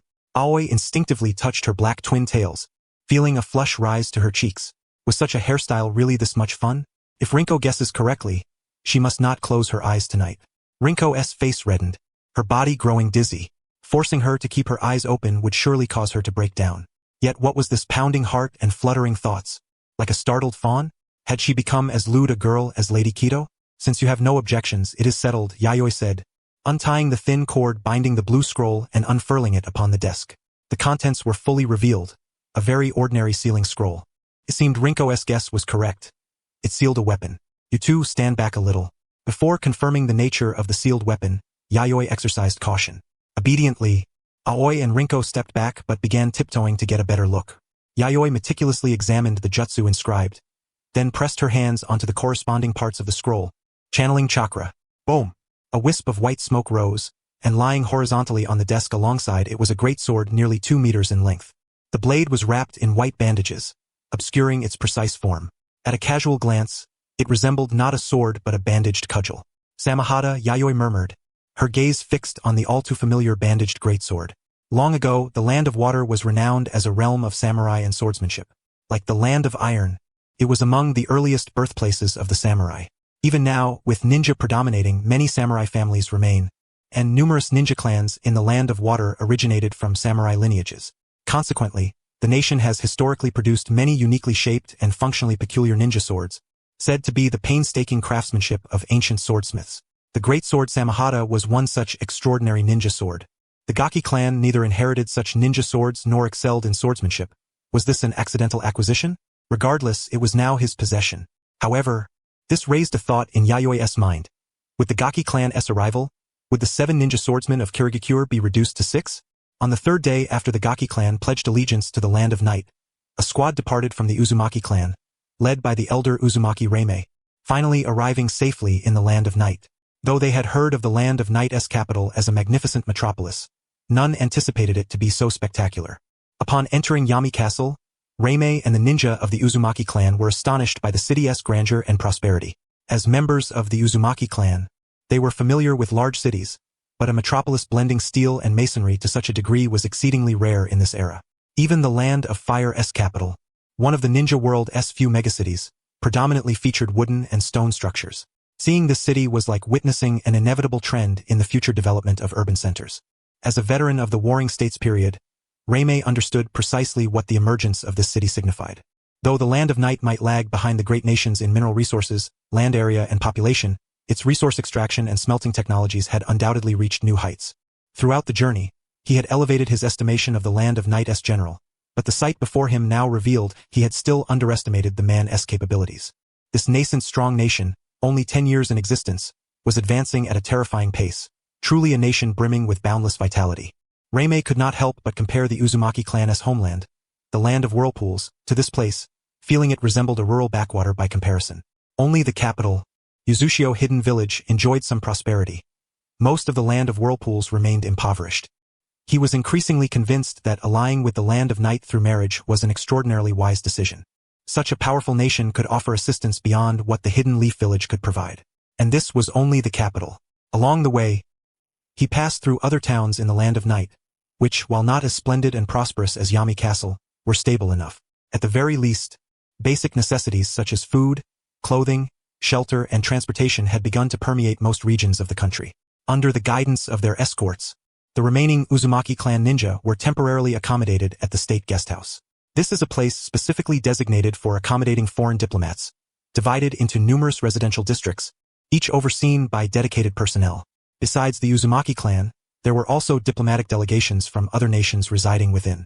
You must have had a tiring journey, Elder Reime. Unlike the treatment afforded to diplomatic envoys from other countries, Mayor Yayoi naturally chose to receive the Uzumaki delegation personally at the very first opportunity. Beyond the arranged matrimonial alliance between the two parties, the purpose of the Uzumaki clan's visit was to cultivate more medical ninjas for the Land of Night and to establish a medical system. No matter which aspect one considers, it was worthy of Yayoi's earnest attention. Nonsense, this journey hardly counts as exhausting. However, seeing is believing. Your Excellency the General is indeed young and capable, Uzumaki Reimei remarked with admiration after shaking hands with Yayoi. In his eyes, Yayoi was younger than some of his own children, yet she was already a formidable ninja who had founded an entire nation. Moreover, the nation she had established had become one of the foremost powers beneath the 5 great nations. Were it not for the facts laid before him, Reimei would have considered such a notion quite fantastical. After exchanging pleasantries in the small reception room of the Tenshu Tower, the two engaged in some casual conversation, primarily to gain a simple understanding of each other's differing customs and cultures. Reimei showed keen interest in the transformations within the Land of Night, often striking directly at the core of matters, his words bearing a tone of inquiry. Yayoi's impression of this elder of the Uzumaki clan was favorable. He did not rely on his seniority to act arrogantly before her. Naturally, Yayoi was also curious about the Land of Whirlpools, or rather, the affairs of the Uzumaki clan. She did not expect that the general would exhibit such enthusiasm for past history. Reimei was somewhat surprised, for most ninjas generally lacked zeal for exploring historical records. Even within the Uzumaki clan, those who delved into and researched historical truths were exceedingly rare. History serves as a mirror. I believe that by observing the past, one can glean many different insights, especially the various myths and legends handed down from ancient times. They seem to continually illuminate the contemporary ninja world, Reimei explained. Yair nodded, never concealing his own delight in exploring historical matters. At the very least, he understood that some seemingly nonsensical myths might indeed be records of actual historical events, albeit preserved and transmitted in the form of legend by ancient peoples. If one could fully comprehend these, perhaps the secrets of the entire ninja world would be laid bare. As an ancient and prestigious clan, the Uzumaki's history stretched far longer than that of many great nations. Yayoi held a profound interest in the various historical documents preserved by this clan. Since it was the first day, Yayoi refrained from discussing official matters with Reimei. The conversation soon shifted from history to cultural geography, and even to some of the currently popular literary works within the ninja world, which Yayoi recited with remarkable familiarity. Reimei discovered that this general of the Land of Night possessed a truly extensive breadth of knowledge. Were it not for knowing he was a ninja, Reimei might have suspected the man before him to be a scholar devoted to cultural studies. I believe that future-era ninjas should not focus solely on martial prowess. Cultural cultivation must also keep pace with the times. Cultivate the spirit with civility and the body with vigor. Ninjas require diversified development. Without this, ninjas will forever remain mere stabbing blades. If the status quo persists, the era will stagnate, and that is hardly desirable. But aren't ninjas supposed to be stabbing blades? Reimei wanted to retort silently. The general's ideas were somewhat unorthodox. Even this seasoned elder from the Warring States era found himself struggling to keep up, his head buzzing. After more than 2 hours of exchange, as the sun dipped below the horizon, Yayoi personally arranged a banquet at the general's residence to welcome and honor the Uzumaki clan ninjas who had journeyed from afar. For the following 3 days, Yayoi refrained from discussing official business and instead allowed the Uzumaki clan members to acclimate to life in Yomi Castle. It was not until the 4th day that Yayoi led Uzumaki Reimei along with 2 other Uzumaki ninjas to the comprehensive building housing the medical department. Although the architecture was magnificent and the equipment and medicines abundant, the glaring deficiency was in personnel. Only then did Reimei understand why Yayoi had invited the Uzumaki clan to provide guidance on medical ninjutsu. This department appeared little more than an empty shell. Medical ninjas here were extraordinarily scarce, and half of them were of mediocre competence. Building a framework for the medical division was practically starting from scratch. Well, Elder Reimei? Yayoi asked, turning his head. It's acceptable. Reimei twitched the corner of his mouth twice before offering a very tactful assessment. Nonetheless, this revealed another facet of the Land of Night to Reimei. Though the nation was developing rapidly and was overall prosperous and affluent, many areas remained blank slates, such as this medical department. Unlike ordinary civilian doctors, training medical ninjas was extremely challenging and time-consuming. Their battlefield emergency aid capabilities were far beyond what ordinary physicians could achieve. Hataru, from now on, accompany Elder Reimei and assist him with matters concerning the medical department. Yayoi's gaze swept toward the respectfully standing female ninja. Around 24 or 25 years of age, she wore a female ninja outfit with a white coat draped over it. Her wavy long hair, dyed a honey shade, lent her a distinctly fashionable aura. This was Hataru, the head of the medical division. She was a veteran jonin who had voluntarily joined during the Land of Night's founding war and was the second ninja proficient in medical ninjutsu after Yayoi himself. Originally born into a samurai family, she became an orphan during childhood when her family was destroyed and was raised by an elderly shaman. She learned her medical ninjutsu by following the shaman closely. After her adoptive shaman passed away, she wandered for a time, occasionally offering medical aid free of charge. This habit continued after she joined Yayoi's team. Yes, Lord Yayoi. Hataru nodded earnestly and respectfully bowed to Uzumaki Reimei, a masterful elder in medical ninjutsu. From the brief demonstration of medical technique he had just shown, she recognized him as a master-level expert in the field, far beyond her current level. We shall learn from each other henceforth, Reimei said kindly, his demeanor benevolent. With the support of Yayoi and Hataru, Reimei naturally felt confident about the tasks ahead. His sole challenge was how to cultivate more medical ninjas. Compared to the unrefined Land of Night, the Uzumaki clan possessed a relatively complete system for training medical ninjas. Although not large in scale, it could greatly accelerate the development of medical capabilities in the Land of Night. After giving some instructions, Yayoi departed the medical department. With the unwavering support of the Uzumaki clan, this division was expected to undergo a transformative rebirth within a few years. Before leaving, Yayoi also inquired with Reimei about Uzumaki Hizana. However, no specific details were uncovered. It remained known only that his appetite was considerable and he excelled in sealing techniques. Next, it was time to seek out the Seven Tails and train in sealing arts. Yayoi recalled that since mastering the sealing technique, she had yet to put it into practice even once. Now that the medical division's affairs had eased, it was the perfect moment to hone the newly acquired 7-star seal. With that resolve, Yayoi proceeded toward the subterranean level of the General's residence. Afterwards, he underwent an intense training session with the Seven Tails. In the aftermath, the Seven Tails' eyes rolled back, froth spilling from its mouth as it lay on the ground, his body convulsing. Yayoi himself was nearly drained of strength, drenched in cold sweat. November had arrived. Yomi Castle was blanketed by thick, feather-like snowflakes. The hum of the underfloor heating system resounded like a beating heart, operating ceaselessly around the clock. After nearly an entire year of turmoil, external disturbances seemed to have quieted considerably. Many internal conflicts within the smaller nations were drawing to a close, and one after another, ninja villages began to spring up like bamboo shoots after a rainstorm. Under the one nation one village system, although ninja villages bore the crucial responsibility of national defense, their development funding primarily came from two sources. One was the support from their own country's daimyo, who adjusted military budgets annually based on developmental progress and changes in the international landscape. The other was through undertaking mercenary contracts from foreign parties, thereby earning military funds. It could be said that while ninja villages had become pillars of their nations, they had not entirely shed the traditional mercenary model. Rather, they had evolved into a more scaled and stratified form than the old shinobi clans. On the surface, however, they no longer interfered in the internal affairs or wars of other countries. Consequently, the ninja mission system, first advocated by Konoha, began its initial formation and officially commenced operations at the end of last month. No one could predict what the future held for the ninja villages, but at present, whether great powers or smaller nations with established ninja villages, all harbored immense hopes for it. Such developments were well within Yayoi's expectations. Compared to this mercenary mission system, which was bound to emerge sooner or later, Konoha's ninja village had recently exhibited some instability. Rumors circulated that a philosophical rift had arisen between the founders, Hashirama Senju and Madara Uchiha. Whether true or not, no one dared to probe the truth. Then, at this moment, an invitation personally signed by the first Hokage Hashirama Senju was dispatched from Konoha to the Land of Night. Not only the Land of Night, but all nations possessing ninja forces received this summons. It called upon all ninja leaders of both great and small countries to journey to Konoha for an important conference. Even if unable to attend in person, a representative could be sent in their stead. Furthermore, the invitation expressed Konoha's willingness to negotiate alliances with the other nations. It was to be a meeting of alliance.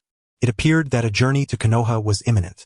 Upon receiving the invitation, Yayoi had already prepared. He had long anticipated such a scenario. As the first established ninja village, wielding such formidable military power, every move Konoha made would stir countless hearts. As the general of the Land of Night, he could not afford to be absent from such a pivotal conference. Would you like me to accompany you, father? Iruri, understanding the significance of this meeting, expressed her desire to go along. No, you must stay here. Karataba is about 3 months away from giving birth. Someone must remain to care for her. Without hesitation, Yayoi shook his head, rejecting Iruri's request. He then continued, this time, I will only bring Kakuzu. After all, it is a meeting among ninjas, so we should travel light, no need for the cumbersome preparations like last time. But rest assured, you know Kakuzu's strength. He recently acquired lightning and fire release hearts. He is but one step from full completion. And as for my own abilities, you know that should the need arise, I can summon you through the summoning technique. Seeing Yayoi's resolute stance, Iruri, though reluctant, had no choice but to relent. Yayoi gently stroked Iruri's silver hair and then pressed her forehead softly against his broad chest. Father, father, Iruri's cheeks flushed faintly. She struggled symbolically but was reluctant to leave this warm embrace. Yayoi continued to caress her silver locks with a gentle touch, his voice calm and tender as he spoke. Iruri, you are special to me. Only with you here can I truly be at ease regarding matters at home. I entrust everything to you. I understand. Iruri answered obediently with a slight nod. Please travel safely, father, she added, her voice filled with reluctant concern. With Iruri's heartfelt blessings and prayers lingering in his heart, Yayoi turned and left the Tenshukaku. The bitter cold was hardly suitable for travel. Yet for a ninja, there was no day on which travel was forbidden. Chakra granted shinobi extraordinary freedom to move through diverse environments. At this moment, Yayoi was fully equipped, clad in black ninja attire suited for travel, armor draped over it, a ninja forehead protector engraved with a red spider lily pattern tightly bound to his left arm. Besides that, another forehead protector adorned his right arm, identical in design but with pure white cords instead of black. This was a samurai forehead protector, signifying that he was not only the leader of the land of Night's ninjas but also its samurai. His ninja pouch contained all necessary tools: kunai, shuriken, explosive tags, scrolls, and more. Kakuzu, his companion, was equally well armed. The two had departed from the land of Night's capital a day prior and, after a day's journey, by dusk on the second day, they reached the forested border region of the Land of Fire. My lord Yayoi, Kakuzu spoke suddenly as they crossed into the Land of Fire. I know, Yayoi replied, abruptly halting his swift advance in the forest. Leaves rustled softly by his ears, and a cold wind swept in from afar. Though it did not snow here, the weather was bitterly cold, especially at dusk, when the temperature dropped lower than during the day. Come out.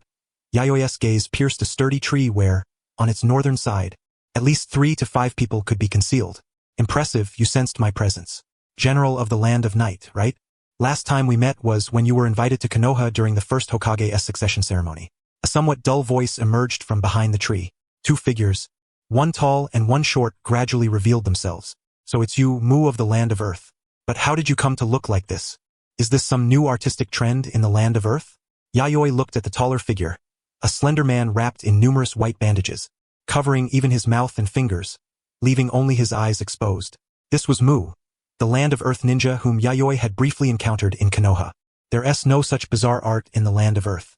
Over the past year, I've had quite a few dealings with Kashigo from the Hozuki clan of the Land of Water, though he hasn't fared well either.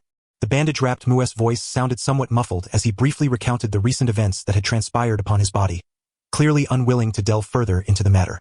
Yayoi nodded slightly, refraining from pressing further. Then, her gaze shifted to the diminutive figure beside Mu, a boy of about 13 or 14 years of age, standing approximately 4 feet 3 inches tall, evoking a sense of regret. His prominent nose, centered on his face, combined with his dwarf-like stature, imbued him with an inexplicable air of humor. If Mu's current mummy-like appearance was an act of reluctant performance art, then this big-nosed boy was an artwork in and of himself. Peculiar voice came from beneath Kakuzu's mask. Hey, green-eyed masked freak, what are you laughing at? Do you think I wanted to look like this? The big-nosed dwarf boy immediately shouted in vexation, evidently deeply wounded in his pride by Kakuzu's behavior. Kakuzu, don't be so rude. Yayoi cast a sidelong glance at Kakuzu behind her, signaling him to mind his manners. Judging someone by appearance is unacceptable. My apologies. Kakuzu lowered his head obediently, expressing his regret and emphasizing that it was unintentional. Humph. Only upon receiving the apology did the dwarf boy grunt in satisfaction. The future third Tsuchikage of Iwagakure, now merely an inexperienced youth who had not yet mastered dust release techniques. Yayoi's eyes fixed on the big-nosed dwarf boy, immediately recognizing him as Anokei, the third Tsuchikage of the original story who appeared during the 5 Kage Summit arc. A ninja who mastered the bloodline limit surpassing even the Kekei Genkai, wielding the advanced dust release. However, as the originator of dust release, Mu's renown as a dust release ninja had only spread for a few years. At Anokei's age, it was impossible for him to have already learned dust release from Mu. Looking at this scruffy youngster, Anokei, just having grown his first hairs, and recalling the frail elder he would become in the future, Yayoi suddenly felt as if she had traversed through time and space. Alright, Anokei, stop making a fuss. Mu also scolded Anokei. Then, Mu turned his gaze to Yayoi, the leader of the Land of Night. Since you have appeared here, I presume the Land of Night has also been invited by Lord Hashirama. That is correct. It seems our destinations coincide. But has your Tsuchikage not arrived? Yayoi asked. She had only seen Mu and Anokei. The first Tsuchikage, Ishikawa, was nowhere to be found. The Tsuchikage is occupied with the village's construction and affairs, leaving no leisure time. Thus, I am here as his representative to visit Konoha. Mu offered a brief explanation. There was no conflict of interest between the Land of Earth and the Land of Night, so Mu's attitude toward Yayoi was relatively amicable. If it had been a delegation from the Land of Water, he would have unleashed dust release without hesitation. Lord Mu, shall we proceed together? Yayoi inquired, subtly extending an invitation. Mu hesitated momentarily before nodding slightly. Anokei did not object but cast a somewhat hostile glance toward Kakuzu. Kakuzu raised an eyebrow but said no more, unconcerned by Anokei's animosity. At present, with only the wind release heart remaining unattained, Kakuzu had mastered 4 advanced nature transformations: earth, water, lightning, and fire release. Handling a brat like Anokei was effortless. The 4 then set out together, heading toward Konoha Ninja Village. After traveling a short distance, night had fully fallen. Darkness and cold enveloped the forest, evoking a chill. Moreover, this place was utterly desolate. No shops ahead, no villages behind, a forsaken wilderness. I recall that not far ahead lies an abandoned temple. We can make do there for the night. Yayoi remembered taking this route during her last visit to Konoha and was familiar with the terrain. Mu nodded and followed Yayoi and Kakuzu with Anokei in tow. Upon arrival, the destination was indeed a long-abandoned temple. Under the dim moonlight, the structure was barely discernible. Only some broken steps protruded from the ground, alongside a dilapidated building exuding an aura of desolation and decay. Yet for a temporary rest it was acceptable to them all. Then, shall we stay here tonight? Mu was about to speak when he suddenly sensed something and looked toward the house on the steps. Yayoi and the other 2 were equally startled. They had not perceived anyone else in this place. Heh! Bandage-wrapped fellow, you are a sensory-type ninja like Tobirama. Huh? You actually sensed my chakra, intriguing. Accompanied by steady footsteps, a figure emerged from the building.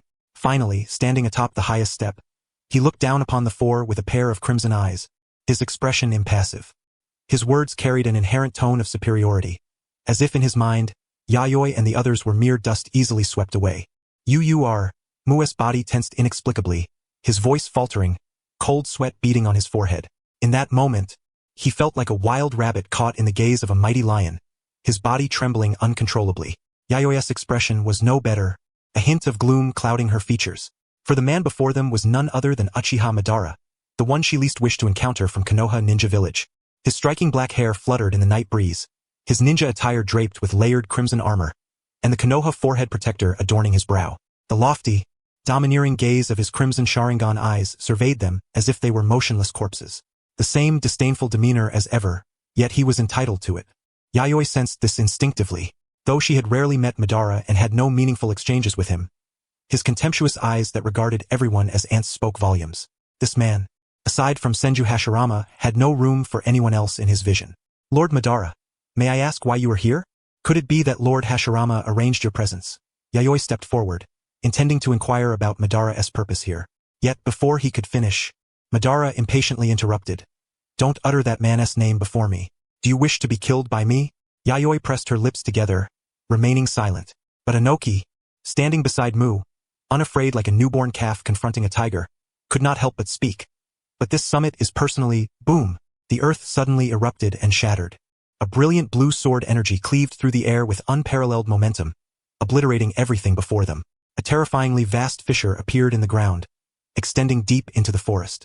The rocks and trees along its path were blasted away by the shockwave of this domineering blue sword energy, vanishing beyond the naked eye. Within moments, this stretch of land was violently sundered in 2. Gulp. That was Anokei's voice, swallowing nervously as he struggled to calm his shaken spirit.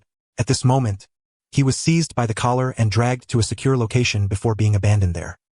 He sat on the ground, his face pale and bloodless, unable to utter a single word. Had it not been for Wu's timely grasp and evasive maneuver, he would have been cleaved in 2 by the sword's cutting energy. Master Wu, your hand. Anokei suddenly realized that Wu's right arm was drenched in fresh blood, staining the sleeve of his garment a deep red. with droplets continuously falling to the ground. The assault from Madara had been overwhelmingly swift. Although Anokei had been on alert beforehand, he was still a moment too late and failed to completely extricate himself from the range of Madara's sword energy.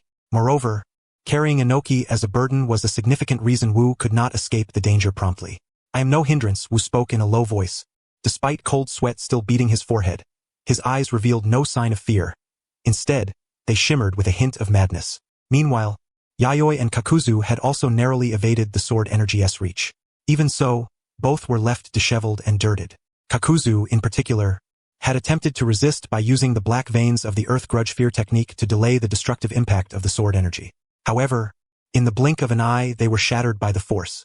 At his feet lay countless black vascular tentacles torn apart by the sword's might. Lord Yayoi, to be honest, I believe at times like this we should consider a strategic retreat. Kakuzu's forehead, like Wu's, was drenched in layers of cold sweat, and even the mask on his face was soaked. In that instant, he had experienced the illusion of his head being severed. That is a wise suggestion, but alas, the moment we were targeted, escape became impossible. Regardless, let us not display such disgraceful attitudes. Kakuzu. Yayoi's expression grew solemn as he began extracting a vast amount of chakra from within, dispersing it to every part of his body. His gaze hardened as he fixed his eyes upon the faintly visible colossal blue chakra beast amidst the swirling dust ahead. Susanoo. The nightmare power revealed only after awakening the Mangekyo Sharingan. It is the natural manifestation of the Uchiha's supreme might. The smoke enshrouding the enormous chakra warrior gradually dissipated. Unlike the complete, standing form Yayoi had witnessed more than a year ago, the chakra warrior now enveloping Madara's body had no lower half and stood less than 20 meters tall. Nevertheless, this colossal warrior, materialized and condensed from chakra, bore an impressively well-defined torso, boasting nearly perfect muscular contours. It spread for arms, each clutching a menacing chakra-formed sword, exuding lethal intent. The strike that had just deflected everyone's attacks had been the power of one such blade. If all four swords were unleashed simultaneously, I have told you before, do not utter that man's name in my presence. You grains of sand are truly infuriating. However, I will grant you one last chance to speak. Madara refrained from immediate action, instead standing atop the highest step and casting a sweeping glance at the four figures below, all in disarray. Now, representing your nations, submit your surrender documents at once, and I shall show mercy by sparing your lives. This statement was tantamount to proclaiming that kneeling in surrender now was the highest honor, not disgrace. Such supreme arrogance darkened the expressions of all present. Why? This is not what was agreed upon. We came to Konoha to forge an alliance, not. Anokei trembled in body, and though fearful, he was evidently incapable of representing the land of earth in surrender. Wu remained silent, but his blood-stained, wounded right hand patted Anokei's shoulder in silent support of his resolve. That man has his own methods and I have mine. Most importantly, the Hidden Leaf Village requires no alliances. All you fragmented nations need is to submit to Konoha's might. Madara's eyes, cold and unyielding behind the Sharingan, pierced through as he continued, enough with the formalities. Now swiftly tell me your decision. Will you submit or resist to the very end? I shall determine my attitude towards you based on your answer. A cold wind swept through, scattering dust and sand. After a brief silence, Wu's voice emerged, hoarse and low, laced with uncontainable fury and unwillingness. His gaze was sharp, fixed directly on Madara's form. People say you and Lord Hashirama stand at the pinnacle of the shinobi world. But I do not believe it. I wish to challenge whether this so-called apex of shinobi is truly deserving of the title. Is that so? Then what of the two of you? Madara's Sharingan shifted to Yayoi and Kakuzu, inquiring their stance. Kakuzu's body tensed instinctively, his center of gravity lowering as he clenched his fists tightly. Yayoi said nothing, merely biting his finger and forming hand seals. Summoning jutsu. With a loud bang, the smoke parted, and Iruri appeared beside Yayoi. Father. Iruri immediately surveyed the surroundings with a confused tone, uncertain of the situation. No time for nonsense, Iruri. It is time to fight with full force. Yayoi's actions made his intent clear. Like Wu, he desired to discern precisely how far he lagged behind the pinnacle of shinobi. Moreover, facing Uchiha Madara, any tentative probing was meaningless. He had to unleash his full strength at the outset, lest he never get the chance to act. Yes. Sensing the gravity within Yayoi's heart, Iruri's expression instantly grew solemn. His silver hair began to float, and a biting, pale chill rapidly permeated the surrounding air, manifesting his readiness for battle. Witnessing this, Madara did not express disappointment. Instead, A near-terrifying, grotesque grin spread across his face, as though he had long anticipated the unfolding of events to this state. The Crimson Sharingan's intricate black tomo began to rotate. Very well. Then you five shall dance before me to your heart's content. Ice release. 1000 kill formation. Iruri initiated with ice release. The sky shimmered with icy brilliance as countless blades, knives, spears, swords, and halberds forged from chilling ice instantly coalesced, moving at speeds surpassing the sound barrier. Their passage through the air emitted a terrifying sonic boom as they launched a relentless barrage toward Madara's position. This ice release jutsu was Iruri's fastest to form, fastest to strike, and possessed an extraordinarily vast range. Furthermore, as his chakra increased, the technique's power would erupt exponentially. Now, with his chakra at maximum output, Iruri fully unleashed the devastating might of this ice release. The sheer number of icy weapons blanketed the entire sky densely. Each ice-forged weapon could effortlessly pierce through flesh and bone and shatter rock. The ice weapons detonated upon the chakra warrior surrounding Madara's body. Cold mist scattered in all directions as the exploding ice constructs released their chilling essence, unable to dissipate otherwise, sweeping outward in every direction. In mere moments, this formidable cold wave engulfed an area spanning several hundred meters. As the number of exploding ice weapons increased, the Frost's coverage rapidly expanded. Yet, before the chakra warrior, such an assault was but a drop in the ocean. Madara's body remained unmoved, shielded within the chakra warrior's protection. Even the steps beneath his feet showed no sign of damage. He merely glanced upward, and at this ice release jutsu, which would be despair-inducing to ordinary shinobi, no intention to block even flickered in his eyes. Ice release. Ice banquet corridor. With a sharp cry from Iruri, the pervasive chill swiftly converged and solidified around Madara Uchiha, the chakra warrior. A bone-chilling cracking sound echoed through the air, as a dense white mist enveloped the blue chakra warrior's form, rapidly coalescing into tangible ice blocks. In but an instant, Madara and his Susanoo warrior were encased within a colossal ice block, as immense as a small mountain. Through the thick ice, only a faint blue silhouette of the Susanoo warrior was discernible, its lifeline as fragile as a candle flickering in the wind. Amazing, so powerful, to freeze him instantly, Anokei exclaimed, his eyes wide with astonishment. He had not anticipated the existence of such formidable shinobi beyond the Five Great Nations domain. Particularly remarkable was that this was a female ninja, a rarity within the shinobi world. Yet, before he could utter another word, the blue chakra warrior trapped within the ice, his lifeline flickering like a dying flame, suddenly blazed like a raging inferno. Boom!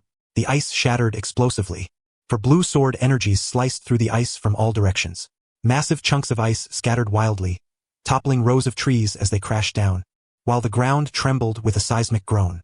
Alongside the dispersing ice shards, for shadow-like blue sword energies triggered a second wave of impact. The onlookers were momentarily blinded by the dazzling blue sword lights, losing all sight. When their vision cleared, the earth within 100 meters had been utterly cleaved apart. All rocks and trees that could have concealed their view had vanished without a trace. At the very moment the blue sword light erupted, every obstacle on this land was obliterated. Anokei, keep your distance. I won't have time to cover for you now. The real battle begins. Mizu charged toward Madara instantly, simultaneously warning Anokei to protect himself. The ensuing fight was utterly beyond Anokei's capacity to engage. Even a Jonin-level shinobi would face mortal danger merely by approaching the battlefield. Using the 4 blue sword energies wielded by Madara as a battle cry, Yayoi, Kakuzu, and Mizu coordinated their attack, advancing swiftly. Their movements blurred beyond the naked eye as they launched their assault on Madara. Fire style. Great fire annihilation. Seeing this, Madara's palm finally moved, forming hand seals. Under the protection of the Susanoo warrior, his jutsu unfolded with flawless fluidity. Tilting his head slightly backward, a vast amount of chakra gathered in his mouth, and with a single breath, he unleashed a torrent of scorching flames. This was a vast-range fire-style attack, distinct from the blue sword light. The searing flames bent the surrounding atmosphere, devouring everything like an avalanche or a tsunami. The immense scope and blistering speed of the fiery assault left no time or space for evasion. Water style. Water array wall. At almost the same moment, Iruri behind them clapped her hands, her eyes shimmering with a purple hue tinged with a cold crimson glow. As she opened her mouth, the roaring sound of a surging tide filled the air. A fierce current burst forth, transforming into a flood rivaling the fiery sea in magnitude. It cascaded from Iruri's mouth, howling across the land and shaking the frigid atmosphere. Boom! The tsunami-like waves of water and fire collided with earth-shattering force. After a thunderous roar, a hiss erupted as white, steaming vapor rapidly spread in all directions, obscuring the sight of everyone present. Well done, those from the land of night. Now this is my domain. As the sole sensory ninja among them, Muzu vanished into invisibility, concealed within the white steam. His body, untethered, began to float upward as he sensed Madara's chakra, locking onto his position. Spreading his hands wide and aiming intently, his eyes glinted with murderous intent. Dust release. Original world-stripping technique. His outstretched palms radiated a dazzling white light, which then exploded into a transparent cylindrical pillar extending outward, striking directly at Madara's location. Anyone caught by this technique, even a shinobi at the pinnacle of power, would inevitably succumb. Muzu was suddenly startled. Madara's chakra vanished in an instant, only to reappear moments later at another position. The transparent cylindrical barrier created by dust release had undoubtedly missed, merely pulverizing the steps beneath Madara's original stance into near-atomic fragments. Impressive. Making me move my footing, Madara remarked nonchalantly as he appeared elsewhere, seemingly teleporting with the Susanoo warrior. His crimson Sharingan no longer bore the basic kama-shaped tomo but had evolved into a more mysterious and ornate pattern. His speed was formidable, and his taijutsu likely equally powerful. If he was not restricted, Muzu's dust release would never land a hit. Muzu rapidly assessed the situation in his mind. The bloodline elimination dust release technique he pioneered was indeed potent, but utterly meaningless if it could not strike the target. Muzu silently signaled Yayoi, who immediately sent a thought to Iruri. Iruri, use that technique to seal Madara's movements and cooperate with Muzu's dust release attack. Among those present, Muzu's dust release was the only technique capable of delivering a fatal blow to Madara. In contrast, neither he nor Kakuzu possessed such a lethal method. Iruri's ninjutsu, though grand in scale, faced great difficulty in breaking through Madara's Susanoo warrior head-on. Moreover, Madara's agility necessitated powerful constraints on his movement range and speed, something only Iruri could accomplish. I understand, father. Iruri responded without hesitation, bringing her palms together with a crisp sound. Ice style. Shooting ice vapor. Taking a deep breath, Iruri suddenly pursed her lips and unleashed a white, frigid torrent toward Madara. The icy blast struck with lightning speed, hitting Madara's Susanoo warrior before he could react, dispersing a vast cloud of white cold vapor that enveloped a space spanning several dozen meters. Such a swift attack. Madara was momentarily surprised by the astonishing speed of Iruri's ice-style jutsu. Madara intended to swing the chakra sword wielded by his Susanoo warrior to disperse the cold mist clinging to him. Yet, he realized the white chill was firmly affixed to the Susanoo warrior, impervious to his attempts to shake it off. Not only that, the Susanoo warrior's movements began to noticeably slow. Even Madara, protected within it, felt a piercing cold that seeped into his body, causing a slight stiffness. The sudden drop in temperature made him feel as if he were trapped in an ice cavern, tangibly experiencing the frostbite-like assault of the ice and snow. Dust release. Original world-stripping technique. Having already re-entered invisibility through the stealth jutsu, Muzu soared aloft again, locking his aim on Madara. The white radiance coalesced between his palms, preparing to finish off this towering figure standing at the summit of shinobi. Yet, faced with such a combined assault, Madara remained unfazed, not even lifting an eyelid. A faint sneer curled his lips. There was no time to react. A grander blue sword energy, capable of cleaving the earth and forest apart, surged forth. The atmosphere had barely emitted a mournful wail when the speed of the sword's aura surpassed the sound itself.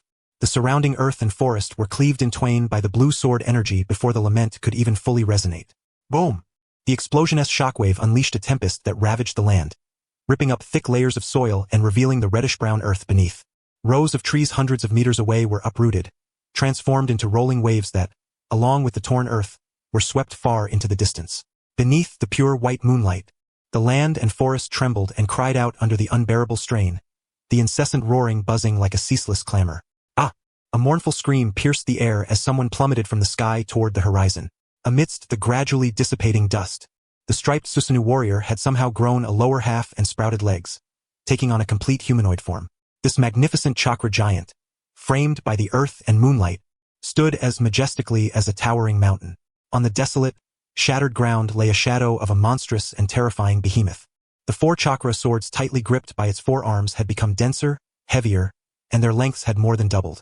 Merely standing there exuded an overwhelming sense of despair that no one could rival. Madara Uchiha stood calmly atop the chakra giant's head. The white chill that had once impeded him and the Susanoo's movements had already vanished beneath the sword's radiance. I never expected to push Susanoo to this level. You all have fought beautifully. Madara's tone shifted from cold indifference to a hint of fluctuation. Then I thank you, Lord Madara, for your praise, came the response.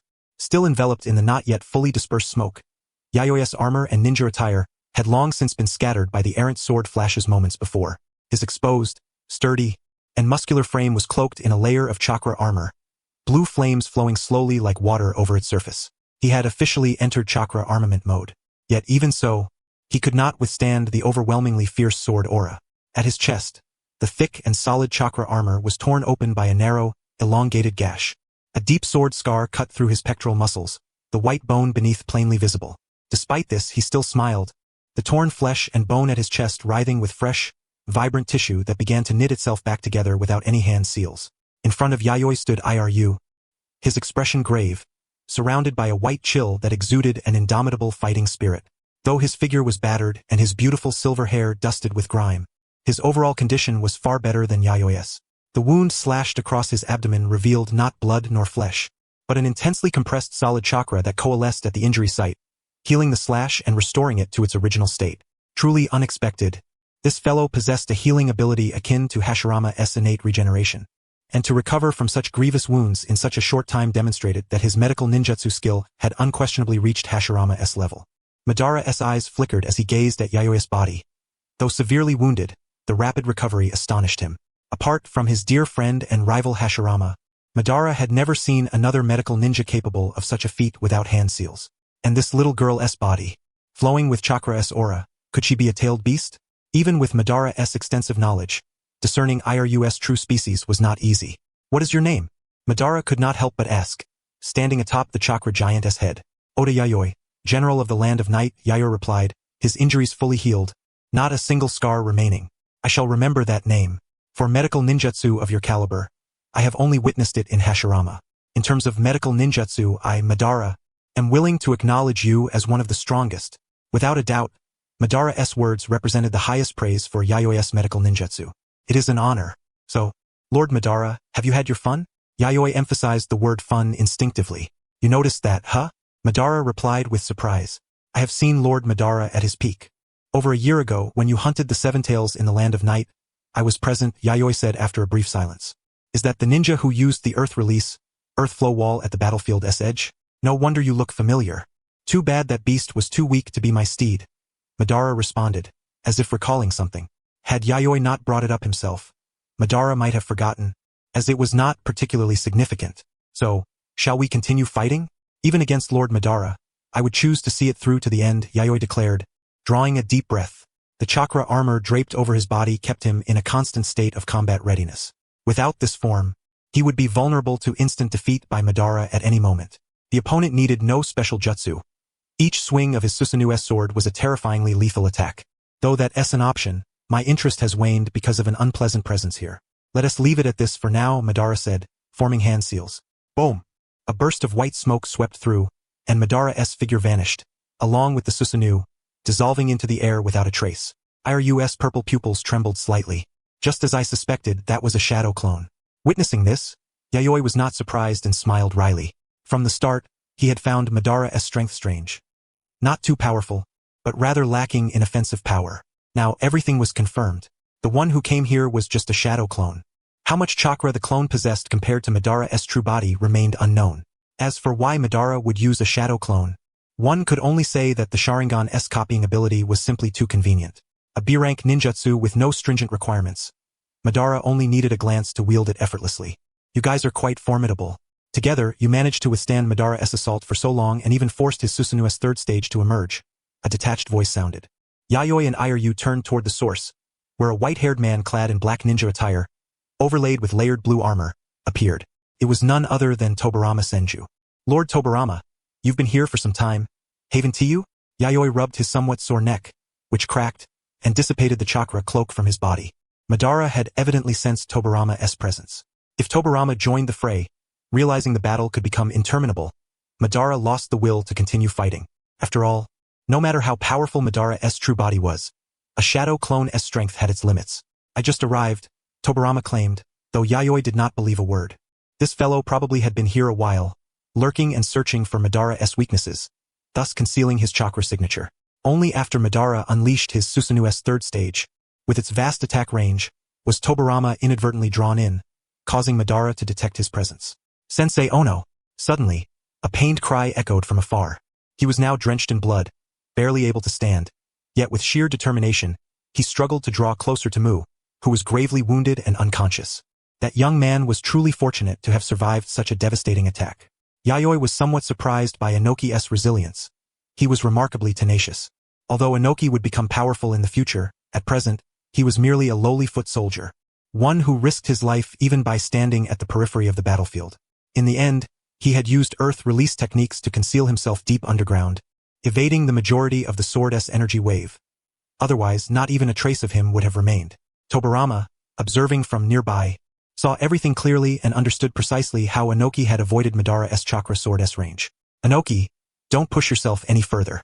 Allow me to take over," Yayoi declared, using body flicker technique to instantly appear beside the unconscious Mu, halting Anokei's stubbornness. Accompanying Yayoi was Tobirama, whose mastery of the body flicker technique was equally exquisite, effortlessly keeping pace with Yayoi's speed. "What a troublesome injury, so severe. That Madara fellow really struck hard," Tobirama said, his brow furrowed deeply. A mere glance at Mu's wound revealed the fragility of his life, which could extinguish at any moment. His waist was almost severed by the sword's energy, the blood and flesh connecting the bones plainly visible. Fortunately, Mu's vitality was tenacious.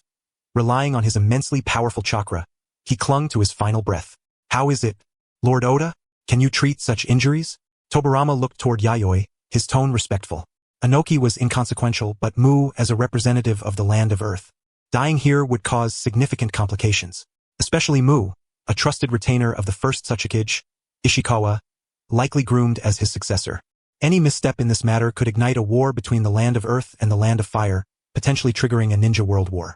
He knew his elder brother, Hashirama, was wholeheartedly dedicated to maintaining peace in the ninja world and would never wish to see war break out. Madara's actions had thoroughly crossed the line.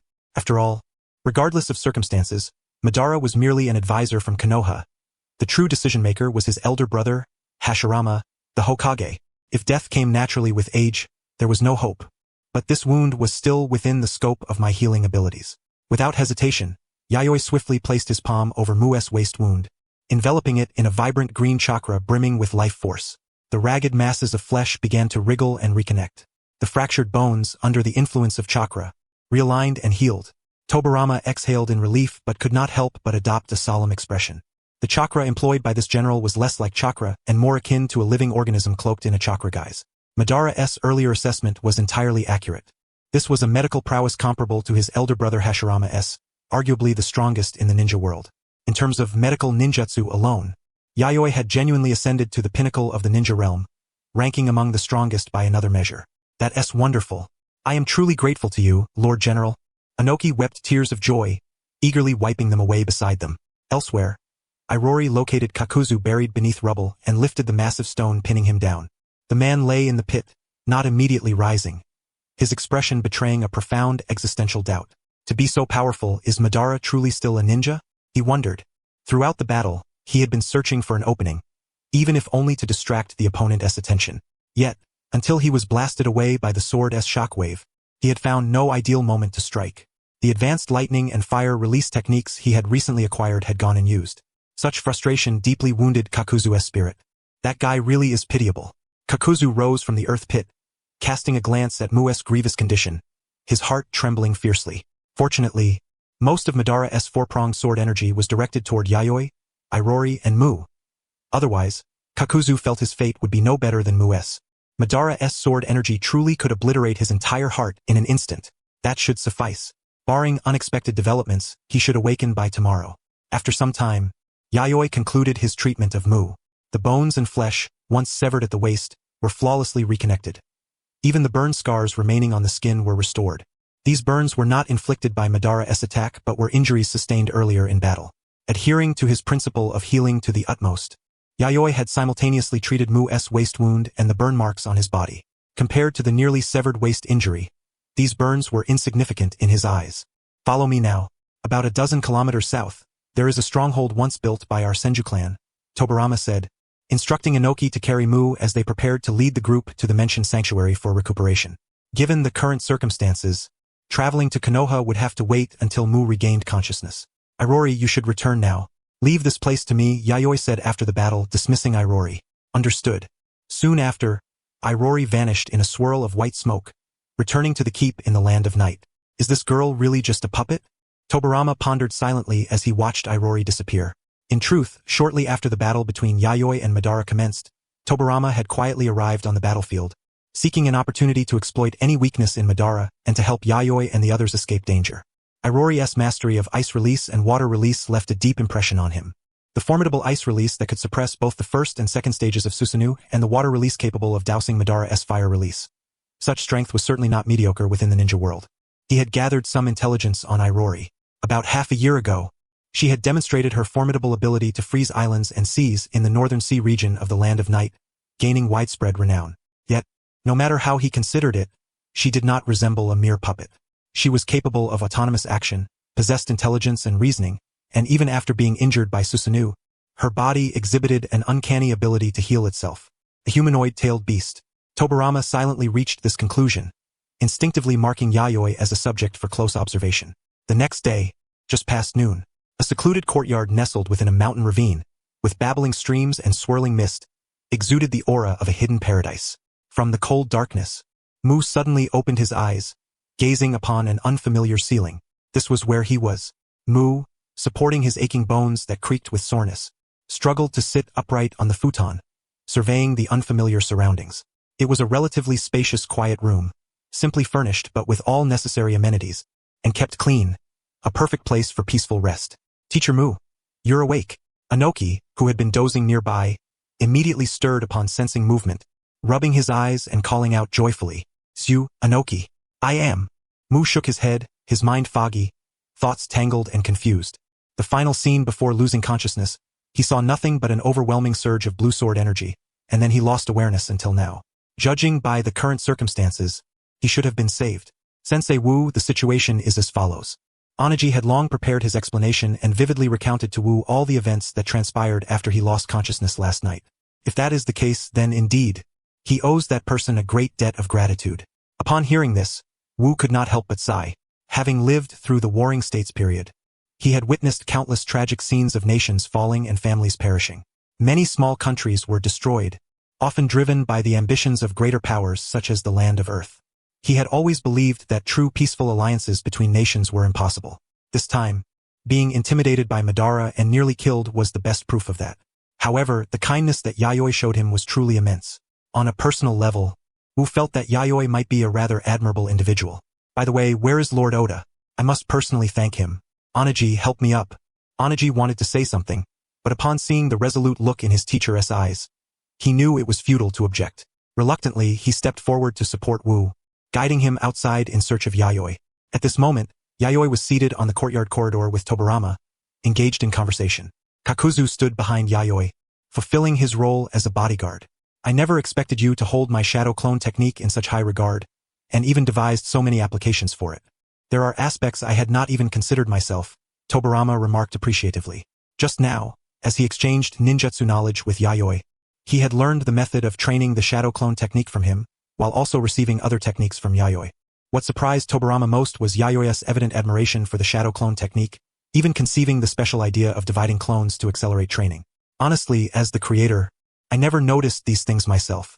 After all, my original purpose in developing the shadow clone technique was to counter the Uchiha clan's Sharingan. Ordinary clones could be seen through at a glance by the Sharingan, but the shadow clone technique was different. Each clone possessed the same meridian system as the original. Not even the Sharingan, let alone the Byakugan, could distinguish between clone and original. Just as I deliberately trained in water release to suppress the Uchiha clan's fire release ninjutsu, the techniques I pioneered prove that my affection for the Uchiha runs deep to the bone. While the two exchanged ninjutsu insights, Wu, supported by Onaji, stepped closer. Looks like your injuries aren't too severe, Yayoi observed, glancing at Wu's complexion. He knew that, with proper rest, the other would make a full recovery. I must also thank you for your treatment. Had I been struck directly by that attack, I would not be alive now, Wu said, his expression composed but his voice filled with gratitude. No longer wrapped in bandages, he had returned to his original appearance. A man in his 30s with a somewhat expressionless face. Speaking of which, I'm a bit puzzled. In the end, you appeared before Madara completely unguarded. Did you perhaps hold back some hidden trump card you did not use?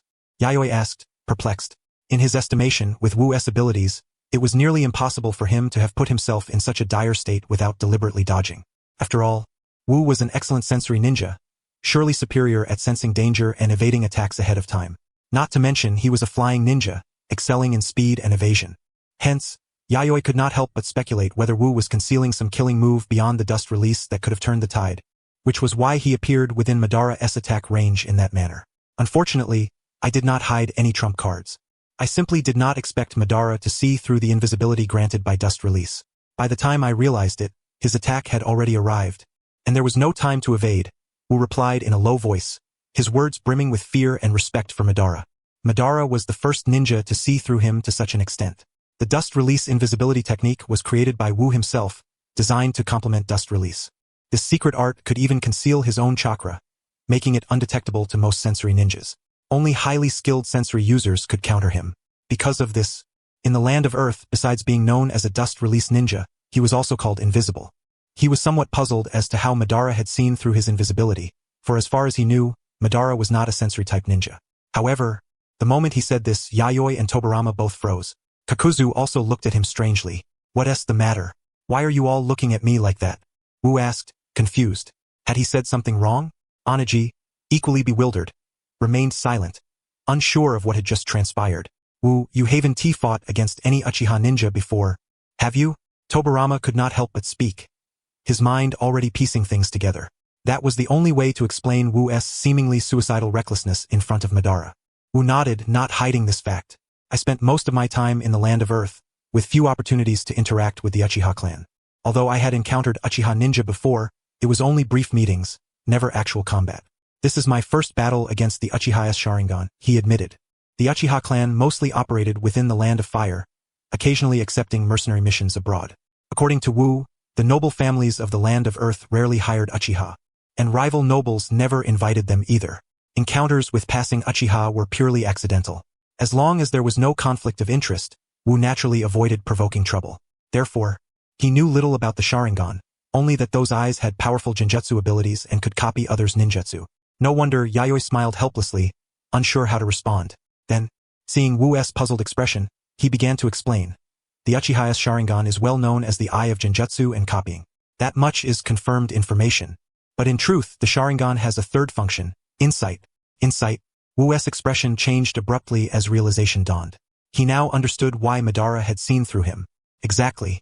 In terms of insight, the Sharingan is like the Byakugan, able to perceive the flow of chakra through the body's meridian system. From the very start, your meridian system revealed your location.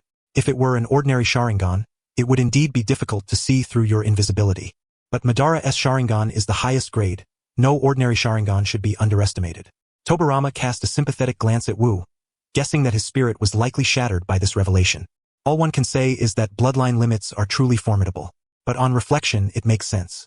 The clan that knows the Uchiha best is none other than the Senju clan, to which he belongs. And the Uchiha, as their mortal rivals, understand the Senju just as well. Foreign ninjas find it difficult to intervene in the feud between Senju and Uchiha. In times past, whenever one faction employed the Senju clan, the opposing side invariably sought the services of the Uchiha. Coupled with the insular nature of the clan's intelligence, which rarely circulated beyond their own circles, a lack of understanding regarding the Sharingan's unique traits made it all too easy to falter in the initial encounter. I had presumed that your overt approach to Madara was a deliberate choice, holding back some secret trump card. Now, it seems I was mistaken. Yayoi's complexion grew somewhat embarrassed, fully aware that this was a mere misunderstanding. Had they exchanged intelligence beforehand, Wu would not have been left on the brink of death, barely clinging to life after being struck down. Yet, no matter how much Yayoi pondered, he could not fathom how Wu, who could fly, turn invisible, possessed heightened sensory abilities, and pioneered the formidable bloodline elimination dust release, could remain so unfamiliar with the powers of the Sharingan. Wu stood motionless like a statue, rooted to the spot. Ultimately, despite a torrent of unspoken words within, all that emerged was a deep, weary sigh. Nearly slain by such a rudimentary error, he truly did not know what to say to himself. Don't be disheartened. That Madara fellow's strength is truly beyond belief. Only the eldest brother can confront him head-on, Tobirama comforted Wu. He had witnessed too many shinobi crushed by despair after glimpsing Madara's might. But last night, we only faced a shadow clone, didn't we? Wu's tone was faint, and although his eyes revealed no trace of despondency, The nightmare-like impression left by Madara's displayed power was indelibly etched deep within his soul, perhaps forever unforgettable. A mere clone capable of such overwhelming force was incomprehensible. Within the current Iwagakure, only his superior, the first Tsuchika Jishikawa, could confront that clone directly and even manage to suppress it. Yet, subduing a clone was hardly a matter of pride. Rather, it was a mark of humiliation. The pinnacle of a shinobi's strength should not be so unattainably distant. Wu's words cast a pall over both Yayoi and Tobirama. Though factual, was there no consideration for propriety? This fellow truly had a knack for bringing up the most sensitive topics. The summit held in Konoha was, without question, an utter failure.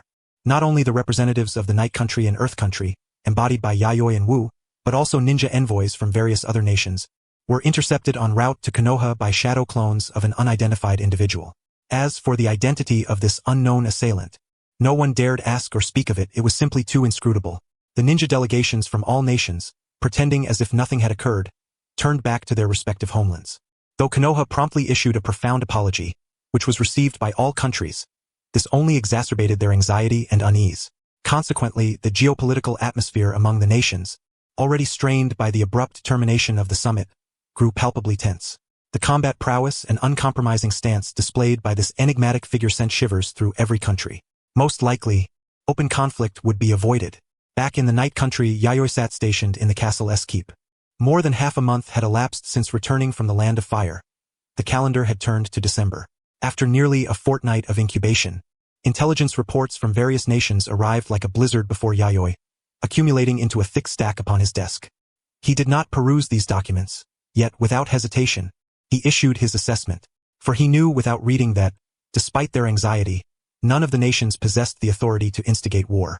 The prerogative to commence hostilities had been firmly held by Konoha from the outset.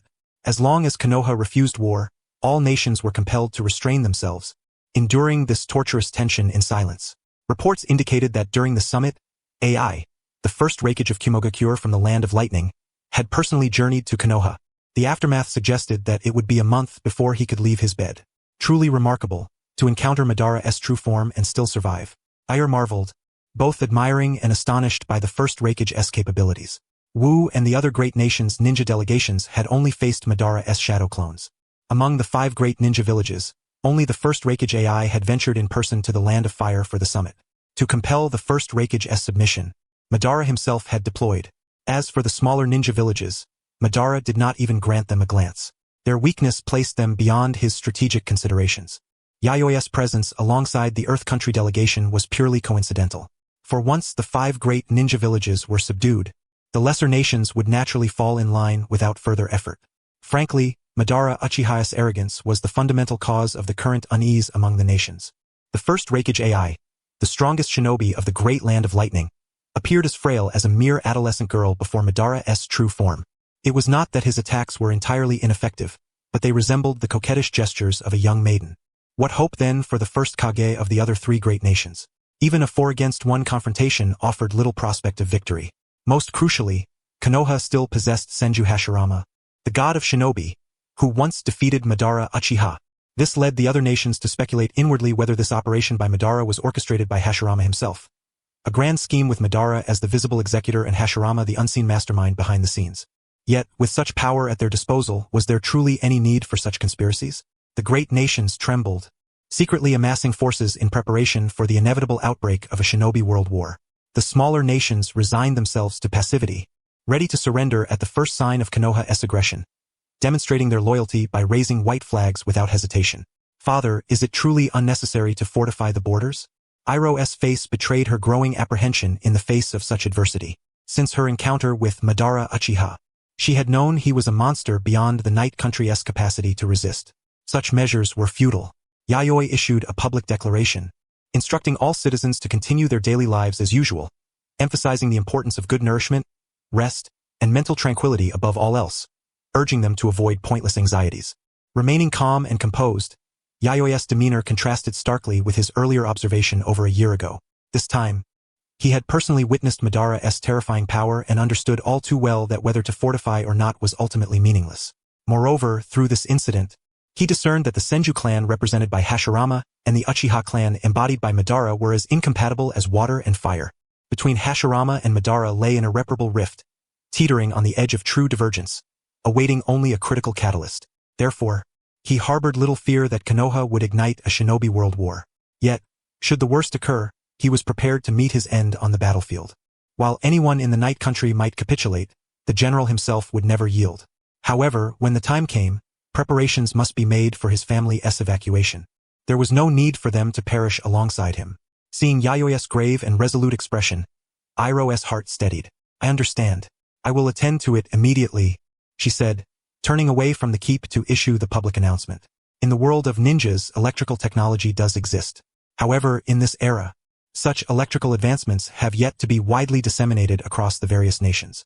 Nonetheless, as one of the most advanced metropolises in the ninja realm, Yomi City places great importance on electrical technology. Not only in military affairs but also in certain civilian sectors, simple electrical products have begun to be implemented. For instance, the loudspeakers scattered throughout the streets and alleys of Yomi City's taverns and inns employ this very technology. One can easily envision that, in the near future, electrical technological products like these will sprout up like bamboo shoots after the rain, then permeate various military fields, greatly enhancing the convenience of everyday life. With a hoarse, elongated tone, Iroh's gentle and serene voice soon resonated from every loudspeaker in Yomi City. Announcement to the citizens. Dear citizens, are you all in good health lately? Below are several important notices that require your attention. First, according to forecasts, a stronger cold front will approach from the east in the near future. Please ensure your doors and windows are secured, keep your body warm, and be cautious of catching colds. Second, regarding the prices of meat and vegetables, there will be slight fluctuations in the near term. This is a normal occurrence, and the relevant departments will intervene promptly to stabilize the market. Third, some areas in the southern district are experiencing malfunctions in their underfloor heating systems. Specialists will arrive at 2 o'clock this afternoon to carry out repairs. Please remain patient and avoid causing panic. Fourth, a theatrical performance will be held at the National Theater in the Northern District. When attending, please be careful not to crowd and prevent stampedes. Additionally, refrain from littering or deliberately causing trouble for the theater staff. Fifth, the 7th and 8th mining zones in the nation's northeast urgently require a batch of miners. Registration is located at 13th Street in the Western District, open daily from 1 to 5 in the afternoon, lasting 7 days in total. Due to the harsh climate in the northeast, wages and subsidies will be further increased. Sixth, up to this point, the nation has basically resolved the issue of unemployment among workers. Currently, the number of impoverished households receiving relief supplies has significantly decreased compared to last year. Regarding new job opportunities, the nation plans to establish additional factories in April of next year to promptly address the employment needs of remaining job seekers at home. Seventh, finally, please do not believe or spread rumors. The general will always stand with you. Thank you. Iroh's calm and harmonious voice seemed to possess a power that touched the heart, naturally soothing the chaotic emotions of the listeners. Oh, it's Miss Iroh's voice. No matter when I hear it, her voice always feels so healing. I am ignited. I want gentle Miss Iroh to scorn me with disdainful eyes while insulting me. Ah, I'm dead. Such seemingly deranged remarks filled the streets, taverns, and inns. As a life form created by Yayoi, Iroh's appearance was as ethereal and beautiful as a mythical fairy, with a gentle and serene temperament, undoubtedly making her extremely popular among the citizens of the Land of Night. Moreover, whenever there was a significant announcement to be made, it was always Iroh who personally delivered it. Occasionally, she would perform visually captivating puppet dramas on the streets using her hands, attracting countless crowds to gather and watch. In just 1 year, she had become a national-level idol figure. However, not everyone was so enamored. Many paid more attention to the content of the announcements themselves. Well, how to put it, it always felt completely different from the atmosphere in other countries. In those places, from the daimyo and officials to the common folk, everyone seemed to be talking about military affairs, as if the ninja world war could break out at any moment, filled with fear and panic, with every person on edge. Only the general's announcements never mentioned any international conflicts or tensions.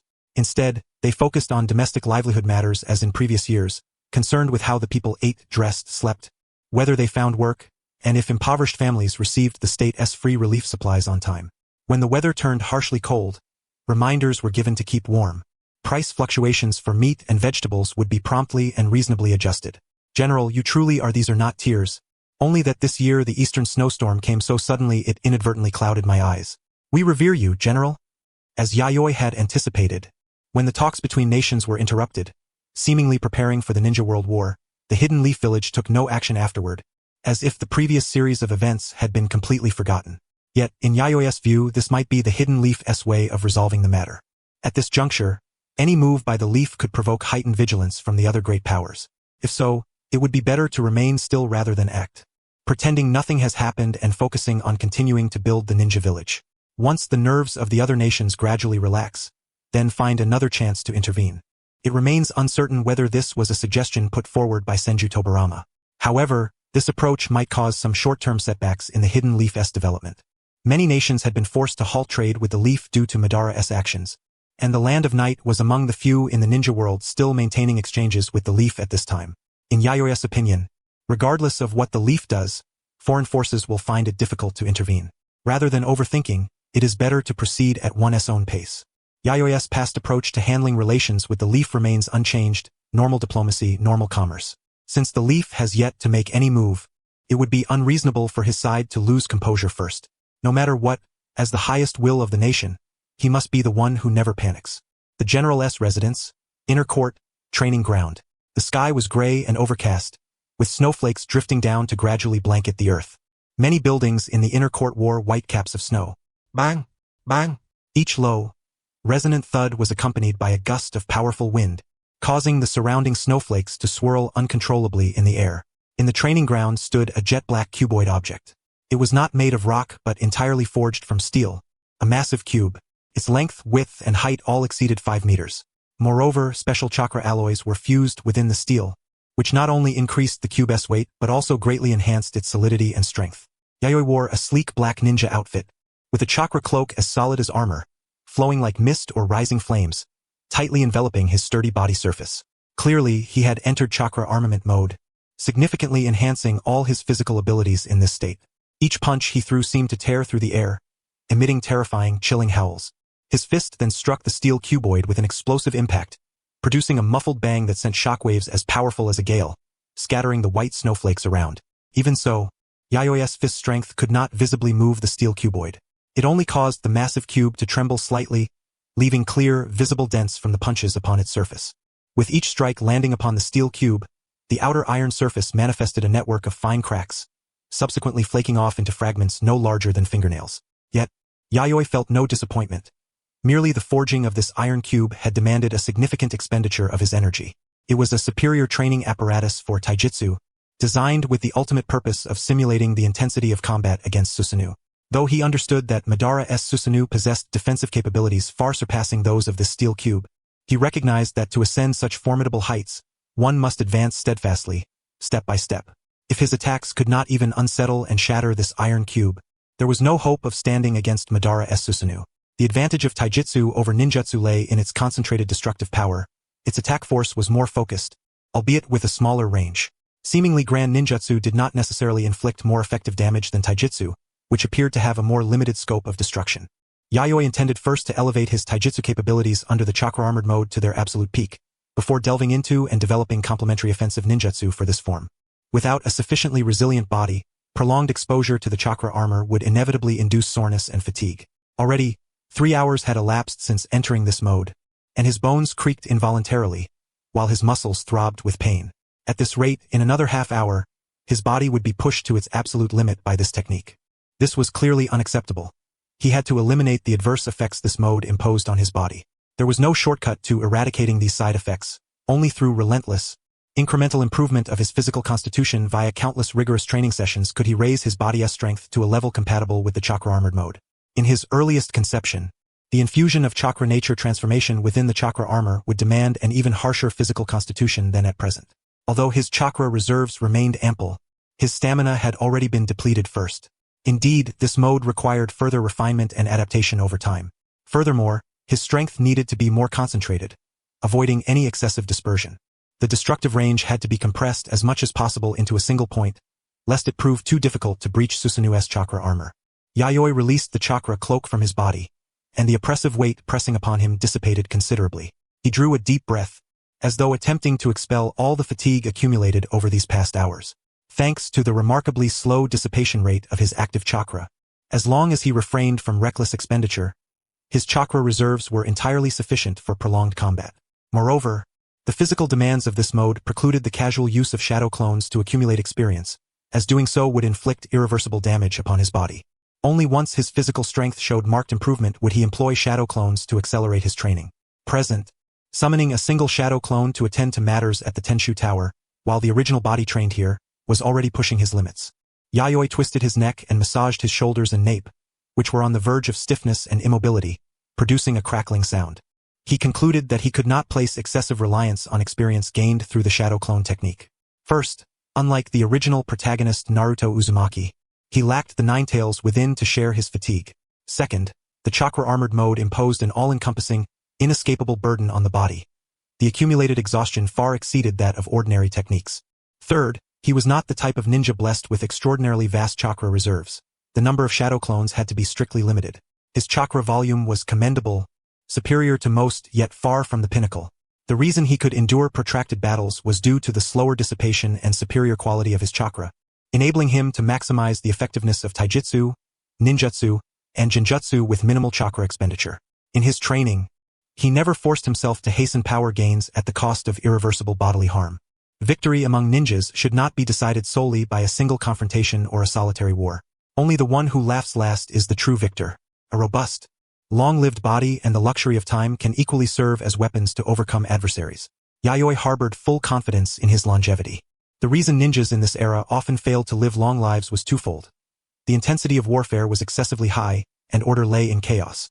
Additionally, ninjas habitually overexerted their bodies, frequently engaging in chakra-intensive combat that excessively drained their physical and mental energies. An occasional overexertion might be inconsequential, but sustained over years, it inevitably accelerated bodily deterioration.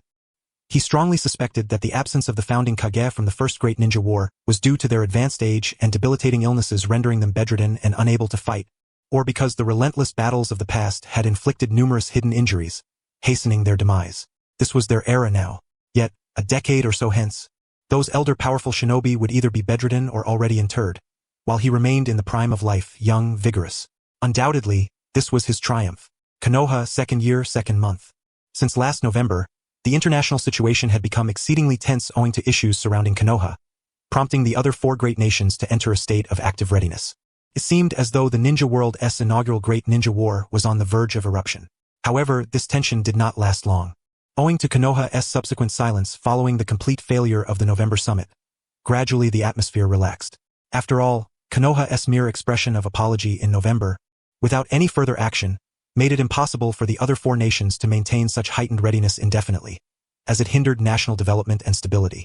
Thus, by January of this year, sensing that Konoha would do nothing, the shinobi of the four great nations finally exhaled in relief and eased their vigilance, though basic precautions remained in place. At this moment, in the land of night, as a general, Yayoi had long ceased paying attention to international affairs in recent days. Compared to the global situation, far more pressing matters occupied his mind. Today marked the crucial day of Kaito's official delivery. A piercing groan of agonizing pain caused Yayoi to instinctively rise from the bench outside the medical ward. The sound conveyed a heart-wrenching torment, yet also an indomitable resilience, as if clenched teeth were enduring through it. Fear not, my lord. Lady Kaito has always been strong. She will come through safely. Besides, Aoi and Iruri are still with her. Upon seeing Yayoi stand, a faint but rare trace of restlessness flickered across his otherwise composed expression. Rin, his concubine, also rose, offering words of comfort and urging him not to worry about the events unfolding within the delivery room. Yes, I understand, Yayoi murmured as if affirming Rin's reassurance, inhaling softly and nodding slowly. Although the restlessness on her face had dissipated, the inner turmoil and anxiety were far less easy to dispel. At present, within the delivery room, apart from the expectant mother, Kid, there were only Iruri, Aoi, and the Minister of Medical Affairs, Hataru. Among them, Iruri and Aoi were present to prevent any unforeseen incidents, assist with tasks, and provide reassurance to Kid. The primary attendant overseeing the delivery was Hataru, a female medical ninja. To be honest, even during last year's battle with Madara, Yeo had never experienced such intense nervousness and unease.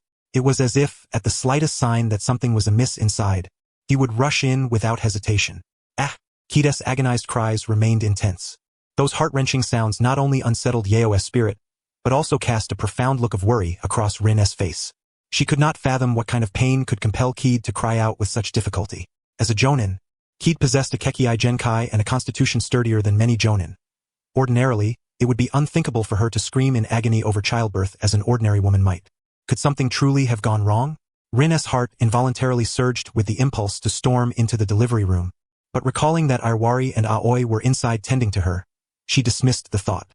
Since they had not summoned her, it must mean Kid was not in any life-threatening danger. Amid Kid's painful cries, the two waiting outside grew somewhat impatient. Then, a series of loud, high-pitched infant cries rang out, like a ray of dawn-esque sunlight piercing through the clouds above Yayoi and Rin's hearts, deeply striking their chests. Not long after, Hataru, her long wavy hair cascading down, emerged with a smile, seeming greatly relieved herself. Lord Yayoi, congratulations. Both mother and child are safe. Please come in, she said. Without waiting for Rin's response, Yayoi swiftly pushed open the door and entered the delivery room. At his first glance, he saw his wife Kid lying on the white maternity bed. Her face was pale, the kind of weakness that only comes from complete physical exhaustion, so pale it was almost frightening. Beads of cold sweat streamed down her cheeks, soaking them thoroughly. Her jet-black, beautiful hair clung messily to her face. My lord husband, it's a very healthy baby, Kid said weakly, her smile fragile yet radiant with happiness. She struggled to sit up, but Yayoi gently pressed her back down, urging her to rest. I understand. Thank you for your hard work, Kid. You're tired. Rest for a while, Yayoi murmured, taking her icy, delicate hand in his and softly stroking it, hoping to impart a touch of warmth.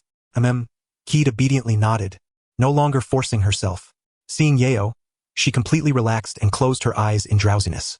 Father, my lord husband, the voices of Iruri, Aoi and Rin called out in turn. At this moment, the infant Kid had born was cradled in Iruri's arms, wrapped in a soft, warm, milky white swaddling cloth. Aside from the initial cries and fussing, the baby had now fallen into a peaceful sleep in Iruri's embrace. Yayoi released Kid's small hand and gently tucked it back under the covers. He then approached Iruri to see the infant.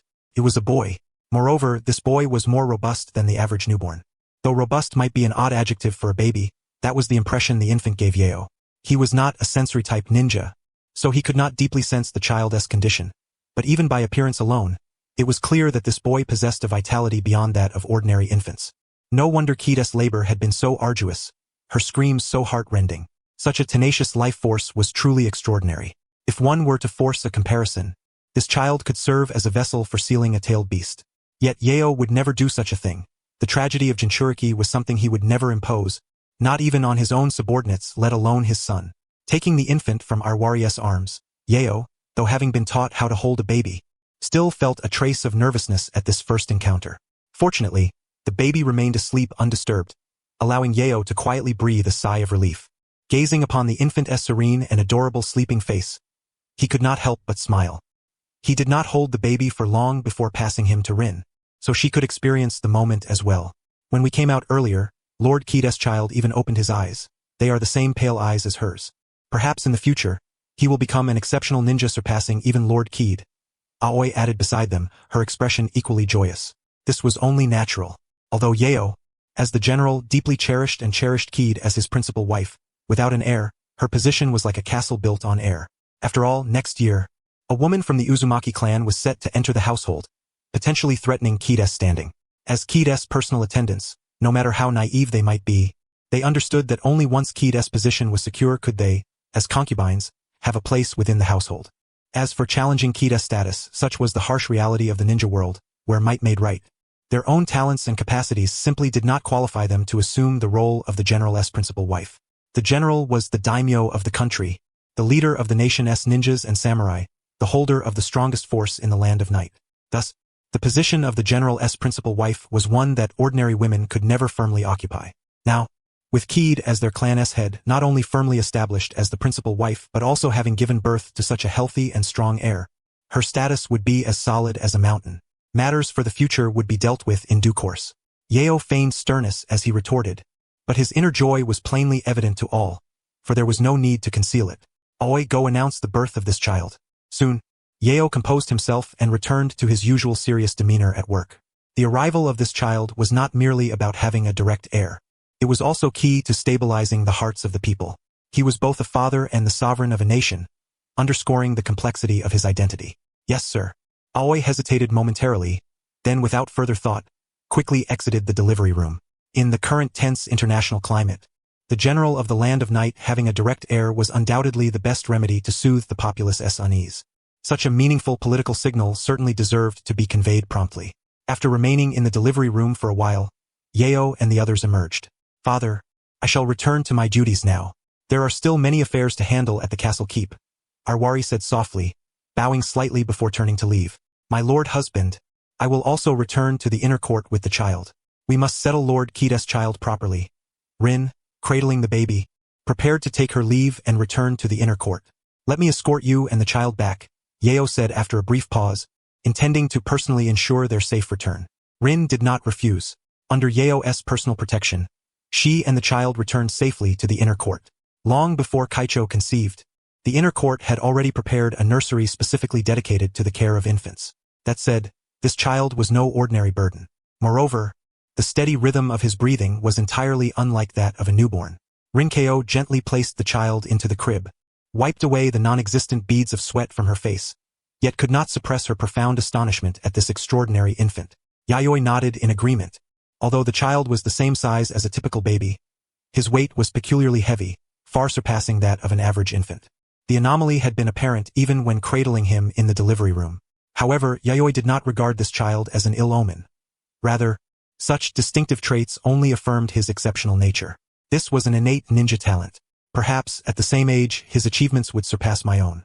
Yayoi's mind began to assess and predict. It was not out of confidence that his gifts would outshine those of his child, but because his starting point had been exceedingly low. The wandering ninja who once took him in was no master, and by the time Yayoi had first learned chakra refinement techniques, he was already 7 years old. Many of his early abilities, including nurturing Iruri's embryonic life form, had been achieved only after numerous detours and stumbles. Generally speaking, in this era, a ninja born into the Shin clan would formally begin chakra refinement by the age of 3, or at the latest by 4. Starting at 7 was a full 3 to 4 years later than the norm. Moreover, lacking systematic training in ninja techniques meant that many of his skills had developed along a wildly unconventional path. This child, however, was different. His future would involve an early introduction to chakra refinement, coupled with access to unparalleled educational resources. It would not be an exaggeration to say he was born clutching a golden key. By the way, my lord husband, have you decided on a name for this child? Rinkeo teased the infant before suddenly turning to ask. That, for now, need not be rushed. I must ponder carefully, Yayoi paused, then continued, I shall leave this to you. Rinku. Very well, my lord husband. Yayoi departed under Rinkeo's watchful gaze. Exiting the inner court, Yayoi ascended to the Tenshikaku. Rather than heading to his usual office, he proceeded to the observation deck atop the tower's attic. This was the zenith of the entire Tenshikaku, not only symbolizing authority but also serving as a spacious lookout point. Above the deck stretched a sky as pristine as untouched silk. From here, one could gaze far and wide, taking in the entire shoguness residence and even glimpsing parts of the surrounding cityscape beyond its walls. In times past, when wearied by work, Yayoi would occasionally come here to unwind, sometimes indulging in a secret afternoon nap. Yet at this moment, Yayoi was not the sole visitor. Someone had arrived ahead of him. Silver hair fluttered in the breeze, neatly adorned in an ice-blue kimono. The face, still touched with youthful innocence, bore purple eyes that gazed into the distance, revealing emotions starkly different from usual. It was Iruri. Yayoi stepped quietly behind her and, without warning, enfolded her in an embrace. What is the matter, to reveal such a solitary silhouette? Though Iruri masked her feelings well, her body trembled momentarily at the sudden contact. And nothing, my lord father. I merely wished to be alone here to clear my mind, she murmured, biting her lip. You truly are like a child, Yayoi chuckled softly. His broad hand gently swept aside her silvery locks, unveiling a neck of snowy complexion, skin even more tender and translucent than that of a human maiden. Together with her silver hair, she exuded a sweet and alluring fragrance. Are you afraid that once the child is born, you will be instinctively neglected? No, I do not think so. That is your child, my lord father, and I do love him. It's just so you still feel lonely, do you not? Yayoi interrupted, sighing softly. Releasing Iruri, he turned her to face him. Iruri hesitated to meet his gaze as before. Her purple eyes darted left and right. Yayoi delicately touched her cheek, a seemingly frivolous gesture devoid of any disrespect. Though a puppet life form, her skin was indistinguishable from human flesh. No, in fact, it surpassed it. The skin bears the weight of life, he murmured. My lord father, you. Iruri's tender face flushed a rosy hue, her body trembling uncontrollably. Do not speak, Iruri. Just feel the bond between us, Yayoi whispered, ceasing his caress. He then drew her close once more, resting her snow-white, smooth forehead gently against his broad, warm chest. As you imagine, Kaicho Aoi Rinkeo, they are my women. That child is my bloodline's heir. So do you deny yourself and think you are a superfluous outsider here? That is not so, Iruri. His voice brimmed with acceptance and gentleness. Then, with a tone of affirmation, he delved deeper into the silver-haired maiden's heart. My relationships with them are founded on love, kinship, and blood ties. I love them, and I will love that child as a precious treasure. But that does not mean I do not love you. You too are my treasure. My Lord Father. Do not worry, do not hesitate, and do not grieve over this. Only you, to me, transcend love, kinship, and blood. Iruri closed her eyes slowly, her gentle voice dissolving the sorrow, as peaceful as a bird returning to its nest. News of Yayoi's heir spread rapidly throughout the land of night. First to Yomi Castle, then to other towns. The populace successively learned that the shogun had a direct successor, further stabilizing the land of night's political landscape. Yet Yayoi's series of actions baffled the neighboring nations. After Konoha's treacherous betrayal the previous year, the land of night remained one of the few countries still trading with Konoha. What was most outrageous was that, as shogun, Yayoi not only refrained from vigorously developing military forces or preparing troops to guard against Konoha's sudden attacks, but instead focused his energies elsewhere. No ninja or samurai units were stationed at the borders to defend against potential Konoha incursions. Now, in such tense times, he boldly announced the existence of a direct heir. Was this truly news worthy of nationwide headlines? While having an heir was important, should not the international tensions command greater attention? The only righteous path was to rapidly bolster military strength, form alliances, and encircle the land of fire without any gaps.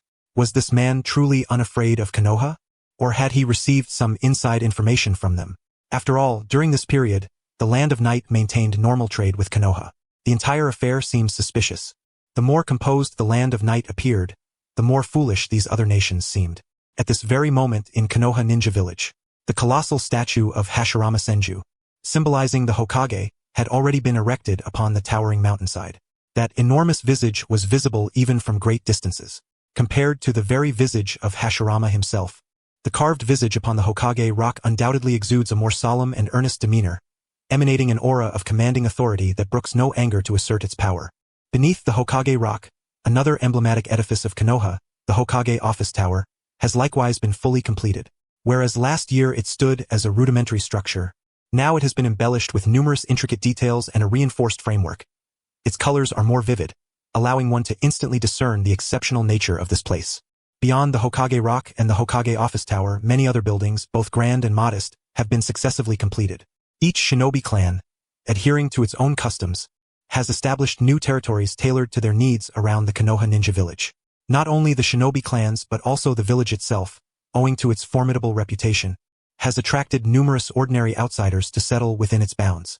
This has brought fresh elements beyond the shinobi, endowing Konoha with a burgeoning sense of everyday life, transforming it from a mere military institution nurturing ninja into a vibrant community. Below the Hokage rock stands the Hokage office tower. Gahahaha, this general, your excellency, is truly an intriguing individual, Hashirama laughed heartily. Tobarama, I heard that he is also a formidable medical ninja? Within the office, Hashirama donned the Hokage's ceremonial robe, a war fan emblazoned with the fire symbol resting before him. Upon receiving intelligence from the land of night, he could not help but burst into joyous laughter, revealing a geniality and openness unlike that of ordinary men. Ah, indeed, in terms of medical ninjutsu, perhaps he could rival you, elder brother, Tobarama replied, leaning against the window as he gazed at the clouds in the sky. Upon hearing Hashirama's inquiry, he turned to respond. That truly is remarkable. He is younger than I am now, and in the future he may well surpass me in medical ninjutsu. Hashirama expressed his sincere admiration. Although often modest, he was well aware that many of his abilities were beyond the reach of other shinobi. Medical ninjutsu was one of the fields he took particular pride in. Perhaps so, but that is not the main point. What then is the main point? The actions undertaken by the Land of Night in recent months seem to have penetrated Konoha's operational patterns. While other nations tremble in fear, the Land of Night shows no such apprehension. Tobarama furrowed his brow, deep in thought. Are you suggesting that intelligence from our Konoha High Council meetings has been compromised? Hashirama stroked his chin, considering Tobarama's line of reasoning. No, it is not to that extent. What I mean is that this general from the Land of Night has, through Konoha's series of operations, struck at the very heart of the matter. Thus, while remaining defenseless, he continues to maintain cooperation with Konoha. Such sharpness is somewhat terrifying. At this juncture, Tobarama's expression involuntarily grew solemn. Tobarama, this is your flaw, you always assume the worst about people's intentions. Perhaps his motives are not so complicated. Maybe he simply wishes to collaborate with us. Konoha. Hashirama waved his hand, feeling that Tobarama was overthinking the matter. Tobarama sighed wearily. To establish a great nation from nothing within merely a decade, second only to the 5 great nations, and to ruthlessly eliminate all dissenters and their families, is that simple? Those 2 words should never be ascribed to such a person. Tobarama, since that general now has an heir, should we not send a gift to congratulate him? Hashirama began to contemplate the matter. Honestly, the actions of Madara last November thoroughly disrupted his plans, causing many of his schemes to perish in their infancy, bringing significant trouble to both him and Konoha. As a result, Konoha has had to adopt a strategy of silence to gradually dispel the suspicions of other nations. Since losing trade with these countries last November, Konoha's development has faltered. Among these nations, the Land of Night is the only one still maintaining good relations with Konoha. Thanks to their assistance, coupled with the conveniences provided by the daimyo of the Land of Fire, Konoha's progress has not stalled but rather advanced steadily. To be frank, Hashirama is deeply grateful for the help of the Land of Night. Therefore, upon hearing that Yayoi now has an heir, he thought it fitting to send a gift as a token of appreciation for their support over the past months. Tobarama pondered. As Hashirama said, regardless of Yayoi's true intentions, the aid from the Land of Night is tangible. It is only proper to send a gift upon the arrival of an heir. If I recall correctly, elder brother, you have quite a collection of chakra crystals. Why not select a fine specimen to send? Tobarama recalled that among Hashirama's collection were many uncarved chakra crystals, the least valuable of which, about the size of a fingernail, could fetch tens of thousands of ryo. Among them was a unique chakra or, unparalleled in the shinobi world, whose practical and collectible value would surely command astronomical sums at auction, perhaps enough to purchase several mountains. Of course, such a precious crystal would not be sent as a gift. Yet Hashirama also possessed 2nd and 3rd-tier chakra crystals for gifting. Those things, Hashirama hesitated, a rare reluctance flickering across his face, as if he found it hard to part with them. Seeing his hesitation, Tobarama said, anyway, every time you lose a bet, you end up selling some of those crystals. Rather than that, wouldn't it be better to use them through proper channels?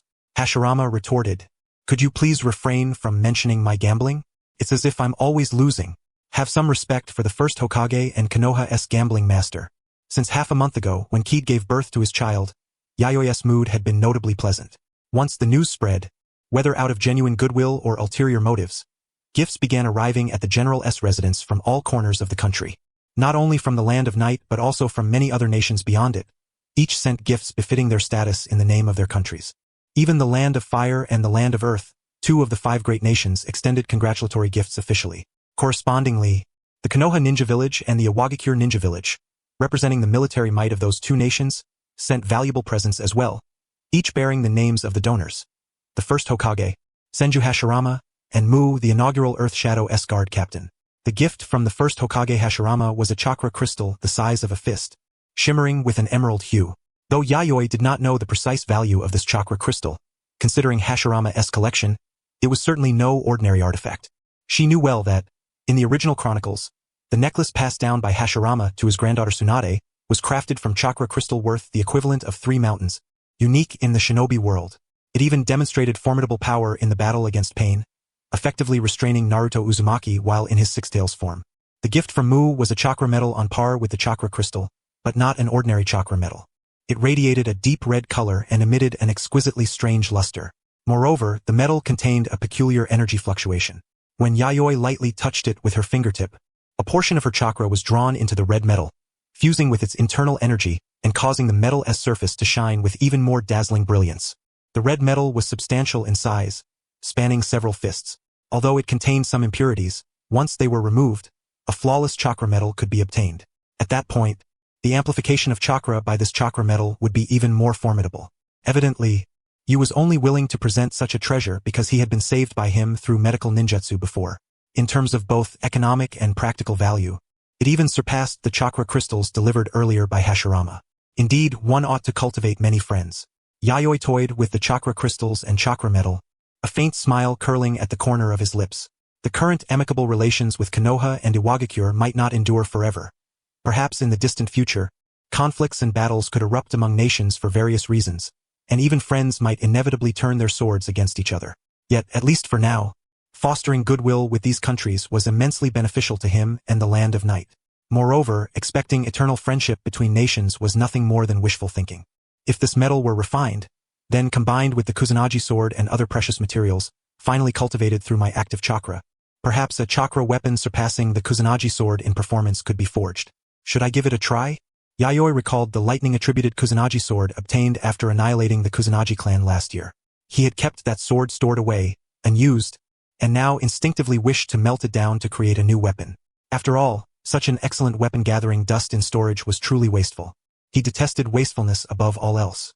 Furthermore, as a general of the Land of Night, it was somewhat unbecoming not to possess a divine weapon as his sword. However, no feasible plan came to mind immediately, so he resolved to consider it later. Next, Yayoi carefully put away the various gifts on the table. Aside from the valuable chakra crystals and chakra metal, most of the gifts sent by others were rather ordinary. This ordinariness did not refer to their price but rather their uselessness to a ninja. Among them, luxurious gold and silver jewelry and garments accounted for a large portion, along with quite a few baby supplies. Naturally, the baby items were reserved for the child's use, while the splendid jewelry and clothing were intended to be distributed among Iruri, Kid, Aoi, and Rinko. Let us call it a day Iruri. Although it was still early evening outside, and the sky had yet to darken fully, Yayoi planned to end his work for the day and return to rest.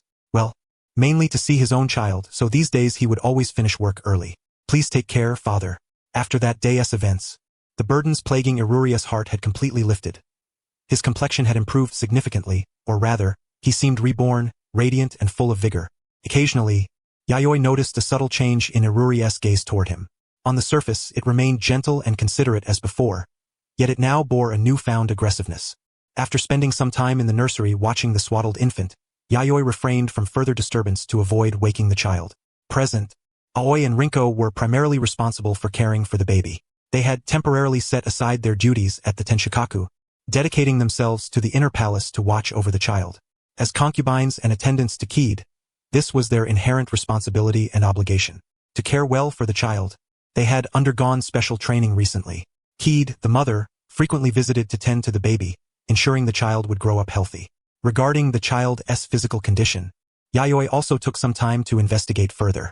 Although the child had not inherited his unique chakra, his vigorous and overwhelming vitality endowed him with exceptionally robust physical qualities. While still speculative, Yayoi was fairly certain this child would become a ninja possessing an enormous chakra reserve. Besides his extraordinary physique and vitality, the child occasionally opened his eyes after a full sleep to reveal a pair of pure white eyes. Without a doubt, he had truly inherited the Byakugan, the bloodline limit of the Hyuga clan, from Kid. Yayoi eagerly anticipated the child's future. Leaving the nursery, his heart brimmed with hope. The tremendous chakra capacity, the robust constitution perfectly compatible with vast chakra, and the bloodline limit Byakugan, all foretold a remarkable destiny for this child. Thus, the second generation of the Land of Night would be flawless in every aspect. Arriving at the bedroom door, Yayoi hesitated briefly before entering. Speaking of which, due to Kid's pregnancy, they had not been intimate for almost a year. To restore lost vitality, Kid had been recovering for over half a month since giving birth, enduring much hardship. Even without deliberate attention, Yayoi knew how excruciatingly difficult this period had been for her. Yet tonight, after nearly a year of drought, Kid's body no longer needed to endure. In other words, tonight's work might be more demanding than any other night before.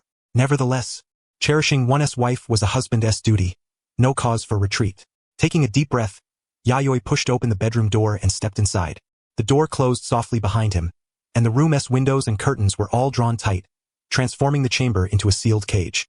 Only a few lamps remained lit, their glow dim and distant, leaving the room's center shrouded in shadow rather than the usual brightness.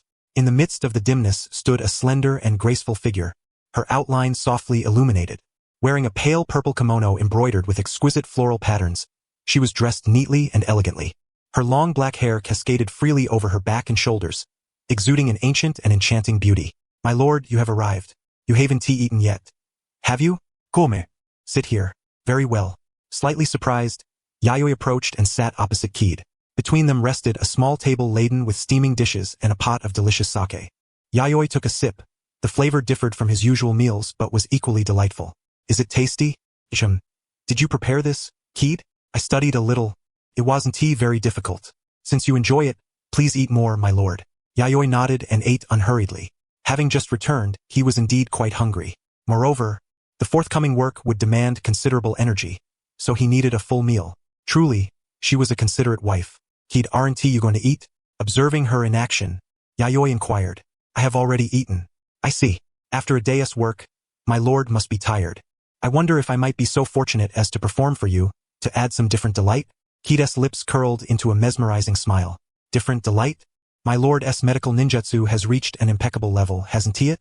During this time I have not wasted my days either. I have researched a water-style ninjutsu I wish for you to evaluate. Water-style? Yes, a basic water-style ninjutsu. My lord, would you like to see it? At this moment, her attire was impeccably arranged, and every subtle movement of her brow and smile exuded an aura of noble elegance. Yet, inexplicably, Yayoi sensed a faint, restrained haze of longing emanating from Kaido's moist, white eyes. A melodious, enchanting voice slipped from her slightly trembling lips. Yayoi suddenly felt parched and tongue-tied. The unmarked water-style technique truly was impressive. One had to see it to believe it.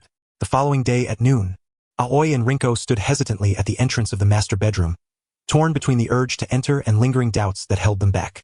18 hours. An entire 18 hours had passed. Since 6 o'clock the previous evening, Yayoi and Kaido had remained inside the master chamber without stepping out. The meals delivered in the morning still rested untouched at the door. Although from the outside, the master bedroom appeared as serene and undisturbed as ever, the thought that these two had not emerged for nearly a whole day suggested a fierce battle raging within, one too intense to be captured in mere words. Could Lord Kaido have deteriorated from this prolonged confinement? Aoi murmured softly. That's unlikely, right? Rinko's face flushed a deep crimson, her ears burning.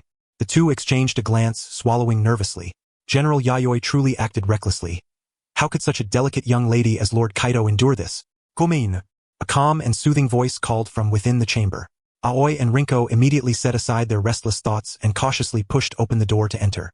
The brutal battlefield they had imagined was nowhere to be seen. Everything in the room, including the bedding, was meticulously arranged without the slightest disorder. Not far away, both Yayoi and Kaido's garments were perfectly worn, without a single crease or flaw. Yet, whether it was mere illusion or not, they both felt that the general's complexion seemed somewhat pale. As for Kaido, Aoi and Rinko were utterly captivated.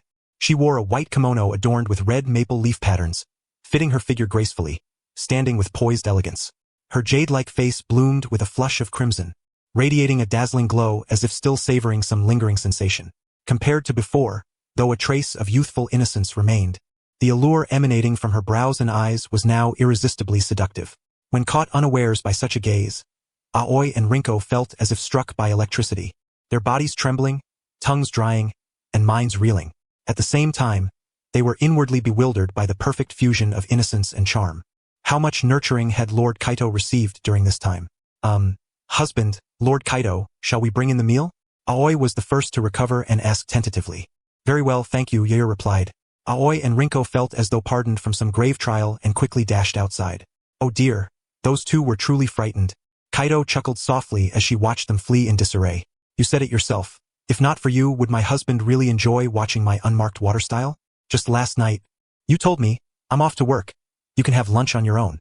Without waiting for Kaito to continue, Yayoi, like Aoi and Rinko, chose to make a hasty retreat. Avoidance may be shameful, but it was effective.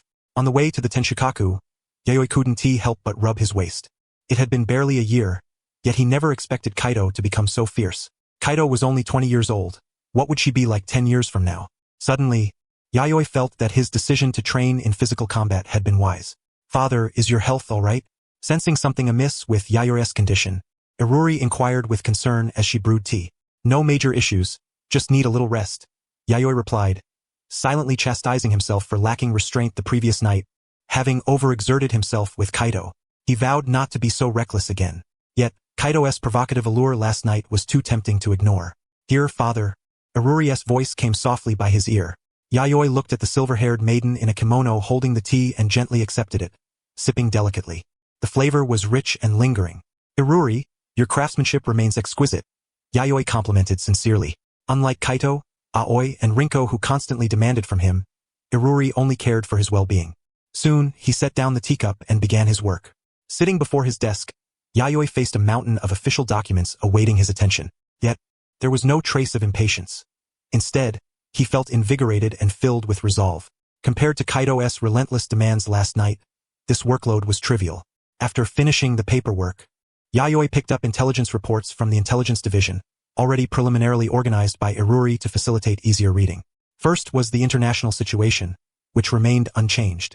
Konoha stood as immovable as a mountain, and no nation had relaxed its vigilance toward the land of fire and Konoha. In Yayoi's view, Senju Hashirama was harmless as long as one refrained from provoking him or exploiting his vulnerabilities. As long as he posed no threat, no matter the internal dissent in Konoha, it was irrelevant. After Madara's fierce warnings, no further moves had followed, a behavior atypical of him, validating Yayoi's assessment. As Hokage, Hashirama must have suppressed Madara's next steps with a firm hand. In other words, Hokage Hashirama had silently averted a ninja world war. Such was the true worth of the god of shinobi, Yayoi mused with deep admiration. The best way to judge a person's character was through their actions. This god of shinobi was genuinely compassionate, a moral exemplar of this era. The subsequent intelligence was of little concern. Mere trifles to be handled by subordinates, with Yayoi needing only to inspect later, no personal involvement required. Having completed affairs at the Tenshikaku, Yayoi escorted Iruri to the underground chamber. Ninjas and samurai stood guard in shifts around the clock, while numerous phantom puppets drifted silently, rendering the place impregnable. Coupled with the intricate traps and mechanisms Yayoi had painstakingly designed, even ninjas of his caliber trapped inside had no escape but death. Yayoi first inspected the central controller of the phantom puppets, Brain Unit 0. This steel-constructed brain lay within a transparent glass dome, submerged in a solution. The mechanical brain exhaled bubbles as usual, as if alive, possessing its own consciousness. Its operation remained stable as ever. Soon, it could be upgraded to enhance intelligence, enabling more efficient puppet control and expanding their operational range. Examining Brain Zero's components, Yayoi noted that this puppet brain was primarily made of steel and chakra metal, an almost purely mechanical creation, fundamentally distinct from living beings like Iruri. Therefore, upgrading it was even more convenient. By further activating the chakra within its core and replacing parts with superior chakra metal or chakra crystals, enhancements could be readily achieved. Upon completing the inspection, Yayoi accompanied Iroha to the sealed chamber designated for cultivating the second puppet lifeform. Within this space, aside from the sound of their footsteps, almost no other noise could be discerned. Neither the external light nor the whisper of the wind could penetrate this enclosure. Though situated underground, the chamber was far from cramped.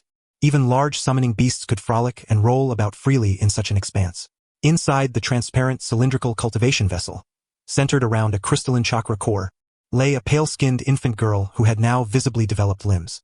The tiny body and limbs were curled up, eyes tightly shut, quietly suspended within the solution, bubbles escaping her mouth as she floated upward. The original solution had been a deep green, yet it had since faded somewhat, clearly indicating that this infant had absorbed a substantial amount of the energetic substance. It had been some time since their last meeting, and Yoru had astonishingly matured to this extent. Presumably, by the 3rd or 4th month of the coming year, she would be ready to emerge. Outside the cylindrical vessel, Iroha peered through the glass at the pale infant curled within the solution, an expression of hopeful anticipation upon her face. After all, this was the family member she had long yearned for. Though nearly human in appearance, Iroha always understood that she herself was not human. Her essence inclined toward that of a tailed beast, yet she was distinct from them as well. Thus, she was an independent entity, neither human nor tailed beast, and at times this uniqueness brought with it a sense of loneliness. But for now, such worries were unnecessary, for come next year, she would have a younger sister sharing the same essence. The name for this sister had been formally decided upon by Yayoi, Yoru. She possessed physical attributes surpassing those of Iroha, a natural prodigy in taijutsu. While not adept at widespread attacks, she was capable of concentrating destructive power into a single focused strike. As if responding to Iroha's whispered thoughts, the pale infant within the solution twitched beneath her eyelids, the bubbles escaping her mouth growing more rapid. Father, Yoru is responding to me.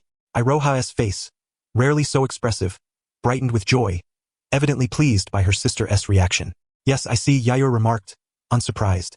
It appears her body has begun to exhibit instinctual recognition, eliciting a bloodline resonance with her kin. Though her intellect and reasoning remained dormant, Yoru's body was already indistinguishable from true life, exhibiting instincts even more intense than those of humans. Like Iroha, Yayoi eagerly awaited Yoru's growth. In his design, Iroha's abilities inclined toward large-scale destruction, potent suppression, and containment. Hence, when facing Madara's Susanoo, she could only focus on sealing and restraining, unable to shatter it. Yoru, however, was different, an authentic attacker. Had she been present during the battle with Madara's shadow clone, perhaps Obito would not have needed to intervene. Maybe then, they could have threatened Madara's 3rd stage Susanoo. Of course, all of this remained speculative. The strength ceiling of Madara's third stage Susanoo was beyond prediction. Similarly, Yoru's offensive capabilities, untested in combat, could not yet be assessed. Like Iroha, Yoru would become someone he could trust implicitly. Though he had a bloodline heir, these puppet lives, forged solely by his hand, might be those he truly entrusted. It was not that he lacked affection for his wife and children, whether Kid Aoi Rin or the newborn child. He sincerely cherished and protected them. Yet the bonds he shared with these puppet lives transcended all worldly definitions. As Iroha had said, they were his wife, daughter, lover, guardian and servant, his life's light, the fire of his soul, the whole, the one, the world. Your chakra truly is formidable. A voice, tinged with boredom and scrutiny, echoed softly from the depths of the darkness within the sealed chamber. The massive beetle-like creature, the Seven Tails, confined within an iron cage, spoke. Despite the distance, its voice remained clear. Yayoi emerged from his reverie, turning slightly toward the Seven Tails' direction, puzzled by the remark. Your chakra does not feel like mere energy to me. It seems like a living entity. These puppets you create theoretically and practically should not exist. With a hostile gaze, Iroha listened as the Seven Tails continued. Could this youth be the prophesied child the sage of the Six Paths spoke of? The Seven Tails' thoughts drifted back to a distant era, shortly after its own birth. The sage of the Six Paths, the first Jinchuriki of the Nine Tails and the legendary founder of the Shinobi Order who established peace and order, had once foretold the coming of a prophesied child to the tailed beasts. The child who would summon the Nine Tails' name, a playful blue-eyed boy, was destined to bring new tranquility and harmony to the shinobi world. The Seven Tails retracted its thoughts, casting another glance at Yayoi, instantly dismissing the unrealistic notion. For this man bore black hair, black eyes and was no boy. Speaking of which, it is a bit late now. Your chakra should be about 70% restored by next year, Yayoi said as he stepped into the darkness. Only a faint glow illuminated the cage, revealing the greatly enlarged Seven Tails. The chains and sealing talismans binding it had multiplied and shifted to more remote locations, as if it were entirely cowering in a corner, stripped even of light. The sole source of illumination came from the faintly glowing scales scattered from its wings.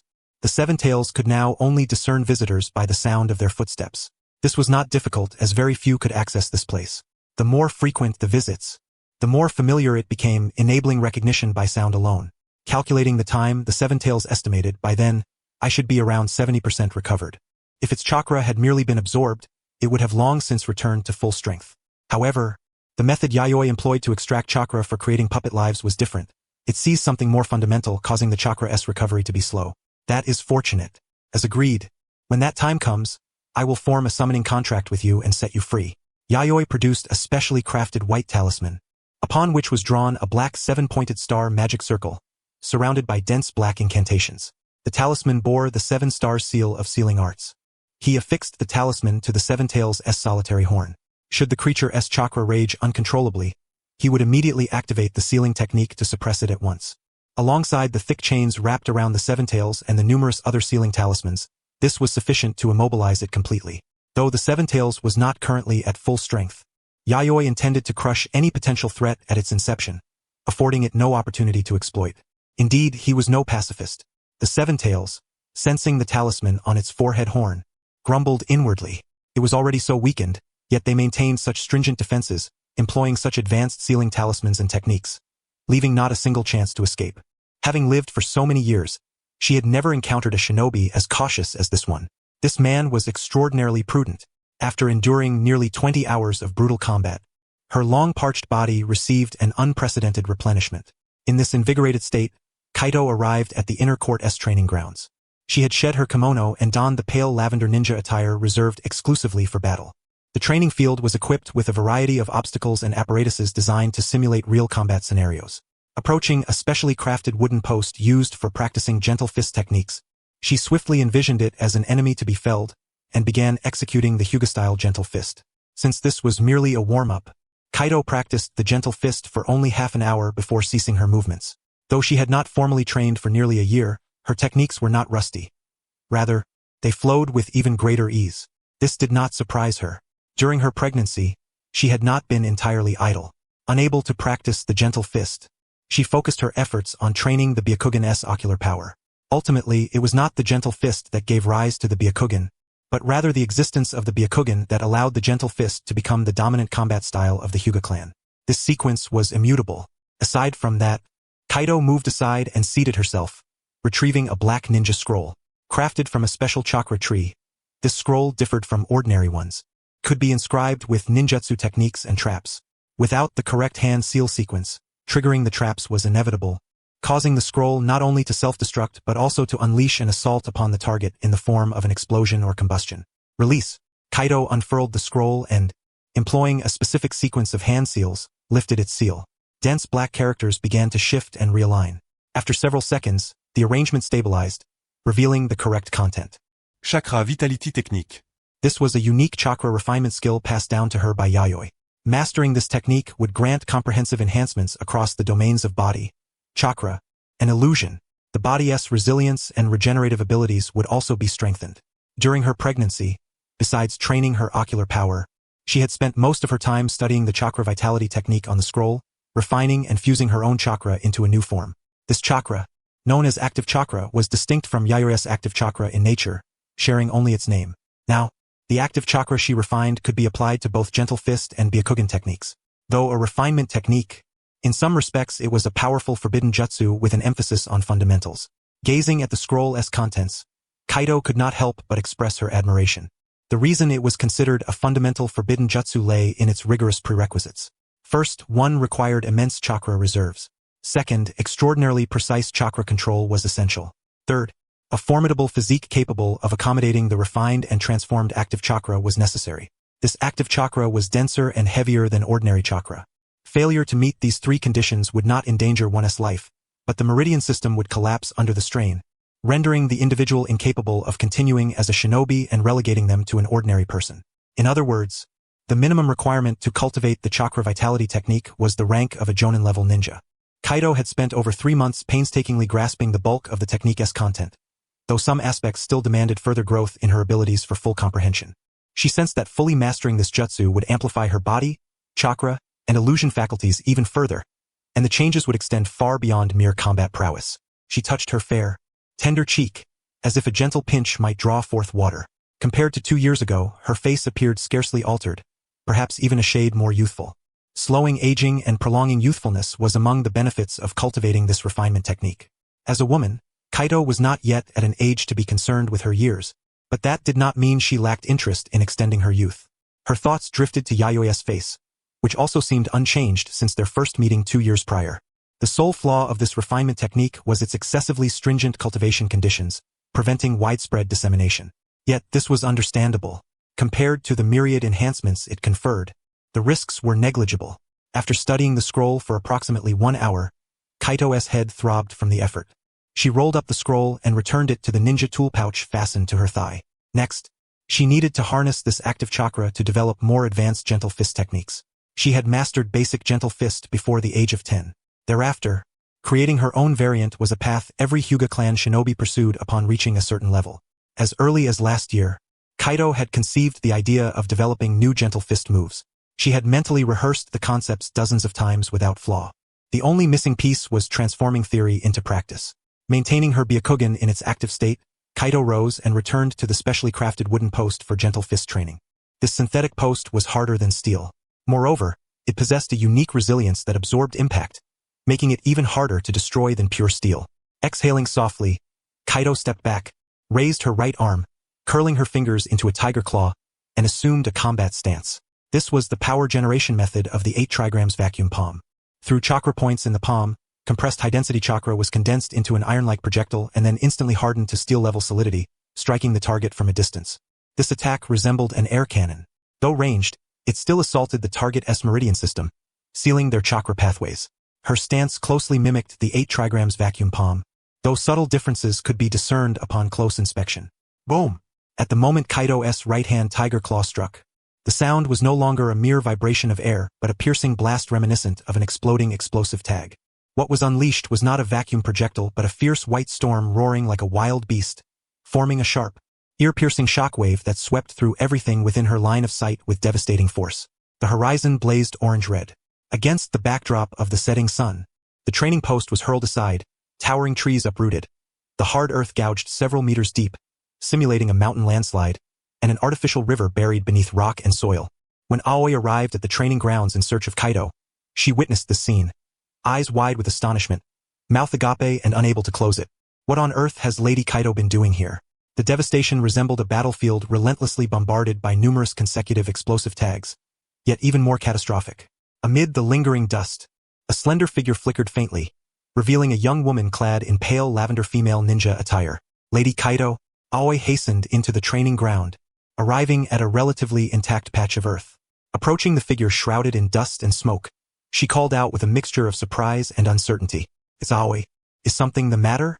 Cutie lightly waved her hand, dispersing the surrounding dust. Her pale violet ninja attire was severely tattered. Even the ninja shoes on her feet bore numerous scars. Her once flawless, elegant black hair was heavily dusted, its luster dulled. Only her white eyes remained open, radiating a pure, intense white light that sent a chill through Aoi's heart. Within the depths of those pristine eyes, a faint trace of purple shimmered. When Cutie's white eyes swept over her, Aoi involuntarily shuddered, as if her entire bloodstream had frozen. Lady Cutie, I've come to call you for dinner." Is it that time already?" Cutie glanced at the sky. On the distant horizon, only the faint afterglow of the setting sun lingered. "I guess I got a bit too absorbed in my training. Sorry for making you worry." Cutie took a deep breath. The veins around her eyes returned to normal as she closed her white eyes. "Are you practicing gentle fist?" Aoi asked instinctively, her peripheral vision scanning the devastation across the training ground, uncertain as she spoke. Only gentle fist could synchronize with these eyes. After all, Cutie replied matter-of-factly. "That's true." Aoi scratched her head and gave an embarrassed smile, feeling as if she had asked a rather foolish question. Yet she could not imagine what kind of gentle fist could wreak such havoc on the training ground. It resembled more the destruction caused by a fierce physical martial art. "I'll soak in the bath first, then eat to replenish my strength. Otherwise, I won't be able to handle my lord husband tonight." Cutie rubbed her hollow abdomen, which was indeed beginning to grow hungry. Aoi's expression darkened. "Don't think I don't understand that kind of innuendo. You train so hard, and then you have to do those indecent things at night? Do you have infinite stamina? Besides, didn't you already indulge yourself like that yesterday? Forget it. It's a bit troublesome. Aoi, just bring the meal over to the hot springs. When my lord husband returns, have him come there." "So, you've already planned to spend the entire night at the hot springs? Not going to check on the child? Or is that child just an afterthought?" Even as a personal attendant, Aoi found it difficult to keep up with Cutie's train of thought. "By the way, Lady Cutie, there's one more thing I forgot to mention." Cutie, about to head to the hot springs, paused at Aoi's words and looked at her with a puzzled gaze. "Lord Shujin sent a letter this afternoon," Aoi reported solemnly. "Who is Lord Shujin? Isn't that your biological father? Have you forgotten already?" Aoi's inner voice screamed. "Oh, just kidding. Look at how scared you are." Seeing Aoi's horrified expression, as if she had been frightened into numbness, Cutie covered her mouth and chuckled mischievously, clearly delighted at her prank's success. Lady Cutie is far too free-spirited here. She should return to the Hyuga clan for 2 years and temper her temperament. Aoi thought silently. So he sent another letter? Ah yes. Snapping back to attention, Aoi hurriedly retrieved a letter from inside her chest clothing and handed it to Cutie. Cutie's relationship with her father, Hyuga Shujin, was strained. Both Aoi and Rin could see this clearly. After all, Cutie here had no need to conceal her likes or dislikes. Every time she saw a letter from Shujin, she displayed an icy expression filled with disgust and disdain. This father and daughter shared none of the affection that should exist between kin. Cutie tore open the envelope and withdrew the letter inside. "My daughter Cutie, seeing these words is like seeing your face." Having finished reading, as Cutie had anticipated, it was yet another letter pleading for help. However, the tone was somewhat veiled, simultaneously attempting to preserve the father's dignity so his daughter would not look down on him, while on the other hand, pressed by a dire situation, hoping to enlist her aid. He wished for her to mobilize the power of the Land of Night to help him reestablish his foothold within the Hyuga clan. Now, the conservative faction within the Hyuga clan had grown unprecedentedly strong.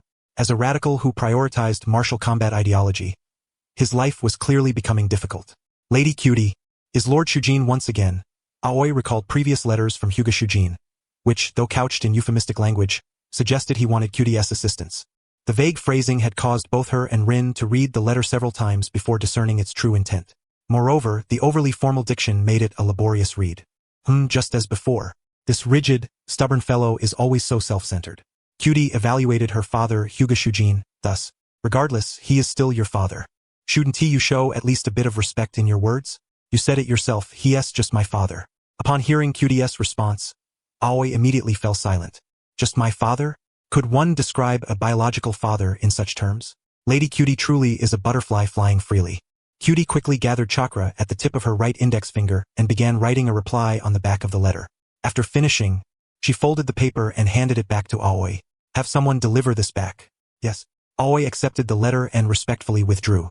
If I am lost, the Hyuga clan will inevitably decline one day. Hyuga Shujin, a man aged 50 with completely white hair, had assessed his own importance to the Hyuga clan ever since it had been integrated into the Hidden Leaf village. His snow-white hair stood as the best testament to the exhaustive efforts he had devoted to his clan. Though those of his age also bore signs of aging, none appeared as decrepit as he. Therefore, he was deeply dissatisfied with the current state of the clan's atmosphere. Weakness was nothing short of a disgrace to the Hyuga name, not only among the adult clansmen but also among the younger generations. Having joined Hidden Leaf less than a year ago, these people had already begun to complacently enjoy a nearly numb peace. The life of a ninja should not be like this. True ninjas seek strength through slaughter and prove themselves in battle. That is their rightful path. Walking along the newly constructed roads of the clan territory, Shujin could no longer see the spirit of hardship and perseverance that once defined the Hyuga clan. Because purity and simplicity had vanished, the clansmen began erecting grandiose, ornate houses, adorning the territory with superficial splendor, indulging in a stable life. The children no longer held bloodstained shuriken and kunai but wooden ninja tools, playing corrupting ninja games. The sky over Hyuga had darkened. Shujin's hawk-like white eyes fixed on a group of children chasing and playing in the clearing. He found no joy in their noise, only irritation. The future of the Hyuga clan rests solely with me. It must be I who saves it, Hyuga Shujin resolved firmly. His standing within the clan began to decline repeatedly. Subordinates who once obeyed him unquestioningly inexplicably drifted away. Only a handful of loyal followers remained to serve him, though even they seemed to harbor other intentions lately. He could not understand why those once passionate about battle and combat had so rapidly degenerated and abandoned him. Shizan arrived at the heart of the clan's territory, where stood a 6-story edifice, an opulent structure that would never have appeared within the family domain in days past. This place served as the gathering point for the radical faction of the Hyuga clan. Yet, in Shizan's eyes, even these radicals were exceedingly feeble. Ascending to the meeting room on the 4th floor, he found a chamber steeped in traditional Japanese aesthetics. A quiet room with soft cushions laid upon the floor, already occupied by several individuals. These were all members of the Hyuga clan's radical faction, each a ninja of Jonin rank. Shizan, you're here at last. Feel free to take any seat, greeted an elder slightly older than Shizan, clad in loose gray casual attire, smiling warmly as he gestured for Shizan to sit anywhere. Frowning, Shizan's displeasure showed plainly on his face, for all the cushions toward the front were already taken. By all logic, someone of his formidable caliber should have been seated in the foremost position. Yet, considering his need to win these people over, he merely nodded coldly and settled on a cushion somewhat closer to the front. Unlike those conservatives, the forthcoming actions in Konoha and our faction's plans require certain adjustments. We must prove to the conservatives that only through our strategies can the Hyuga clan secure a better existence within Konoha village. After nearly a year of integration, most of the Hyuga clan's powerful elders had come to embrace the village of Konoha, even proactively beginning to design new clan territories within it. They had genuinely tasted the convenience and advancement of a ninja village. Rival clans had laid down their weapons, embarking on a new form of competition and cooperation. The Hyuga's influence, far from diminishing, had grown steadier and more prosperous than ever. Not only the Hyuga, but even the proud Uchiha clan harbored similar intentions. As for the other shinobi clans, it went without saying. They surrounded the Senju clan, offering myriad opinions, propelling the village forward at an astonishing pace. More importantly, the first Hokage, Senju Hashirama, whose strength and magnanimity inspired unwavering loyalty from all. Within such a stable environment, the Hyuga clan was divided into radicals and conservatives, but overall their focus revolved around the village as a center, striving to elevate the clan's status and power to unprecedented heights. As the elder spoke, other radical elders joined in a lively discussion. Among these radicals were not only members of the main family but also those from branch families, all gazing at the future of Konoha with unwavering confidence. Only Shizan sat apart, his face stern and out of sync with those around him. I believe rather than this, we should consider solidifying the Hyuga's position here.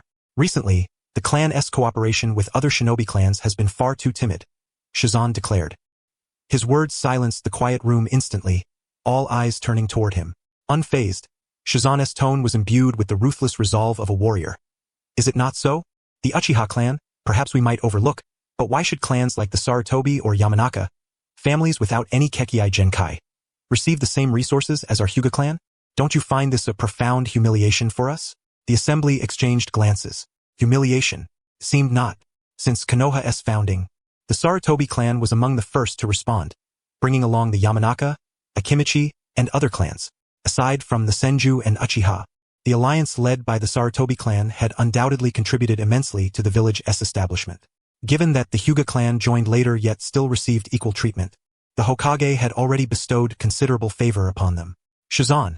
At that moment, a knock sounded on the door. Enter. Before the other elders could speak, Shizan called out first. A Hyuga male in his 20s pushed open the door and stepped inside. The radical elders recognized him immediately. He was a jonin of the clan and one of Shizan's trusted confidants. Lord Shizan, this is a reply from Lady Kayamizu. The young jonin approached respectfully, handing over a letter. Good work. You may leave now. Shizan waved him off, signaling that he was free to go. Is that a letter from Kayamizu? An elder asked, curiosity piqued. They all knew of Kayamizu, once the prodigious daughter of the Hyuga clan, now the principal wife of the general of the Land of Night. Not long ago, as the general's wife, she had borne him a son. The Hyuga clan had even specially sent a generous gift in the family's name to maintain amicable relations. With such a powerful external ally as the Land of Night, even if they took no action, the Hyuga clan could still reap abundant and lasting benefits. Yes, she is my most prideful daughter. I believe upon reading my letter, she will harness the Land of Night's power to advance our radical faction further. Given her ability, it is possible the general is already under her sway, Shizan said, a rare smile breaking through his usually solemn expression. He had deliberately chosen this moment to attend the meeting, anticipating that Kayamizu's reply would arrive roughly at this time. He needed to secure leadership within the radicals here, while also signaling to others that even if his power were curtailed, he was not powerless. He had formidable support beyond the clan. Some elders' eyes flickered with veiled disdain, yet it was quickly replaced by apprehension and concern. Unlike the other radicals, Shizan was more of an extremist cloaked in radical garb. Should he gain the Land of Night's backing, would it truly benefit the Hyuga clan? Or might it provoke uncontrollable conflicts between the clan and the village? After all, they had observed these years how obedient Kayamizu was to Shizan. Amid the uneasy and displeased expressions around him, Shizan calmly unfolded the letter. He trusted that this time, his daughter Kayamizu would grasp his intentions. Previous letters had been too subtle, resulting in vague replies that skirted the main point. This time was different. Though still veiled, the message was clearer. Turning the letter over, Shizan's eyes gleamed with anticipation as he read the single sentence inscribed on the back. Do not write to me anymore. I fear my lord husband might misunderstand. Suddenly, Shizan's vision darkened. A mouthful of blood spilled forth as he collapsed sideways. Shizan. Elder Shizan. The assembly was stunned, rushing forward in a panic to check on him. One elder took the letter, reading the refined, elegant phrase on the reverse. He could not help but chuckle. Others gathered curiously, reading the sentence and breaking into suppressed laughter. Even those who did not laugh openly shrugged, struggling to repress the smiles tugging at their lips. Kayamizu is such a good child. Shizan remained bewildered. Once a daughter was married off, she was like water spilled from a quilt, no longer a shield against the wind. With this, Shizan could enjoy his twilight years in advance. Truly enviable. If you envy him so much, why don't you retire and enjoy your own twilight years? Aren't you nearly 60? Just shy of 60 years old. This is precisely the age when a seasoned warrior's fervor burns hottest. Amidst a burst of hearty laughter, the meeting drew to a close. As for Haydn, who had fainted, the elders here promptly summoned the medical ninjas to administer care. It was the second year of Konoha, in the month of June. The winter chill had long since passed, and the weather had begun to turn oppressively warm. The child of Yayoi and Kid was already 4 months old. As early as the end of March this year, Yayoi had formally bestowed upon the child the name Michikazu Oda. Unsurprisingly, this child was destined to grow up happy and content under the hopes and blessings of both his parents. However, in Yayoi's eyes, the most pressing issue was the astonishing speed at which this child was growing. Lying in the crib, the infant was only 4 months old in reality. Yet his height and weight exceeded the limits typical of a 1-year-old. His ability to grasp small objects was far from the usual clumsy, feeble motions of an ordinary baby. From his mouth emerged relatively coherent syllables, and he would smile upon seeing familiar faces. Most peculiarly, when he slapped the crib's surface with his palm, the entire crib would emit a violent trembling and mournful creaking, as if on the verge of collapsing. The truth was that the crib had been specially crafted by Yayoi using puppet-making techniques. Its steel frame was padded with soft bedding to withstand the child's powerful slaps. The previous crib had been reduced to a pile of wooden fragments 2 months prior by a single slap from this very child. Before anyone could react, the child had tumbled out, crying loudly. Michikazu's strength was formidable. This crib should not break again. Rinko gazed at the gently swaying crib, her heart still pounding with unease. The memory of the crib being shattered and the child rolling into a corner 2 months ago had drained the color from her face, fearing some accident might have befallen him. Fortunately, the child had only cried bitterly without a scratch. His body robust beyond belief. How could it be otherwise?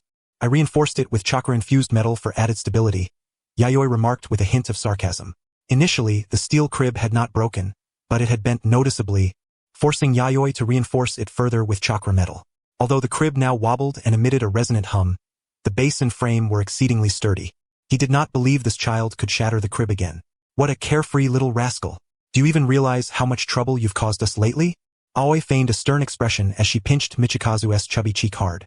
The child's once gleeful face instantly scrunched up, his features contorted like a bitter melon as he burst into tears. Snap! The camera's flash illuminated the scene. Rather than intervening, Keed, the mother, cleverly seized the moment to immortalize it in a photograph. Yayoi's lips twitched in a wry smile. Is it really fun to document the child's mischief?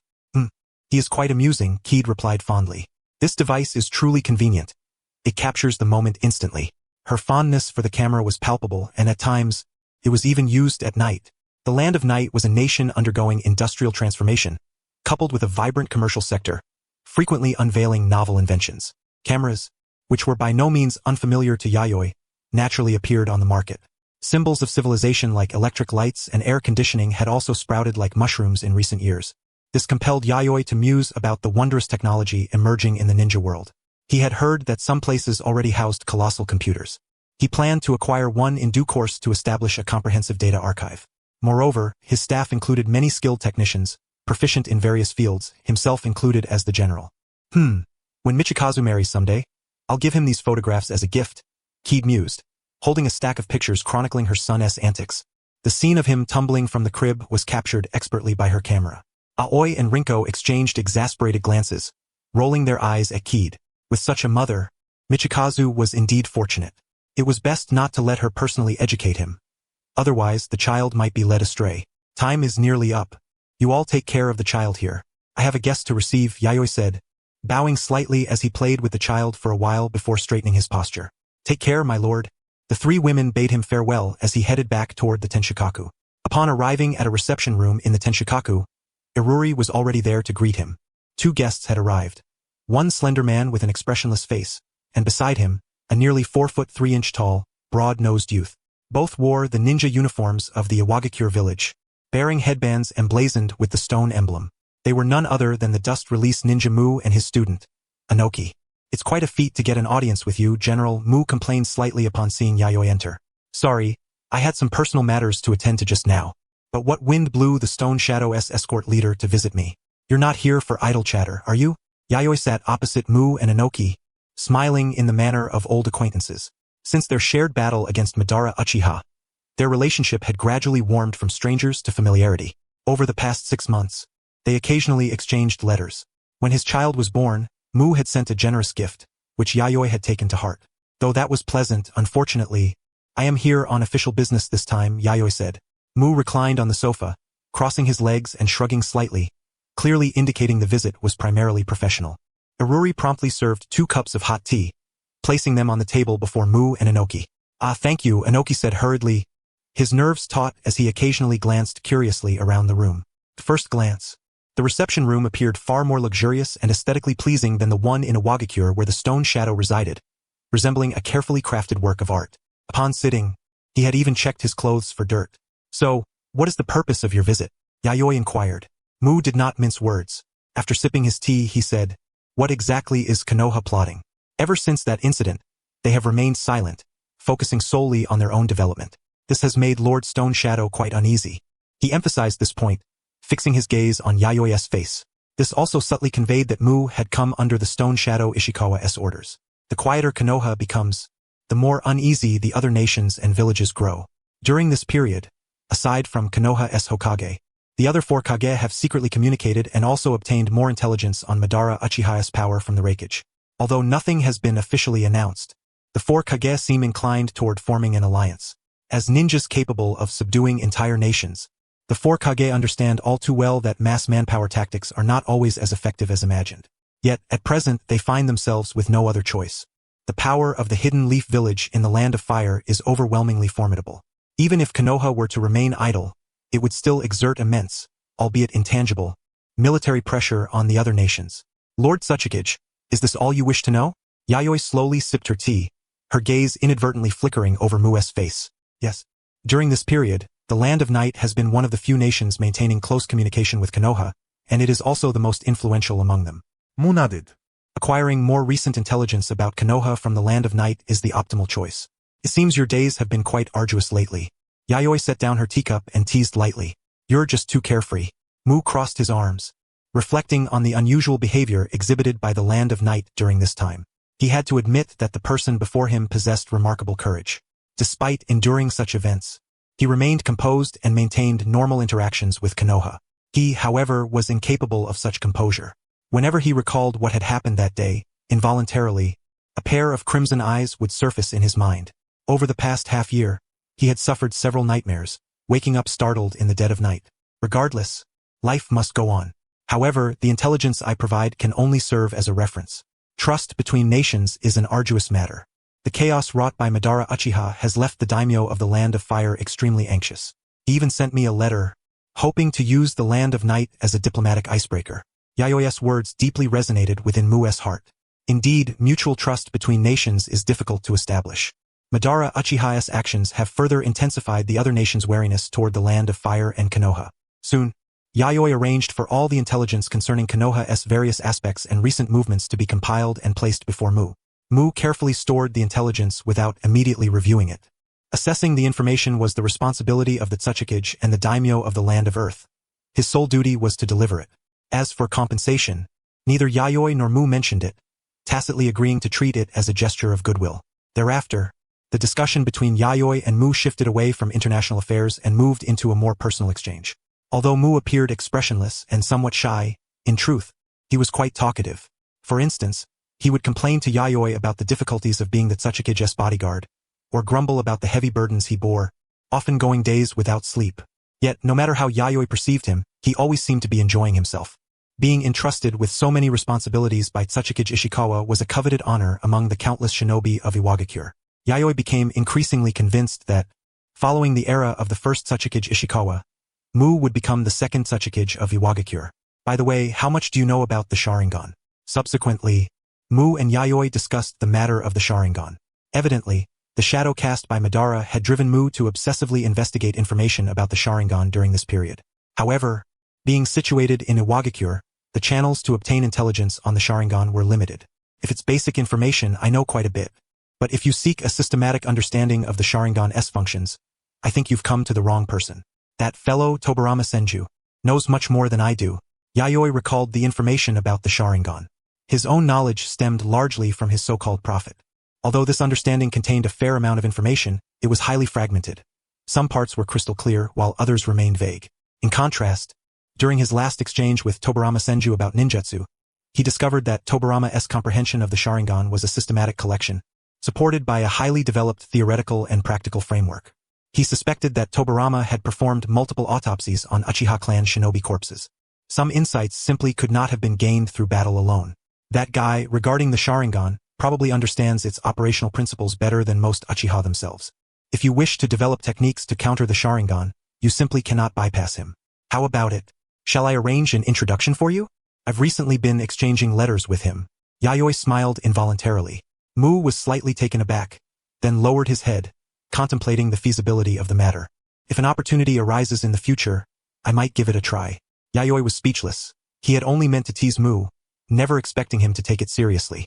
Alas, the inherently malevolent Uchiha truly caused no small amount of trouble. Within the city of Yomi, Yayoi hospitably entertained Mu for several days before allowing him to depart. In the future, when the first Tsuchikage Ishikawa steps down, if Mu can become the second Tsuchikage, it will greatly benefit the Land of Night.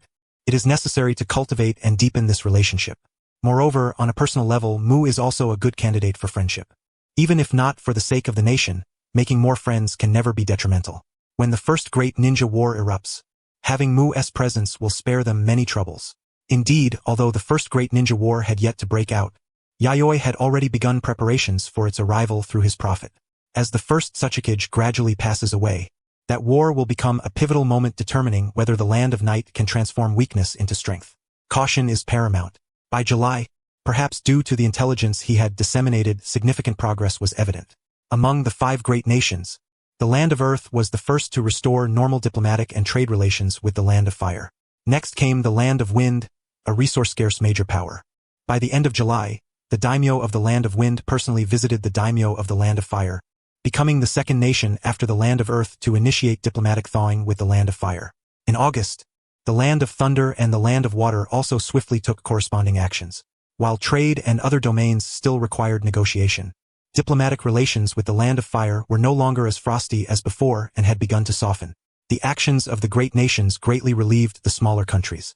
Judging by this situation, a war among the 5 great nations seemed unlikely. As small countries caught between great powers, their risk tolerance was minimal. Facing this new era, they stumbled forward in confusion. Should the great ninja war erupt at this time, it would undoubtedly spell disaster for them.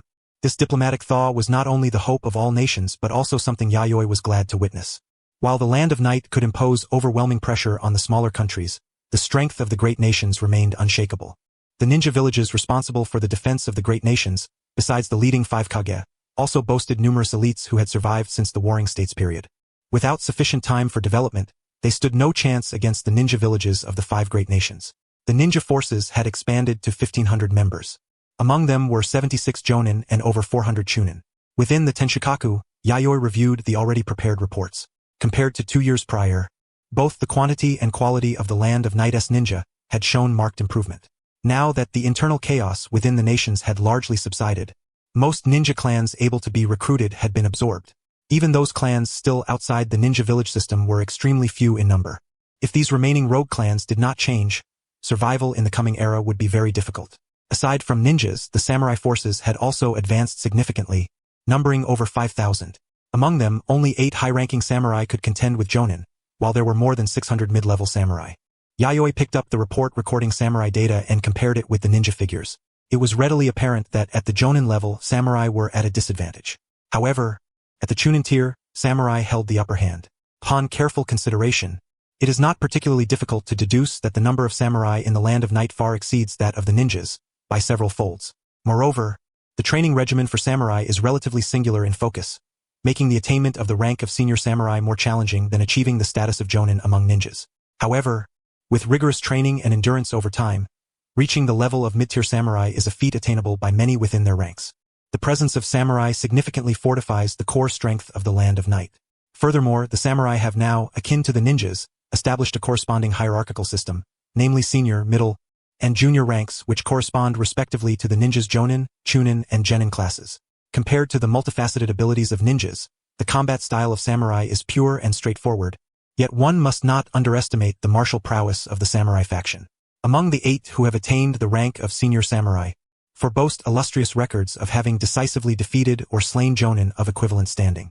Particularly notable is Kurobi, the strongest samurai in the Land of Night, who can, with but a few strikes, dispatch an ordinary jonin unless special measures are employed. Beginning next year, let us double the enrollment of students based on the current foundation.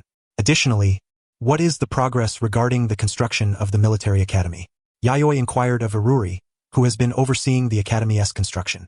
The groundwork and foundational facilities have been completed. The remaining parts are still under construction and are expected to be finished by the end of the year. Iruri had recently inspected the construction site and is thus intimately familiar with its status. We must accelerate our pace.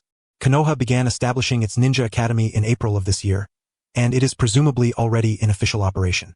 Father's expectations are exceedingly high. Otherwise, the academy could have been completed this month, Iruri remarked as she approached Yayoi from behind, massaging his shoulders with a resigned smile. The military academy of the Land of Night only commenced construction in June, 2 months later than Konoha's ninja academy. This is because it serves not solely as a training ground for ninjas but also as a place for samurai instruction. Moreover, only by Konoha taking the lead can we follow safely behind. In truth, the Land of Night had a relatively comprehensive training base for ninjas and samurai long before the establishment of the ninja village. Now, it merely rebrands that training base.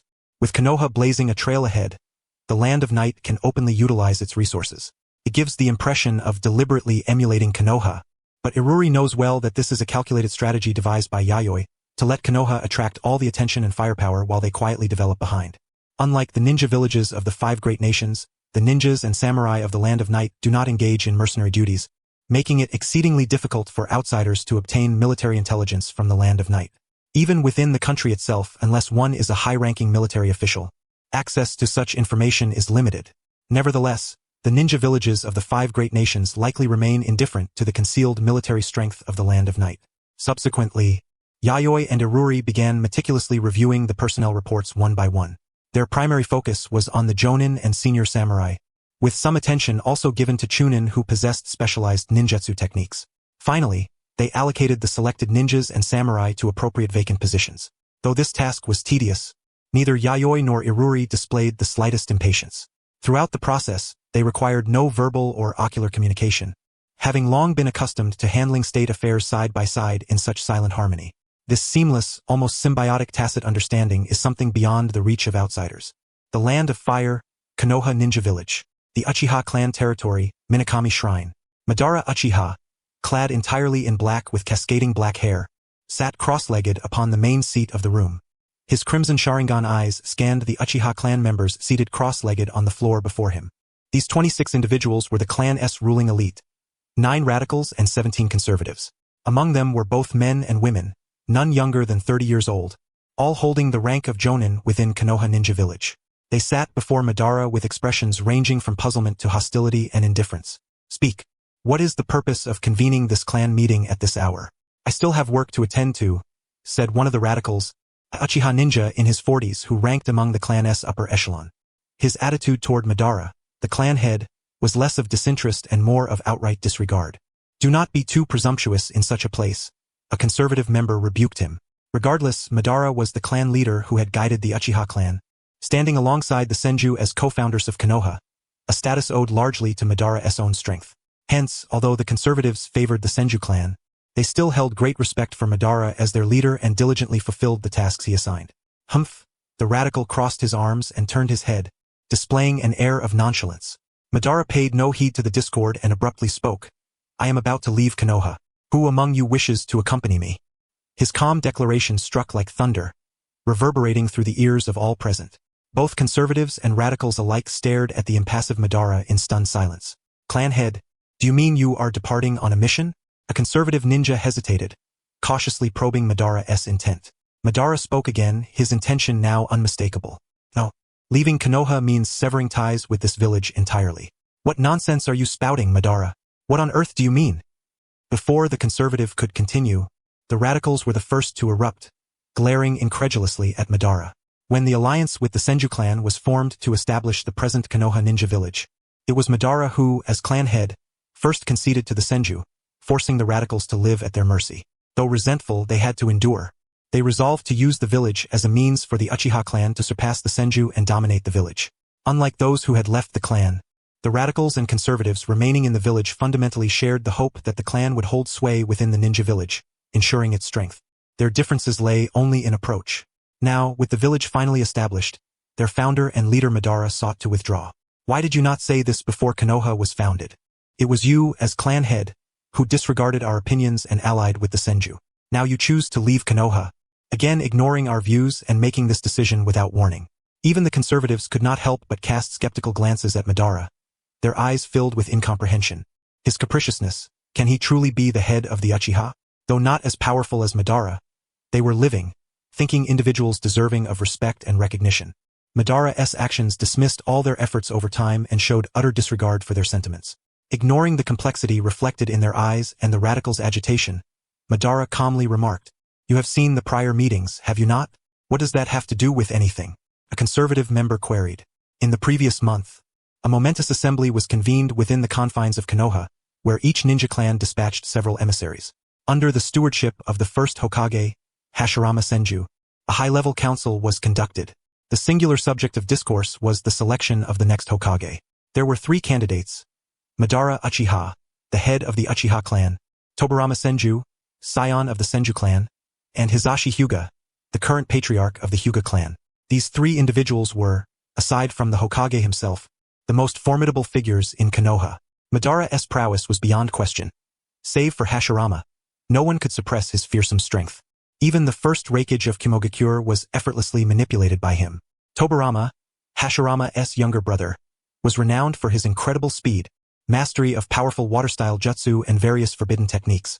As a rare strategic mind in Konoha, he served as the chief advisor to Hashirama. Notably, he had defeated Uchiha Izuna, a ninja possessing the Mangekyo Sharingan. Both his strength and intellect placed him among Konoha's elite. Hisashi Hyuga, elder to the other two, was widely respected for his power. His gentle fist technique was said to be capable of piercing the bodies of tailed beasts. His Byakugan's insight could discern minuscule grains of sand from dozens of kilometers away. With a single finger, he could decisively shatter advanced ninjutsu. In terms of overall prowess, he was perhaps slightly inferior to Tobirama, yet still belonged to the same echelon. Logically, Madara, as the Uchiha clan head, should have been elected as the second Hokage by an overwhelming majority. However, the result was that Tobirama secured an absolute majority, surpassing the combined votes of Madara and Hisashi. Even Hashirama, casting his precious vote for Madara, could not alter this harsh reality. It was apparent to all that Tobirama would undoubtedly become the next Hokage after Hashirama. His ascension would spell catastrophe for the Uchiha clan. Madara spoke up of his own accord, laying bare his thoughts. Regardless of the radicals, even the conservatives began to harbor discontent toward Madara. Since the establishment of Konoha, the Uchiha had not been unfamiliar with Tobirama. He was a calculating and deep-thinking tactician, yet not petty. To date, he had maintained an equitable stance toward all clans within Konoha, showing no bias. The Uchiha had collaborated with Tobirama on multiple occasions over the past year. Even the radicals could find no fault with his conduct and reluctantly deemed him tolerable. Such a man, if appointed as the second Hokage, was not entirely unacceptable. Clan head, I implore you to reconsider. The clan cannot do without you. Although this loss is regrettable, there is still a significant chance for you to be chosen as the third Hokage, an elder of the conservative faction side. His tone filled with earnestness, hoping Madara would seriously reflect once more. Old Kuro, you know me well. Once my mind is made up, no one can hinder me, not even Hashirama. Moreover, my departure from Konoha has nothing to do with the election result. Madara's crimson Sharingan swept toward the venerable Uchiha elder, Uchiha Kuro. The latter, respected and revered even among the conservatives as a near leader, had his own principles. This matter would not be swayed by anyone. Resigned, Elder Kuro closed his eyes and fell silent. Madara accordingly rose, smoothing the creases on his attire, casting a final glance around the gathered clan members. I shall await you at Konoha's front gate for half an hour. That is all, he declared. Then, without awaiting any response, vanished from the chamber. That bastard never considered our feelings. Voices erupted in fury. He is unworthy to lead us. He holds us in contempt. Or else he would not have made such a sudden decision. Let whoever wishes follow him, even if it means relying on the Senju clan's favor. I refuse to serve under such a man. He was the one who forged the alliance with the Senju, and now he is the one who betrays it. What is going on in his mind? After Madara's departure, the Uchiha leaders present, both radicals and conservatives, erupted into a fierce debate. Elder Kuro opened his cloudy eyes, observing the tumultuous clan members, and sighed deeply once more. A leader who had lost his people's hearts. A clan divided, he began to harbor grave concerns for the Uchiha's future. Half an hour later, at Konoha's main gate, Madara stood clad in black, his ebony hair billowing in the wind. A long-handled war fan rested upon his back. Yet before him was an empty expanse. Not a single soul had chosen to follow him. Very well. Without worries behind me, I shall proceed to fulfill my plan, he murmured, casting a lingering gaze upon the ninja village he and Hashirama had founded. As if casting off all past attachments and hesitations, he turned to face the setting sun and strode resolutely down the path leading away from the village. Beneath the twilight, his silhouette stretched long and solitary, proud yet forlorn. By early October, the news of Madara Uchiha's departure from Konoha had inevitably leaked despite the village's efforts to contain it. Other nations and ninja villages initially doubted the report, contemplating sending envoys to probe Konoha's situation. Yet fear of a repetition of past calamities restrained them.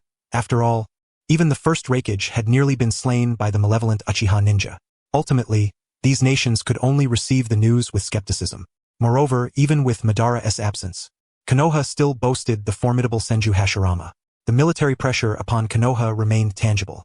Present, restoring normal diplomatic relations with the Land of Fire and Konoha was already the limit. No nation or village wished to provoke Konoha unnecessarily. Meanwhile, in a nameless small country, A man's agonized scream echoed through the forest. Clad in ninja attire, he was unmistakably a shinobi. At that moment, a girl of about 14 or 15 with jet black hair, Uchiha Yayoi, effortlessly plunged a kunai through the man's chest, piercing his heart. Each of her crimson Sharingan eyes bore the distinctive three tomo. The fallen man's face was etched with confusion and pain. Clearly, he had first succumbed to the Sharingan's hypnotic gaze before being ruthlessly struck down with a single thrust to the heart. To ensure no chance remained, the girl twisted the kunai within his chest, crushing his heart utterly. Then, with a merciless stroke, she severed his head from his body. This guy's jutsu was quite troublesome, but before these eyes, no technique holds any meaning, she said arrogantly, though the battle had not been entirely effortless. Dust clung to her form, and her posture was somewhat disheveled. The black-haired girl retracted her blood-stained blade and produced a blank scroll, carefully sealing the man's body and severed head. Bringing back the corpse and head was the employer's stipulation. Otherwise, she would have incinerated the remains on the spot with fire-style jutsu. Yayoi, after completing the sealing, a steady voice accompanied by a sudden apparition called out. The speaker was a tall, mature man of approximately 40 years, with a scar along his left cheek and closely cropped hair, exuding a vigorous presence. Clad in a ninja outfit akin to her own style, the back of the garment bore the embroidered emblem of the Uchiha clan's fan crest. Uncle Mero, has something happened? The young girl, Yayoi, turned to the man, calling out his name. Uchiha Mero produced a letter and handed it to Yayoi. This is a letter from Elder Kagaku addressed to you. Upon hearing Mero's words, Yayoi curled her lips slightly but nonetheless accepted the letter, tearing it open and scanning its contents. What does the letter say? Mero inquired with curiosity. Read it yourself. Yayoi, disinclined to elaborate, flicked the letter away. Mero caught it and began reading each word carefully. After a short while, his brow furrowed deeply. I never imagined that, after our departure, the clan would fracture to such an extent. Especially Lord Madara. He actually chose to abandon both the clan and Konoha. Isn't it only fitting for such a man to be forsaken? Not only did he betray the efforts of our radical faction, but he also broke the pact with the Senju. Ever since that village was established, no one has been able to fathom what he truly harbors in his mind. Yayoi's delicate lips pouted slightly as she murmured. Mero refrained from commenting. He had seldom involved himself in the conflicts between the Uchiha and Senju clans and was not a direct subordinate of Madara. Most of his time was spent in the clan's territory, serving as the personal guard to Elder Kagaku. His knowledge of Madara was limited to what he had heard from fellow clan members. Now, trailing behind Yayoi at Elder Kagaku's request, he was tasked with ensuring her safety. In terms of strength, he could forcibly hypnotize even a tailed beast for several seconds using his Sharingan. His three-tomo Sharingan had been honed to perfection. The next stage would be the Mangekyo Sharingan. However, Mero believed it highly unlikely that he would awaken this advanced eye. Being over 40 years old, he had nearly reached the limits of his potential. Yet, Yayoi had a significant probability of awakening those eyes. Mero fixed his gaze on Yayoi's three-tomo Sharingan. To have developed the Sharingan to such a degree at her age was exceedingly rare within the Uchiha clan. Although she had possessed the three-tomo form for less than 2 months, her proficiency with this stage of the Sharingan was still quite unrefined. So, shall we return? Mero asked, seeking Yayoi's opinion. Besides mentioning Madara's departure, Elder Kagaku's letter also expressed the hope that Yayoi would return to the Uchiha clan. Although the exiled Uchiha differed greatly from those remaining in Konoha, they nonetheless shared the same bloodline. You can go back if you wish. I dislike Madara, but I dislike the Senju clan even more. Many of my relatives and friends perished at their hands. Who knows if I return, whether I'll fall victim to the Senju's schemes. As Yayoi spoke, a trace of melancholy and sorrow involuntarily surfaced on her youthful face. Her mind was filled with hostile associations toward the Senju clan, whom she regarded as a despicable and malevolent people. Once the Senju firmly established their roots in the village called Konoha, they might well unite the other ninja clans and wield the slaughtering blade against the Uchiha. Mero's lips twitched as if to speak but hesitated, only scratching his head and waiting for Yayoi to regain her composure. Is there any mission we can undertake now? Yayoi took a deep breath, her expression swiftly returning to calm as she asked Mero about their next objectives. Mero anticipated her question. Whenever she was displeased, she had a penchant for killing. However, she was not indiscriminately violent. She chose her targets carefully, focusing only on formidable ninja, ignoring the weak altogether. Mero produced a roster. There are many bounty targets listed here. I've organized them a bit. You can select a suitable one. Yayoi took the roster and perused the bounty targets. Many were familiar faces, while others she had only heard of but never seen. Yet all commanded high bounties on the underground black market, each possessing a unique skill. These included the Kage of various ninja villages and their right and left-hand aides. Naturally, Yayoi was not arrogant enough to believe she could challenge missions of that caliber. Then, her eyes fell upon a rather familiar name, the general of the land of night, Yayoi Oda, with a bounty of 190 million ryo. Though not a Kage, he seemed to be one of the few who survived under Madara's Susanoo, surrounded by many elite ninja and samurai, capable of suppressing targets at the tailed beast level. This was a bit Maro noticed as Yayoi paused on that page and gently cautioned her. Among the ninja you must not provoke. This general of the land of night is one. Undertaking this mission would mean certain death. Even with me as your guard, there's no chance of success. The gap in strength is far too great, well beyond what our level of Sharingan can contend with. I know, I'm more aware of his strength than you are, Yayoi replied. Though she had grown far stronger than before and her Sharingan had reached the 3-tomo stage, there was no possibility of victory against someone capable of subduing a tailed beast. Ultimately, Yayoi selected a ninja of considerable prowess as her hunting target. Before starting the next mission, let us return to the base and see how the others have fared, Yayoi resolved. Over a year ago, the radical faction of the Uchiha who left Konoha with her numbered quite a few. During the past year, they had survived by taking on various mercenary tasks. Though life was harsh, survival was still possible. Most importantly, they despised those Uchiha who remained in Konoha from the depths of their hearts. The Uchiha radicals within that village were merely weak conservatives disguised in radical garb. To trust the innately wicked Senju clan was utterly foolish. This was somewhere in the subterranean space beneath the General's mansion. The mechanical hum never ceased. In this spacious factory, all manner of machine tools were present. These machines could produce a variety of parts. Some specialized in crafting critical components of human bodies, torsos, arms, thighs, heads, and so forth. It was evident this was a factory dedicated to manufacturing various components for puppet dolls. The operators of the machines were not living beings but bearskin puppets maintaining a basic humanoid form, their surfaces shimmering with a brass-like metallic luster. Faceless and expressionless, unclothed and barefoot, they manipulated the factory's machinery with dexterous 10 fingers. This was part of an automated mass production system for puppets, eliminating the need for basic human labor. From the depths of the factory came the sounds of hammering and carving. Yayoi sat before a workbench wielding specialized tools, carving puppet components with meticulous precision. Iron and wood shavings glittered under the light, resembling fluttering snowflakes. My lord, please look. Does this appearance meet your approval? The speaker was Rinko, dressed in a white maid-style kimono, with a white lab coat-like work garment over it. Her hair had not been trimmed for some time, the ends slightly brushing her shoulders. She held a metallic and wooden assembled arm, painted to resemble a living human limb. Yayoi set down the carving knife she had been using to craft the puppet components. Her lab coat was dusted with a profusion of wood shavings and metal filings. He accepted the arm Renako handed over, bending the elbow slightly. It flexed with the fluidity of a living limb.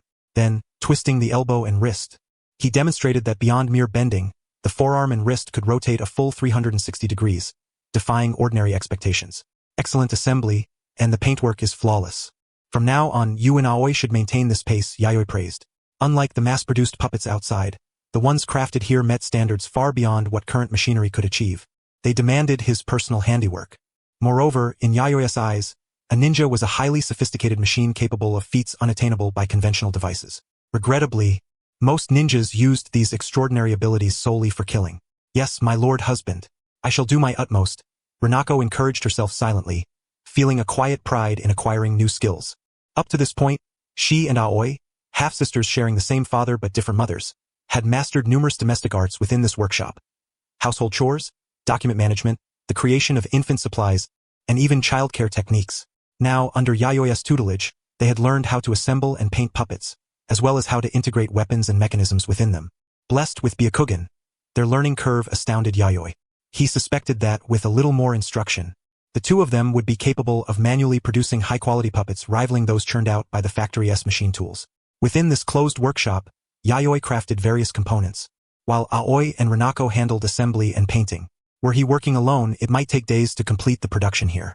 Thanks to their assistance, his burden was significantly lightened, and time was saved. 2 hours later, Yayoi regarded the row of humanoid puppets standing before him with a nod of satisfaction. Finally finished. My arms are so fatigued they're almost numb. Aoi shook her arms, her long black twin tails swaying in rhythm, as if lamenting the tediousness and toil of the work. Having labored from morning until now in the afternoon, it was at last complete. Indeed, later, we'll soak in the hot springs and unwind, Renako replied, equally weary. Assembly and painting were no easy tasks. The puppet parts were incredibly heavy, especially when infused with chakra-infused metal, causing their weight to far exceed that of a typical adult. Handling each piece personally for assembly and meticulously applying paint to critical areas was not only delicate but also grueling manual labor. Without the Byakugan, such work would be impossible. Since you've worked so hard, how about I reward you tonight with some relaxation? Yayoi said, turning his head. He hadn't controlled Aoi's twin tails in a long time, and whenever he grasped them, she became as docile as a kitten. Renako, shy and always reluctant to meet his gaze, was equally endearing, causing Yayoi to lose restraint and long to tease her mercilessly. Aoi and Renako fell silent, both weary and concerned. With such exhaustion and more work ahead in the evening, wouldn't they break down? Even together, they felt barely capable of enduring such demands. Don't worry, I'll be gentler tonight, Yayoi assured, and the two reluctantly consented. Come to think of it, it had been some time since they had served him in that capacity. Even if not particularly enthusiastic about such matters, occasionally the body naturally kindled instinctual desires. Ah, it's just that, nothing more. Definitely not being in heat. By the way, my lord husband, how do the combat capabilities of these puppets compare to those of ninjas? Aoi shifted the conversation to inquire about the puppets. Well, Yayoi pondered before replying, the mass-produced phantom puppets outside perform better than Genin but fall short of Chunin level. Takes 10 of them to match one Chunin. As for the enhanced models crafted here, their combat power surpasses the average Chunin. Furthermore, they are equipped with self-destruct mechanisms far more potent than those in mass-produced units, capable of mutual destruction with their targets if necessary. Producing a silver metallic sphere, Yayoi showed them a sample of the self-destruct device. Aoi and Renako held their breath and stepped back cautiously, edging toward the corner of the workshop. You're saying this is a self-destruct device? Previously, they had found the silver spheres quite beautiful and had toyed with them. Indeed, the mass-produced puppet's self-destruct power equals that of a single detonation tag. The enhanced puppet's explosions are equivalent to 10 tags detonating simultaneously. Upon hearing this, both girls paled visibly. Rest assured, the device's stability far exceeds that of a detonation tag. It requires specific procedures to trigger an explosion, Yayoi explained, reading their anxious expressions. That scared me to death, my lord husband. Next time before we handle such dangerous items, could you please warn us? What if it explodes unexpectedly while we're working on it? Aoi complained. Renako nodded emphatically. She had spent even more time handling the silver sphere. I told you it wouldn't explode. Besides, you wear protective gear when assembling, right? Seeing their continued distrust, Yayoi ceased further persuasion and retrieved a red metal plate from the workbench. This was the chakra receiver. Only by installing this could the puppets be controlled and commanded by Zero. One by one, Yayoi inserted the metal plates into the mechanism slots on the backs of the enhanced phantom puppets, then sealed the small valves of the slots. Like the mass-produced phantoms, these puppets were outfitted with formidable heavy armor and blades, with concealed mechanisms laced with poison in certain hidden areas. However, unlike the mass-produced phantoms sized like normal adults, these enhanced puppets were larger and more robust, their armor and weapons modified to perfectly suit their imposing physiques. There were 50 enhanced phantom puppets in total here, serving to compensate for the individual limitations of the mass-produced phantoms in battle. Without the need for chakra threads to control them, the chakra receivers within their bodies intercepted signals emitted by the Zero mainframe. Suddenly, the 50 enhanced puppets lifted their previously bowed heads, revealing faces masked in black iron, with only their eyes exposed, glowing an eerie green. Their bodies moved indistinguishably from living humans, fluid, precise, and even more agile. They hovered like specters, gliding above the ground, tracing dark, ghostly arcs through the air as they surged toward the workshop's exit. Their speed was so swift that only the whistling sound of air being cut remained. Undoubtedly, these 50 enhanced phantom puppets would proceed to their designated sectors to stand guard, forming a defensive line alongside the mass-produced phantoms. Is that all, then? Only once the puppets had flown away did Aoi and Renako cautiously approach. After all, a group of self-destructive puppets was an intimidating presence. Anyone aware of such perilous weapons nearby would instinctively remain on alert. Indeed, from this point onward, the defense must rely on them. Yayoi nodded in agreement. Not long ago, the steel brain puppet Zero, after undergoing his upgrades, was now capable of simultaneously controlling over 4,000 phantom puppets. Moreover, it could extend the operational range of these phantom puppets to nearly encompass the entirety of Yomi City. Phantom puppets neither tire nor suffer pain. Once commanded, no matter how outrageous or detached from reality the orders may be, they will resolutely execute them without regard for their own safety. They would serve as the most dutiful soldiers stationed here.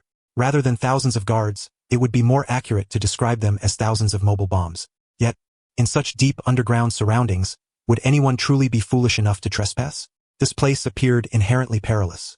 Aoi and Rinko harbored such doubts. Unlike Kicho, the legitimate wife who frequented the General's residence basement, they seldom ventured there, but all that they knew attested to the danger of this location. Wandering carelessly would result in death by poison gas or stepping upon bizarre traps, succumbing to a volley of arrows or explosions. Some traps even employed barrier techniques, rendering them impervious to sensory ninjutsu and the Byakugan. There are always those reckless thieves who know no bounds, Yayoi remarked. In the ninja world, there is no shortage of those who seek wealth amidst peril.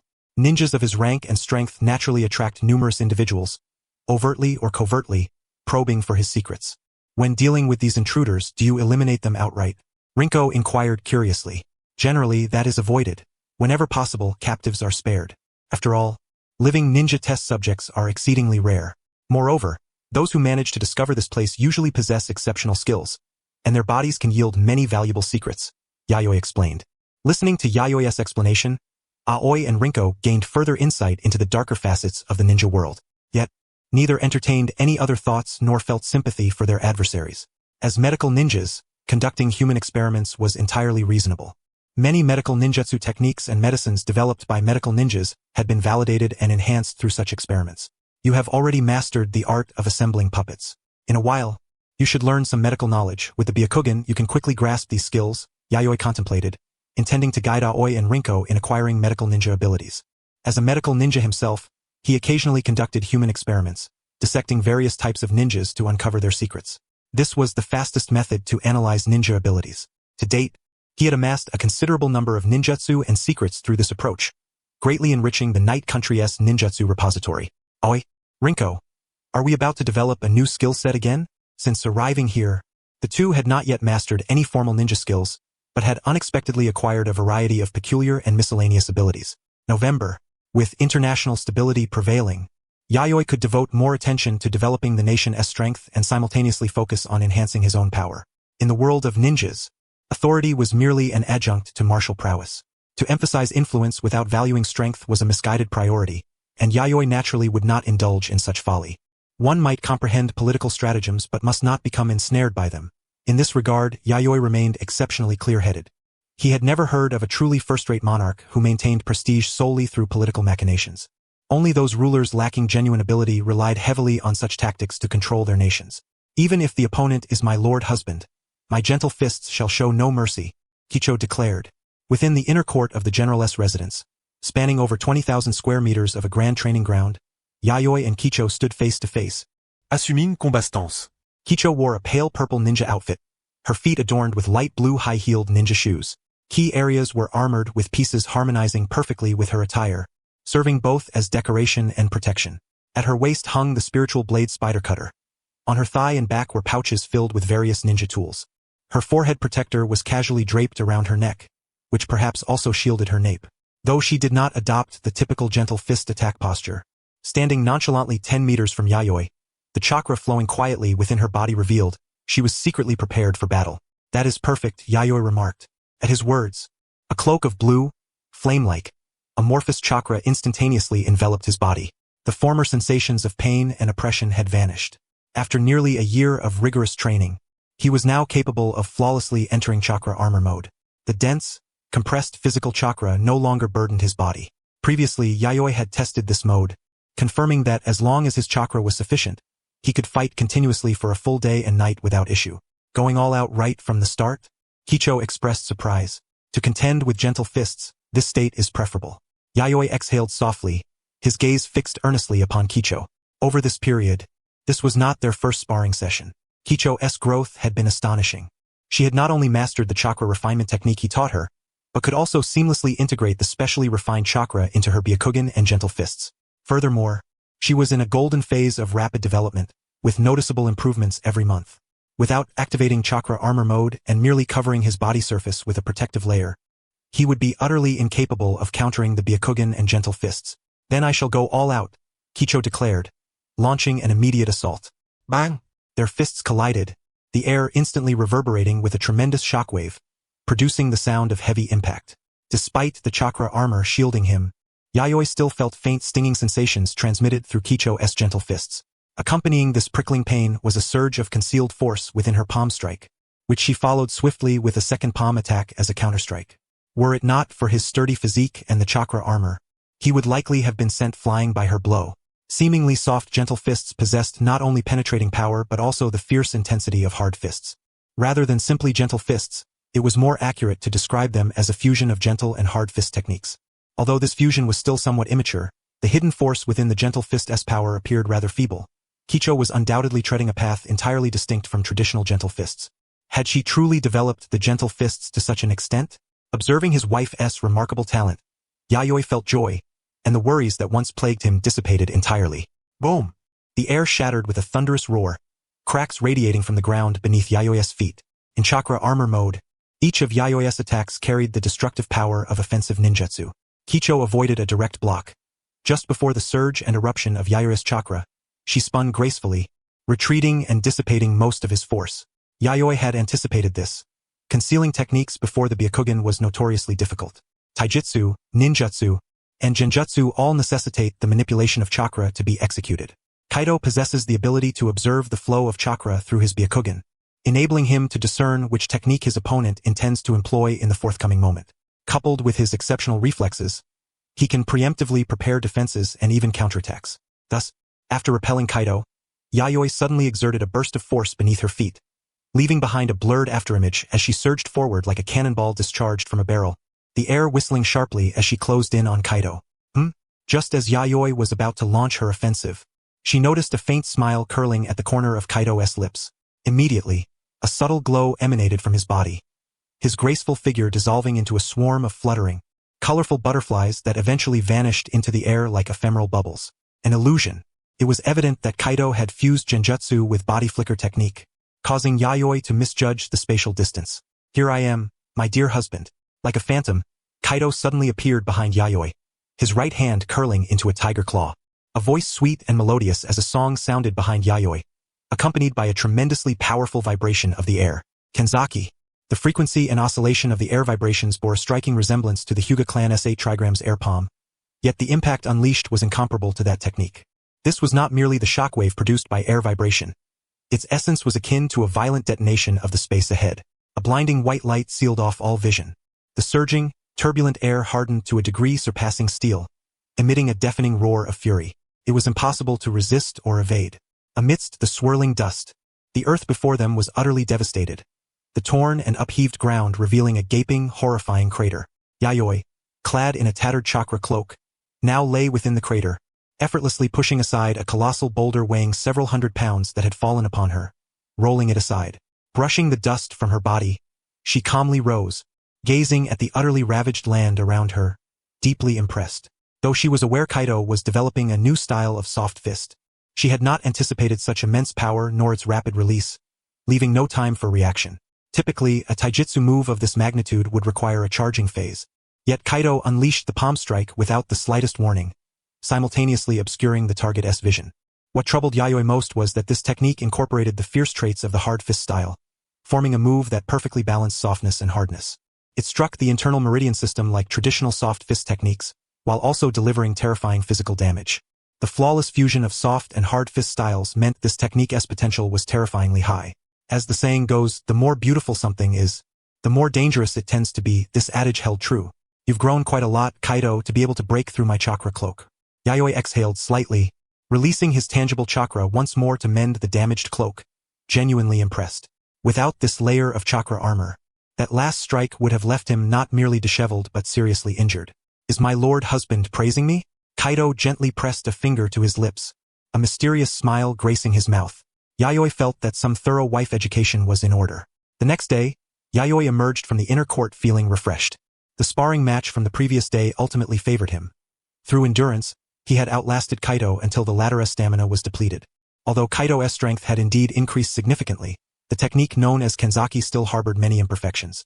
For instance, while the attack's range was sufficient, its concentrated destructive power required further refinement and upgrading.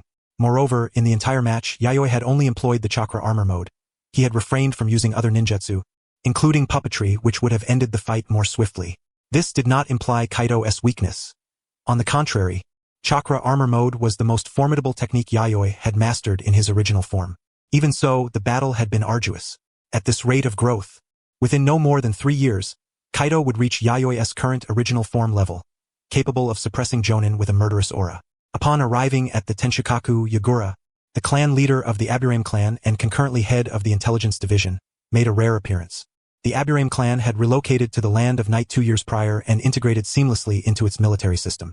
Benefiting from the vast forest resources of the Black Steel Forest, the Aburame clan had cultivated numerous high-quality insects, including some peculiar new species.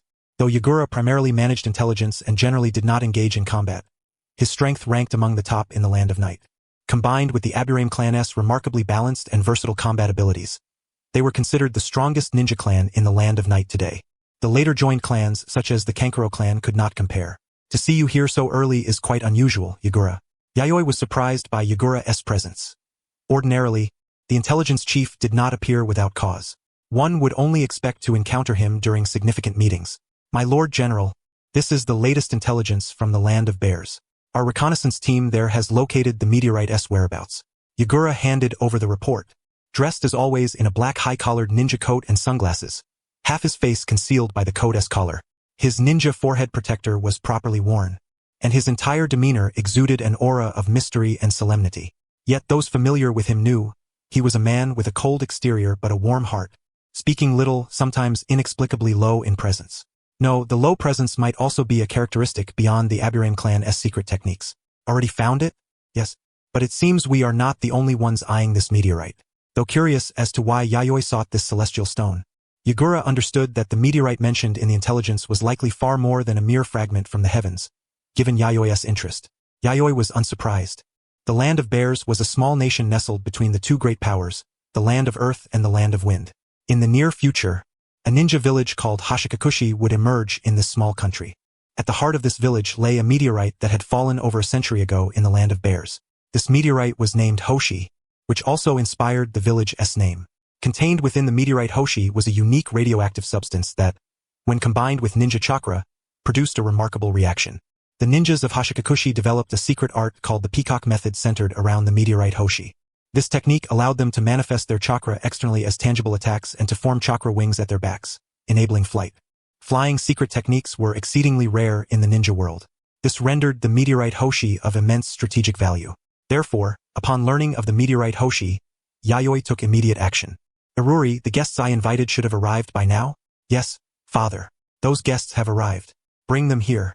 Also, have Kurobi and Kankuro Soryu come over. Upon hearing Yayoi's command, Iruri offered a slight bow and withdrew from the chamber. Within mere minutes, Kurobi, the leader of the samurai, along with Soryu Gaki, the head of the Gaki clan, appeared in the castle's main tower. Upon laying eyes on Orochi Aburame, the intelligence chief, they exhibited a slight trace of surprise. The parties exchanged nods of acknowledgement before taking their places by Yayoi's desk.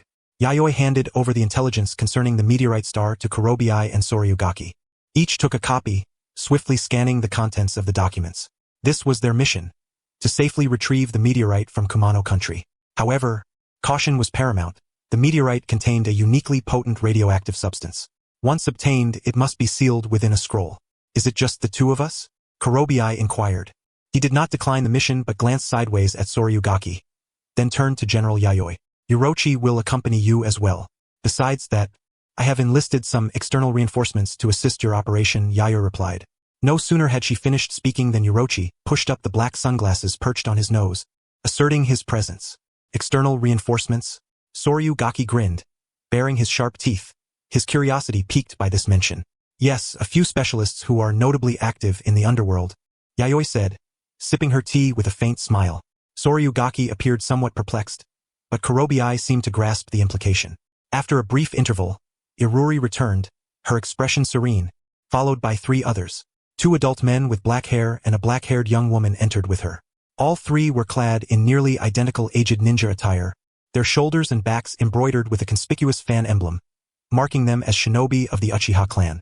Long time no see, Mrs. Aoi, Yayoi greeted first, directing her words toward the pale-skinned, cool and dignified black-haired maiden. Though petite, her expression radiated an aloofness that warned strangers to keep their distance, coupled with faint traces of a sanguine aura. This was none other than Uchiha Izaoi, the Uchiha maiden whom they had encountered over 2 years prior during the capture of the Seven Tails. The black-haired maiden crossed her arms and emitted a soft hum, nodding slightly at Yayoi in acknowledgement. Her gaze occasionally flickered toward Iruri, who stood respectfully like a servant behind Yayoi. Her eyes filled with a strange mixture of emotions. She still recalled how this woman had once dispatched her with a single move. Yet wasn't this woman supposed to be a mere puppet? Though puzzled, Yayoi knew this was not the time to speak, and respecting other secrets, she lacked interest in probing further. Standing beside Yayoi was Uchiha Mira, who also showed surprise. He had no idea that Yayoi was acquainted with the general of the Night Country. The leader of the trio, an Uchiha man about the same age as Mira, appeared to be in his 40s, sporting spiky black hair. Though the years had passed, it was evident that in his youth, he had been a strikingly handsome and exceptional young man. Yayoi's gaze swept toward this leading Uchiha male, Uchiha Hokuto. Despite a relatively short career, his flawless 100% mission success rate had swiftly earned him a formidable reputation in the chaotic underworld black market. Pardon my intrusion, but how did you come to know of our existence? Before Yayoi could continue, Uchiha Hokuto spoke first, his tone direct and without preamble. Although these exiled Uchiha now made their living through the black market, their movements were not so easily tracked. Yet this general had precisely located their contact information, which piqued his curiosity. Though your whereabouts are elusive, do not forget that I, too, once operated within the underworld black market, Yayoi revealed, candidly sharing her past. Her veteran team had its origins there. I see. Uchiha Hokuto nodded in understanding. Even after establishing a nation and severing ties with the black market, this general of the Night Country clearly maintained her own special intelligence channels. Compared to Yayoi, these exiled Uchiha could only be considered juniors in the underworld. Then, let us proceed directly to the matter at hand.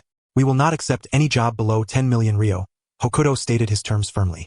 Rest assured, the remuneration will satisfy you. As long as you assist my people in retrieving the item I require, the payment will be 30 million ryo, Yayoi responded generously. Her magnanimity visibly eased the frowns of the Uchiha trio. They did not fear the difficulty of the mission, only the inadequacy of its reward.